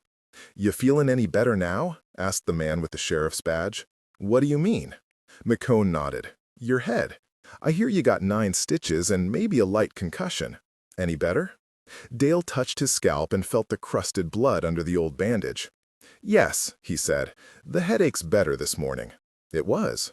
"You want to talk about the report? The woman you said went missing? The dogs? Anything?" Dale sipped his coffee to gain time. Should he tell McCone about C.J. Congdon's visit? No. Tell him nothing. I know how crazy the whole thing sounded, Dale said at last. It sounds crazy to me. I guess your deputy told you that I've been on some medication for depression. McCone nodded. Did you get a chance to call the psychiatrist in Montana? What's his name? Tell the truth. His name is Charles Hall. And no, I haven't had time to call yet. McCone drank some coffee and set the mug down. We called him, Professor Stewart, just to check that you were a patient of his. Dale tried a smile, knowing how ghastly it must look. Am I? Not anymore, said the sheriff. I've got some bad news for you. Dale could only wait. He had no idea what the man was talking about. Dr. Charles Hall died on December 19th, said McCone. We talked to his answering service, and then the doctor on call, Dr. Williams.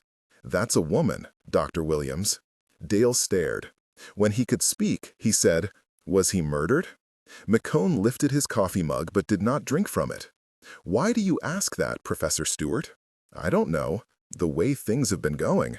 Wait, you're serious about this? Charles Hall is dead? An auto accident on December 19th, said Sheriff McCone. Evidently, he was on his way back from a long weekend skiing in Telluride, Colorado, when a drunk came across a centerline. McCone took a pink "while you were out" slip from his stiffly ironed breast pocket and set the paper on the kitchen table. This is Dr. Williams' number. She wants you to call her as soon as you can so she can talk to you and make sure your prescription's refillable, that sort of stuff. Dale lifted the slip and stared at the phone number. Did you tell her about Christmas? About me? We confirmed that you'd been a patient of Dr. Hall's and did ask her what you were being treated for. She didn't want to talk about anything. It's all confidential, but we told her that there was a possible missing person situation and that we just had to clarify that you weren't delusional. She looked at Hall's file on you. She's taking half his patients, another doctor took another half. And she confirmed that you were just being treated for depression and anxiety. Just, said Dale. Yes, said Sheriff McCone. Well, she wants you to call her as soon as you can. I guess you can't from this place, though. No, agreed Dale. Charles Hall dead. That prissy little office with the windows looking out on the tops of the trees. Who would use that office now? My deputy tells me that you seem to remember that you and I went to school together, Professor Stewart. What? Dale looked up from the pink piece of paper in his hand. Sorry? McCone repeated the statement. Oh, said Dale, and stopped. He knew that he was coming across as a mental deficient as well as a lunatic, but his head was too full of conflicting information to process things right now. Might have been my uncle, Bobby McCone, said the sheriff. He graduated high school in '66, so he would have been about your age. I remember Bob McCone, Dale said truthfully. He used to play ball with us, go hiking out at Gypsy Lane with us. The sheriff sipped coffee and then smiled thinly. Uncle Bobby always told us little ones about that bike patrol you guys had then. Bobby always wanted to be in it, but I guess you had enough members. I don't remember, said Dale. Do you remember anything more about the other night, Professor Stewart? Anything about the dogs? Dale took a breath. I'm pretty sure I've been seeing real dogs around here, Sheriff. There were paw prints the last few weeks. McCone's expression was pleasant enough, but Dale saw that the man was watching and listening very carefully. I've never had hallucinations or delusions before, Sheriff, Dale went on, but I'm prepared to be convinced that I'm having them now.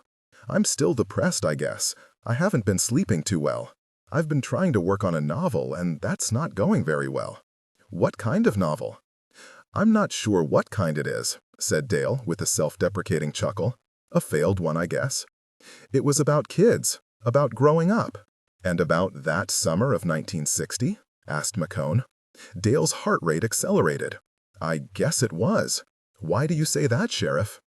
Our Uncle Bobby used to talk about that summer occasionally, very occasionally, but more often than not, he didn't talk about it.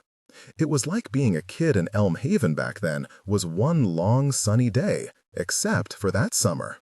Dale nodded, but as the silence stretched, he realized that McCone wanted something more. Bob McCone knew Duane McBride. Dale gestured toward the old house around them. Duane's death that summer came as a real shock to a lot of us kids. We handled it in weird ways, if we handled it at all. I've read the case files, said McCone. Mind if I have some more of this good coffee? Dale started to get to his feet, but McCone waved him back down, went to the counter, refilled his own mug, brought the pot over to top off Dale's cup, and set the pot back in the coffee maker burner. Who do you think killed your friend Duane, Professor Stewart? The sheriff then and the justice of the peace, J.P. Congdon, C.J.'s father, determined that it was an accident, said Dale, his voice unsteady. Yeah, I read that. Their report and the coroner's report said that your friend Duane just started driving this combine in the middle of a July night. The combine didn't even have its corn picker covers on, and they say that somehow this Duane, who everybody says was a genius, managed to fall out of the cab of that combine and then have the machine run over him, tearing him apart. You buy that, Professor Stewart? Did you buy that then? No, said Dale. I don't either. A combine would have to drive in a full circle to run over someone who had been driving it. The corn pickers are in the front. A paraplegic would have time to get out of the way of a combine doing a full turn. I presume the coroner knew that about combines. Don't you? That particular coroner, continued McCone, was a good friend of Justice of the Peace, J.P. Congdon. Do you remember that Duane McBride's uncle, Art, died that same summer?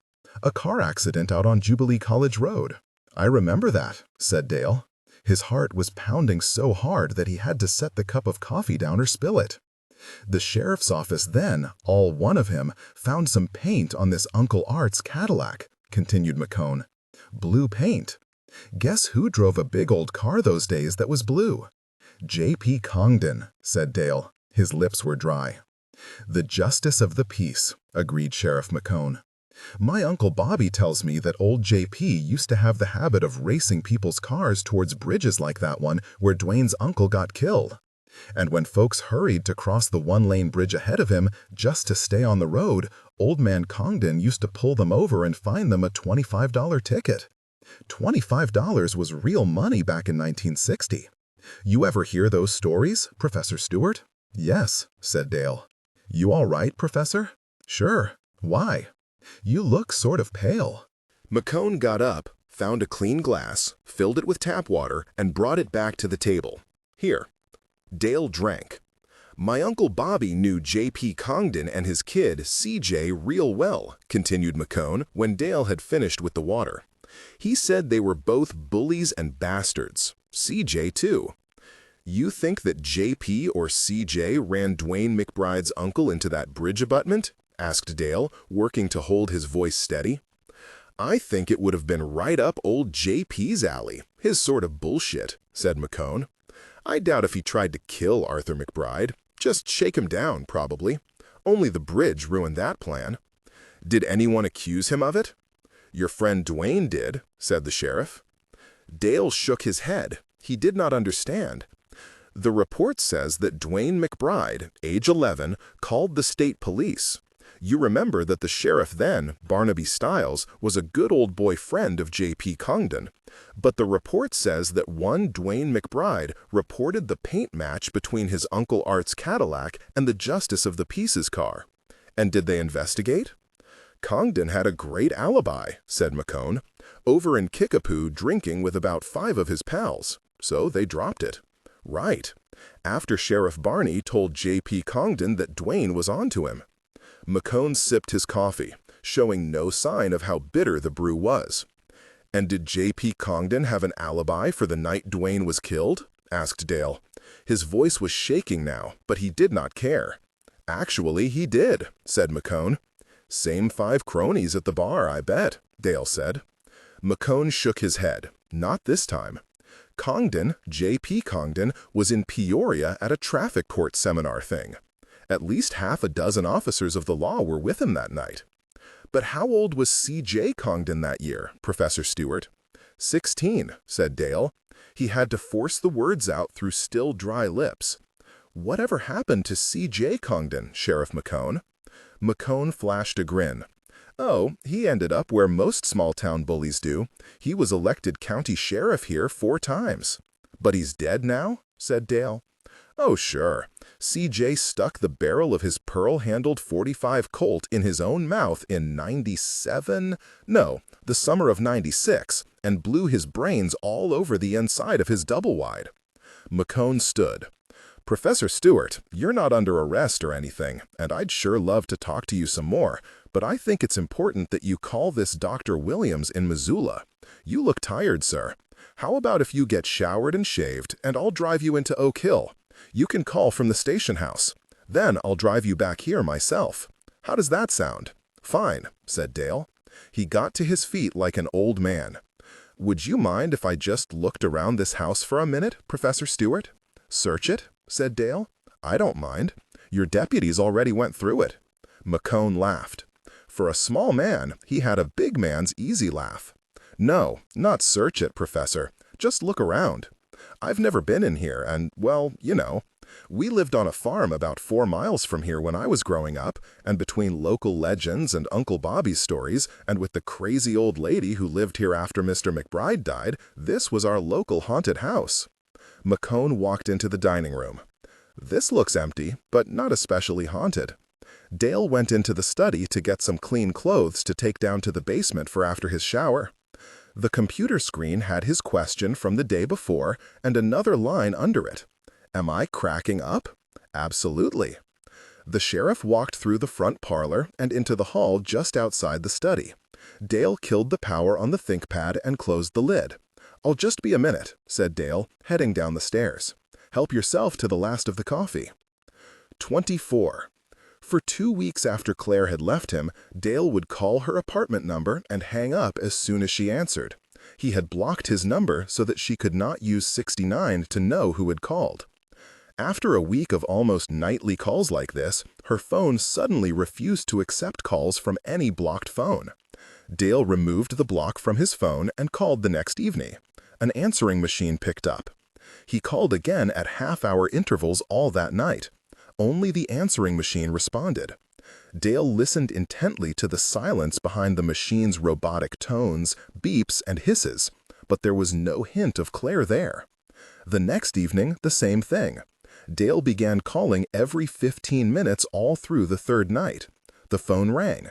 The machine picked up. Dale became certain that she was not home any of those nights. The next day, Friday, Dale had no classes. He made a point of telling several fellow faculty members that he was going on his annual autumn camping trip to Glacier National Park. He even called his old house when he knew that Anne would be away and left a message on that machine. Anne had recorded a new message to take the place of the old one with his voice on it, telling her where, roughly, he would be camping in Glacier in case he did not return for classes on Tuesday. Leaving this information had been his practice for years. The only year he had skipped it had been the first time he had driven Claire to the park and Blackfeet Reservation, and Anne would know that it was only old habit.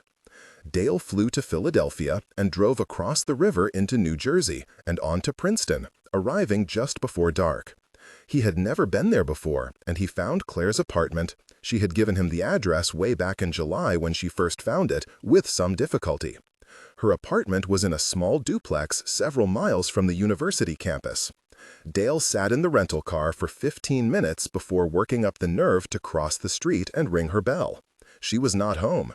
She did not come home that night. Dale knew this because he sat in the car until 4 a.m. watching, slumping down out of sight when a police car drove by twice, urinating out the passenger side door into a lawn gone to weeds rather than drive away to find a restroom.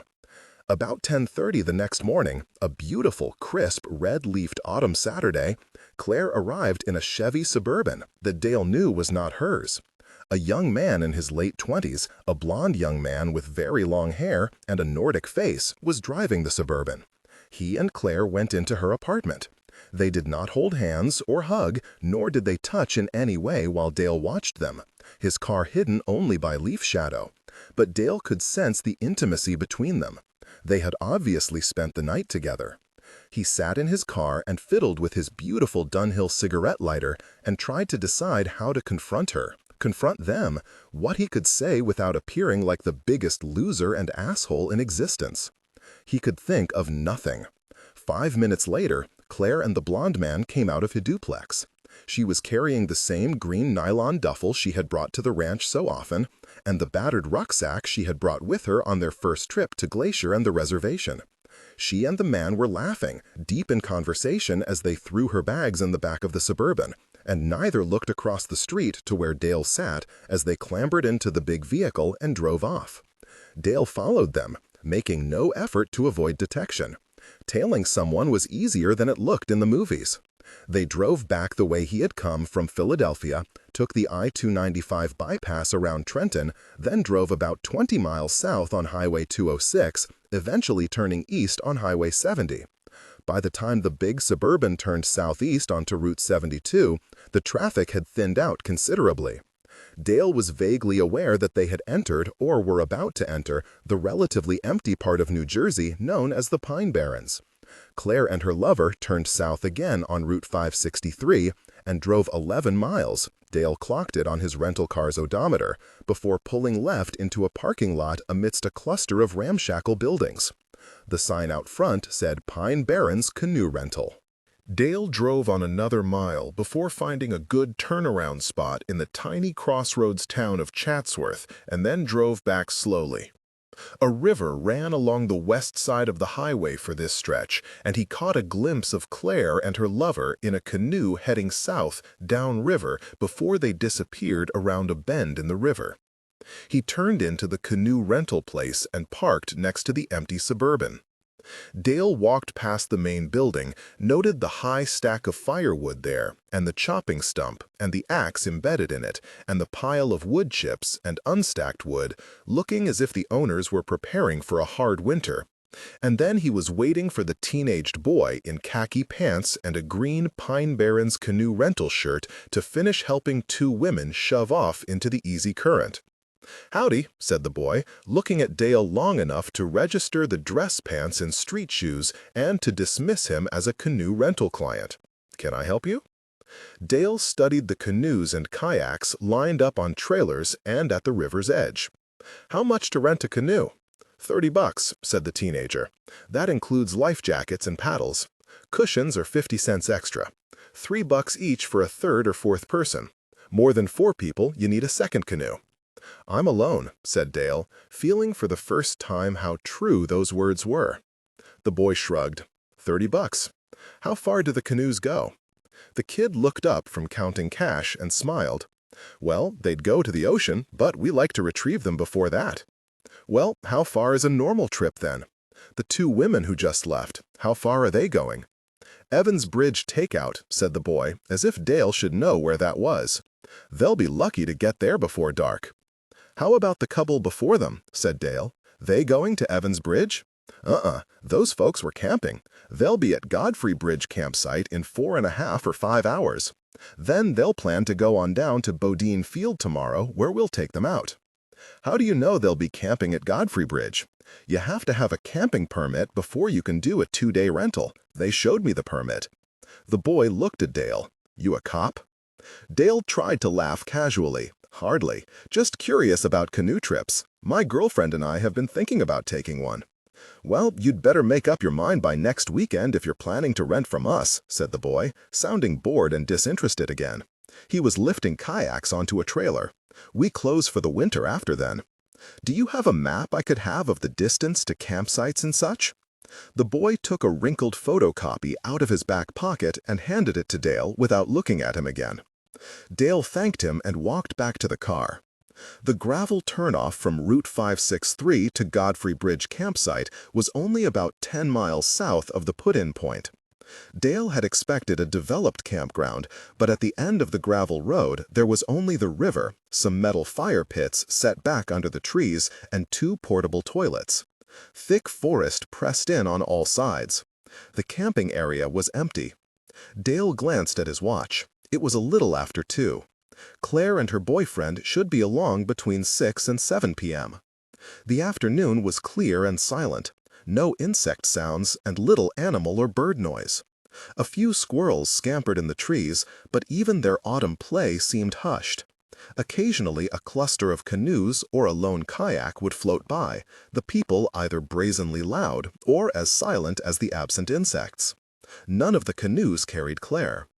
Dale walked back to his rental car, drove it a few hundred yards up the gravel road to an overgrown logging road he'd noticed, pulled it back out of sight, and popped the trunk open. For a while, he stood staring into the trunk at the axe he had taken from the canoe rental place. "Professor Stewart, you get a hold of the psychiatrist in Montana?" Dale looked up from the table where he was sitting drinking bad coffee out of a styrofoam cup. The sheriff had shown him to a tiny room with a bare table and telephone and left him to make his call. There was no two-way mirror in the wall, but there was a tiny slit in the door, and Dale guessed that this, sans telephone, was what passed for an interrogation room in the Oak Hill Sheriff's Office. "Yeah," he said. "No problems?" "No problems," said Dale. "Dr. Williams told me what you did about Dr. Hall's accident and agreed to phone my prescription into the Oak Hill Pharmacy. Actually, I'm pretty sure that I still have some medication left back at the farmhouse." "Good," said McCown. The sheriff slipped into the only other chair and laid a manila folder on the table. There was a paperback book under the folder, but Dale did not see the title. "Are you willing to talk to me for a minute?" asked the sheriff. "Do I have a choice?" Dale was very tired. "Sure you do. You can even call a lawyer if you want." "Am I under arrest or suspicion for something other than being crazy?" McCown smiled tightly. "Professor Stewart, I just wanted to ask your help on a little problem we have." "Go ahead." The sheriff removed 5 snapshot-sized photographs from the folder and set them out in front of Dale as if inviting him to play solitaire. "You know these boys, Professor?" Dale sighed. "I don't know them, but I've seen them. I recognize this kid as Sandy Whitaker's nephew, Derek." He tapped the photograph of the youngest boy. "You want to know the names of the others?" "Not especially," said Dale. "This one you should know about," said McCown, sliding the photograph of the oldest skinhead out by itself on the tabletop. "His name is Lester Bonhor. Born in Peoria. He's 26. Dishonorable discharge from the Army. 6 priors, including felonious menacing, assault with a deadly weapon, and arson. Only convicted once for auto theft. Served just 11 months. He discovered Hitler about 4 years ago the way most folks discover Jesus.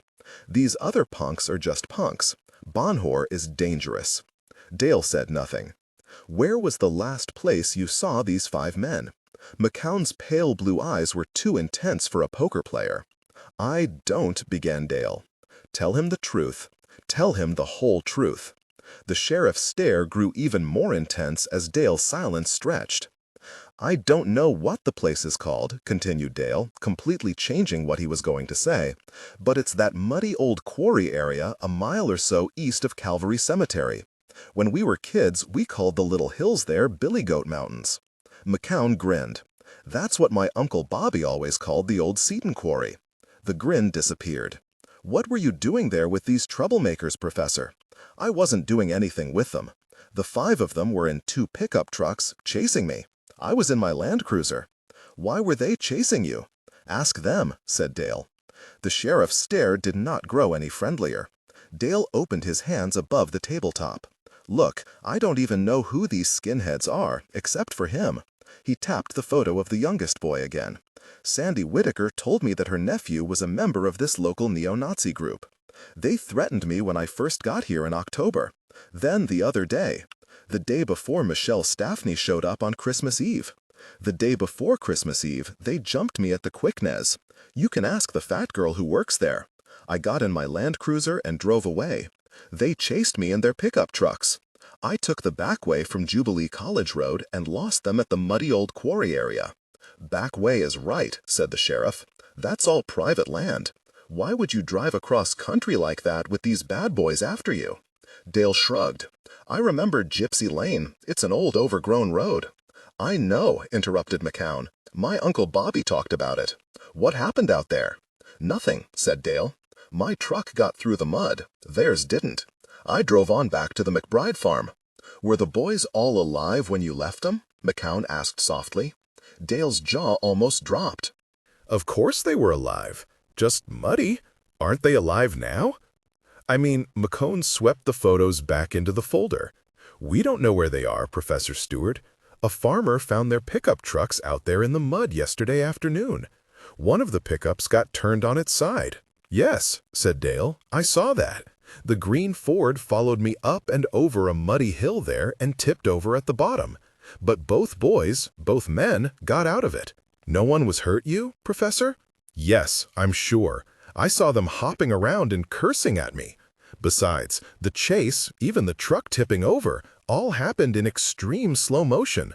No one was going fast enough to get hurt. Why do you think they were chasing you?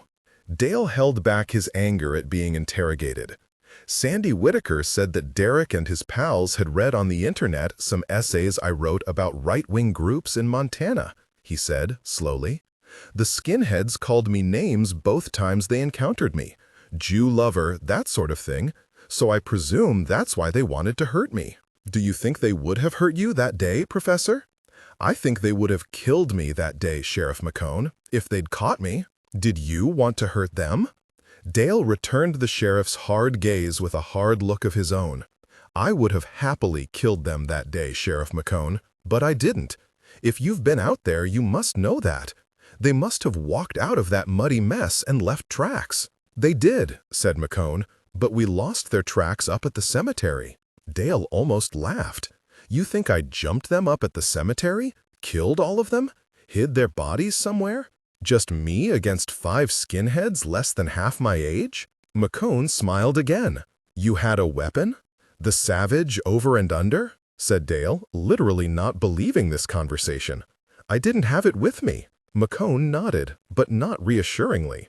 And it's a single shot, Dale said with some heat. You think I went home and got the over and under, went back to the cemetery and shot them all? You think they'd just stand around there and wait to be shot? McCone said nothing. And then why would I call you about the dogs and Michelle about this delusion of mine the next day? Dale went on, losing the heat of anger and almost faltering. To throw you off the trail of the skinhead murders? Doesn't sound very likely, does it? McCone said agreeably. Not something a sane person would do. Dale's voice sounded bleak, even to himself. No, said McCone. Are you going to arrest me now, Sheriff? No, Professor Stewart. I'm going to drive you back to the McBride place and let you get on with your day. We can stop over at the pharmacy on the way so you can get your prescription. And I will ask you to stay around the area here until we get some of this confusion cleared up. Dale could only nod. Oh, there is one other thing. Dale waited. He remembered that Peter Falk as Columbo always said that right before trapping the suspect into confession. Would you be so kind as to sign this for me? McCone moved the folder and slid a copy of Massacre Moon, a Jim Bridger Mountain Man novel, across the scuffed tabletop. The sheriff unbuttoned his shirt pocket to retrieve a ballpoint pen. It'd be a real treat if you could sign it to Bill, Bobby's nephew. We're both real big fans. It was only early afternoon when Dale got home. The sheriff touched the brim of his Stetson and drove off down the lane without coming in. The house was cold. In the study, the ThinkPad was open and turned on. Did you really kill Claire, Dale? 25. The 5 black dogs returned shortly after midnight. Dale watched from the darkened house, through the kitchen window, then from the dark dining room, and then from through the parlor drapes, and then from the study, as the hounds circled the house, their pelts and eyes picking up the starlight, their forms visible only as negative space against the softly glowing snow. Dale softly slapped the bat against his palm and sighed. He was very tired. He had not slept all day or evening, and the sleep the night before had been while sitting on the kitchen floor. Now, as then, he knew that the dogs wanted to come in, they would. They were larger than ever, larger than barrel-chested huskies, taller than wolfhounds.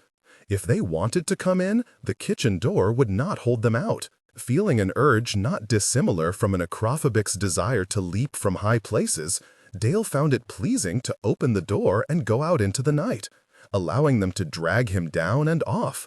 At least the waiting would be over. He went into the darkened study. The only light here was from the glow from the words he had not disturbed in almost 12 hours. Did you really kill Claire, Dale? He decided to do this thing, to have a conversation. He leaned over to type. Are you really Duane?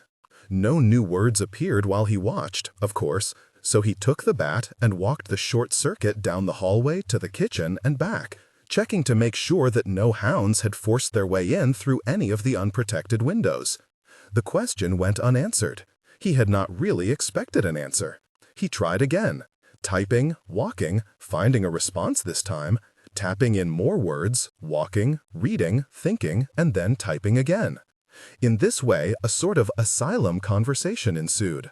I didn't kill Claire. I didn't kill anyone. Then why did you remember doing so? It wasn't a memory, perhaps a fantasy. And how do you know what I'm remembering or fantasizing? Have you reached the point, Dale, where you can't tell your fantasies from your memories? I don't know, Mr. Phantom Interlocutor. Perhaps I have. Are you a phantom or a memory? No response on the screen when Dale returned. He tried again. Look, if I'd killed Claire Two Hearts, I'd be in jail right now. The memory, the fantasy, had me follow her to New Jersey and kill her and her boyfriend at a public campsite. If it had happened that way, I would have left clues everywhere. Plane tickets, talking to the kid at the canoe rental place, car rental bills, credit card signatures, probably footprints and fingerprints. I would have flown back to Montana a gory mess. Axe murders aren't antiseptic acts, you know. The cops would have arrested me within 24 hours. Old boyfriends are the first suspects, if the police know there is an old boyfriend. Why would Claire tell anyone in her new life at Princeton about you, Dale? What did you call her that time you thought she was joking? My first foray into the gray-haired set? Why would she reveal that to anyone in her new life? My hair's not that gray. Dale made his loop, found no new words on the screen, read the exchange that was there, and laughed out loud in the dark house. Jesus Christ, I'm certifiable. He turned off the computer. A soft voice said something upstairs. Dale got the flashlight and went up, leaning into the cold draft flowing down the staircase. There was a light. He hefted the bat, feeling his heart pounding faster in his chest, but also feeling no real fear. Whatever was there was there. The remaining candle in the front bedroom had been relighted. It flickered as he entered, and his shadow danced on the mildewed wallpaper. Michelle? There was no answer. He smashed the candle with the baseball bat, the flames skittering across floorboards before dying, and then went downstairs using only his flashlight. Outside, a dog howled. Dale turned on the kitchen light, found the yellow legal pad he kept on the counter, and started a shopping list. Plastic sheeting, nails. After a moment of thought, he added, new shotgun and shells. A different dog howled somewhere in the dark farther to the west, out toward the barn. Dale checked the flimsy door locks, turned out the light, and went downstairs to the basement. It was warmer there. He turned on the soft lamp near the bed, got into his pajamas, and crawled under the thick comforter. The sheets felt clean, the pillows soft. He tried to read from an open paperback, Swan's Way, open to the Swan in Love section, but he was too sleepy to make sense of the words. The big console radio was whispering dance music, but Dale was too tired to get up and shut it off. Besides, the glow of the wide dial was reassuring in the dark. The starlight was visible through the small, high windows near the ceiling. Occasionally, a dark shape would occlude the stars, then another would glide by, but Dale did not notice. He snored while he slept. This night is where my friend Dale passed the point of no return. What was going to happen here was going to happen. He knew that even as he slept. There was no going back. Dale did not feel like an unintelligent character in a sloppily told tale. This was his life. Everything in the past year or two had seemed to lead him here, to this house, to these events, to this pending conclusion to all doubts. In an age when his generation sought to hide all reality behind simulation and feigned experience, Dale had to know what was real, what was memory, and what was fantasy. And there remained the simple fact that, despite everything, Dale did not believe in haunted houses or ghosts. This disbelief ran deep as marrow, and his belief in this disbelief was as stubborn as bone. Dale believed in mental illness and in schizophrenia and in the uncharted confusions of the mind, but not in ghosts. More important to his decision to stay these last few days of his life at the Jolly Corner was his perception. was his understanding that whatever was happening to him had to be resolved here. This cascade of insane events had come to him in the form of a coming to life of something vital, a stirring of energies, a preparation for birth, or perhaps a preparation for death. Either way, Dale believed, labor had been induced in this cold farmhouse out in the ass end of Illinois, and some rough beast was slouching toward the jolly corner, either to be born or to die. And there was the final fact that Dale knew that he could not go home now, could not show up at Ann's and Mab's and Katie's door in this shape, could not return to the shreds and tatters of his former life in Missoula without this thing being resolved, these questions answered. Once, when talking with Claire during a long hike in Glacier Park, he had asked her what she thought the topography of a human life might look like. She suggested that it was an inverted cone, measured out in units of potential, infinite at the top, zero at the bottom, and that the decreasing radials around the diminishing outer shell of the cone could be measured in accelerating time as one grew closer to old age, death, dissolution. Dale had thought this a tad pessimistic. He had suggested that perhaps a human life was a simple parabola, in which one never knew when the apogee, the highest, most sublime point, had been achieved. "Maybe this is your apogee," Claire had said, gesturing to the pine forest and the lake and the distant peaks, and to herself. Somewhere nearby in the trees, a Clark's nutcracker had scolded them. "Not yours?" he said, pausing to hitch up the chafing backpack straps. "Definitely not mine," Claire said, in that offhand tone of casual cruelty that somehow seemed strangely attractive to him then. Cosmopolitan, perhaps. But Dale had wondered about that topography of a lifetime later, both before and after Claire and the sure grasp of his sanity had left him. Recently, it had amused him to think that the ribbon of his life might be twisted in a mad Mobius loop, curling back on and through itself, inside becoming outside, losing entire dimensions, even while acquiring some impossible continuity. Christmas had been on a Tuesday this year. Dale half expected to be arrested or dragged off to the loony bin by the weekend, but although Deputy Presser showed up to check on him, to make sure that he hadn't left, on Saturday, and Sheriff McCone came by late on Sunday, no one grabbed him and clasped him in handcuffs or strapped him into a straitjacket. Both times Dale saw a sheriff's car coming up the snowy drive, he was sure it was C.J. Congdon. What would he do if it was? He had no idea. Each time the car drew close enough to be identified, Dale felt something like a sense of disappointment that it wasn't Congdon.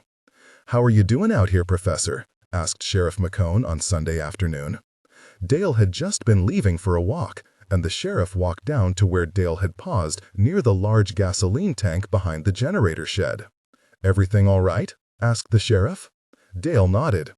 "This amount of snow is something after all these warm, dry winters, huh?" Dale asked. "Have you found the 5 skinheads?" The sheriff had removed his Stetson and rubbed his fingers around the brim in a motion that reminded Dale of one of C.J. Congdon's habits. Perhaps all cops with cowboy hats did that. "Nope," he said. "Their families haven't heard from him either. But there is one piece of interesting news." Dale waited. "We have an old bachelor farmer who lives north of you who's gone missing," said McCone. "B.B. Larson. Him and his old Chevy Suburban disappeared on the day before Christmas Eve." "Do you think I killed him as well as the skinheads?" asked Dale. McCone put his Stetson on slowly. "Actually, I was thinking that maybe Mr. Larson ran into your friends on County 6, and maybe they might have borrowed his truck, and maybe him as well." "You think those boys are capable of kidnapping?" said Dale. "I think Lester Bonaire is capable of anything," McCone said flatly. "And the others are just along for the ride." Dale shrugged. "I'd like to go into Oak Hill sometime this week to get some provisions," he said, amusing himself at the use of the word provisions. Pretty soon he'd be talking like one of his Mountain Man characters. "That'd be fine," said Sheriff McCone. "I trust that you'll be coming back here until we get all of this other stuff cleared up." "Does all this other stuff include the return of my property, Sheriff? The over and under, I mean." McCone rubbed his chin. I think we'd better hang on to that weapon until we find those boys, Professor Stewart. The small man hesitated a moment. Have you been taking the Prozac? Yes, lied Dale. The other prescription stuff too? I haven't had to, Dale said. I've been sleeping like a baby, like the dead. Have you talked to this Dr. Williams in Missoula again? I haven't been away from the farm, said Dale. No phone. Well, maybe you can talk to her when you come into Oak Hill. Maybe, agreed Dale. When the sheriff got back in his vehicle, Dale leaned over and tapped on the driver's side window.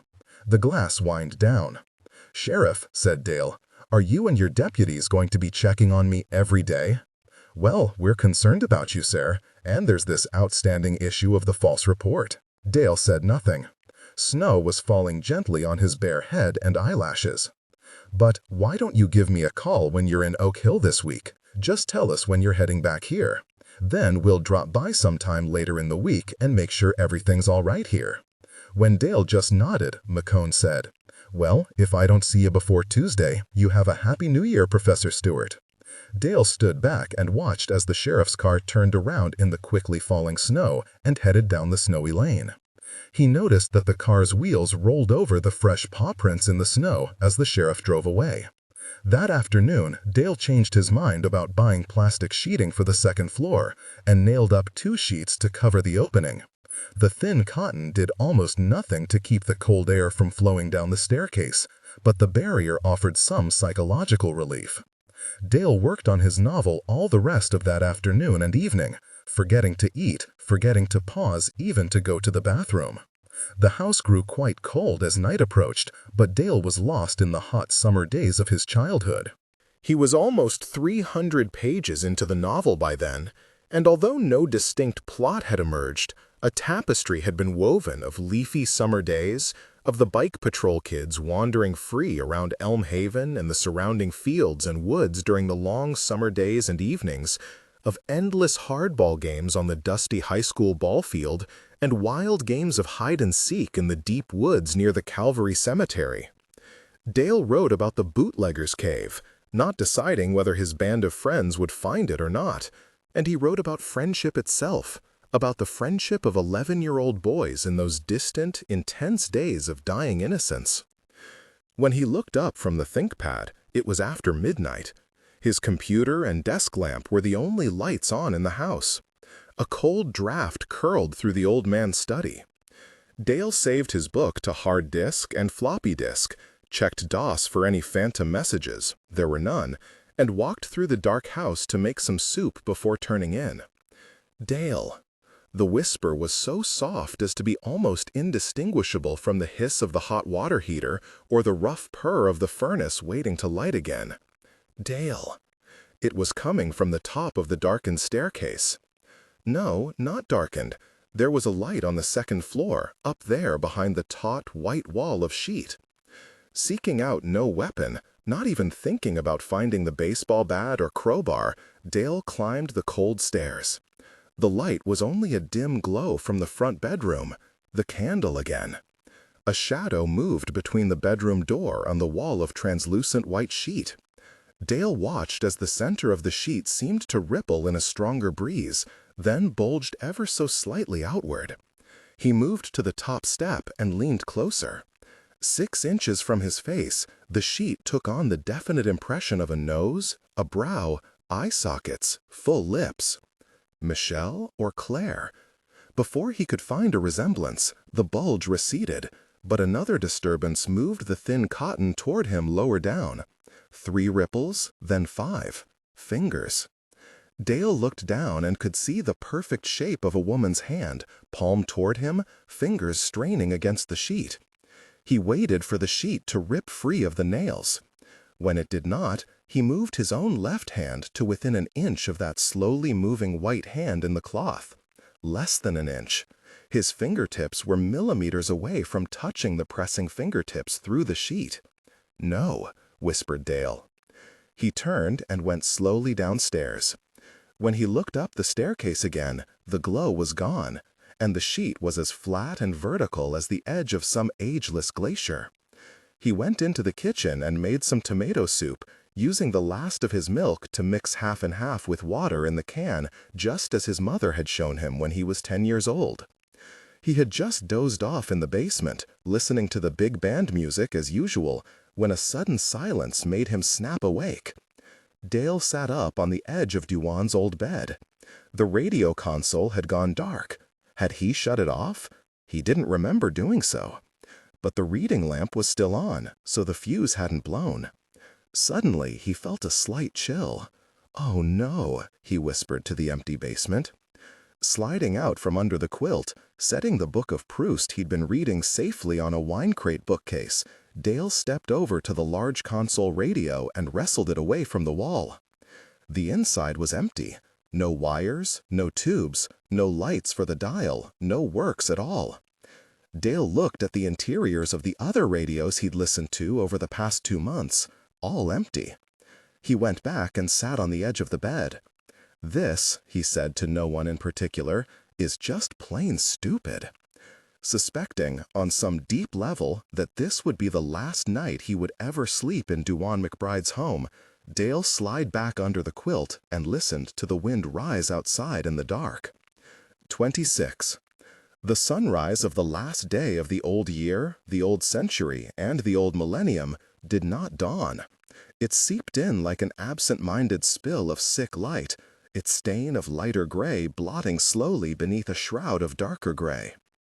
Dale watched it from the kitchen, where he had been since 5 a.m., drinking coffee and looking out the small windows, watching the snow fall just beyond the frosted panes, and sensing the movement of black hounds circling farther out. The snow was already 10 inches deep, and it continued to fall. The stunted trees along the long lane had become as fanciful as twisted bonsai inked into some Japanese watercolor, snow-laden, abstracted. The outbuildings no sooner appeared in the weak morning light than they tried to disappear behind accumulating drifts and blowing snow. Even the white Land Cruiser was up to its black running boards in snow and wore rounded cornices and caps on its hood and windshield. Dale checked his provisions, smiling again at the word, and decided that he had enough canned goods and bread to last for a few days.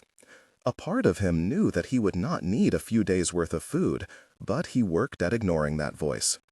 It was a good day to write, and Dale wrote, conjuring up summer days while winter pressed cold and flat against the study's single-paned glass. When he took a break for a late lunch sometime before 3 p.m., the daylight was already ebbing, draining out of the day like gray water out of a sink. Dale returned to the computer, but could not concentrate on the passage and the scene in the chapter that had seemed so alive only moments earlier. He shut down Windows and stared at the DOS screen. Pon yogeblond apastigio wan, pon win strapaloge widro, opat iftarismap, rodaras reota. Nu isse ride galeng f. pianum. Erd get no const, freknistova, ar pufindenmicht fela synagag, sec, gif pudurya. Dale had to smile at this. His ghostly interlocutor was becoming less imaginative. This message was Old English, of course, but it was hampered by the ghost's or Dale's computer's apparent lack of diacritics and proper Old English letter forms. For instance, Dale knew immediately that what his ThinkPad script, set up to work with his HP LaserJet 4M printer, had shown astigio, should have been rendered astigio, and what looked like opat on his screen should be oapit. More importantly, even without translating it all, Dale knew at once that this was a passage from Beowulf. Dale had brought Seamus Heaney's brilliant 2000 translation to Illinois with him, and now he went to the basement to retrieve it. He found the cited passage in lines 1373 to 1379, in the description of the haunted mere. When wind blows up and stormy weather makes, clouds scud and the skies weep, out of its depths a dirty surge is pitched toward the heavens. Now help depends again on you and on you alone. The gap of danger where the demon waits is still unknown to you. Seek it if you dare. Dale contemplated a response to this, decided that none was needed, and reached to shut off his computer. He paused then and opened Windows instead, clicking on the Word icon. Rather than calling up the file for the novel he'd worked on every day for the past 2 months, he opened a clean document page and began typing. To whom it may concern. Everything that I've lost because I fucked it up. It's no one's fault but my own. I think that I've spent my life either trying to be someone else or waiting to become me and not knowing how. I've come too far out to this place, and I don't know the way back. At least a few things make more sense. After all these years, I finally managed to read part of Proust's À la recherche du temps perdu.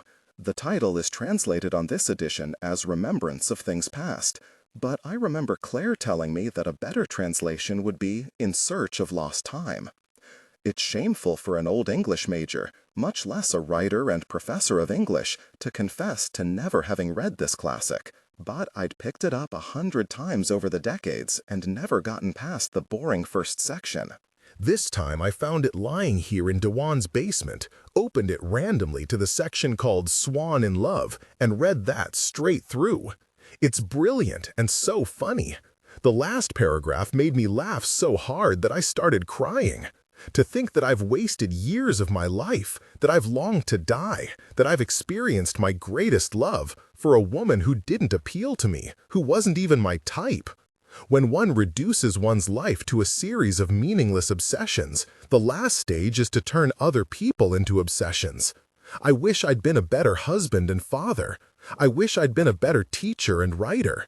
I wish I'd been a better man. Who knows? Perhaps the universe, or life, or something important that we can't see is a Mobius loop after all.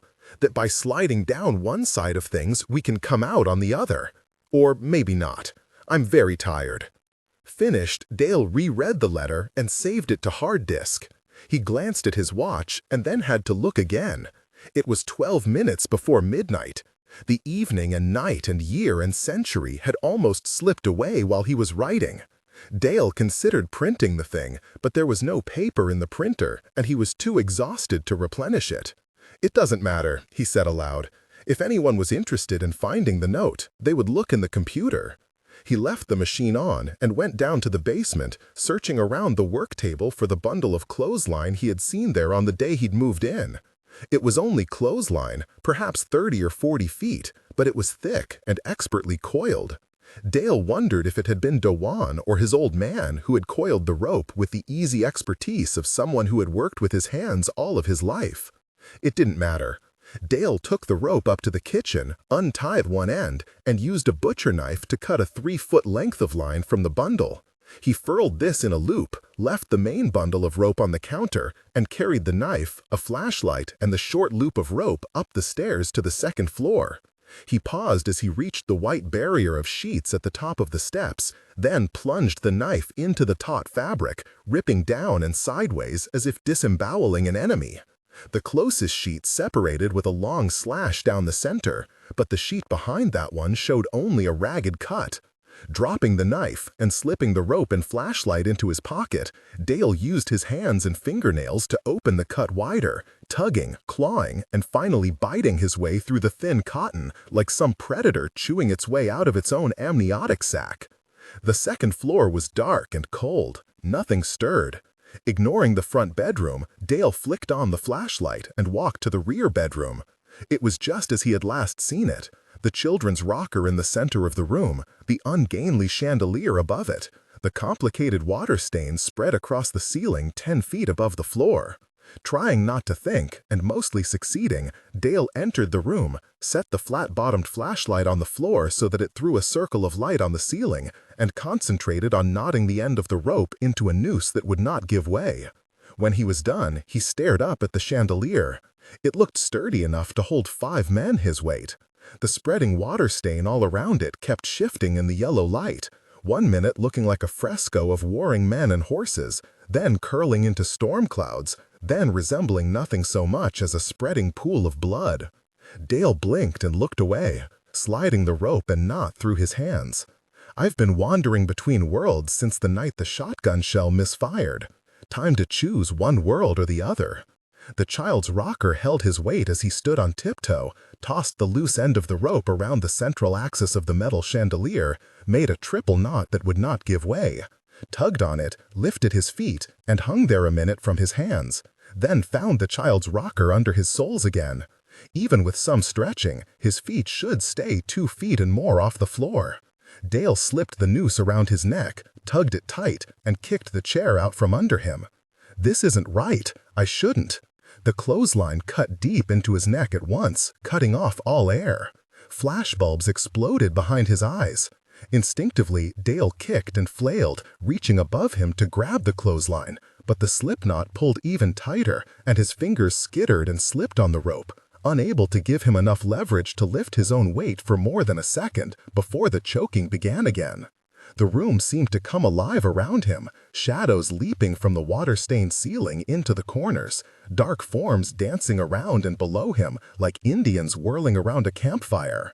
The room filled with voices, a multitude of sibilant, urgent whispers hissing at him. Dale felt unconsciousness flapping around him like a raven's wings, batting against his face, trying to engulf him. Then the flapping of raven's wings became the triumphant howling of hellhounds. He tried to grab the rope and lift himself again, but his hands had lost all strength, and his swelling fingers slipped off the rope even as the clothesline cut deeper into his neck.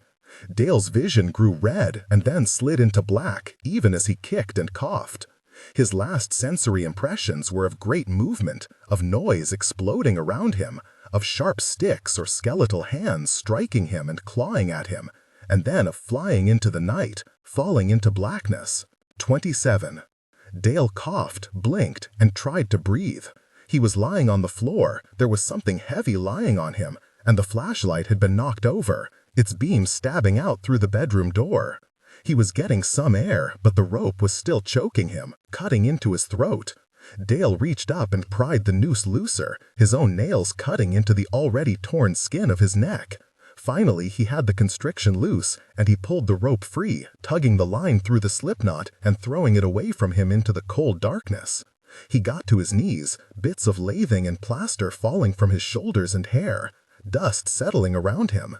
Dale struggled to his feet, retrieved the flashlight, and shined it around the room and then upward. The entire heavy chandelier had come down on him. No, most of the damped ceiling had come down around him. The chandelier's metal cable still snaked upward into the attic, and its bolts were still firmly embedded in parts of the ruined ceiling that had fallen. This time, I found it lying here in Duane's basement, opened it randomly to the section called Swan in Love, and read that straight through. It's brilliant and so funny. The last paragraph made me laugh so hard that I started crying. To think that I've wasted years of my life, that I've longed to die, that I've experienced my greatest love for a woman who didn't appeal to me, who wasn't even my type. When one reduces one's life to a series of meaningless obsessions, the last stage is to turn other people into obsessions. I wish I'd been a better husband and father. I wish I'd been a better teacher and writer. I wish I'd been a better man. Who knows? Perhaps the universe or life or something important that we can't see is a Mobius loop after all. That by sliding down one side of things, we can come out on the other. Or maybe not. I'm very tired. Finished, Dale reread the letter and saved it to hard disk. He glanced at his watch and then had to look again. It was 12 minutes before midnight. The evening and night and year and century had almost slipped away while he was writing. Dale considered printing the thing, but there was no paper in the printer and he was too exhausted to replenish it. "It doesn't matter," he said aloud. "If anyone was interested in finding the note, they would look in the computer." He left the machine on and went down to the basement, searching around the work table for the bundle of clothesline he had seen there on the day he'd moved in. It was only clothesline, perhaps 30 or 40 feet, but it was thick and expertly coiled. Dale wondered if it had been Duane or his old man who had coiled the rope with the easy expertise of someone who had worked with his hands all of his life. It didn't matter. Dale took the rope up to the kitchen, untied one end, and used a butcher knife to cut a 3-foot length of line from the bundle. He furled this in a loop, left the main bundle of rope on the counter, and carried the knife, a flashlight, and the short loop of rope up the stairs to the second floor. He paused as he reached the white barrier of sheets at the top of the steps, then plunged the knife into the taut fabric, ripping down and sideways as if disemboweling an enemy. The closest sheet separated with a long slash down the center, but the sheet behind that one showed only a ragged cut. Dropping the knife and slipping the rope and flashlight into his pocket, Dale used his hands and fingernails to open the cut wider, tugging, clawing, and finally biting his way through the thin cotton like some predator chewing its way out of its own amniotic sac. The second floor was dark and cold. Nothing stirred. Ignoring the front bedroom, Dale flicked on the flashlight and walked to the rear bedroom. It was just as he had last seen it. The children's rocker in the center of the room, the ungainly chandelier above it, the complicated water stains spread across the ceiling 10 feet above the floor. Trying not to think, and mostly succeeding, Dale entered the room, set the flat-bottomed flashlight on the floor so that it threw a circle of light on the ceiling, and concentrated on knotting the end of the rope into a noose that would not give way. When he was done, he stared up at the chandelier. It looked sturdy enough to hold 5 men his weight. The spreading water stain all around it kept shifting in the yellow light, 1 minute looking like a fresco of warring men and horses, then curling into storm clouds, then resembling nothing so much as a spreading pool of blood. Dale blinked and looked away, sliding the rope and knot through his hands. "I've been wandering between worlds since the night the shotgun shell misfired. Time to choose one world or the other." The child's rocker held his weight as he stood on tiptoe, tossed the loose end of the rope around the central axis of the metal chandelier, made a triple knot that would not give way, tugged on it, lifted his feet and hung there a minute from his hands, then found the child's rocker under his soles again. Even with some stretching, his feet should stay 2 feet and more off the floor. Dale slipped the noose around his neck, tugged it tight, and kicked the chair out from under him. Dale had no idea what he was going to do next, but he was finished not only with hurrying death, but with embracing the cold and solitude in this sad simulation of death. He wanted to go home, wherever home was, but not this way, not here, not so far from any real home he might have left behind. Dale got to his feet, wiped the tears and snot from his face, lifted the flashlight, and went out of the room and down the stairs without a look back. It was time to sleep. He would decide what to do in the morning. He went into the study just long enough to turn off his computer and flick off the lights. Suddenly, headlights illuminated him through the frosted study window, the white light sliced into thin shafts by the blinds. Dale went to the window but could see only the headlights, high and bright, far down the driveway, as if a vehicle had just pulled in from County 6. Snow was falling heavily between the headlights and the farmhouse. Dale muttered, "The snow's too deep. They'll never get down the drive." What he thought, though, was, this was what Duane saw that night, alone, the night he was killed. He walked down the hall and through the kitchen, turning on lights as he went, and then stepped out on the side stoop. Perhaps it was the sheriff, coming with news. After midnight on New Year's Eve? Not likely. The lights came closer, showed how deep the drifts really were, how insistent the snowfall, and then swerved to illuminate the mounded Land Cruiser before swinging back into the turnaround. Somehow the big vehicle had made it down the lane. Not C.J. Congdon. Dale could see that it was a Chevy Sport Utility, huge, dark, all 4 wheels churning. Claire's boyfriend's Suburban. He shook that thought out of his head. This Suburban was older, more battered. Hadn't McCone said something about... The left rear truck window rolled down, even as there came a brilliant flash of light and an explosion. Sharp stones seemed to pelt Dale's right side, tearing his shirt to shreds, swinging him around, dropping him to one knee, even as the porch light exploded and went dark. Something had cut his forehead and ripped at his right ear, but before he could register the wounds, the Suburban's doors swung open, and dark figures emerged, silhouetted against the vehicle's interior lights. The skinheads. They were carrying rifles or shotguns. Bleeding, hurting, Dale flung open the kitchen door and threw himself inside, into the light, clawing across the linoleum even as a second shotgun blast blew the window out of the door, scattering broken glass everywhere. Dale kicked the door shut and slammed the locks, throwing himself back against the wall and out of the line of fire. With the window broken, it would take the skinheads 5 seconds to rush the door, reach through, and throw the locks back. Or they could just kick in the damaged door. He risked a look. They were not rushing the door. The Suburban's headlights still burned, and all 4 of its doors were open, interior lights still on. The vehicle was empty. The 5 men had scattered out of sight, leaving a riot of trails in the deep snow. 2 more shots roared. The kitchen window on the south side blew in, and more glass rattled over the counter, into the sink, onto the kitchen table. Dale crouched and covered his face.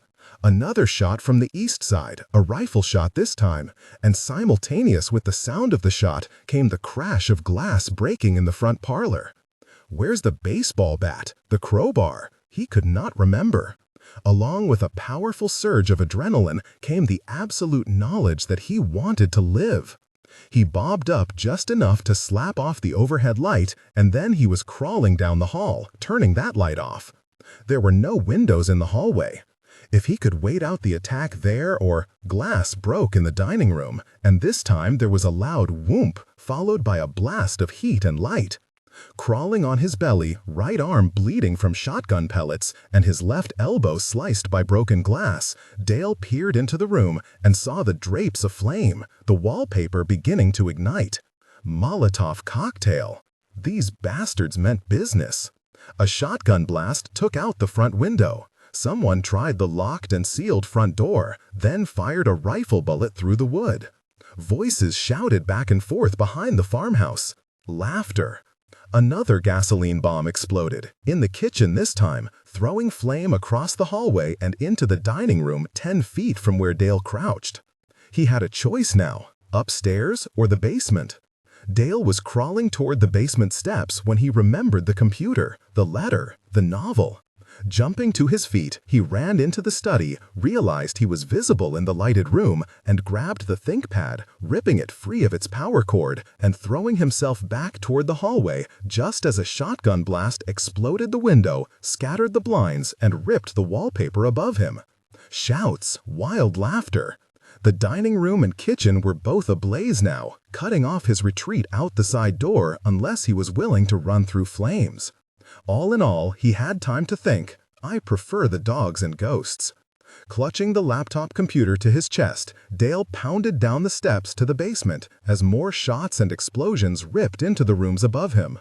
He'd left the basement light on, and the space seemed safe and inviting after the insanity upstairs. Plan A had been to squeeze through one of the slim, high windows. He had done it once when he was 11, but one glance told him that he would never fit now.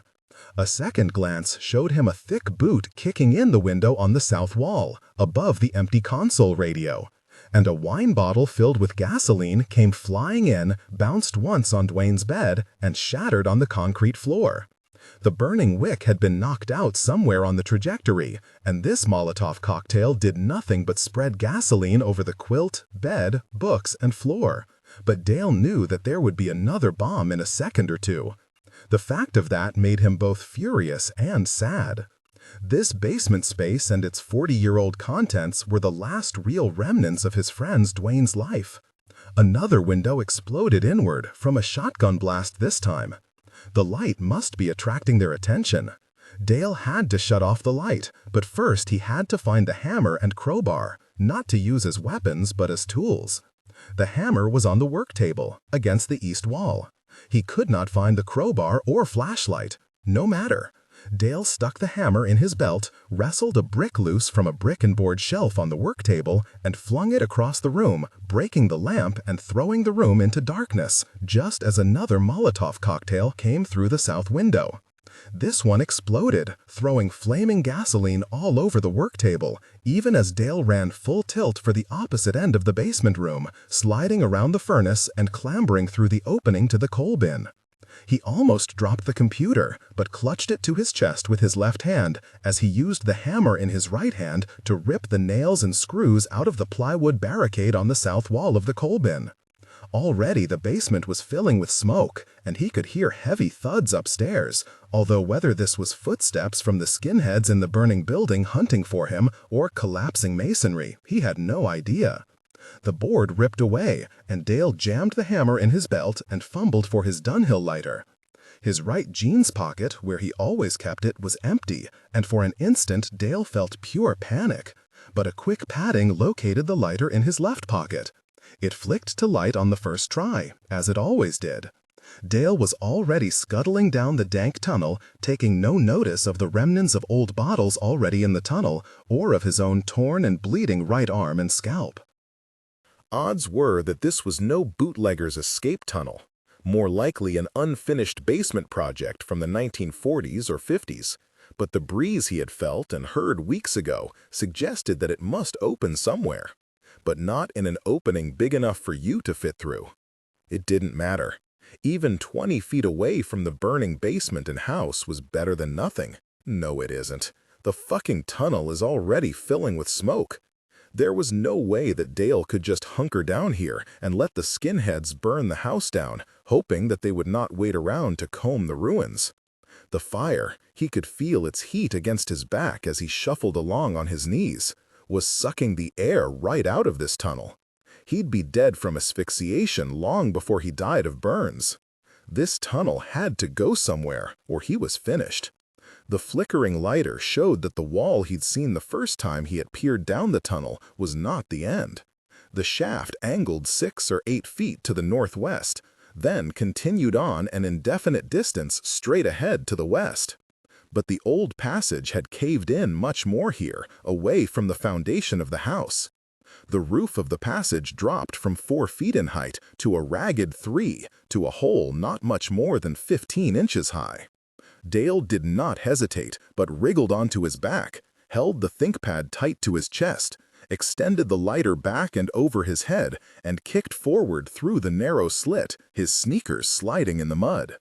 Everything smelled of sewage, and for a second he was sure that just the flame of his lighter was going to ignite methane gas and set off an explosion that would lift the burning house right off its foundations and surprise the hell out of the skinheads. It did not explode, but rats scurried over Dale's groin, chest, and face, evidently fleeing the fire in the basement. He ignored them and kept kicking and writhing, moving west an inch at a time. The tunnel opened out again to something like the original passage, and Dale flopped back on his knees and kept pressing ahead. The lighter illuminated rotted boards in the mud and stone overhead, and Dale realized that this was indeed a tunnel, a sort of crude mine, and that Duane's bootlegger tale was probably correct. Another 2 or 3 minutes of scrabbling, and the tunnel ended in a rock and mud wall. No doglegs or side passages here.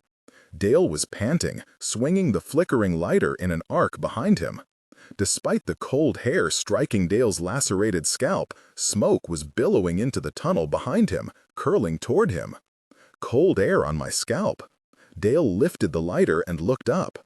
A narrower shaft, no less than 3 feet wide, ran straight up.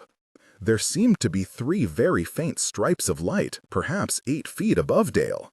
There was no way for him to get up there. No ladder, no rungs, no footholds, just mud and rock and darkness. Dale had not lived in the Mountain West for almost 20 years for nothing. Flicking the lighter off and pocketing it, he removed the hammer from his belt, flipped it around to present the claw side, slammed it into the hard clay as high as he could reach, wedged his knee against the far wall, and began to climb. It would have been infinitely easier if he'd had both hands to use, but he continued cradling the computer to his chest while using his injured arm and hand to pound in the claw, lift himself with upper body strength while bracing himself with one extended knee, then repeat the process. He banged his head against something solid. Using what seemed the last of his strength to hold himself in the narrow chimney, he shifted the hammer to his left hand and felt above him. Boards, very solid boards. It was as if he had reached up and found the roof of his coffin. No. Pressing against both walls of the shaft with his knee and back, he grabbed the hammer again and began pounding and slashing madly at the solid ceiling, not caring how much noise he was making. Let the skinheads find him. Anything was better than being buried in this stinking shaft as it filled with thicker and thicker smoke. The hammer was not working. He dropped it into darkness and took the risk of shifting his weight, putting his right sneaker sole on the slippery wall behind him and extending his right arm across the gap to brace himself while he wedged up as high as he possibly could, almost horizontal to what must be wooden floorboards above him, his back and shoulder against the wood. In a final wild surge of adrenaline, Dale flexed in both directions, feeling lacerated muscles in his right arm tear, not caring, almost dropping the ThinkPad but clutching it in time, pressing upward in the darkness until his neck muscles audibly popped and the veins stood out on his forehead. The rotted boards overhead splintered, gave, splintered again. With his balance failing, Dale made a fist and punched his way up through the rotten wood, punched again, then reached up and wedged his elbow over the edge just before he fell. He widened the hole, using his laptop as a battering ram, and pulled his head and shoulders up through the splintered opening. He was in the chicken coop. Dale could see gaps in the east wall and around the door illuminated by brilliant red and yellow, flames from the burning house 100 feet away. He slid the laptop across the rough floor, pulled himself out of the hole, and set his eye to the crack between the door and its hinge. The jolly corner was fully engulfed in flame. Parts of the roof had already caved in, and even as he watched, flames exploded out both the first-floor kitchen window and the corner second-floor window. Silhouettes moved in front of the flames, cavorting, carrying weapons. The 5 skinheads ran back and forth, high-fiving one another and leaping into the air. They seemed to have no concern that the Elm Haven Fire Department would show up, and this late on New Year's Eve, this early on New Year's morning, they were almost certainly correct in their confidence. Dale could see the gleaming skull of the chief Nazi skinhead, Lester Bonhour, as he directed 2 of the others to get back around the front of the burning building, obviously hoping that the Jew-boy nigger-loving professor would run, burning, from the building so that they could shoot him. But the skinheads had eyes only for their conflagration. Dale stayed on his belly, trying to slow his panting and pounding heart. All he had to do was hide here until the bastards left, or until the flames died enough for him to slip out and make his way across the snowy fields to call for help. He wasn't going to freeze to death yet. The heat from the burning building was strong here, even 100 feet away. The skinheads could not wait all night with impunity. The farmhouse would be collapsing in 15 or 20 minutes anyway, convincing them that Dale was dead. And there should be no reason for them to search the chicken coop or other outbuildings. All Dale had to do was stay put and wait. "Don't bet on it, Stewart, you cowardly fuck." The voice was infinitely cold and totally dead, and it came from directly behind him. 28. C.J. Condon was sitting against the back wall of the chicken coop, not 10 feet from Dale. He did not look good. Even in the flickering red light filtering through the chinks in the east wall, the skin of Condon's face glowed mold white and green. His eyes were sunken and opaque with white, as if covered with fly eggs. The ex-sheriff was not wearing a hat tonight, and as Condon turned his head slightly, Dale could see the exit hole the suicide .45 slug had left in the back of his skull, and the fragment of bloody hair and scalp hanging over that hole as if in an obscene attempt at concealment. Condon grinned, showing a black gap where the recoil of the pistol he had fired into his soft palate had knocked out his front teeth. That pistol was still in his hand, and now the thing aimed the weapon at Dale, its white fingers looking like bloated worms on the trigger guard and pearl handle. Condon's mouth did not move when the voice spoke, and the sound seemed to come from the thing's bloated belly. "Time to go out and join the party, Stewart." Dale reached for the hammer in his belt, and then remembered that he had dropped it down the hole. "Fuck you, Condon," he whispered. He had no intention of going anywhere, not knowing whether this apparition from hell could harm him, but having no doubts as to what the skinheads would do. "Fuck you," he said again. Condon seemed amused by this. His mouth opened wide for a grin and continued widening, stretching impossibly and terribly wide, fat cheeks and jowls rippling as if in a high wind. The thing's mouth became nothing more than a widening hole, as ragged as the hole Dale had just burst through, broken teeth substituting for splinters. In a literally heart-stopping moment, Dale realized that he could see through Congdon's skull within that rippling maw, through the hole in the palate and out the back of the thing's head. A noise issued from Congdon then, at first a hissing, a tea kettle beginning to announce itself. But then the hissing rose until it became the rush and roar of a fire hose, then a boiler pipe exploding steam, and then a siren. Dale crouched on his knees and clapped both hands over his ears. It did not block the noise. Nothing could block that noise. Congdon had raised his ruined face toward the ceiling of the bloodied chicken coop and seemed to be hauling in air through the wound in the back of his skull as the screaming whistle roared from the funneled mouth.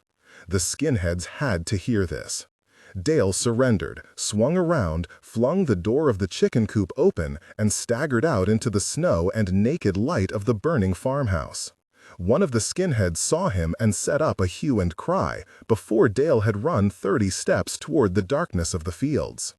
Injured as he was, Dale would have preferred taking his chances reaching the land cruiser and driving away for help, trusting his four-wheel drive once again to keep him ahead of the other vehicle. But the keys to the land cruiser were in his peacoat pocket, and the peacoat was hanging on the hook in the kitchen. That entire kitchen side of the Jolly Corner's first floor was a wall of flame throwing red light like a spotlight toward Dale as he followed the lane toward the barn, jogging from side to side in the deep snow, trying to put the chicken coop and other outbuildings between himself and the screaming skinheads. Twice he fell, each time leaving bloody streaks in the snow. Both times he clawed his way to his feet and staggered on through drifts up to his knees. Even the falling snow seemed blood-red in the light of the burning house. How bad was I hurt? How much blood have I lost? The pain was no worse than it had been, but his entire right side from shirt collar to pant cuffs was soaked with his own blood now. Dale felt lightheaded and fought vertigo with each running, staggering step. Out away from the fire now, running left past the fueling station and into the fields. It was darker out here. If he could just keep low, head for the creek and the woods a mile southwest. They can follow my trail in the snow. Dale looked behind him and saw not only the path he was leaving through the drifts, but the bloody smears like painted arrows. The skinheads were whooping like cowboys, throwing open doors to the outbuildings and throwing the last of their Molotov cocktails inside. The old shed holding Mr. McBride's antiquated punch card learning machines went up in a ball of flame. The skinheads were firing their shotguns and rifles into the shadows behind the outbuildings now, the muzzle flashes bright against the dark structures. One of the silhouetted figures found Dale's track in the snow and began screaming above the din. "He'll never get across that field." Dale knew that he did not have the strength left to run that far, even if there were no snow slowing him down. The punks would be on him in minutes. He slid to a halt in the snowy field. The barn was to his right. Perhaps he could climb to the lofts, hide in the maze of rafters up there in the dark. One of the skinheads flicked on a handheld spotlight, throwing thousands of candle powers in a single, blinding beam stabbing across the field. Dale ran toward the barn anyway. It was the only thing he could think of. Using a flashlight to freeze sparrows in the barn, then shooting them with BB guns. The black eyes staring. He slipped and fell, crushing frozen corn stalks under the snow, then staggered ahead on his knees again, fighting his way to his feet again. Something in the farmhouse, perhaps a gas main, suddenly exploded upward in a curling mushroom of flame and noise. The silhouettes of the skinheads paused a moment by the sheds, looking back at their handiwork. Dale glanced that way, praying to see flashing red lights, emergency vehicles, Sheriff McCown's car rushing to the rescue. Everything to the east was dark and lost to sight in the falling snow. He was still 100 feet from the barn when he lost his footing in the dark and fell again. Dale hit hard on his right side, and this time the pain was very bad. He got to his knees and looked back at the burning farmhouse, noting but not really thinking about all of his books and other possessions burning in there. What was the word in the Eddic poem for the hero's funeral pyre? Hrothgarm, howling dog. Flames like a howling dog. Zi ikwa you are bar ra ki sa'at. Thou art become a wolf. Kneeling there, hearing the punks shout and howl off to his right, knowing that he was no hero, but just an injured and terrified middle-aged man unused to violence and afraid to die, Dale still wished that he could become a wolf. If he became a wolf, he would rip the throat out of the nearest skinhead before the others killed him. If he became a wolf, he would taste their warm blood, even as they killed him. He did not become a wolf. Dale had just struggled to his feet again when the huge door to the barn exploded outward, ripped away its steel slide suspension, and seemed to plow through the snow toward him in slow motion. Then the door fell away, and Dale saw that it was the huge combine, lumbering toward him, the 30-foot-wide harvesting extension shifting snow aside like a plow from hell, its corn head covers missing so that its open maw revealed picker units with their exposed snapping rolls and lugged gathering chains grinding. This is the last thing Duane McBride ever saw. The glassed-in driver's cab, 12 feet above the whirling blades and flying snow, was illuminated by weak interior lights, and Dale stared at the face of the driver, shifting like a poorly done digital effect in a movie. First Bonahur's, the oldest skinhead's, leering face, then the Congdon corpse face, then Bonahur's, then Congdon's. The interior light went out. Dale turned and ran. 41 years earlier, Duane had run deeper into this field and died. Dale swung left, back toward the burning farmhouse and its outbuildings, desperate to put something, anything, between himself and the machine lurching and chewing behind him. Halfway to the nearest shed, Dale knew that he was not going to make to the chicken coop and other outbuildings, and the shouting in the darkness there told him where the other skinheads waited. Running only 30 feet in front of the rusted gatherer points and whirling chains and snapper rolls, Dale cut right and lurched through the drifts toward the fueling station. There was a chance, just a chance, that he could climb the support girders around the 200-gallon fuel tank, jump from there to the roof of the old generator shed, and leap down to the safety of the other outbuildings from there. This is the last thing Duane McBride ever saw.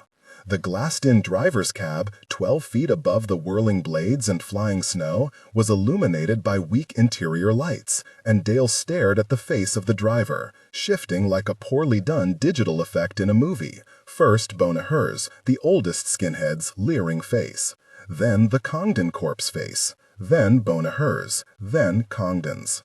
The interior light went out. Dale turned and ran. 41 years earlier, Duane had run deeper into this field and died. Dale swung left, back toward the burning farmhouse and its outbuildings, desperate to put something, anything, between himself and the machine lurching and chewing behind him. Halfway to the nearest shed, Dale knew that he was not going to make to the chicken coop and other outbuildings, and the shouting in the darkness there told him where the other skinheads waited. Running only 30 feet in front of the rusted gatherer points and whirling chains and snapper rolls, Dale cut right and lurched through the drifts toward the fueling station.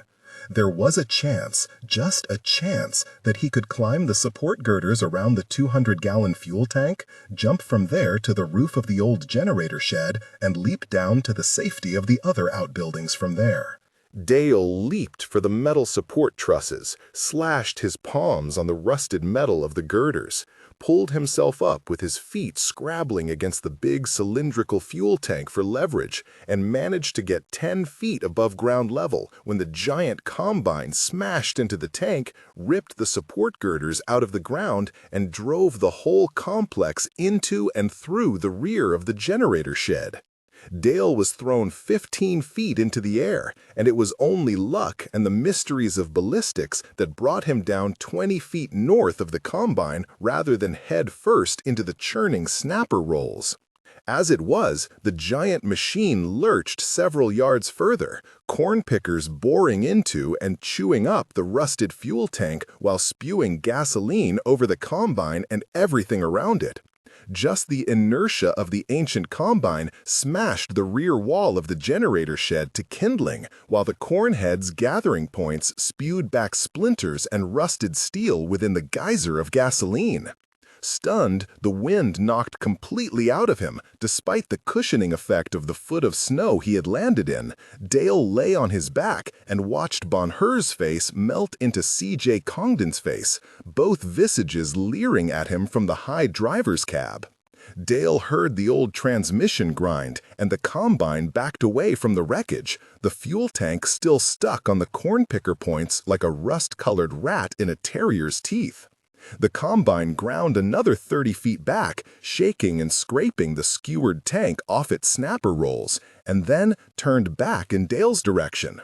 Dale had crawled a few feet north, away from the huge circle of fuel-reddened snow, but he knew that he did not have the strength to rise and run again. He barely made it to his knees to face the giant machine. The combine's harvesting lights snapped on, pinning Dale in their merciless beams. "Not this time," gasped Dale. He pulled Claire's gift of the Dunhill lighter from his pocket and flicked it. It lighted at once. Almost wearily, Dale tossed the lighter 6 feet into the circle of soaked snow. The flames leaped 10 feet high at once, roaring in a circle around the combine, leaping up the soaked snapper rolls and climbing like blazing ivy to the high grain bin and soaked driver's cab. The glass there blackened and buckled.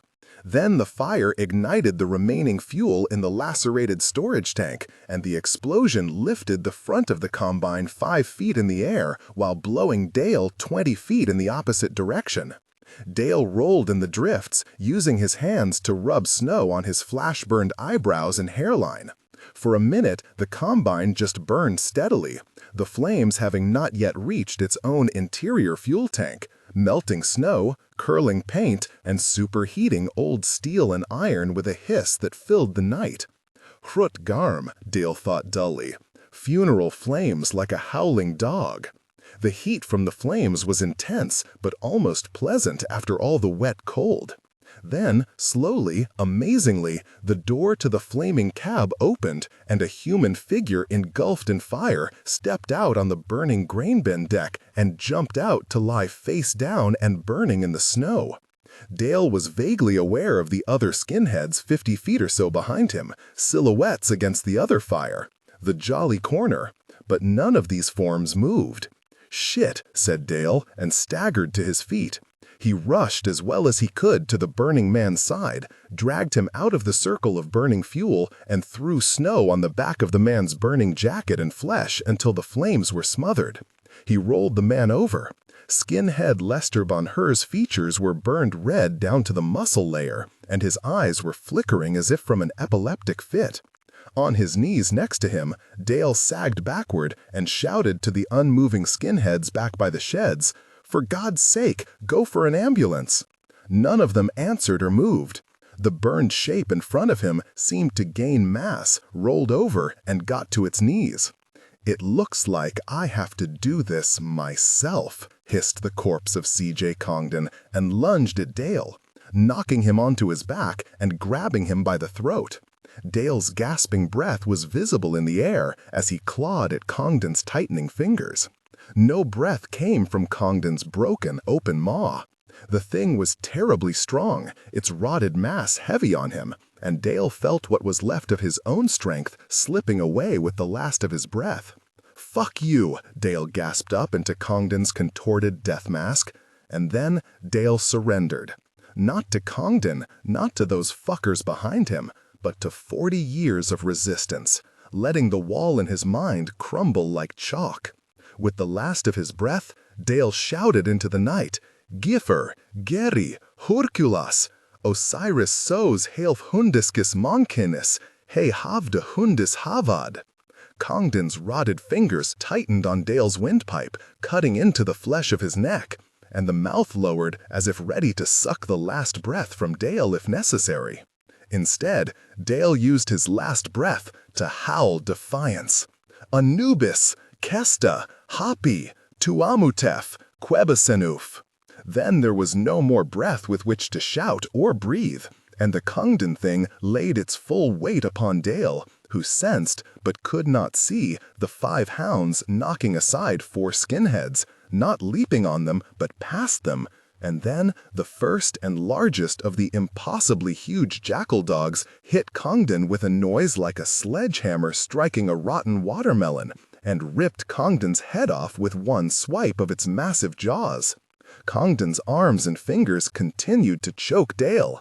The hounds were all on Congdon now, ripping the animated headless corpse literally limb from limb, and then limb from torso, black dogs running through flames from the burning combine and then circling back as if the flames did not exist, growling, snarling, and fighting each other in their hound frenzy over the lacerated torso and scattered parts. "Jesus fuck!" cried one of the distant skinheads, and Dale dimly heard them running back toward the burning farmhouse and their Chevy Suburban. Dale staggered to all fours, shaking the last of Congdon off his chest and legs.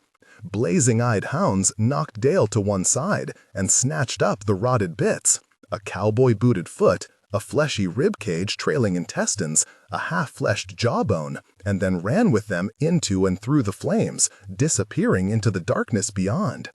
"Jesus fuck!" cried one of the distant skinheads, and Dale dimly heard them running back toward the burning farmhouse and their Chevy Suburban. Dale staggered to all fours, shaking the last of Congdon off his chest and legs.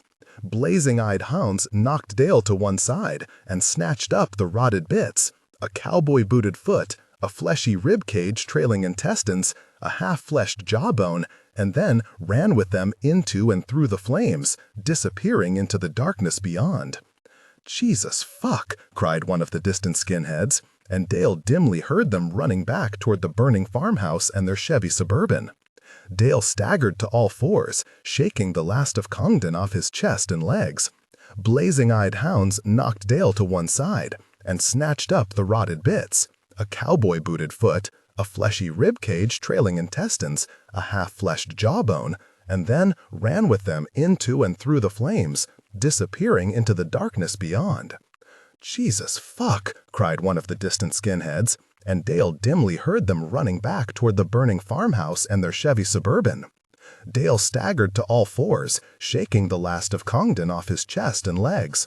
Blazing-eyed hounds knocked Dale to one side and snatched up the rotted bits, a cowboy-booted foot, a fleshy ribcage trailing intestines, a half-fleshed jawbone, and then ran with them into and through the flames, disappearing into the darkness beyond. "Jesus fuck!" cried one of the distant skinheads, and Dale dimly heard them running back toward the burning farmhouse and their Chevy Suburban. Dale staggered to all fours, shaking the last of Congdon off his chest and legs. Blazing-eyed hounds knocked Dale to one side and snatched up the rotted bits, a cowboy-booted foot, a fleshy ribcage trailing intestines, a half-fleshed jawbone, and then ran with them into and through the flames, disappearing into the darkness beyond.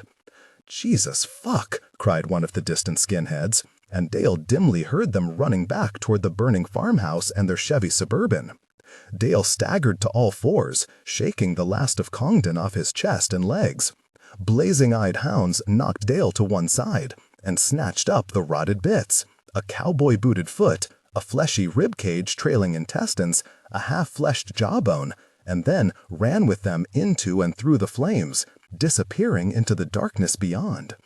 "Jesus fuck!" cried one of the distant skinheads, and Dale dimly heard them running back toward the burning farmhouse and their Chevy Suburban. Dale staggered to all fours, shaking the last of Congdon off his chest and legs. Blazing-eyed hounds knocked Dale to one side and snatched up the rotted bits, a cowboy-booted foot, a fleshy ribcage trailing intestines, a half-fleshed jawbone, and then ran with them into and through the flames, disappearing into the darkness beyond. "Jesus fuck!" cried one of the distant skinheads, and Dale dimly heard them running back toward the burning farmhouse and their Chevy Suburban. Dale staggered to all fours, shaking the last of Congdon off his chest and legs. Blazing-eyed hounds knocked Dale to one side and snatched up the rotted bits, a cowboy-booted foot, a fleshy rib cage trailing intestines, a half-fleshed jawbone, and then ran with them into and through the flames, disappearing into the darkness beyond. "Jesus fuck," cried one of the distant skin. On that first day and evening in the hospital, Deputy Brian Presser and Deputy Taylor were there, and together they irritated the doctor by insisting on taking a videotaped statement from me, as if I were on the verge of death after all. I told them the truth, mostly, although I said that I could remember nothing after the first explosion of the Combine. When it is my turn to quiz them, I ask, "Did anyone die?" "Only Old Man Larson," says Taylor. For a second I must look blank, for Deputy Presser says, "B.B. Larson, the guy they commandeered the Chevy Suburban from on the day before Christmas Eve." Derek and one of the other kids confirmed that the 5 of them were pretty pissed when they hiked out from the quarry that night. They roughed the old man up a bit before tying him up and sticking him in the back of the truck. He was dead when they got to one of the other kids' sister's house in Galesburg.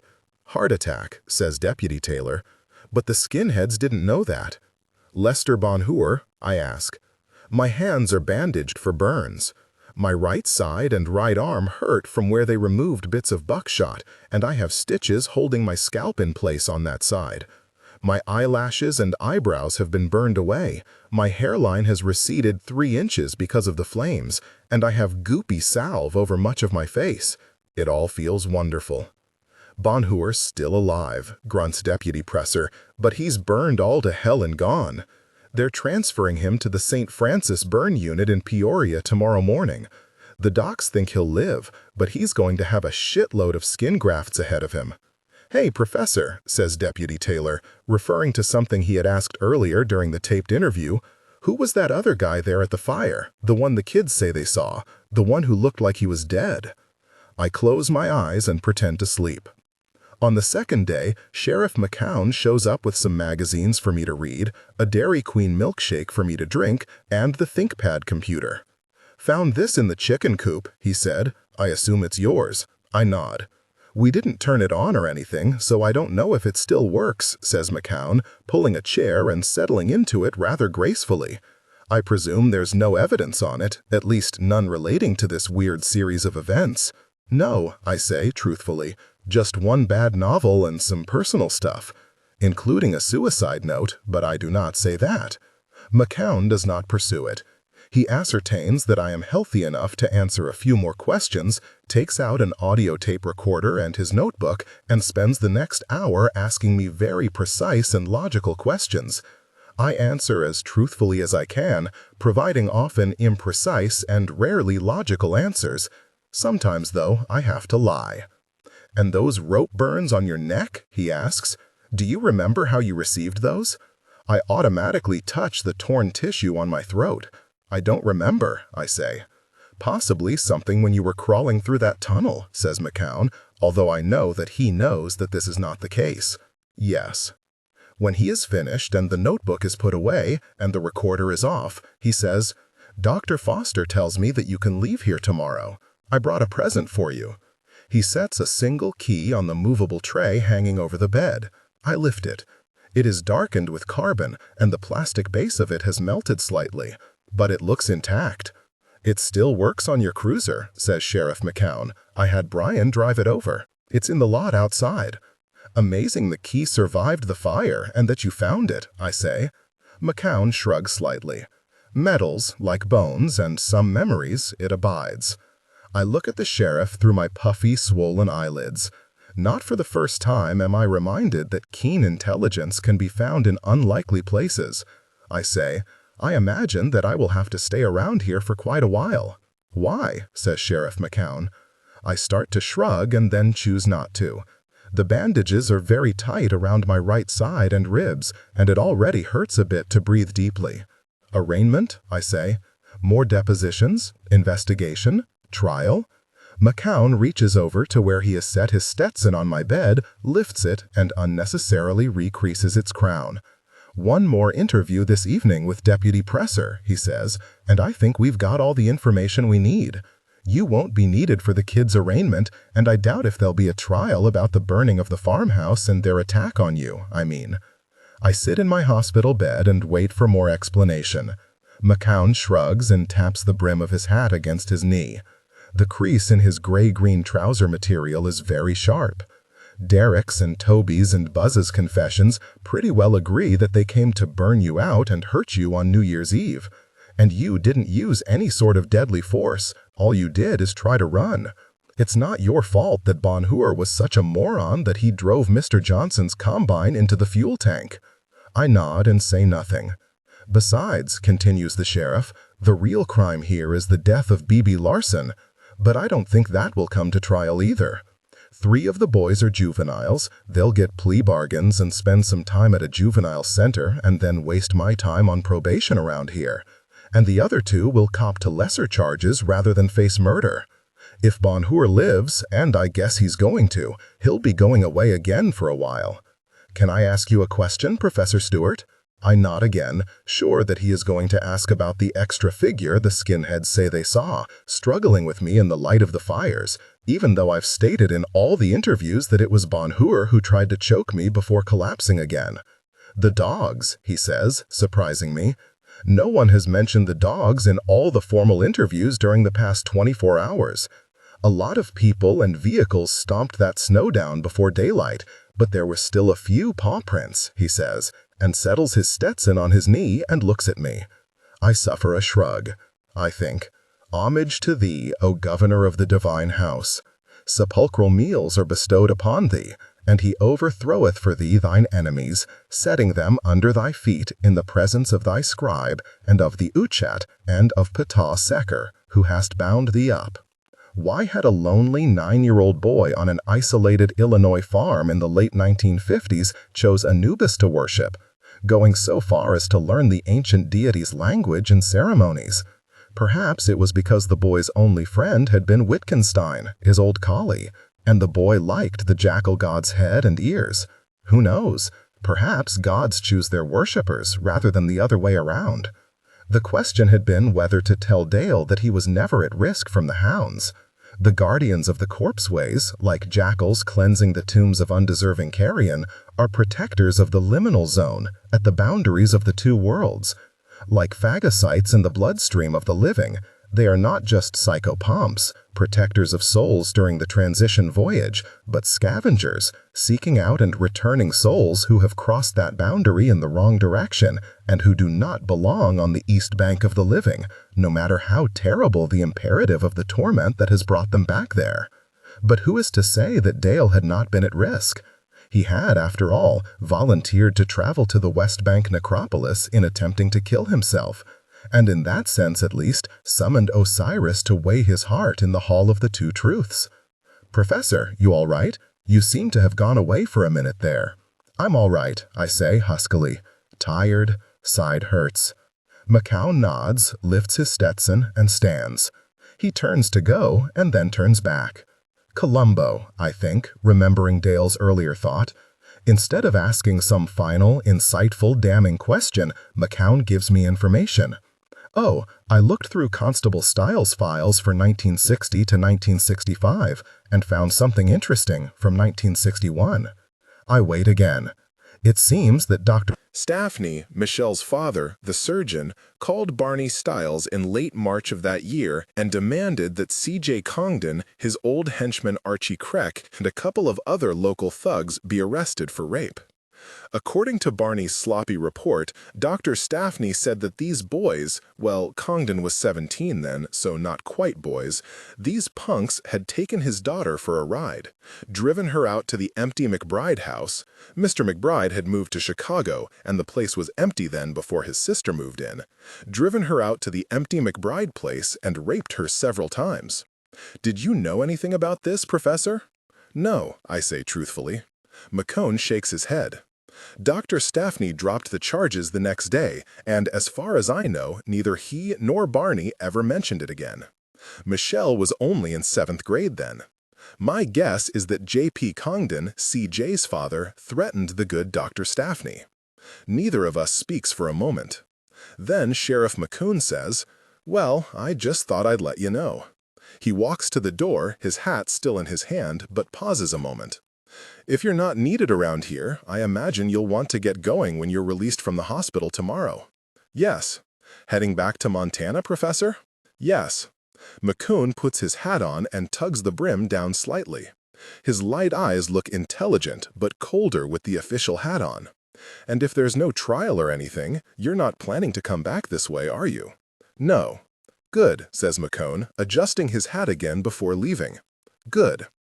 On the third day, they wheel me to the door of the hospital policy it seems, and let me walk to the land cruiser. The day is cold but absolutely cloudless. The sunlight and blue sky suggest the possibility of spring, even though it is the first week of January. Deputy Taylor has brought by a red wool mackinaw for me to wear since my coats had burned in the farmhouse with my other possessions, and I appreciate it as I walk the chilly 100 yards to where the SUV is parked. I wonder for a minute if the taxpayers had paid for this largesse, but the coat hangs on me 2 sizes too large, and I guess that it's a castaway from one of the bigger deputies. Unable to resist, I drive the Land Cruiser back to the Jolly Corner by way of Old Catton Road, bypassing Elm Haven. There is no crime scene yellow tape at the entrance to the drive, so I turn into the lane. It is shocking to come down this familiar long driveway with no farmhouse at the end. All that remains of the Jolly Corner is the brick and stone foundation, a 4-foot-high remnant of one charred wall of the kitchen, and the tumbled, burned mass of debris falling into the open and black basement. The fire was quite thorough, and I am amazed that they found the key to the Land Cruiser. Snow in the area all around the ruins of the house has been trampled down by emergency vehicles and footsteps. Far out behind the chicken coop and other sheds, I can see the black skeletal steel remains of the old combine. Numerous vehicles have plowed channels through the snow, coming and going from there as well. The big barn looks vulnerable with its giant door missing. I do not even consider getting out of my truck. Driving back down the lane, I am slightly startled by the sight of a sheriff's car turning in from County 6. I pull to the right to let it pass and roll down my window when the car stops and Deputy Presser gets out. He peers into the front of my vehicle with the professional curiosity of any cop during a traffic stop. "On your way out, Professor?" "Yes." "I see your laptop's working." He nods toward the ThinkPad, open and activated on the passenger seat, its screensaver cycling. "I was never any good at folding road maps," I say, and touch the computer's pointing stick. The screensaver disappears, and the Rand McNally road map of the United States is on the screen. My route from the Midwest to Missoula is highlighted in bright green. Presser chuckles and then lifts a long canvas-covered object. "Sheriff McCone said that I might catch up to you here. He said that you might want this." It is the Savage over and under, of course. Probably freshly cleaned and oiled, if I know McCone at all. "No," I say, "I won't be needing it. Give the sheriff my thanks and tell him to donate it to a department yard sale or something." Presser looks doubtful for an instant, but then salutes me with a tap to the brim of his Stetson, sets the weapon in the back seat of his vehicle, and drives on to the Jolly Corner to turn around. I drive south along County 6, past Uncle Henry's and Aunt Lena's old place, up the first hill and past Calvary Cemetery. A single figure stands far back there in the snow amidst the headstones. And there is no car parked outside the black iron gate. The figure seems to be wearing olive or khaki and a campaign hat. I give him only one glance. If there are other ghosts here, they are not mine. At the intersection with Jubilee College Road, I consider driving into Elm Haven a final time, but then dismiss the thought. Elm Haven itself is a sort of ghost in this new century, and I will spare no time for it. I drive ahead down the cutoff road toward the interstate. Less than a mile later, where I must cross 150A, I have to wait a minute for several trucks heading toward Peoria to rumble past. The black screen on the computer blinks. A long time, do you think? The road is clear now, but I wait to reach over and type, "No, not long, I'm sure of it." I have no